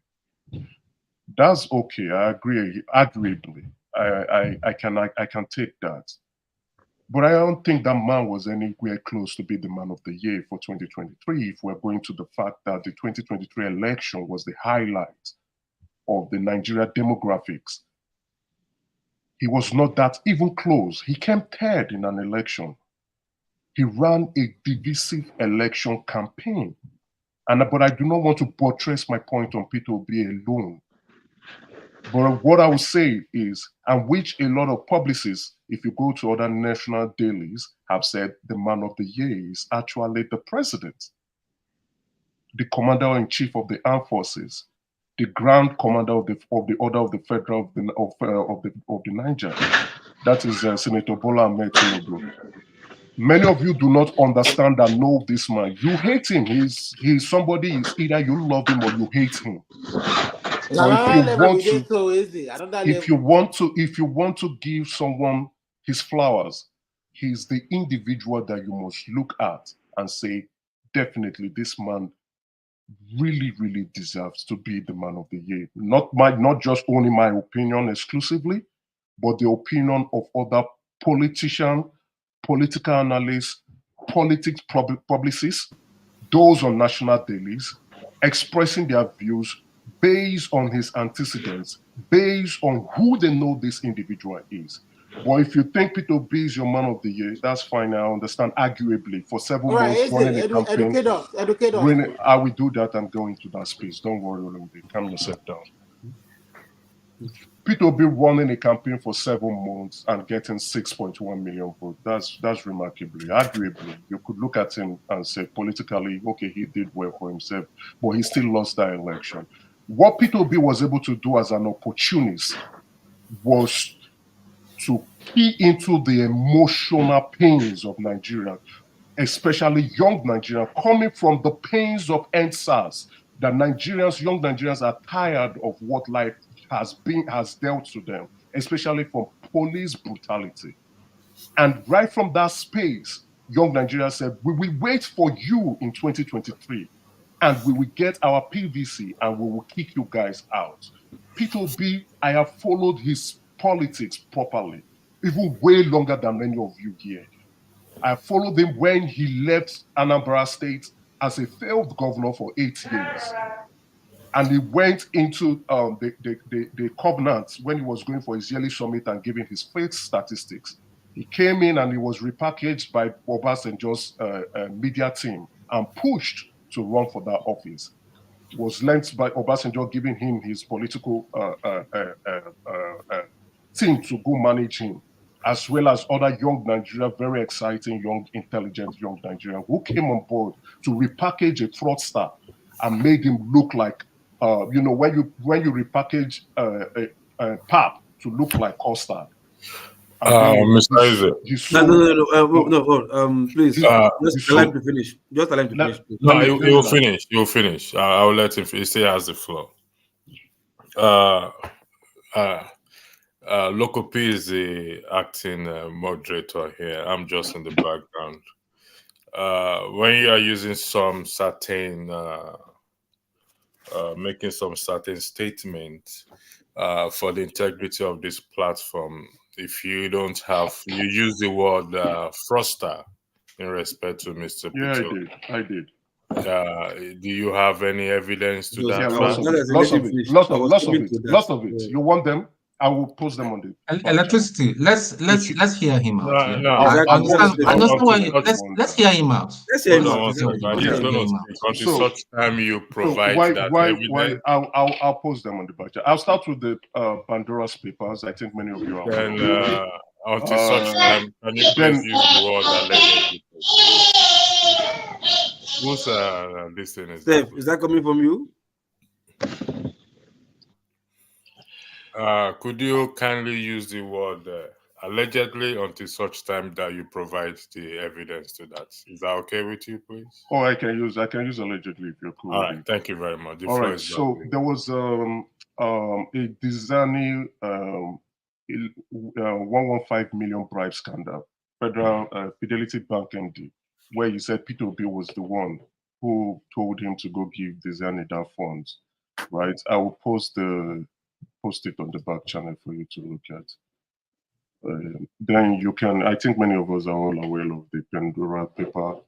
You can go do your research on it if you want to. And then also where he was giving a contract to friends and cronies without following due process. Contract Peter Obi fraud.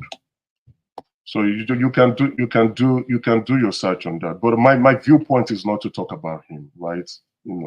So like I would tell people on other platforms, I would say those who need to be appreciated are the guys who were able to launder Peter Obi's image very, very effectively and sold him to young Nigerians. Those are the people you need to give the award to. Now, why do I think the president is the man of the year? If you've not read this day newspaper, please go do that and understand. And I think, I don't know if the publicist was able to key into my mind to take out some of the words that he used. This was a man who was deemed to be the next president and was almost kicked out of his political party, almost losing that power structure that he has helped build to put in and install a president into power. I know many of us do not really appreciate what it takes to make someone become president, because for some of us, politics might not be our forte. But when you have a gentleman agreement that after a particular period of your tenure, and once you're done, it is my turn, and that gentleman goes in and begins to act differently, it shows that some people cannot be trusted. But we are humans. We are entitled to renegade on agreement if we don't want to keep it up or have different views or opinions. But then, when he was almost losing it, and at the time he was going to go create another political party to see how to run, and it was deemed that once he leaves, APC was never going to win that election. It was a PDP election for them to win. He was able to galvanize his people around, went to the Southwest delegates, even though his own godson was betraying him. People in Aso Rock were betraying him. The former president was betraying him despite the fact that he didn't want to show his hands. And he made that rally call that look at the agreement. This is how I make Buhari president. I think Electricity, you played it at some point. I was on your show one time. I was watching. You did play it. Sorry, Mr. Eze. I just read the document you posted. And I'd like the record to reflect that issue is an allegation that has not been proven. Would that be correct? It didn't go to court. No. I need you to answer my question for the record. It didn't go to court. It has not been proven. It has not been proven. When you say it has not been proven, it has not been proven in court because it didn't go to court. It is only a competent court that will. Just for the record again, you have the floor. I will not.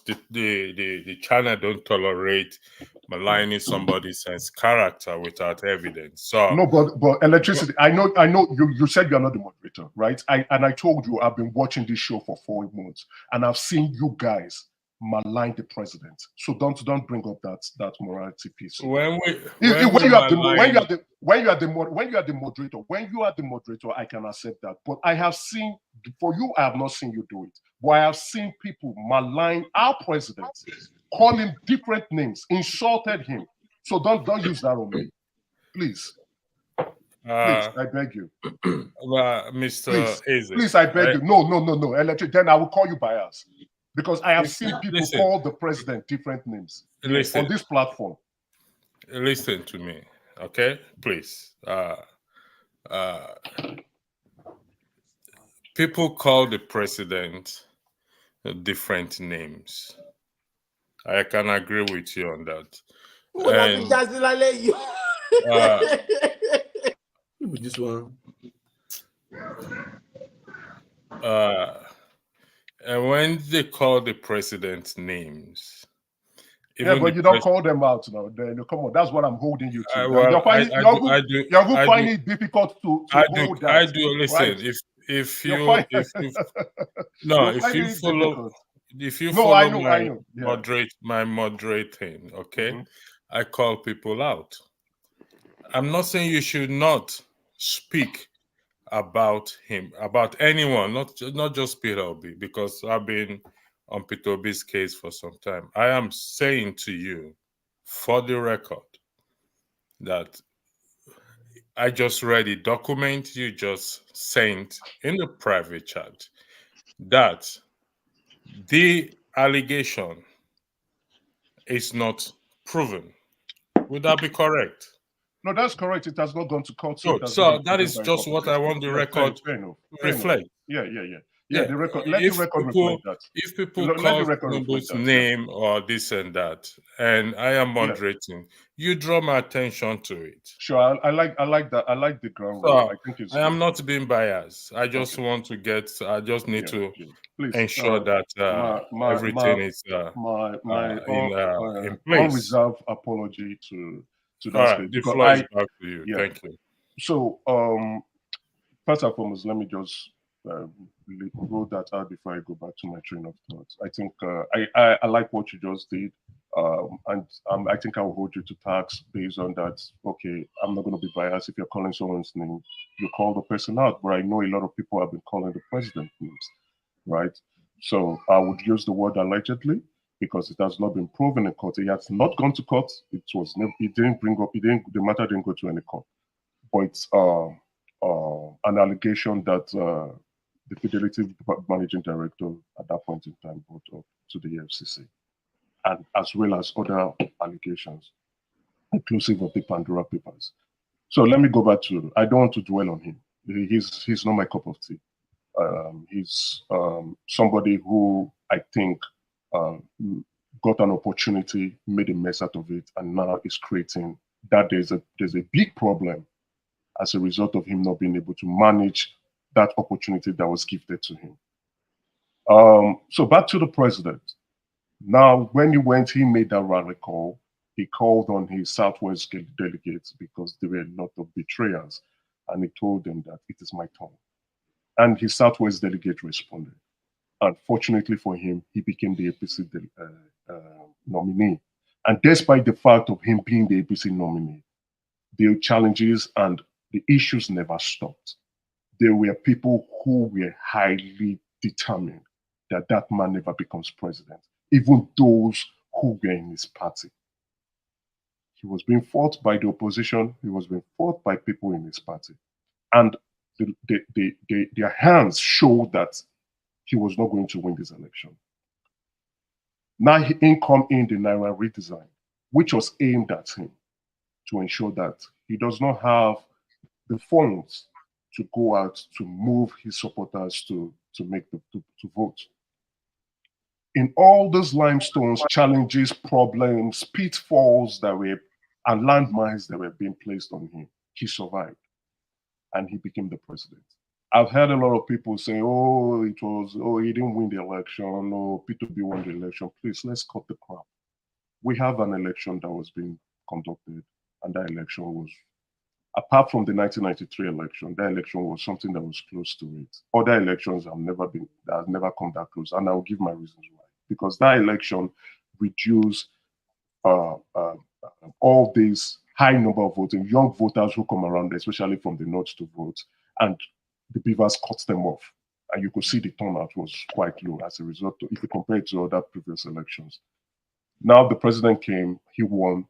The road has not been any easier, but I can see the man trying to do the best he can at this challenging period in our history in the country. It's not the most challenging we've ever experienced. I think the most we've ever experienced was in 1966, 1967. We've had similar in 1977, 1976, 1978. Let me ask you, Eze, let me ask you a question. See, I'm coming. you can call me Emeka. Please call me Emeka. Right. Eze is my Okay. title. Oh, okay, Emeka. Let me ask you, let's put things in perspective. Okay? Two things. Regardless of which political party we are aligned to or which person the individual we voted for. The issue of the money confiscated from him in the United States, is that true or false? Those were, like, I will borrow your term, those were allegations, right? Emeka. Okay, we are not allegations. Because we have proof of those things. But Osita, hold on 1 second, please. Emeka, we started earlier. You said I'm biased. I told you I'm not biased, and I showed you I'm not biased.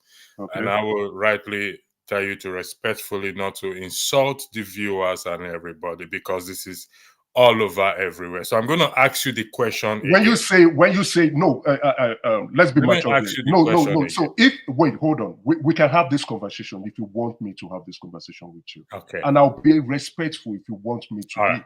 So I'm going to But again, ask. Hold on, electricity. Wait. Do not. Emeka has been talking for the past. He's been talking for about electricity wants to have a conversation with me. No. Hold on, he wants to ask me a question, and I want to set the ground rules. So electricity, I will appreciate it to be respectful too, so we can have a healthy conversation. I'm not here to fight. I'm not here to throw shades. I'm not here to hit at anybody. So what I would say, we are both Nigerians and we're both passionate Nigerians. Okay, we both want Nigerians to be a very good place. Okay, so if you come with a biased mindset, then I will feel okay. No, listen to me again, Emeka. When you sent the link in respect to Peter Obi, I went to read it.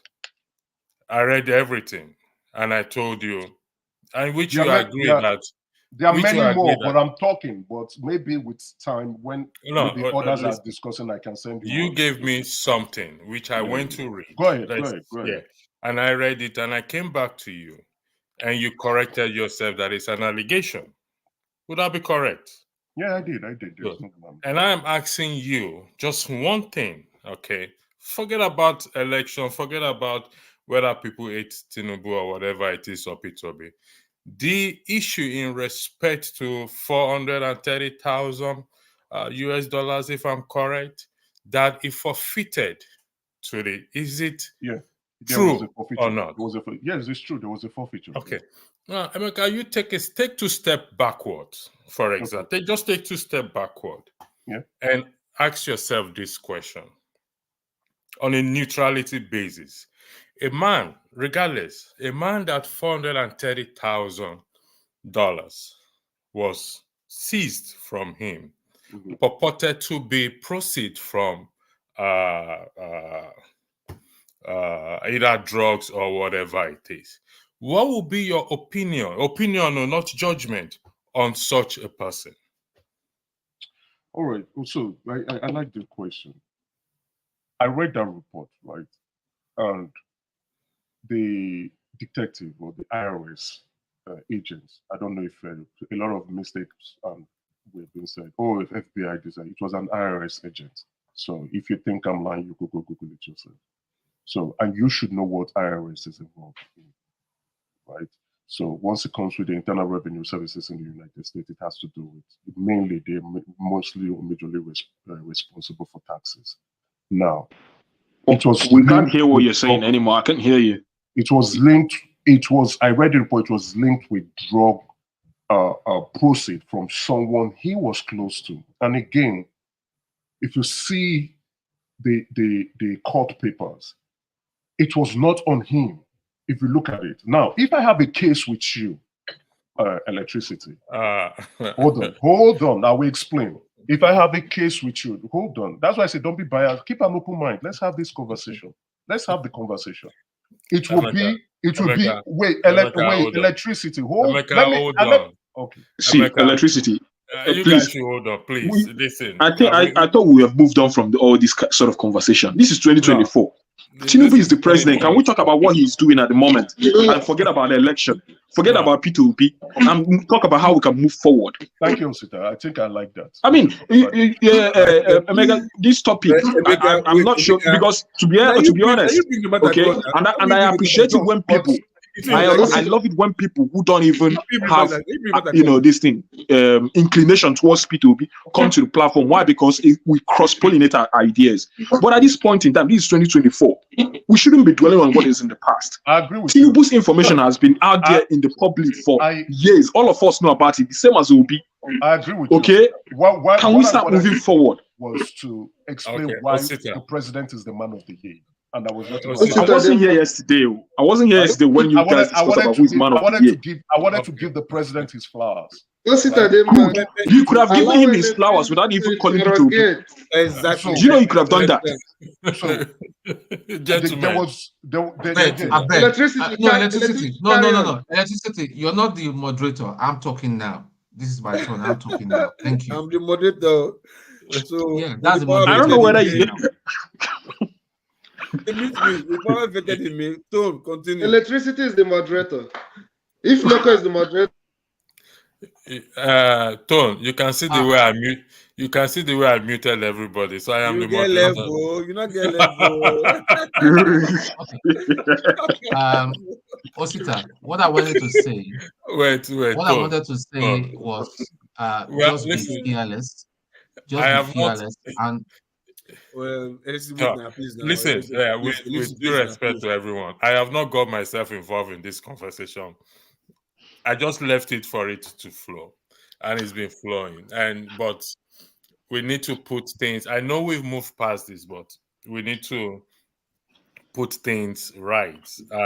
Even if it means this is the way we can bring Emeka to our side. I mean, he's entitled to who he wants to Exactly, to make man of the year. support So we or shouldn't this make a and big deal that. about it. It's not a big thing now. That is not debatable.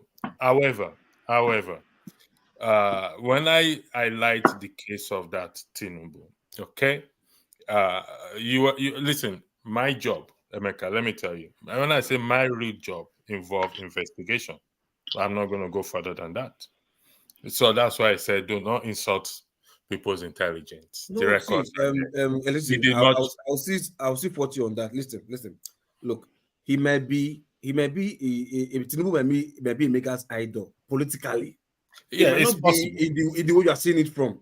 You start to see, this guy is it's cool possible. and he's smart. He knows how to play the game. I give it to this guy. Oh, That might I be mean, his stand. without a shadow, but I asked him just one question. It doesn't matter what you think that time. If he's caught stealing before, whatever. He said that is him. That is the way he likes him. Loco P, I appreciate your opinion on So- this, or what you just said. That's the way he likes him. if I am correct, Loco P. Electricity. You can Wait, ask a if I am question. correct, and- Emeka, if I am correct, that is the way you like him. You are not denying the fact that such amount of money was taken from him. Would that be correct? Can I talk, please? Can I say something? Can I talk? This is just Can I say right. something? Can I correct you? Can I actually correct you? Please go ahead. I don't like the president. I love the president. All right. Okay. So it's That's routine. fine. No, nobody has wala, No, whether I you mean, love him I don't. or whether Absolutely. That's fine. don't like him. Nobody has a problem whether you love him or you don't You love can him. you It's can your apply. choice. Now, You can apply for you him see- to adopt you. I will sign it. I will sign the document as well. You see, All right, Tone, the floor is yours. a lot of Okay. people do not know. Look, can I talk now, please? You understand? Okay, go ahead, Tone. The floor is yours. Please, Osita, everybody, please give back, the floor to back Tone. to what I was trying to address you. I laud you, my brother, for your courage. Because if every young person, especially in diaspora, can come out and go back to make the difference and not going back to spread lies. And back to my brother Emeka, whether your name is because I have doubts from the way you've come, the way you've called me a liar. You've called me a liar in the on the comment section that I'm a fake soldier, you and one man and all that. But that is in the past. Like I said the other day to you, that's the past. I don't keep malice. But what you just need to understand is, I like what you said. You said we have no other country. That is very, very true. Very, very intimate question. Now, for us, I don't know how old you are, but I'm damn sure I'm older than you. Don't be deceived by this young face. I'm sure I'm damn older than you. Okay. Now, Nigerian politics, even from '66, what gave rise to that to the first coup d'etat and then the war is a mirror of what we are facing now. And if we cannot call out the truth, because our problem right now is that everybody loves his own crook, his own ethnic crook, whether because listen, if my dad was alive today and part of the rotten system, I'll call him out. Even if I was even still hanging that peep and all that, and I'm involved with the coup and all that. If my father was involved, I will arrest him. And if he has to be executed, so be it. That's me. That's who I am. So you're very, very free, whatever party, whoever person that you align, but we need to ask ourselves, we need to be very, very honest with ourselves and ask ourselves, this thing I'm standing for, is it really the truth? I'm not saying that Peter Obi is a saint. And I'll repeat it again. Now you're looking at me in the camera. You must have heard me said that over and over again. Many, many years ago, he used to come to my uncle's house. If my uncle, my mom's junior brother, was still alive, he will probably be one of his real inner caucus men. Yeah? You mean Obi? No, I'm talking about Tinubu. So I know Tinubu person to person. Sheyi is not even my Sheyi Tinubu is not even my mate and all that. When he sees me, he calls me big bro. Me and him, we're not mate at all. So the thing is that if anybody should be supporting Tinubu, I should be one of them. But I'm not cut out like that. The guy has got so many things, and even what he's doing right now.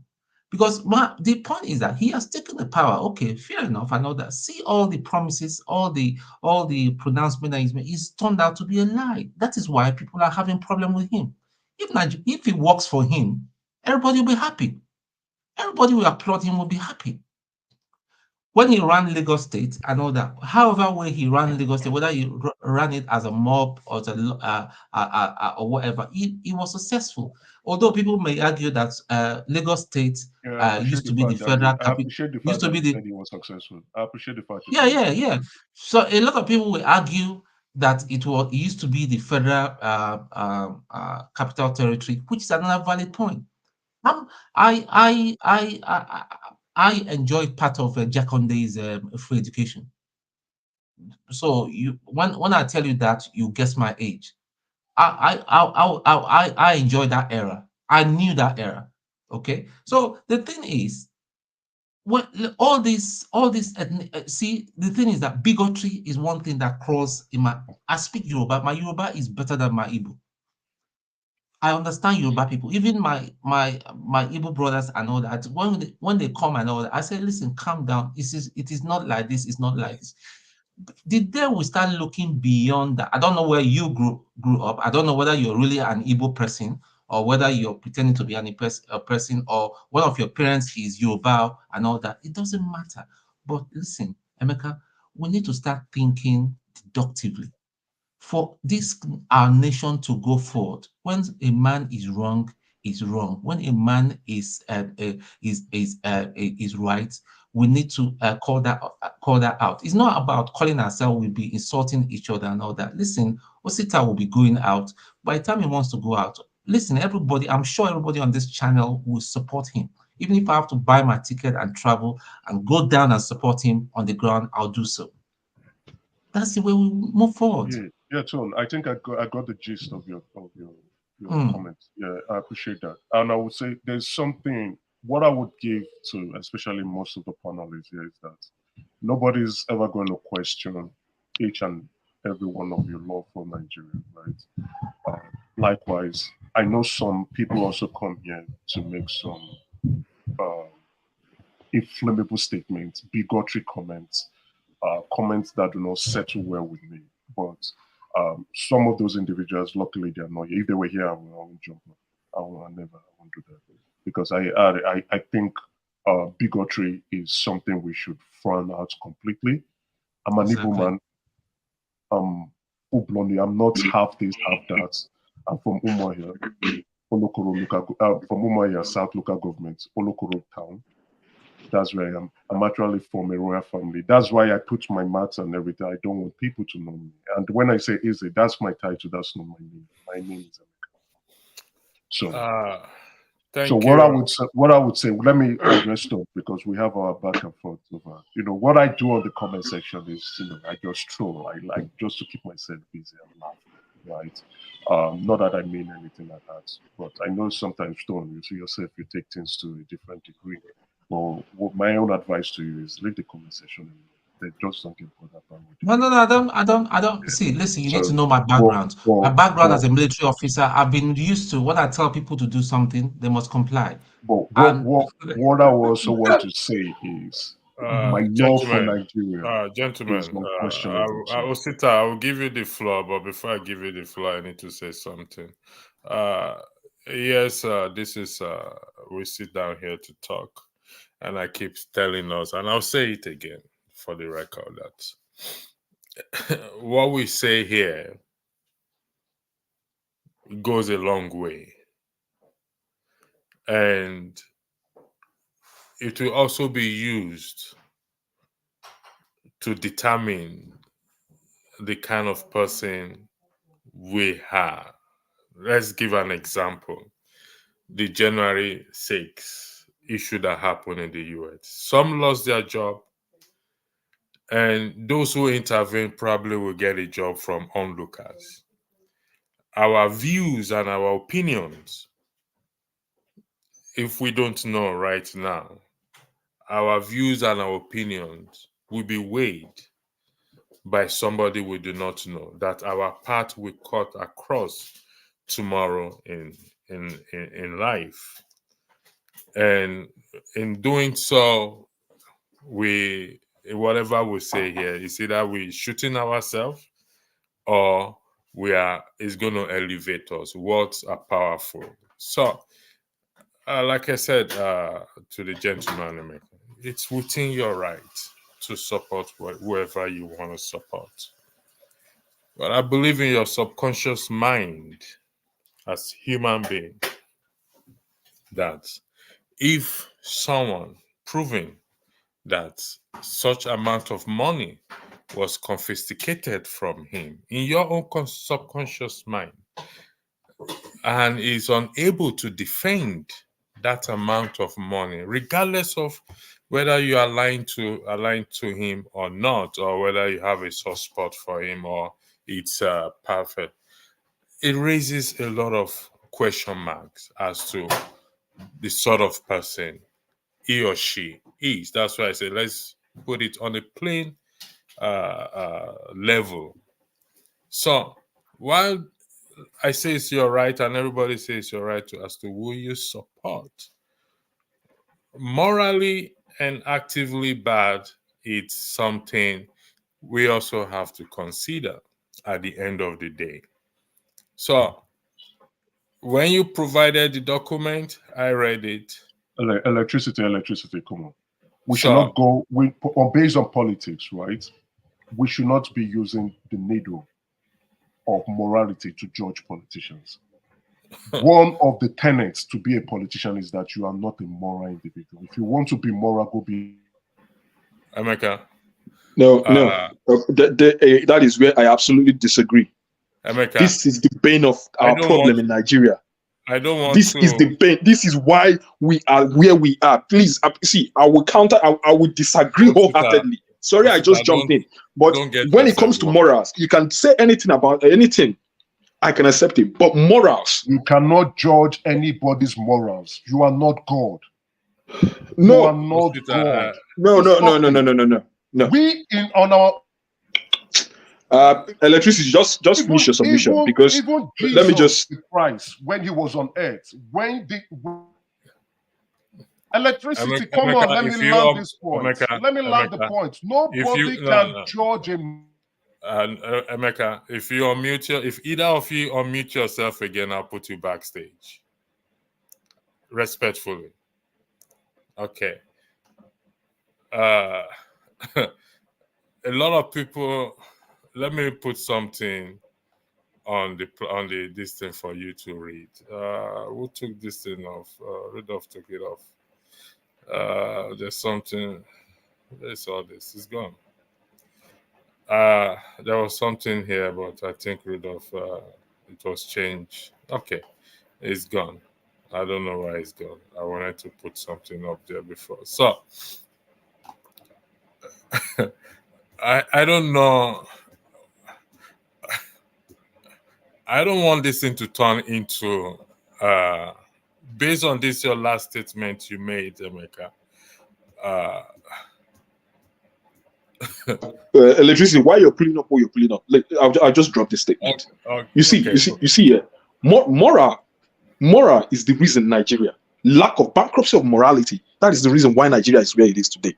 It is also from those rules of morality that determines that when someone gets into power, that he embezzles the resources that is meant for the whole community, the whole state, the whole nation. It all boils down to morality. It's a question of who wants to do things right. It's a question of not taking shortcuts. It's a question of standing on the things that are right, regardless of the consequences, regardless of whether you're coming back to power or not, regardless of what the status quo is. No, we could see. I've lived in the UK for a number of years, and this country is only built on one thing: the principle of doing things right. The politicians in the UK are not moral. No, when Jesus Christ, Osita, hold on. When Jesus no, Emeka, no, I will not hold on. I will not give you the no. I will not yield the floor to you. I can yield the floor to someone else. I can yield the floor to someone else on this topic, but not you. Don't tell me that the politicians in the no. Don't tell me that the politicians in the UK do not have morality. I've seen Boris Johnson resign. I've seen a prime minister resign in this country. I've seen someone resign just because of an email. I've seen someone resign just because of having the wrong videos, watching wrong videos in the toilet. Why did Boris Johnson resign? In an office, in an official complex, in an official building. Answer the question, Osita. I've been in this country, and no one has ever asked me, I beg, give me something to get something. It has never happened to me. But so don't tell me if it is not the principle of rightness and morality that holds this nation, then I don't know what it is. Going on, Emeka, what exactly is your point? What are you? No, don't tell me that if a politician has nothing to do with morality, or that it shouldn't be a benchmark for characterizing someone who should be in power. It goes a long way. In fact, it is 90% of it. Morality borders on integrity. So you cannot say to me that, it's about morality. It is due to lack of morality. That is why we are. That is why most of us live in corruption. Osita, I agree with you 100%. No, please. And that is the mindset. This is the mindset we are trying to correct. This is the mentality we are trying to make sure that the coming generation do not have. It is okay that you might have accepted that lack of morality is okay in politics, but no, please do not impact it to the next generation. That is why we're on a public platform and we must watch what we say. You don't know who is listening or who is going to hear this. Osita, please. I don't like. Let me tell you, I didn't want to say anything about Peter Obi, because I believe it was gone. The only reason why people gravitated towards it because they saw a limelight of certain level of morality. So that others can come in. No, I will not give the floor to you if you're not going to, unless you're about to retrace your step when it comes to morality. But don't go out and put it out there to millions of people who might even see this video in years to come and tell them that morality doesn't matter when it comes to governance, when it comes to being a politician. So what matters then? Must we bear a badge of corruption and immorality for us to be politicians? No, criminality is what matters. Wait. When I went to the military school, I always said it, I didn't tell my dad. My mom didn't know. My mom was living here. She's lived here all her life, most of her life anyway. And I didn't disclose who my dad was. One of the panel, the selection panel, there was a major there. He was just looking at me. He said, "Are you sure your dad is not XYZ?" I lied. But it kind of knew that I lied. But it was later, I obviously my classmates, I admitted. I said, "Why did I lie?" I said, "Listen, I don't want you to judge me because of my dad and all that. I want you to select me if you think I will make a good officer." And that was what happened. So what am I talking about? I'm trying to underline what Osita is. Integrity. Emeka, listen, try to see this. We cannot continue where our forefathers, people in the past. We need to move Nigeria ahead. And there's this. My Igbo is not that too great, but they say that truth. Somebody that speaks the truth. The truth is golden. You know. Sorry, this guy is sleeping on the planet. Please take him out. Olumide. No, leave him there. Okay, don't wake up. Okay. Don't wake up. Gentlemen. So the integrity. Hold on, please. I beg you. I'm appealing. I left to Osita and Emeka to do that back and forth daily. Electricity, I'm so sorry. Forgive me for No. I'm sorry I cut you out. No, listen, you've done nothing wrong. Both of you have done nothing wrong. Honestly speaking, I mean, because it's not something I want to do with Emeka for the fact that I'm a moderator. But Emeka, let me make one thing clear to you. It's immorality cut across board, cut across everywhere. Now, you just said we don't judge politicians on the grounds of morality. Yes. Nobody is standing on any moral high ground. Hold on one second. You guys have not given me. You all call me. You don't let me speak. But you want to lecture. No, wait, calm down. Come on, please. No, Emeka, I left you and Osita. I told Osita to calm down. Let me speak. Osita said he's not going to calm down, and I wanted to let Osita know that where he stays in the United Kingdom, those bunch of immoral politicians, that is who he wants to talk about. Or you want to talk about the United States with the bunch of immoral politicians there? Or is it in Canada where you have a bunch of immoral politicians? Or what do you want to tell me about politicians that I don't know about? Osita, you might claim to be moral, but you are not. Even when Jesus the Christ was here and he told the people who wanted to stone that prostitute, who has not sinned, cast the first stone. So let's stop being hypocrites. Now, we cannot see. Say, no, Osita, hold on. I'm speaking. Hold on. We cannot say we strive to be better, but don't tell me that you're a moral politician, my friend. Listen. Don't tell me you're a moral man. If this was the statement you had dropped, I wouldn't argue with you. But when you come here and tell me that we shouldn't judge people based on morality, then to be honest, I don't think I have anything to do with you because your mindset is not where I want to head in life. If you believe that we should listen, nobody is perfect. I accept that. Nobody is perfect. But to tell me that we have to make your outcomes, I will judge you on your outcomes. I can judge you on your morality. So don't dare you come out and tell me you're a moral man. The moment you open your mouth to tell me you're a moral man, I cast you out.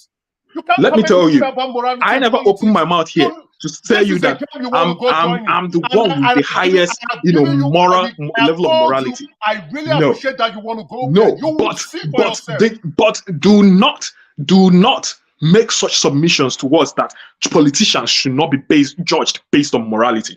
You judge politicians on outcome. My friend gets it on your score. You don't judge them on morality. No, see what determines how politicians administer their governance. The process within which they administer certain they do their administrations. It has to be done right. This guy, man. No. Let me tell you. You know this thing they say. The process or the end justifies the means. The process also matters. The problem with us in Nigeria is that we do not have respect for process. We compromise at every given opportunity. So you can tell me, the politicians in the UK that none of them you've never seen none of them operating from a point of morality. But tell me, somebody who you've seen who has done something wrong and he has not been accounted for, or the consequences were not leveled upon him. If a prime minister can listen to me. We have a lot to learn from the UK. You might hate them all you want, but if a prime minister could resign because of having alcohol during COVID, oh my goodness, then we are light years behind them. So don't tell me they might not have all the churches in the world. They might not go to churches on Sunday or pray the way we do or do crossover nights at Redeemed Camp Church. But what I see here is across the board principle of rightness and integrity. I know I've been in the corporate body. I worked, I've seen the banks. I operated with people. So I know what I'm talking about. I've never gone to any park and I was harassed. When you are done, I've never gone to do anything anywhere and I was asked to pay money. When you are done. No! I'll speak when you're done. Process matters, integrity matters, morality matters. The reason, let me tell you, the last time I was on this platform, I was talking about how all of us we've even enabled the immorality, the corruption in Nigeria. I said to someone, I took my work in 2008. But when I remember from what happened when I took that examination, because it was okay at the time, I thought I was helping my classmates. I left my paper open. Someone was copying from it. That was me enabling shortcut. A lot of the things that I know today that is corruption, it was a normality in Nigeria. And that was what has kept us where we are. It was even after I started living in the UK that I started discerning what corruption is for myself and saw that in many little ways, in our own little spaces, in little places we had influence, we had enabled the so-called corruption.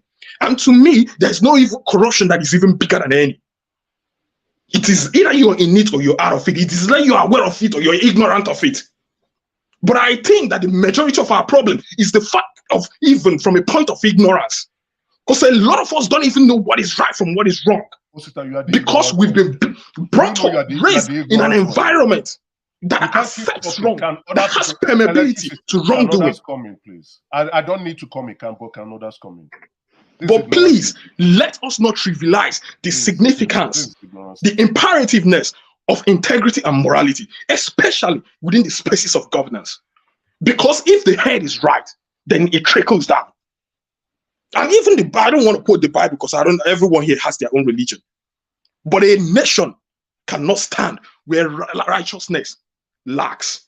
And righteousness is not about going to church, it's about just as the word says, doing things right. It's as simple as that. So let us get into the culture of doing things the right way. We can complain about someone rigging election or local government or hospitals not being built or roads not being built. It all boils down to doing things right. Come in, please. Can others come in? If can others come in? All right. Again, I decided to leave both parties for reasons, obvious reasons. I don't think anyone is standing on moral high ground here condemning somebody else. No, that's what I see. That's what I see. I don't want to be going to that. Listen, if you interject me again, I let both of you can to talk. No, you can kick me out if you want to. I'm not I don't want to be going back. So allow me to speak, please. No, he can't be shouting on the top of his voice. I can't do that. I don't have the energy. Okay, so I am speaking. But you, as the moderator, no, you allow him to speak. No, don't do that. I left the floor for both of you. You can't be doing that. Emeka, listen. If you don't, it's your choice if you want to leave. But you see, I allow both of you to speak. Don't tell me I allowed him to speak. I left the floor for both of you. And don't insult me on that, please. It's obvious here that both of you were speaking. If we want to have the conversation, I think you choose not to respond to him. Both of you were speaking. It's never going to make any sense if I do that.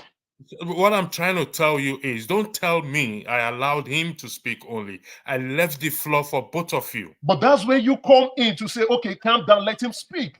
It's never going to make sense. If we're shouting at each other, it's never going to make sense. You come in, now when I want to speak, you're not telling me you are going to mute me. If you want to kick me, you kick me out. I won't do that. I said, let me speak. But you don't allow him to speak. He's going to be mad. Listen to me. I said, I want to speak. I didn't say I left the floor for the both of you. I left the floor for the both of you. No, but you can't leave the floor. No, I understand what you're saying. You can't leave the floor when somebody is just raising his voice. If I want to match that energy, see, I try to stop the both of you. It's never going to make sense. Guys, please, I apologize that I raised my voice.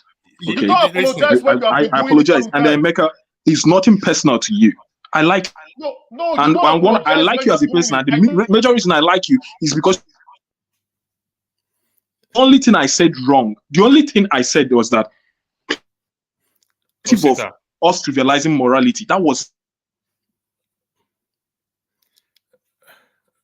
for the record again. Your assertion, Emeka, I'm going to rebut it immediately in that which represent as if I left the floor for Sita allowing. No, I left the floor for the both of you to talk.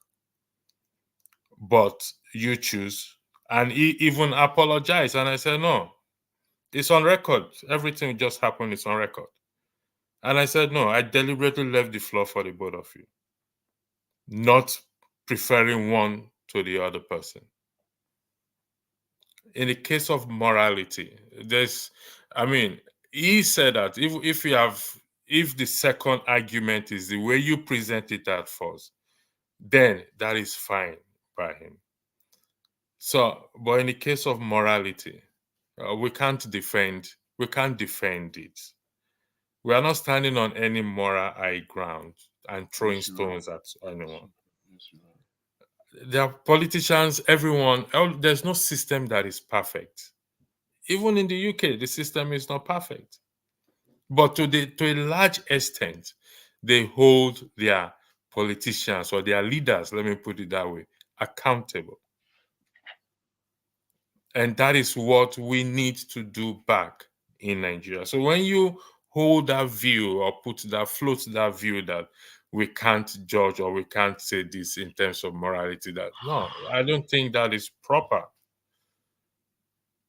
We're not saying anyone when will is you be done? perfect. Can I say something? Nobody is saying anyone is perfect. No system is perfect. There's a reason why other voices don't come to this platform. There's a reason why. Listen, there's a reason why. And I'm saying it now. Listen. Now, and it is sad. You can't keep muting me because you want to. Emeka, I will give you the floor to speak. Okay?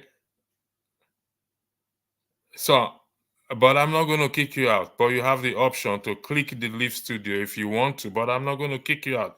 But I'm speaking. I won't do that. So, but the issue of morality and immorality, you can't defend that. And that doesn't mean that we are claiming or anyone is claiming to be perfect. Nobody's claiming to be perfect. Nobody is claiming to be perfect. No system is perfect. But it does not make sense for us to not defend immorality. So, are you the floor to speak? You have 3 minutes, please. All right, thank you. And I would appreciate it if everybody. You have 3 minutes. Your time starts now. Now, what I would say is there's a reason why other voices don't come here. It's because many of you, not all of you, but many of you do not want to hear the truth or the practicality of things. You want to hear the fantasies. You want people to toe your crowns when you don't want to hear the truth. Other people won't come to let you know the truth. Now, our nation is 63 years old. And for the very first time in the history of our nation, which is 24 years of democracy, if you ask me, we have not been doing any poorer. I think we've been making some good steps. We've gone backwards a bit. Mega, can you be more audible, please? I can't really hear you. Please. I don't. Also, please, I will appreciate it if you can control your emotions. Okay? I really appreciate it. Now, what I'm saying is, our country has been making some good steps forward, regardless of the challenges we've ever experienced. Now, I know many of you, despite how hypocritical we can all be in life, are very quick to poke hands at other people's eyes when we have not removed the log from our own eyes. We stay in the Western world, basically. And I will tell me one country in the Western world, and I will tell you how immoral their politicians are. Yes, electricity has said there are rooms for accountability. There are also equally rooms for accountability in our own democracy. We have journalists, investigative journalists, even some who are even frivolous, trying to hold politicians to task. And I will say again, and I will repeat, you do not judge a politician, or also you do not judge humans on morality. You judge them on their outcomes. You judge people on what they do and what you see, not on their morality, because no man is moral, including you, Osita, that I'm talking to. You are not a moral man. If you are, you will be with God, or probably with your ancestors, whichever practice your belief system you have. So don't come with me with morality here. Politicians are not moral people. Humans are not moral people. If I give you power and I give you money, just like what Wiki has said, you don't know a man till you test him with power and money. Whatever belief system that you have, keep it to yourself. But you judge people on the outcomes that they produce and not on moral.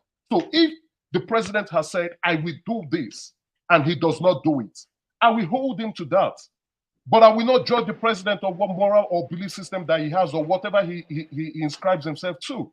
Nobody is moral. Nobody's like Christ yet. I am not the one, even when the Bible or whatever, even the Quran or whatever system you believe, I said, don't judge. You're not God. So let's not go that route. But if somebody has said, I hope to make this better, and he does not make it better, then I'll say, oh, you are ineffective. If we want to compare, how dare we compare a country of 63 years with another country of 300 years of history? How dare we? And then we come about talking nonsense here. How dare it's funny because I'm sure you are not saying this when Buhari was in power. No, guy, see, it's better for me. Thank you, electricity. Thank you very much. For God's sake, please, can people just speak without getting their emotions all worked up? If we are all shouting, we turn ourselves into madmen here. Yeah, your 3 minutes is over, Emeka. Thank you very much. Hey guys, good evening. Oh boy, what's going on? Happy New Year, everybody. Oh, it's still not New Year here, but Happy New Year to people back in Europe. Whatever is going on, that's what makes you to come on this platform. So shoot ahead. Just a little bit. Hi, Steph. Steph, are you sleeping? No. Steph is a man of God. He doesn't sleep. Hi, Tom. I'm not sleeping. Electricity refused for me to talk. He gave only Eze and Osita them by the platform. Okay, there is God. There is God. Hi guys, Eze, good evening. I think I came in the. Sorry, someone was saying I said that I'm from Imo. I'm not from Imo State. I'm from Abia State. Please get your head straight, man. I'm to correct that impression. I'm from Abia State. I don't think anybody talked about where you came from now. Not the panelists. I'm talking to the comment section. I'm from Abia State. You can reply them in the conversation. You can type it in the conversation. Okay, so I think I came in the middle of argument between Osita and Eze. Eze, let me ask you a question. I know we keep comparing Nigeria to... Eze is my title. Emeka is my name. Sorry. Okay. Emeka, my name is Ifoma. So let me ask you a question. Ify, why do you have to say your name is Ifoma? My name is Ifoma. Calm down. So let me ask you a question. I heard when you said something about how dare we compare a country of how many years to a country of 63 years. So my question I have for you is this. Do we have to wait like 300 years in order for us to... No, we don't have to. We are doing the right thing. We don't have to wait. Hold on. I've already answered your question. We don't have to wait. Okay. We can keep complaining, yes. All right. Okay, no problem. Electricity. I'm going to leave you guys. Good night. Steph, good night. Ify, hold on. No. Happy New Year to you. Happy New Year to you. Ify, hold on. Ify, you gotta sit back here, please. Before you click that. I'm going to work tomorrow. Yeah, Ify, no. You cut your argument short. We are going into 2024. We're already in 2024. I still have like 2 hours and 36 minutes. Okay, I need you to finish your submission. You did not finish it. See, the truth of the matter. Okay. The truth of the matter is this. The argument that we don't have to compare Nigeria to other European countries or what? My question is this. Must we have to wait like 500 years in order to begin to see changes? Changes like having electricity in Nigeria. Changes like having good healthcare in Nigeria. Changes like, do we need to know that 1 + 1 is 2? I heard you made a comment that we have to hold, what's his name, accountable, that he said he's going to do this, do that. Can you tell me one thing Tinubu has done since he got into power? The same thing Buhari told us. That is where we are today. We cannot even boast of anything. I saw something about a minister. I think some investors want to come in and invest in Nigeria. And a minister was asking for a bribe to come and invest in Nigeria. So that one, we have to wait for another 500 years in order for us to get census. A country where we cannot even conduct common election. Do we have to wait like 1 million years in order for us to conduct common election? By the way, if it was the UK, by the way, sorry, if it was the UK, that minister will be sacked straight up. I know what you're talking to. Let me ask you a question. Have you seen any Nigerian politician resign from the government? Just tell me one. Yes. Tell me in Nigeria. So we have to wait for them to, yes, we need to keep enabling them. She asked me a question and you're muting me. What? Huh? We keep borrowing and borrowing and borrowing money. Electricity, please unmute. Please kindly unmute him. Please, we keep give him the whole platform. And borrowing money in Nigeria. Now they have giving him an approval to borrow more money. The question you have to ask yourself, the ones you borrowed, what did you do with it? I don't understand. I just want to understand where the argument is coming from. We're going to borrow millions of dollars. What are we going to use with the money? Come on, look at buying cars for them. I don't know what country you live in.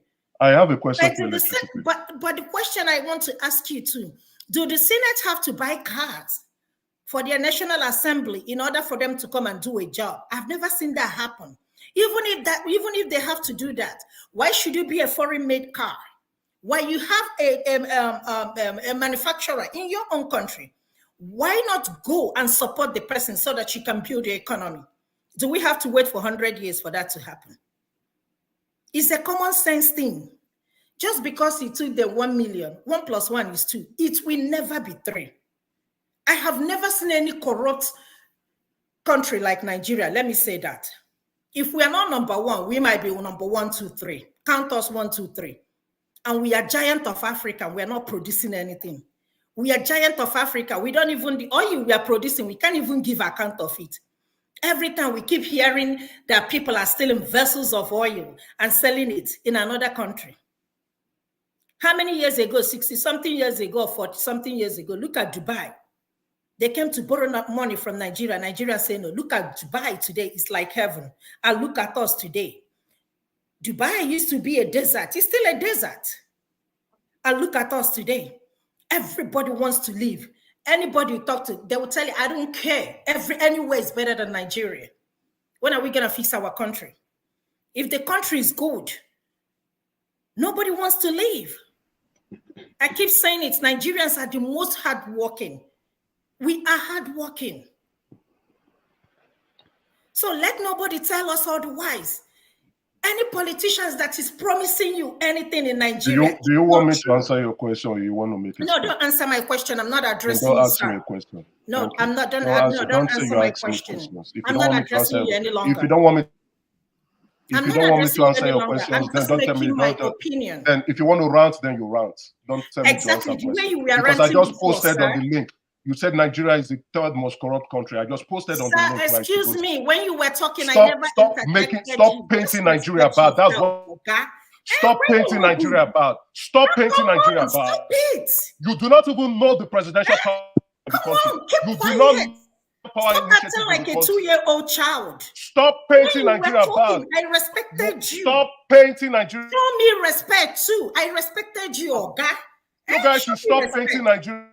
Nigeria is not a bad thing. I respected you. Show me respect. Don't come here and be acting like a fool. But you said you want, right? You said you wanted to ask. You wanted to ask questions.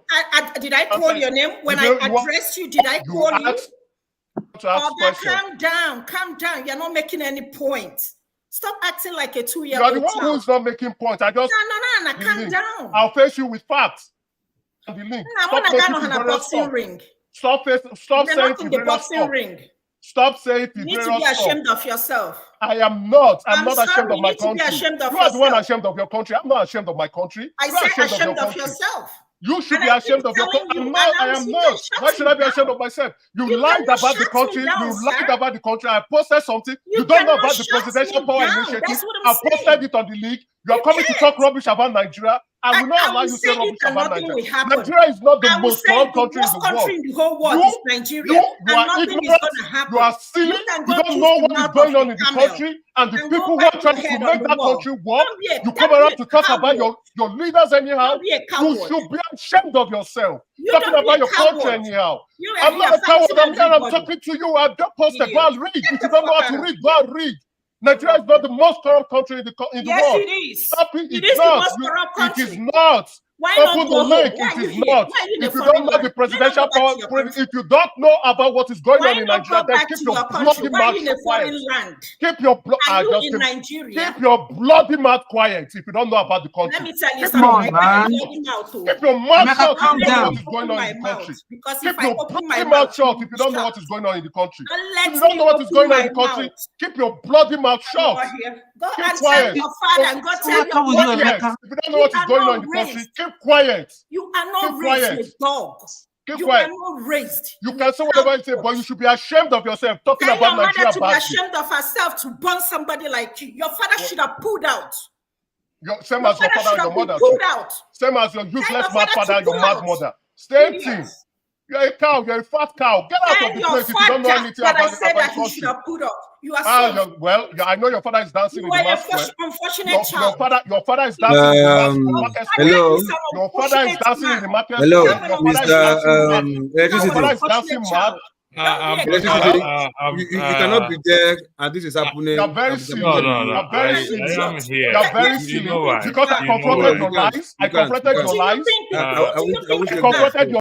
Wait, local. Wait. No, when you were talking, I never said anything. Loco, hold on. I deliberately left it. I have my No, Loco, hold on 1 second. Loco, hold on 1 second, please. Hold on 1 second. I deliberately Electricity. It was good you left it. And I understand how I absolutely understood why you left it. Because he has been saying that we shut him out and we shut him out. You know, and for once, for the records, I always love it when people with different perspectives. I'm going to bring you back in, okay? Come in here. I always love it when people who are maybe not supporters of Obi come in here. I love it when someone who supports Tinubu and Atiku, when they come in here. Do you know why? Because these are the people that we need to stay interact with in a broader Nigeria. These people, they are people we need to interact with. And I'm also happy he comes from the southeast, at least according to his name. Osita, hold on 1 second. Listen. This is not even the point. Where you come from is not the point. But you can't tell me not to express my opinion. When he was talking, I didn't say anything. But you can't keep interjecting me. You see, I minded my business. And when I asked him a question, he didn't want to respond. He was rude about it. Who you want to support is not my problem. If you want to support Tinubu, yes. But you can't come here to tell me that Nigeria is the worst corrupt country in the whole world. Like it or not, go bang your head on the wall. It is. All right, if you hold on 1 second. I say I deliberately foolishness. Come on now. I deliberately left it. I deliberately left the conversation, the back and forth. It's not a conversation. So I've muted everybody. Emeka, let me tell you something. Even if people are going to judge Ife now, you've taken that judgment away from her and you've placed it on yourself. That's just the truth. Unfortunately, that is what you just did. You don't realize that you did. No, I think everybody recognizes. I'm speaking, please. You can't insult my parents without me insulting her back. No, you say no. She can't say she has the mouth. I have the mouth too. It's crazy. You can't insult my parents. Emeka, just pause, right? Just you see, you are a titled man. You told people not to call you easy because you're a titled man. And I think earlier in this broadcast, I don't know who was talking about title has to do on integrity, and sometimes You're a titled man. So you need to act as a titled man. So if your subjects are watching you now, wherever you are, they will now be asking themselves a question. Is this the kind of titled man we want to have? Who is not showing respect to a woman, even if the woman is wrong? So that's why I said I left it deliberately. So at least, like I said, if I want to kick you off, I will, but I'm not going to do that. She's a woman. I mean, I have to be honest with you, irrespective of what you think about what I want to say now. It's just that you just let yourself down. That's just the truth. This is man to man speaking to you. And I said, this is a platform. The world we watch and we judge us based on how we behave and conduct ourselves here. So the conversation will flow. No more interjection. So can others also talk? Oh yeah, sure. Steph, I apologize. So what's going to happen is this, okay? If you will finish your submission, then we go to Steph, we go to Local P, Tone, what's his name? Osita, then Emeka, you will go last. Thank you very much. If the floor is yours.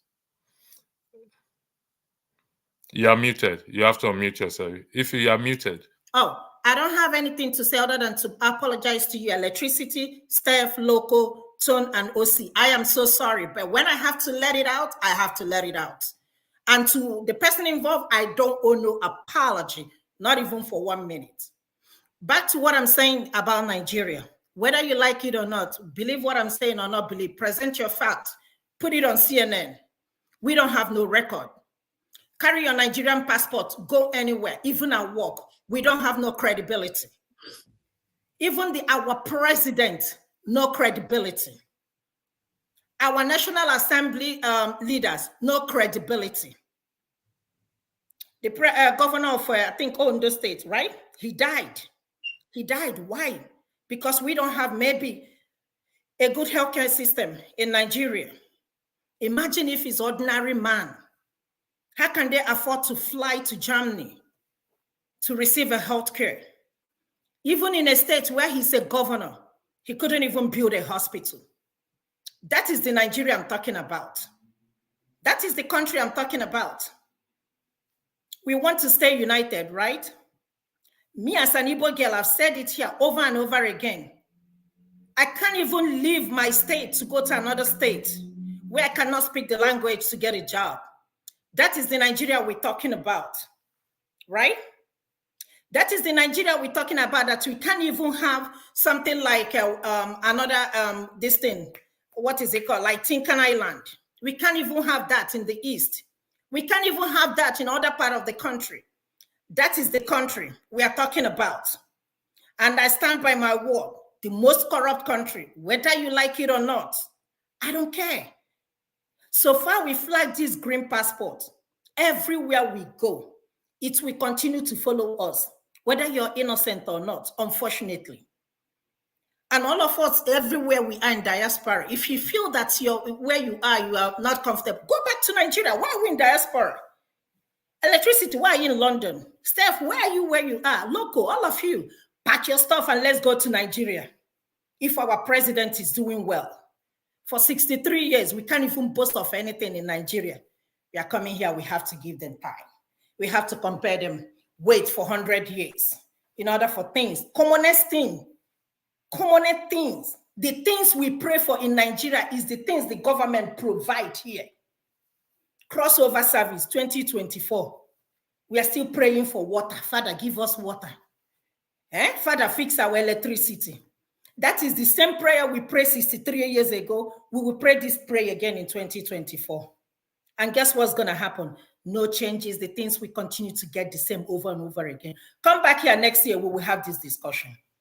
7 years from now, we will still have this discussion. Let me buttress a point if he made. I just want to buttress it. In the earlier broadcast today, Steph, I'm coming, I'll yield the floor to you. In my earlier broadcast today, I did say that we are going to, most Nigerians will go for crossover night, and they will go from darkness into darkness, meaning in terms of electricity. Most places, and the few people I have spoken to, they did not deny that. And I did say also in my earlier broadcasts that it's time we stop this foolishness of crossover, because it's just all lies. We've done, some of us have done the crossover here now on this platform now. We've crossed over from light to light. Tinubu is the president. And unfortunately, any president that comes into power, all the blames of past president falls on him, unfortunately. And that is how it happens everywhere. I can say the things you've posted in the private chat, America, but I follow history as well too. I don't know if you are up to date with what is going on in ground in Nigeria. I'm going to play a video for you right now. I played this video earlier. Steph, I beg, please, I indulge you guys. Let me play this video for the benefit of Emeka, please. It's just based on the things you are posting on the platform there. So I'm going to play this video.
So, for those who don't understand Yoruba, the crowd there are shouting, "We are hungry," by interpretation.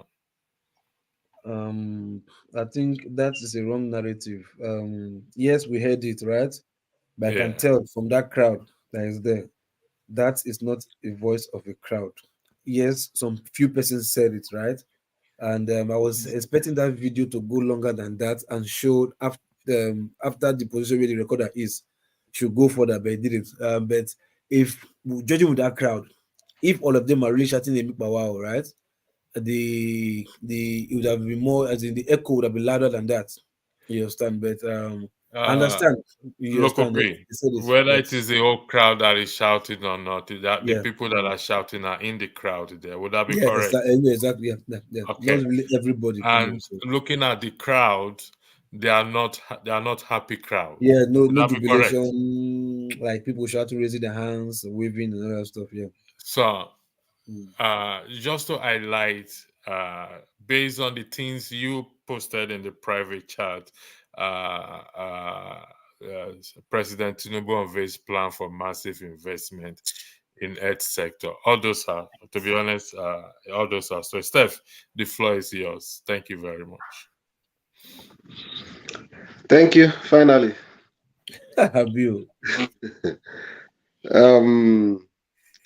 Honestly, it's really gonna be a tough job for anybody that took up the job of defending government officials or government, especially at the federal level. You really have your hand full because you go explain tire. You explain and tire. you go defend tire. As they usually say, I don't care who you hump. I don't even care which politician you support. But see, Nigerian government, anybody that want to defend it, since Lai Mohammed cannot do a successful job defending Buhari, you go explain tire. Where is that guy, sir? Where's that guy? To be honest with you. Do I love Nigeria? Yes, I love Nigeria.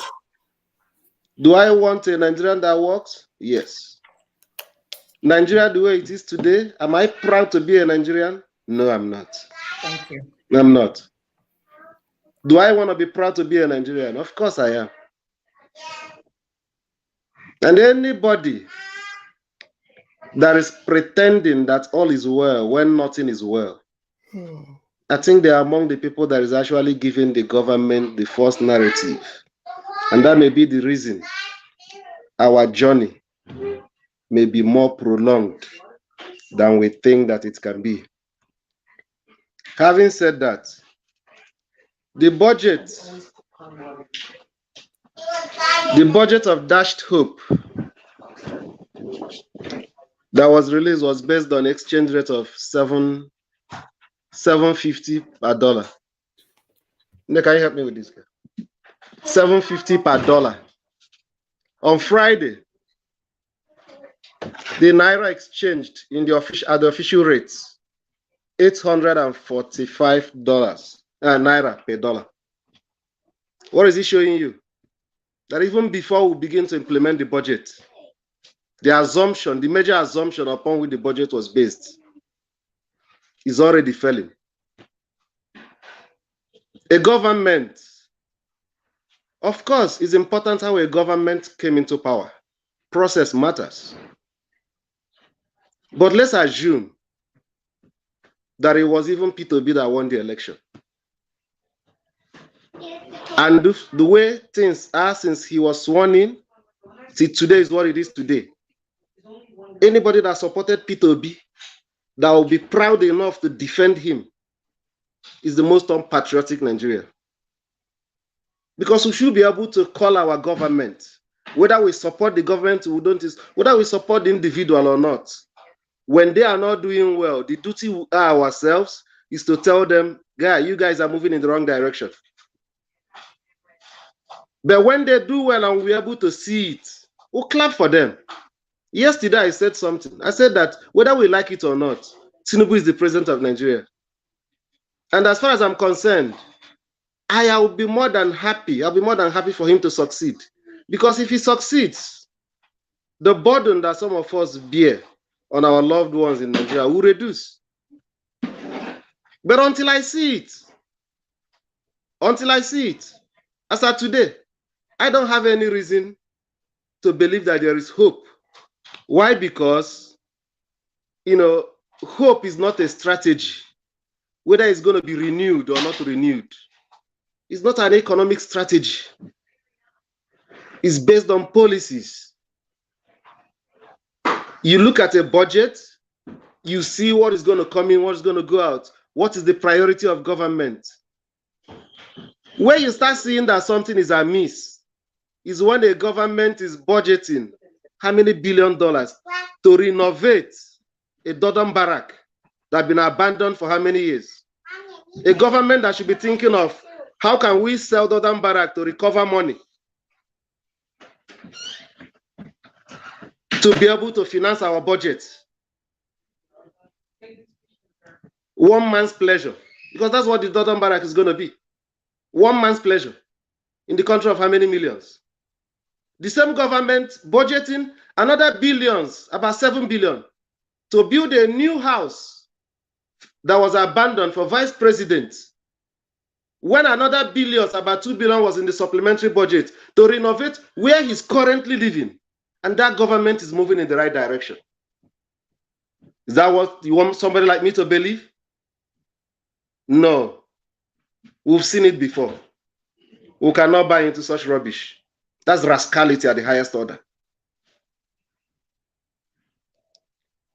If he said Nigeria is the worst corrupt country in the whole world, she may not be saying it in the way maybe you understood it. But for instance, if Nigeria is like 150 out of 180 countries in year 2022, and when you check, because I think that when we make some of the statements we make, you may think that is actually we're attacking Tinubu. It's not about Tinubu. Government is a continuum. The rot have been going on. In a country of about 180, if Nigeria is like 150, and the country that Nigeria is ahead of is like Tajikistan, Azerbaijan, Horondua, Iraq, Myanmar, Zimbabwe, Eritrea, Sudan, Congo, and the countries that you can't even remember the name. What's wrong with those countries? It's safe for you to say that it's even the #1 corrupt country. No, can I ask him a question, please? Let me finish my time. It's safe to say there's even the #1 corrupt country. I said no more I'm not allowed to ask questions anymore. And when I say such thing, when I finish, you ask me question, no problem. I'll answer. When I finish, you ask me question. I don't want to lose my line of thought. Is that okay with you? Go ahead. I sent him a report and he's looking at it. Go ahead, Steph. And so when you look at that, when I make certain comments that I sent it to him, what he's reading out. No, you didn't send to me. No, it wasn't to me. I see it on my. I use my phone to check. I'm using a different device to watch, so I didn't even see what you sent. As a policy, I don't read chat when I'm on this platform because I know that. Sorry, Steph. I paused you. I'm the one that paused you. The floor is still yours. Emeka, I started again this conversation again. I said no interruption. When you want him to answer your question, when it gets to your turn, then you can ask him the question. And please, I will really appreciate the fact that you don't interrupt. Nobody interrupts anyone again. When it comes to your turn, you speak and you ask your question, you seek for clarification. I hope we have understanding on this. Steph, the floor is back to you. You have 2 more minutes, please. Thank you. So when I say certain things about Nigeria that is negative, it's not because of hatred for my country. It's out of love. Here, the country where you are, maybe you are in Europe or in Britain, there are Britons that speak bad of Britain. They call out their government when things is not going right. That is how system corrects itself. The country where I am, I don't see the citizens clapping for government officials when they do something or when things is going the wrong way. For the past few months where inflation was a big deal here, we don't go on the streets singing for government, praising them. We call them out. And they don't pick offense. But whenever you want to correct the government or call out the government is not working in Nigeria, those that are being paid for by the government, they pick offense. I have my mouth. Like if he said, if everything is working, I would have been the last person to leave Nigeria. Because I really stayed put for a longer time than I'm supposed to stay, hoping that things will improve. But it has not. Now, coming to the way we recruit our leaders in Nigeria, the recruitment process. I've watched your utterances since you came in. And it seems that you believe that nothing is wrong with our leadership recruitment process, which is actually at the heart of the problem we're having as a country. I don't think that anybody who loves Nigeria, who did not even, for whatever reason, participate in the last election, who did not even have any preferred candidate, will sit back and be happy that eventually he's being led he has a president with a questionable character, a president that nothing about him is right, nothing about him is authentic, a president that you don't even know his age, a president that you don't even know his real name, a president that you don't even know where he attended primary school or secondary school or university, a president that has been involved in speculation, let's say speculation, allegedly, of drug trafficking, a president that fought everything, fought very hard, hired attorneys to make sure that the details about his so-called university education, where he got a first-class distinction, will not be that nobody should talk about it. This truth about it should not come to bear. You got a lawyer to argue that your record, academic record, where you came out with excellence, distinction, should not be made public.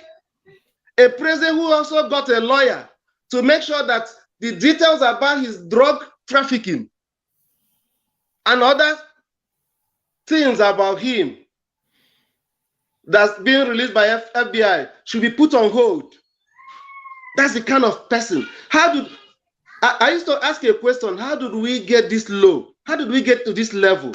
But having watched you since you came on the platform, the things you've said, I've stopped asking that question. It's obvious. If young people like you are proud that Tinubu is so smart and intelligent to become the president of Nigeria, and therefore he's a hero,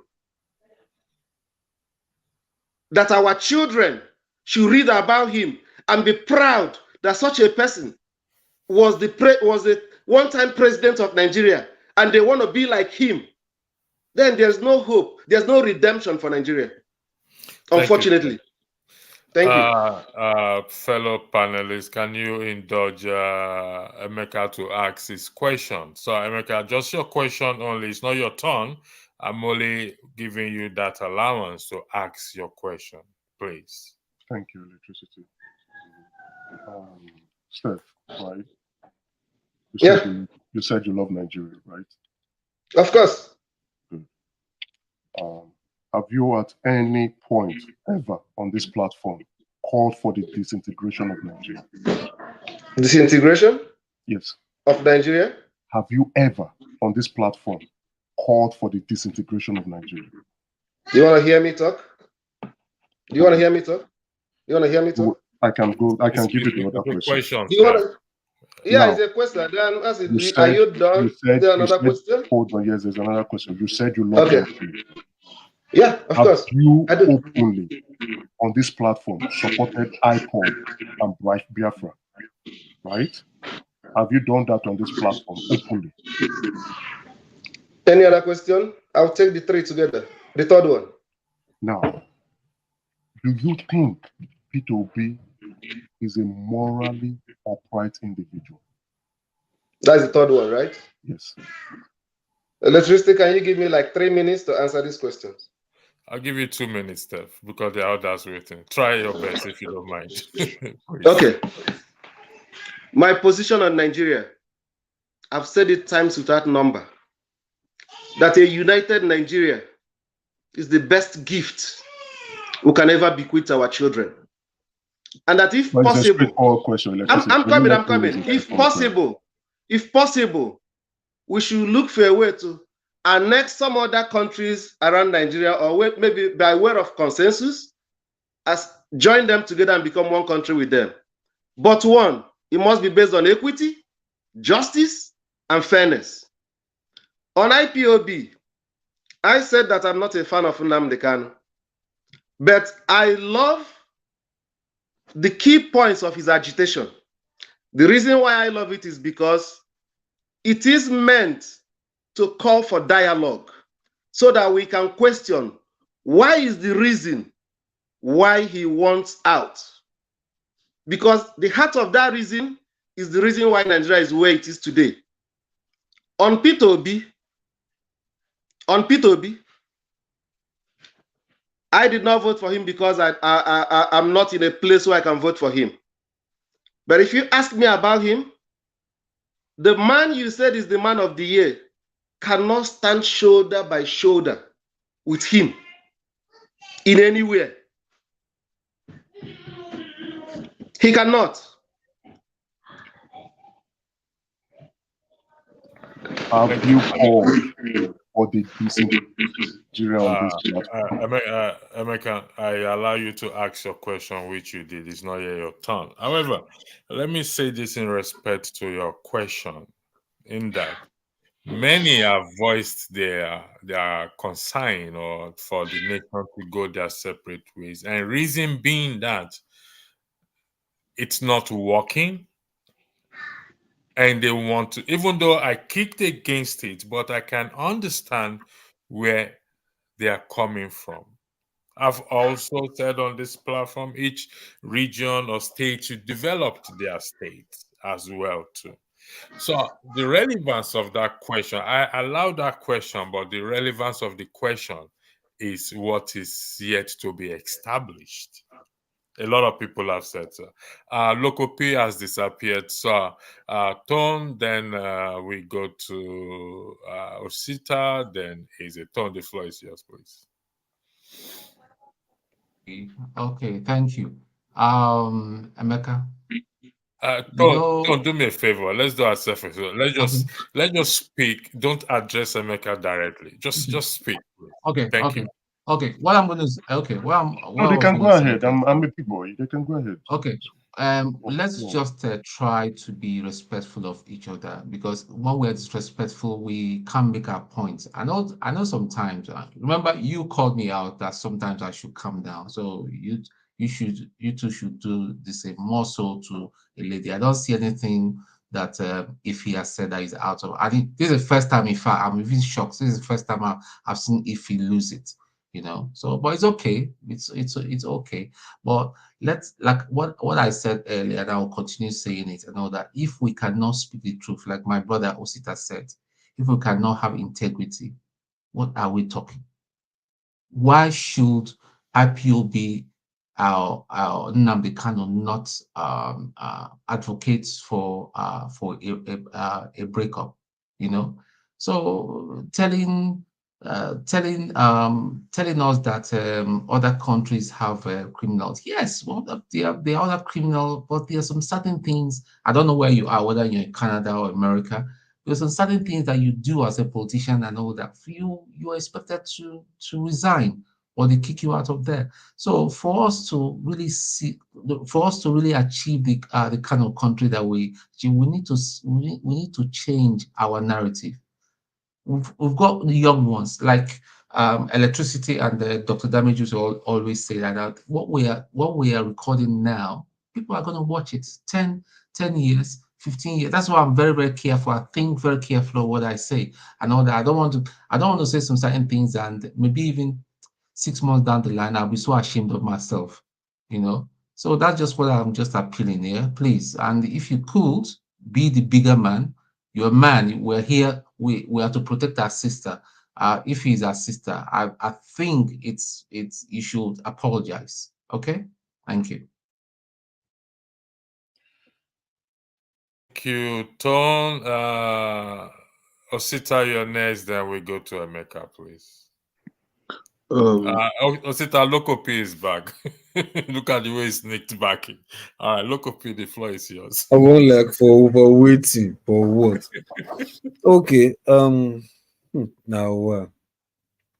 Anyway, first of all, right, I wasn't really happy why. Local P, you've lost your train of thought. Go back and come back. No, I haven't. I wasn't really happy with the banter. I know people in the comment section, that's their food anyway. There's so much love it, right? The bass, this and that. But first thing first, this is New Year, and although New Year is like every other day for me, though every day is a New Year for me. So, but I wouldn't want to show whereby we'll start, the show like this January, and having little grudges or animosity or just negative air, spread flowing around us here or something like that, And I wasn't really happy. That's why I asked you to stop, try to mute them or take them out. So we can start like this now.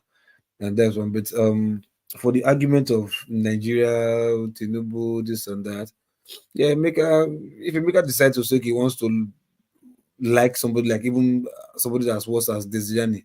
It's his choice. You understand? He's whatever it is, nobody cares. You understand? But whoever you like, or whoever you vote for in election, there's always consequences. You just played the video just now. People say Uncle one kid them for Lagos. You understand? I can tell you, inside that crowd, more than 50% of them voted for Tinubu, and now they are all crying as Uncle 1 kilo. So whoever you like, there's always a consequence, good consequence or bad consequence. It's a choice, so it's a free word. You understand? And for though I know, if I want to say my own about Tinubu, yeah, Obi is not a sense. Obi may not be the best man I may want for the job, but given the circumstance that we find ourselves among the three musketeers, I'm like, oh, okay, I'll definitely go for the better one. You understand? You can say some people say it's a better thief, fine, but like at least somebody that will take us 2 or 3 steps further than where we are coming from. So everybody is human. It's human nature for everybody to accept that. So if you say Tinubu is his best man, that's his choice. But for me, I would say Tinubu. Reason is very simple. At least it's clear to everybody. Even it's clear to even the Lagosians around him. There, his hometown people are even saying the hungry one kill them. So who am I to say he's the best man for the job or is man of the year? So like that. So and like you said, I really lost train of my thought anyway. But I'll just keep it short. For the arguments, the last time Ife and I think Bansat, still had it like this. I told Bansat, come before you left, because I think Ife left like that. So I told Bansat, before you go, apologize to Ife, and he did. And I'm glad they also did that to Emeka. And Emeka, I'll tell you one thing, right? Although women we have here, no matter what though, we try to give them respect regardless of anything. You understand? Women will always be women, and yeah, we have equal rights with everybody. That's not to say women should not respect men, you understand? Because for me, it's a man's word, but we still respect women because we have them as sisters, we have them as wives, we have them as mothers. So we also give them respect. Sometimes you don't just go toe to toe with a woman.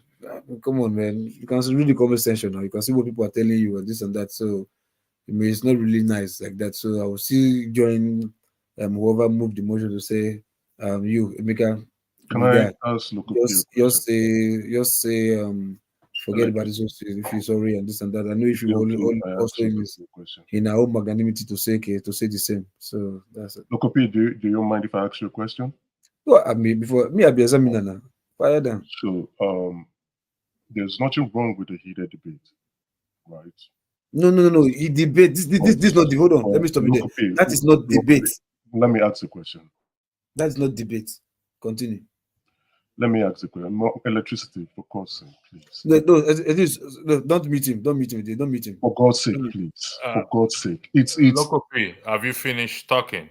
No, I finished. He said he wants to make regard of what I'm saying. Just let him finish. Lokopi, I'm asking you a question. Have you finished speaking? I have.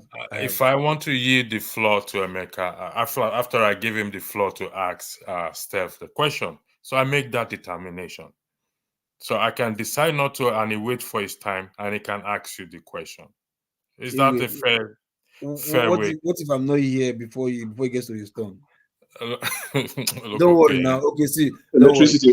Allow him ask the question, please. Exactly. I'm the next person. You see, don't worry. Just allow him. Don't worry. Maybe my turn. I will use the opportunity to give my general assessment of the shenanigans going on. Go ahead and ask him the now, question. Lokopi, if someone insults your mom or your dad, do you in turn be the first to apologize? You see, this is what I don't want here right now. Okay, I'm gonna. Oh no, Lokopi, I don't want you to speak again. With due respect, please.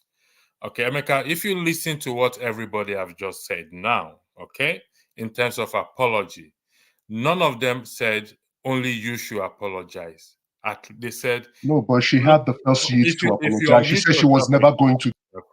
My friend, come and stay behind the back door there. Keep your meeting yourself.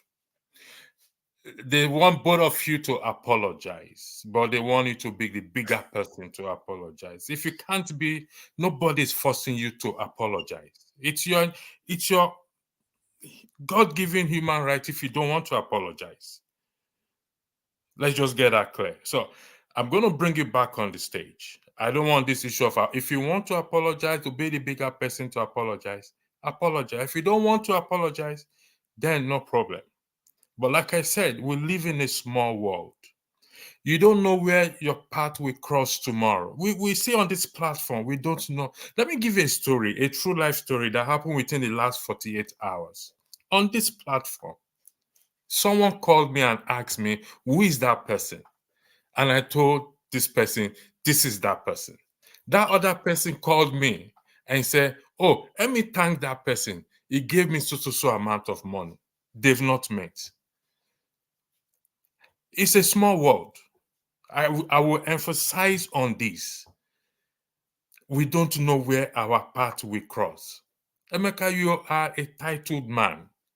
Like I said, even if it is wrong, you've taken all the blame in your response to her. And if you can't be the bigger man, nobody's forcing you. So I'll bring you back on the platform. You know why I put you?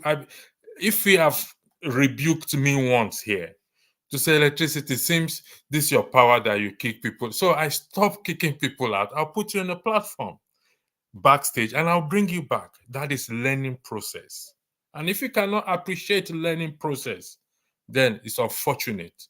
So I'm going to bring you back, but you're going to wait till your time and speak your mind. You guys can decide to apologize to each other and you may decide not to apologize to each other. But what happened is already out there. And if you read the comment section, particularly from the ladies, I don't want to highlight it.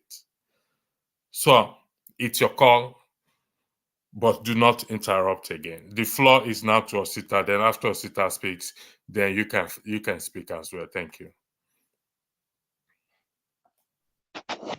Hello, guys. It's 12 minutes past 3 where I am, of course. And Happy New Year to everybody once again. And sometimes when the argument gets very hot, please, I always advise, please, can we refrain from being very personal, like using personally harsh words, like you're stupid, you're mad, you're crazy. It doesn't. There are things that as grown-up people, we should still be able to attack the issues, say things without saying things that will personally, I can't find a word for it, that attacks personalities. Please, it's basic stuff. In terms of who should apologize to who, it doesn't take anything to apologize. I apologize to all of you on all of you's behalf, even on my own behalf, because I also contributed to the tempo being, as hot as it has been. I'm a married man. I've been married for some years. It doesn't take me anything. When I go into argument with my wife, even most of the time when she's wrong and I pointed out to her, I still have to bear the burden of that correction because she will go quiet for some hours, and that puts me in a very difficult position. I would rather apologize to her 1 million times and everybody's smiling, because relationship between a man and a woman in every form, be it a marriage, be it on platforms, be it an organization, as an Igbo man, we know to always take the lead when it comes to apology. That does not mean you will not correct somebody or point them in the right direction, but ejilo fuaka, how do they put it? The other hand, with your back. Now back to the major issues. It's quite unfortunate, and electricity. Before these arguments started, I was trying to stop us from focusing on what happened in the previous election of these personalities, Tinubu and Obi and everything. But unfortunately, we are where we are, and it's quite unfortunate because I think, regardless of sometimes how we try to run it away from it, I think this 2023 election, I think it's going to be in our heads for almost a very long time if care is not taken. Because if one thing happens, you can't even point out things without someone thinking, oh, it's because it's Tinubu. And I was going to at some point ask him, say, was he in the could he have given such submissions if we were Buhari that was in power? You get? Could he have stood his ground on such submissions when Buhari was in power? You know, when it comes to saying the issues of, oh, we're not representing our country, where we keep speaking bad of the country. No, nobody wants to speak bad of the country. He definitely doesn't love Nigeria more than myself. Nobody, and anyone can argue that they love Nigeria more than any other person. And it is beautiful like that, because that is what makes us patriotic. We should love the country personally more than any other person. And that is fine. The only place I do not agree with Eze, I disagree with him, is on the fact of process. Doing things right. Should we now, because things have been done wrong in the past, and continue on that pathway? Over the years, and he could have mentioned in the 1967. I wasn't born in the 1967, in the 67. I was born in the 90s. So I might not remember everything that happened in the 67. For as long as I can tell, we are reading books, seen on clips. What about the people who are coming now? The people who are 10 years old, 5 years old? What example, what models are we setting up for them? What should be the new benchmark? It's not for us. Someone said here that we are already done. A majority of us are already at the peak of our career. We already know what we are going to be, even in the next 10, 15 years. So please, when we come on this platform, and the reason I'm saying this is, I encourage Emeka to come more on the platform. It's okay to have a different idea. It's absolutely fine. You guys don't want different opinions. You get I'm contrary to what you think. You don't want it. I love different opinions. Electricity has showed his hands, so he's not somebody. He's very biased. Please let me just finish. Okay. You're not the first person who has been on this platform. There are a number of people who have been on this platform, and I encourage as much people as possible. I actually thought that they're not going to come because you guys are very biased. Even electricity, how many times did they kick me out? Right? You guys are, but you don't want alternative views, and actually, you don't want the truth. You don't want it. Do you know how many people on this platform? No, there are lots of people on the platform. You guys don't. So when you say local for you, local for you, right? You're a bit moderate. You can listen. Then why will you say you guys? Yeah, but those who see electricity, right? Hold on. Hold on. Emeka, look, listen. I don't get go into that. We could go into that. Let us let me tell you why I stopped you guys. Let Osita continue. Let us continue. Let me tell you what. Hold on. Let me. Can we let Osita continue? You know why I told you guys quarreling? This is not my platform. Neither is any of us platform. This platform belongs to the damages. Like I feel as one of maybe the pioneers or one of the oldest member, you understand, of this whatever. I think I owe it to the damages to make sure we send positive message out with this platform. You get my point. So that's why I stopped the quarrel, the banter, because it's not healthy for audience and whatever. Then secondly, when you say you guys, that's why my first question to you was, do you know how many people on this platform? Now when you say lots of you guys, so when you say you guys, it's like you're referring to everybody apart from many of you, including electricity. Many of you. That's why I have to watch you there. Like don't say you guys. No, for you, local people. This belongs to someone I can have a conversation with. Can I just finish my conversation, my submission? Please. Sorry for interrupting. See, Eze, and from the deepest part of my heart, if I see you anywhere tomorrow, I'll sit down with you, have a drink, hug you, pat you in the back. And do you know the funniest thing? I'm in this platform, I'm probably one of the people who have the most of friends who support Tinubu. A lot of my friends in Lagos, my Yoruba friends, a good majority of them, they supported Tinubu. We still talk. And I don't hold it against them. They have their own views. I have my own view. But whatever has happened pre-election has happened. What about now? And all I'm saying is, please, can we start doing things right? Let us stop accepting that, things have to remain here. That is the status quo. That is the way it has to be. That is the way it has always been done. That is what brought us here. You know, nobody loves this country, even the ones who are agitating to go out. If you're truly in touch with things in the Southeast, if you're truly in touch with people in the Southeast, you will even know, or people who are Oduduwa people, someone like Olumide, you will know They are not agitating because there is a definite future out there if they were to, get have their emancipation from Nigeria. It's because that when people look left and they look right and they see no other option, they will go for the last option they see, even if that option leads to their demise. There are millions of people in Nigeria who do not have any slightest idea of where their next meal is coming from. People in Plateau State being murdered on a daily basis. Oh my goodness.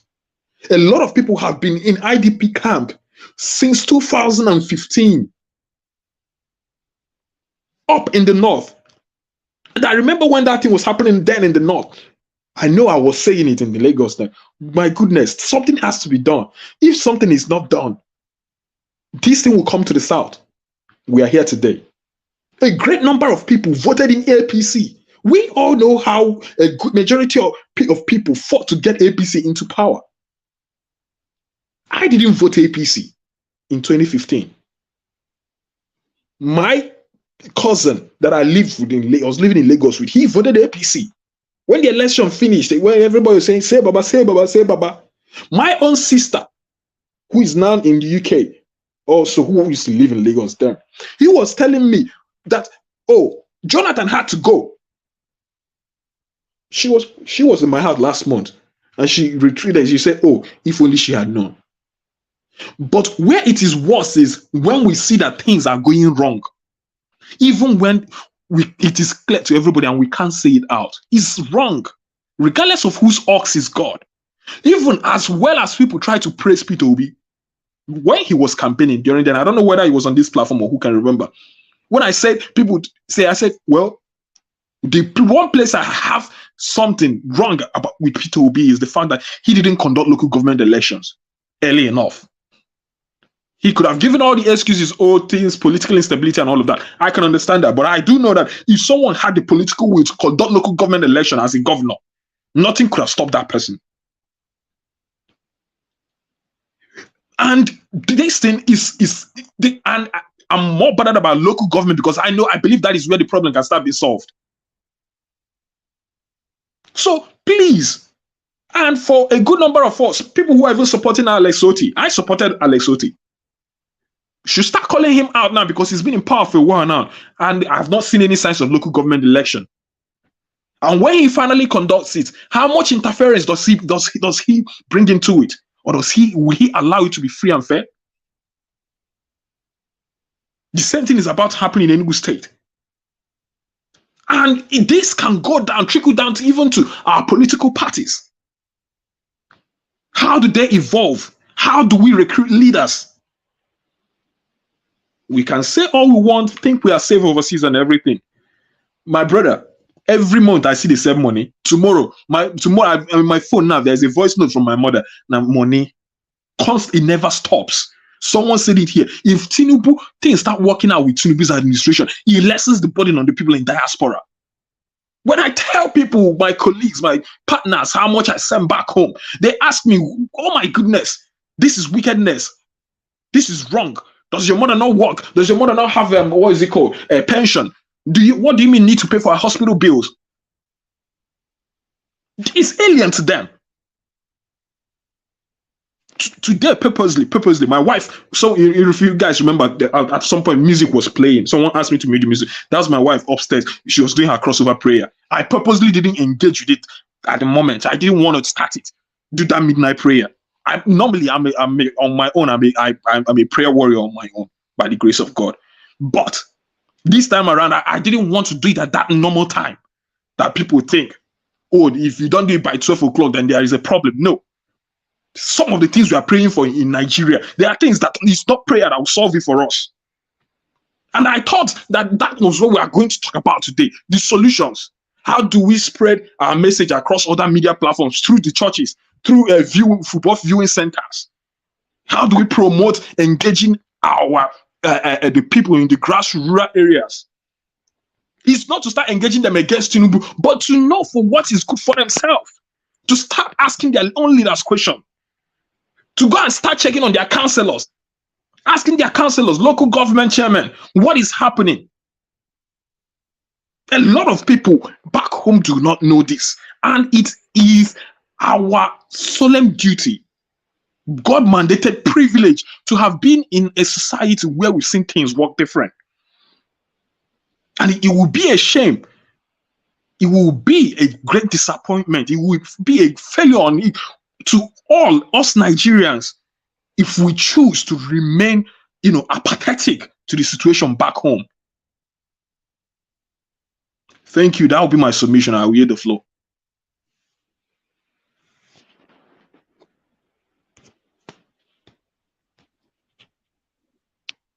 It seems no one can hear me. Oh. We can hear you.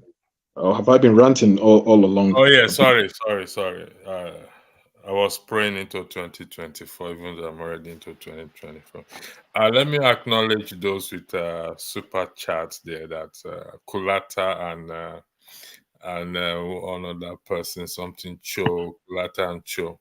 However, I am not going to highlight it based on the comment there, because the comment will generate something else. So I'm just acknowledging it and thanking you for your super chats. For Kulata, I think somebody has told you to increase your donation to above $2. So I hope you will start doing that in 2024. Your $2 is appreciated. To Young One, I am not going to highlight your comments just for the sake of, your super chat. It's acknowledged, thank you, but I'm not going to highlight it. Emeka, the floor is yours, please. Thank you. Yeah, thank you, Electricity. Now let me speak. And I hope nobody. Sorry, before you say something, I acknowledge what you said. Comment about me that I am biased. Yeah, you're very biased. Yeah, it's okay. That is acknowledged. I'm the moderator, and no, I think it's a feedback. People will judge. I won't judge. People will judge whether I'm biased or not. But you're entitled to your opinion. So the floor is not an opinion. It's not an opinion. You're very biased. The floor is yours, please. Yeah, thank you, Electricity. Yeah, thank you. You're very biased. It's not an opinion. And like I said initially, there's a reason why people with different opinions do not come here. And that reason is very obvious. And I think you guys should do some introspection going forward in 2024. I've watched for 4 months opinions, comments that have been said about either the country or the president that I don't like, but sometimes you look at it, it could be comic relief and you laugh. And I said, these guys don't know any better. But when other people with different opinions are talking to you, and I'm addressing you as Electricity, you may not like it, but you should be open to it. Take that as an advice for 2024, so that those with different opinions can come in and feel safe. This looked like a gang up, though I brought myself into it. So I knew what I was coming into. I was prepared, right? And I'm not one who would be shy from a heated debate, no. But if you don't want to let me speak, just let me know. Then I can just take myself. That's why I've not left. That's why I've not left. Because I'm not one who would be shy away from a heated debate. But it's a gang up, right? And if you guys do not take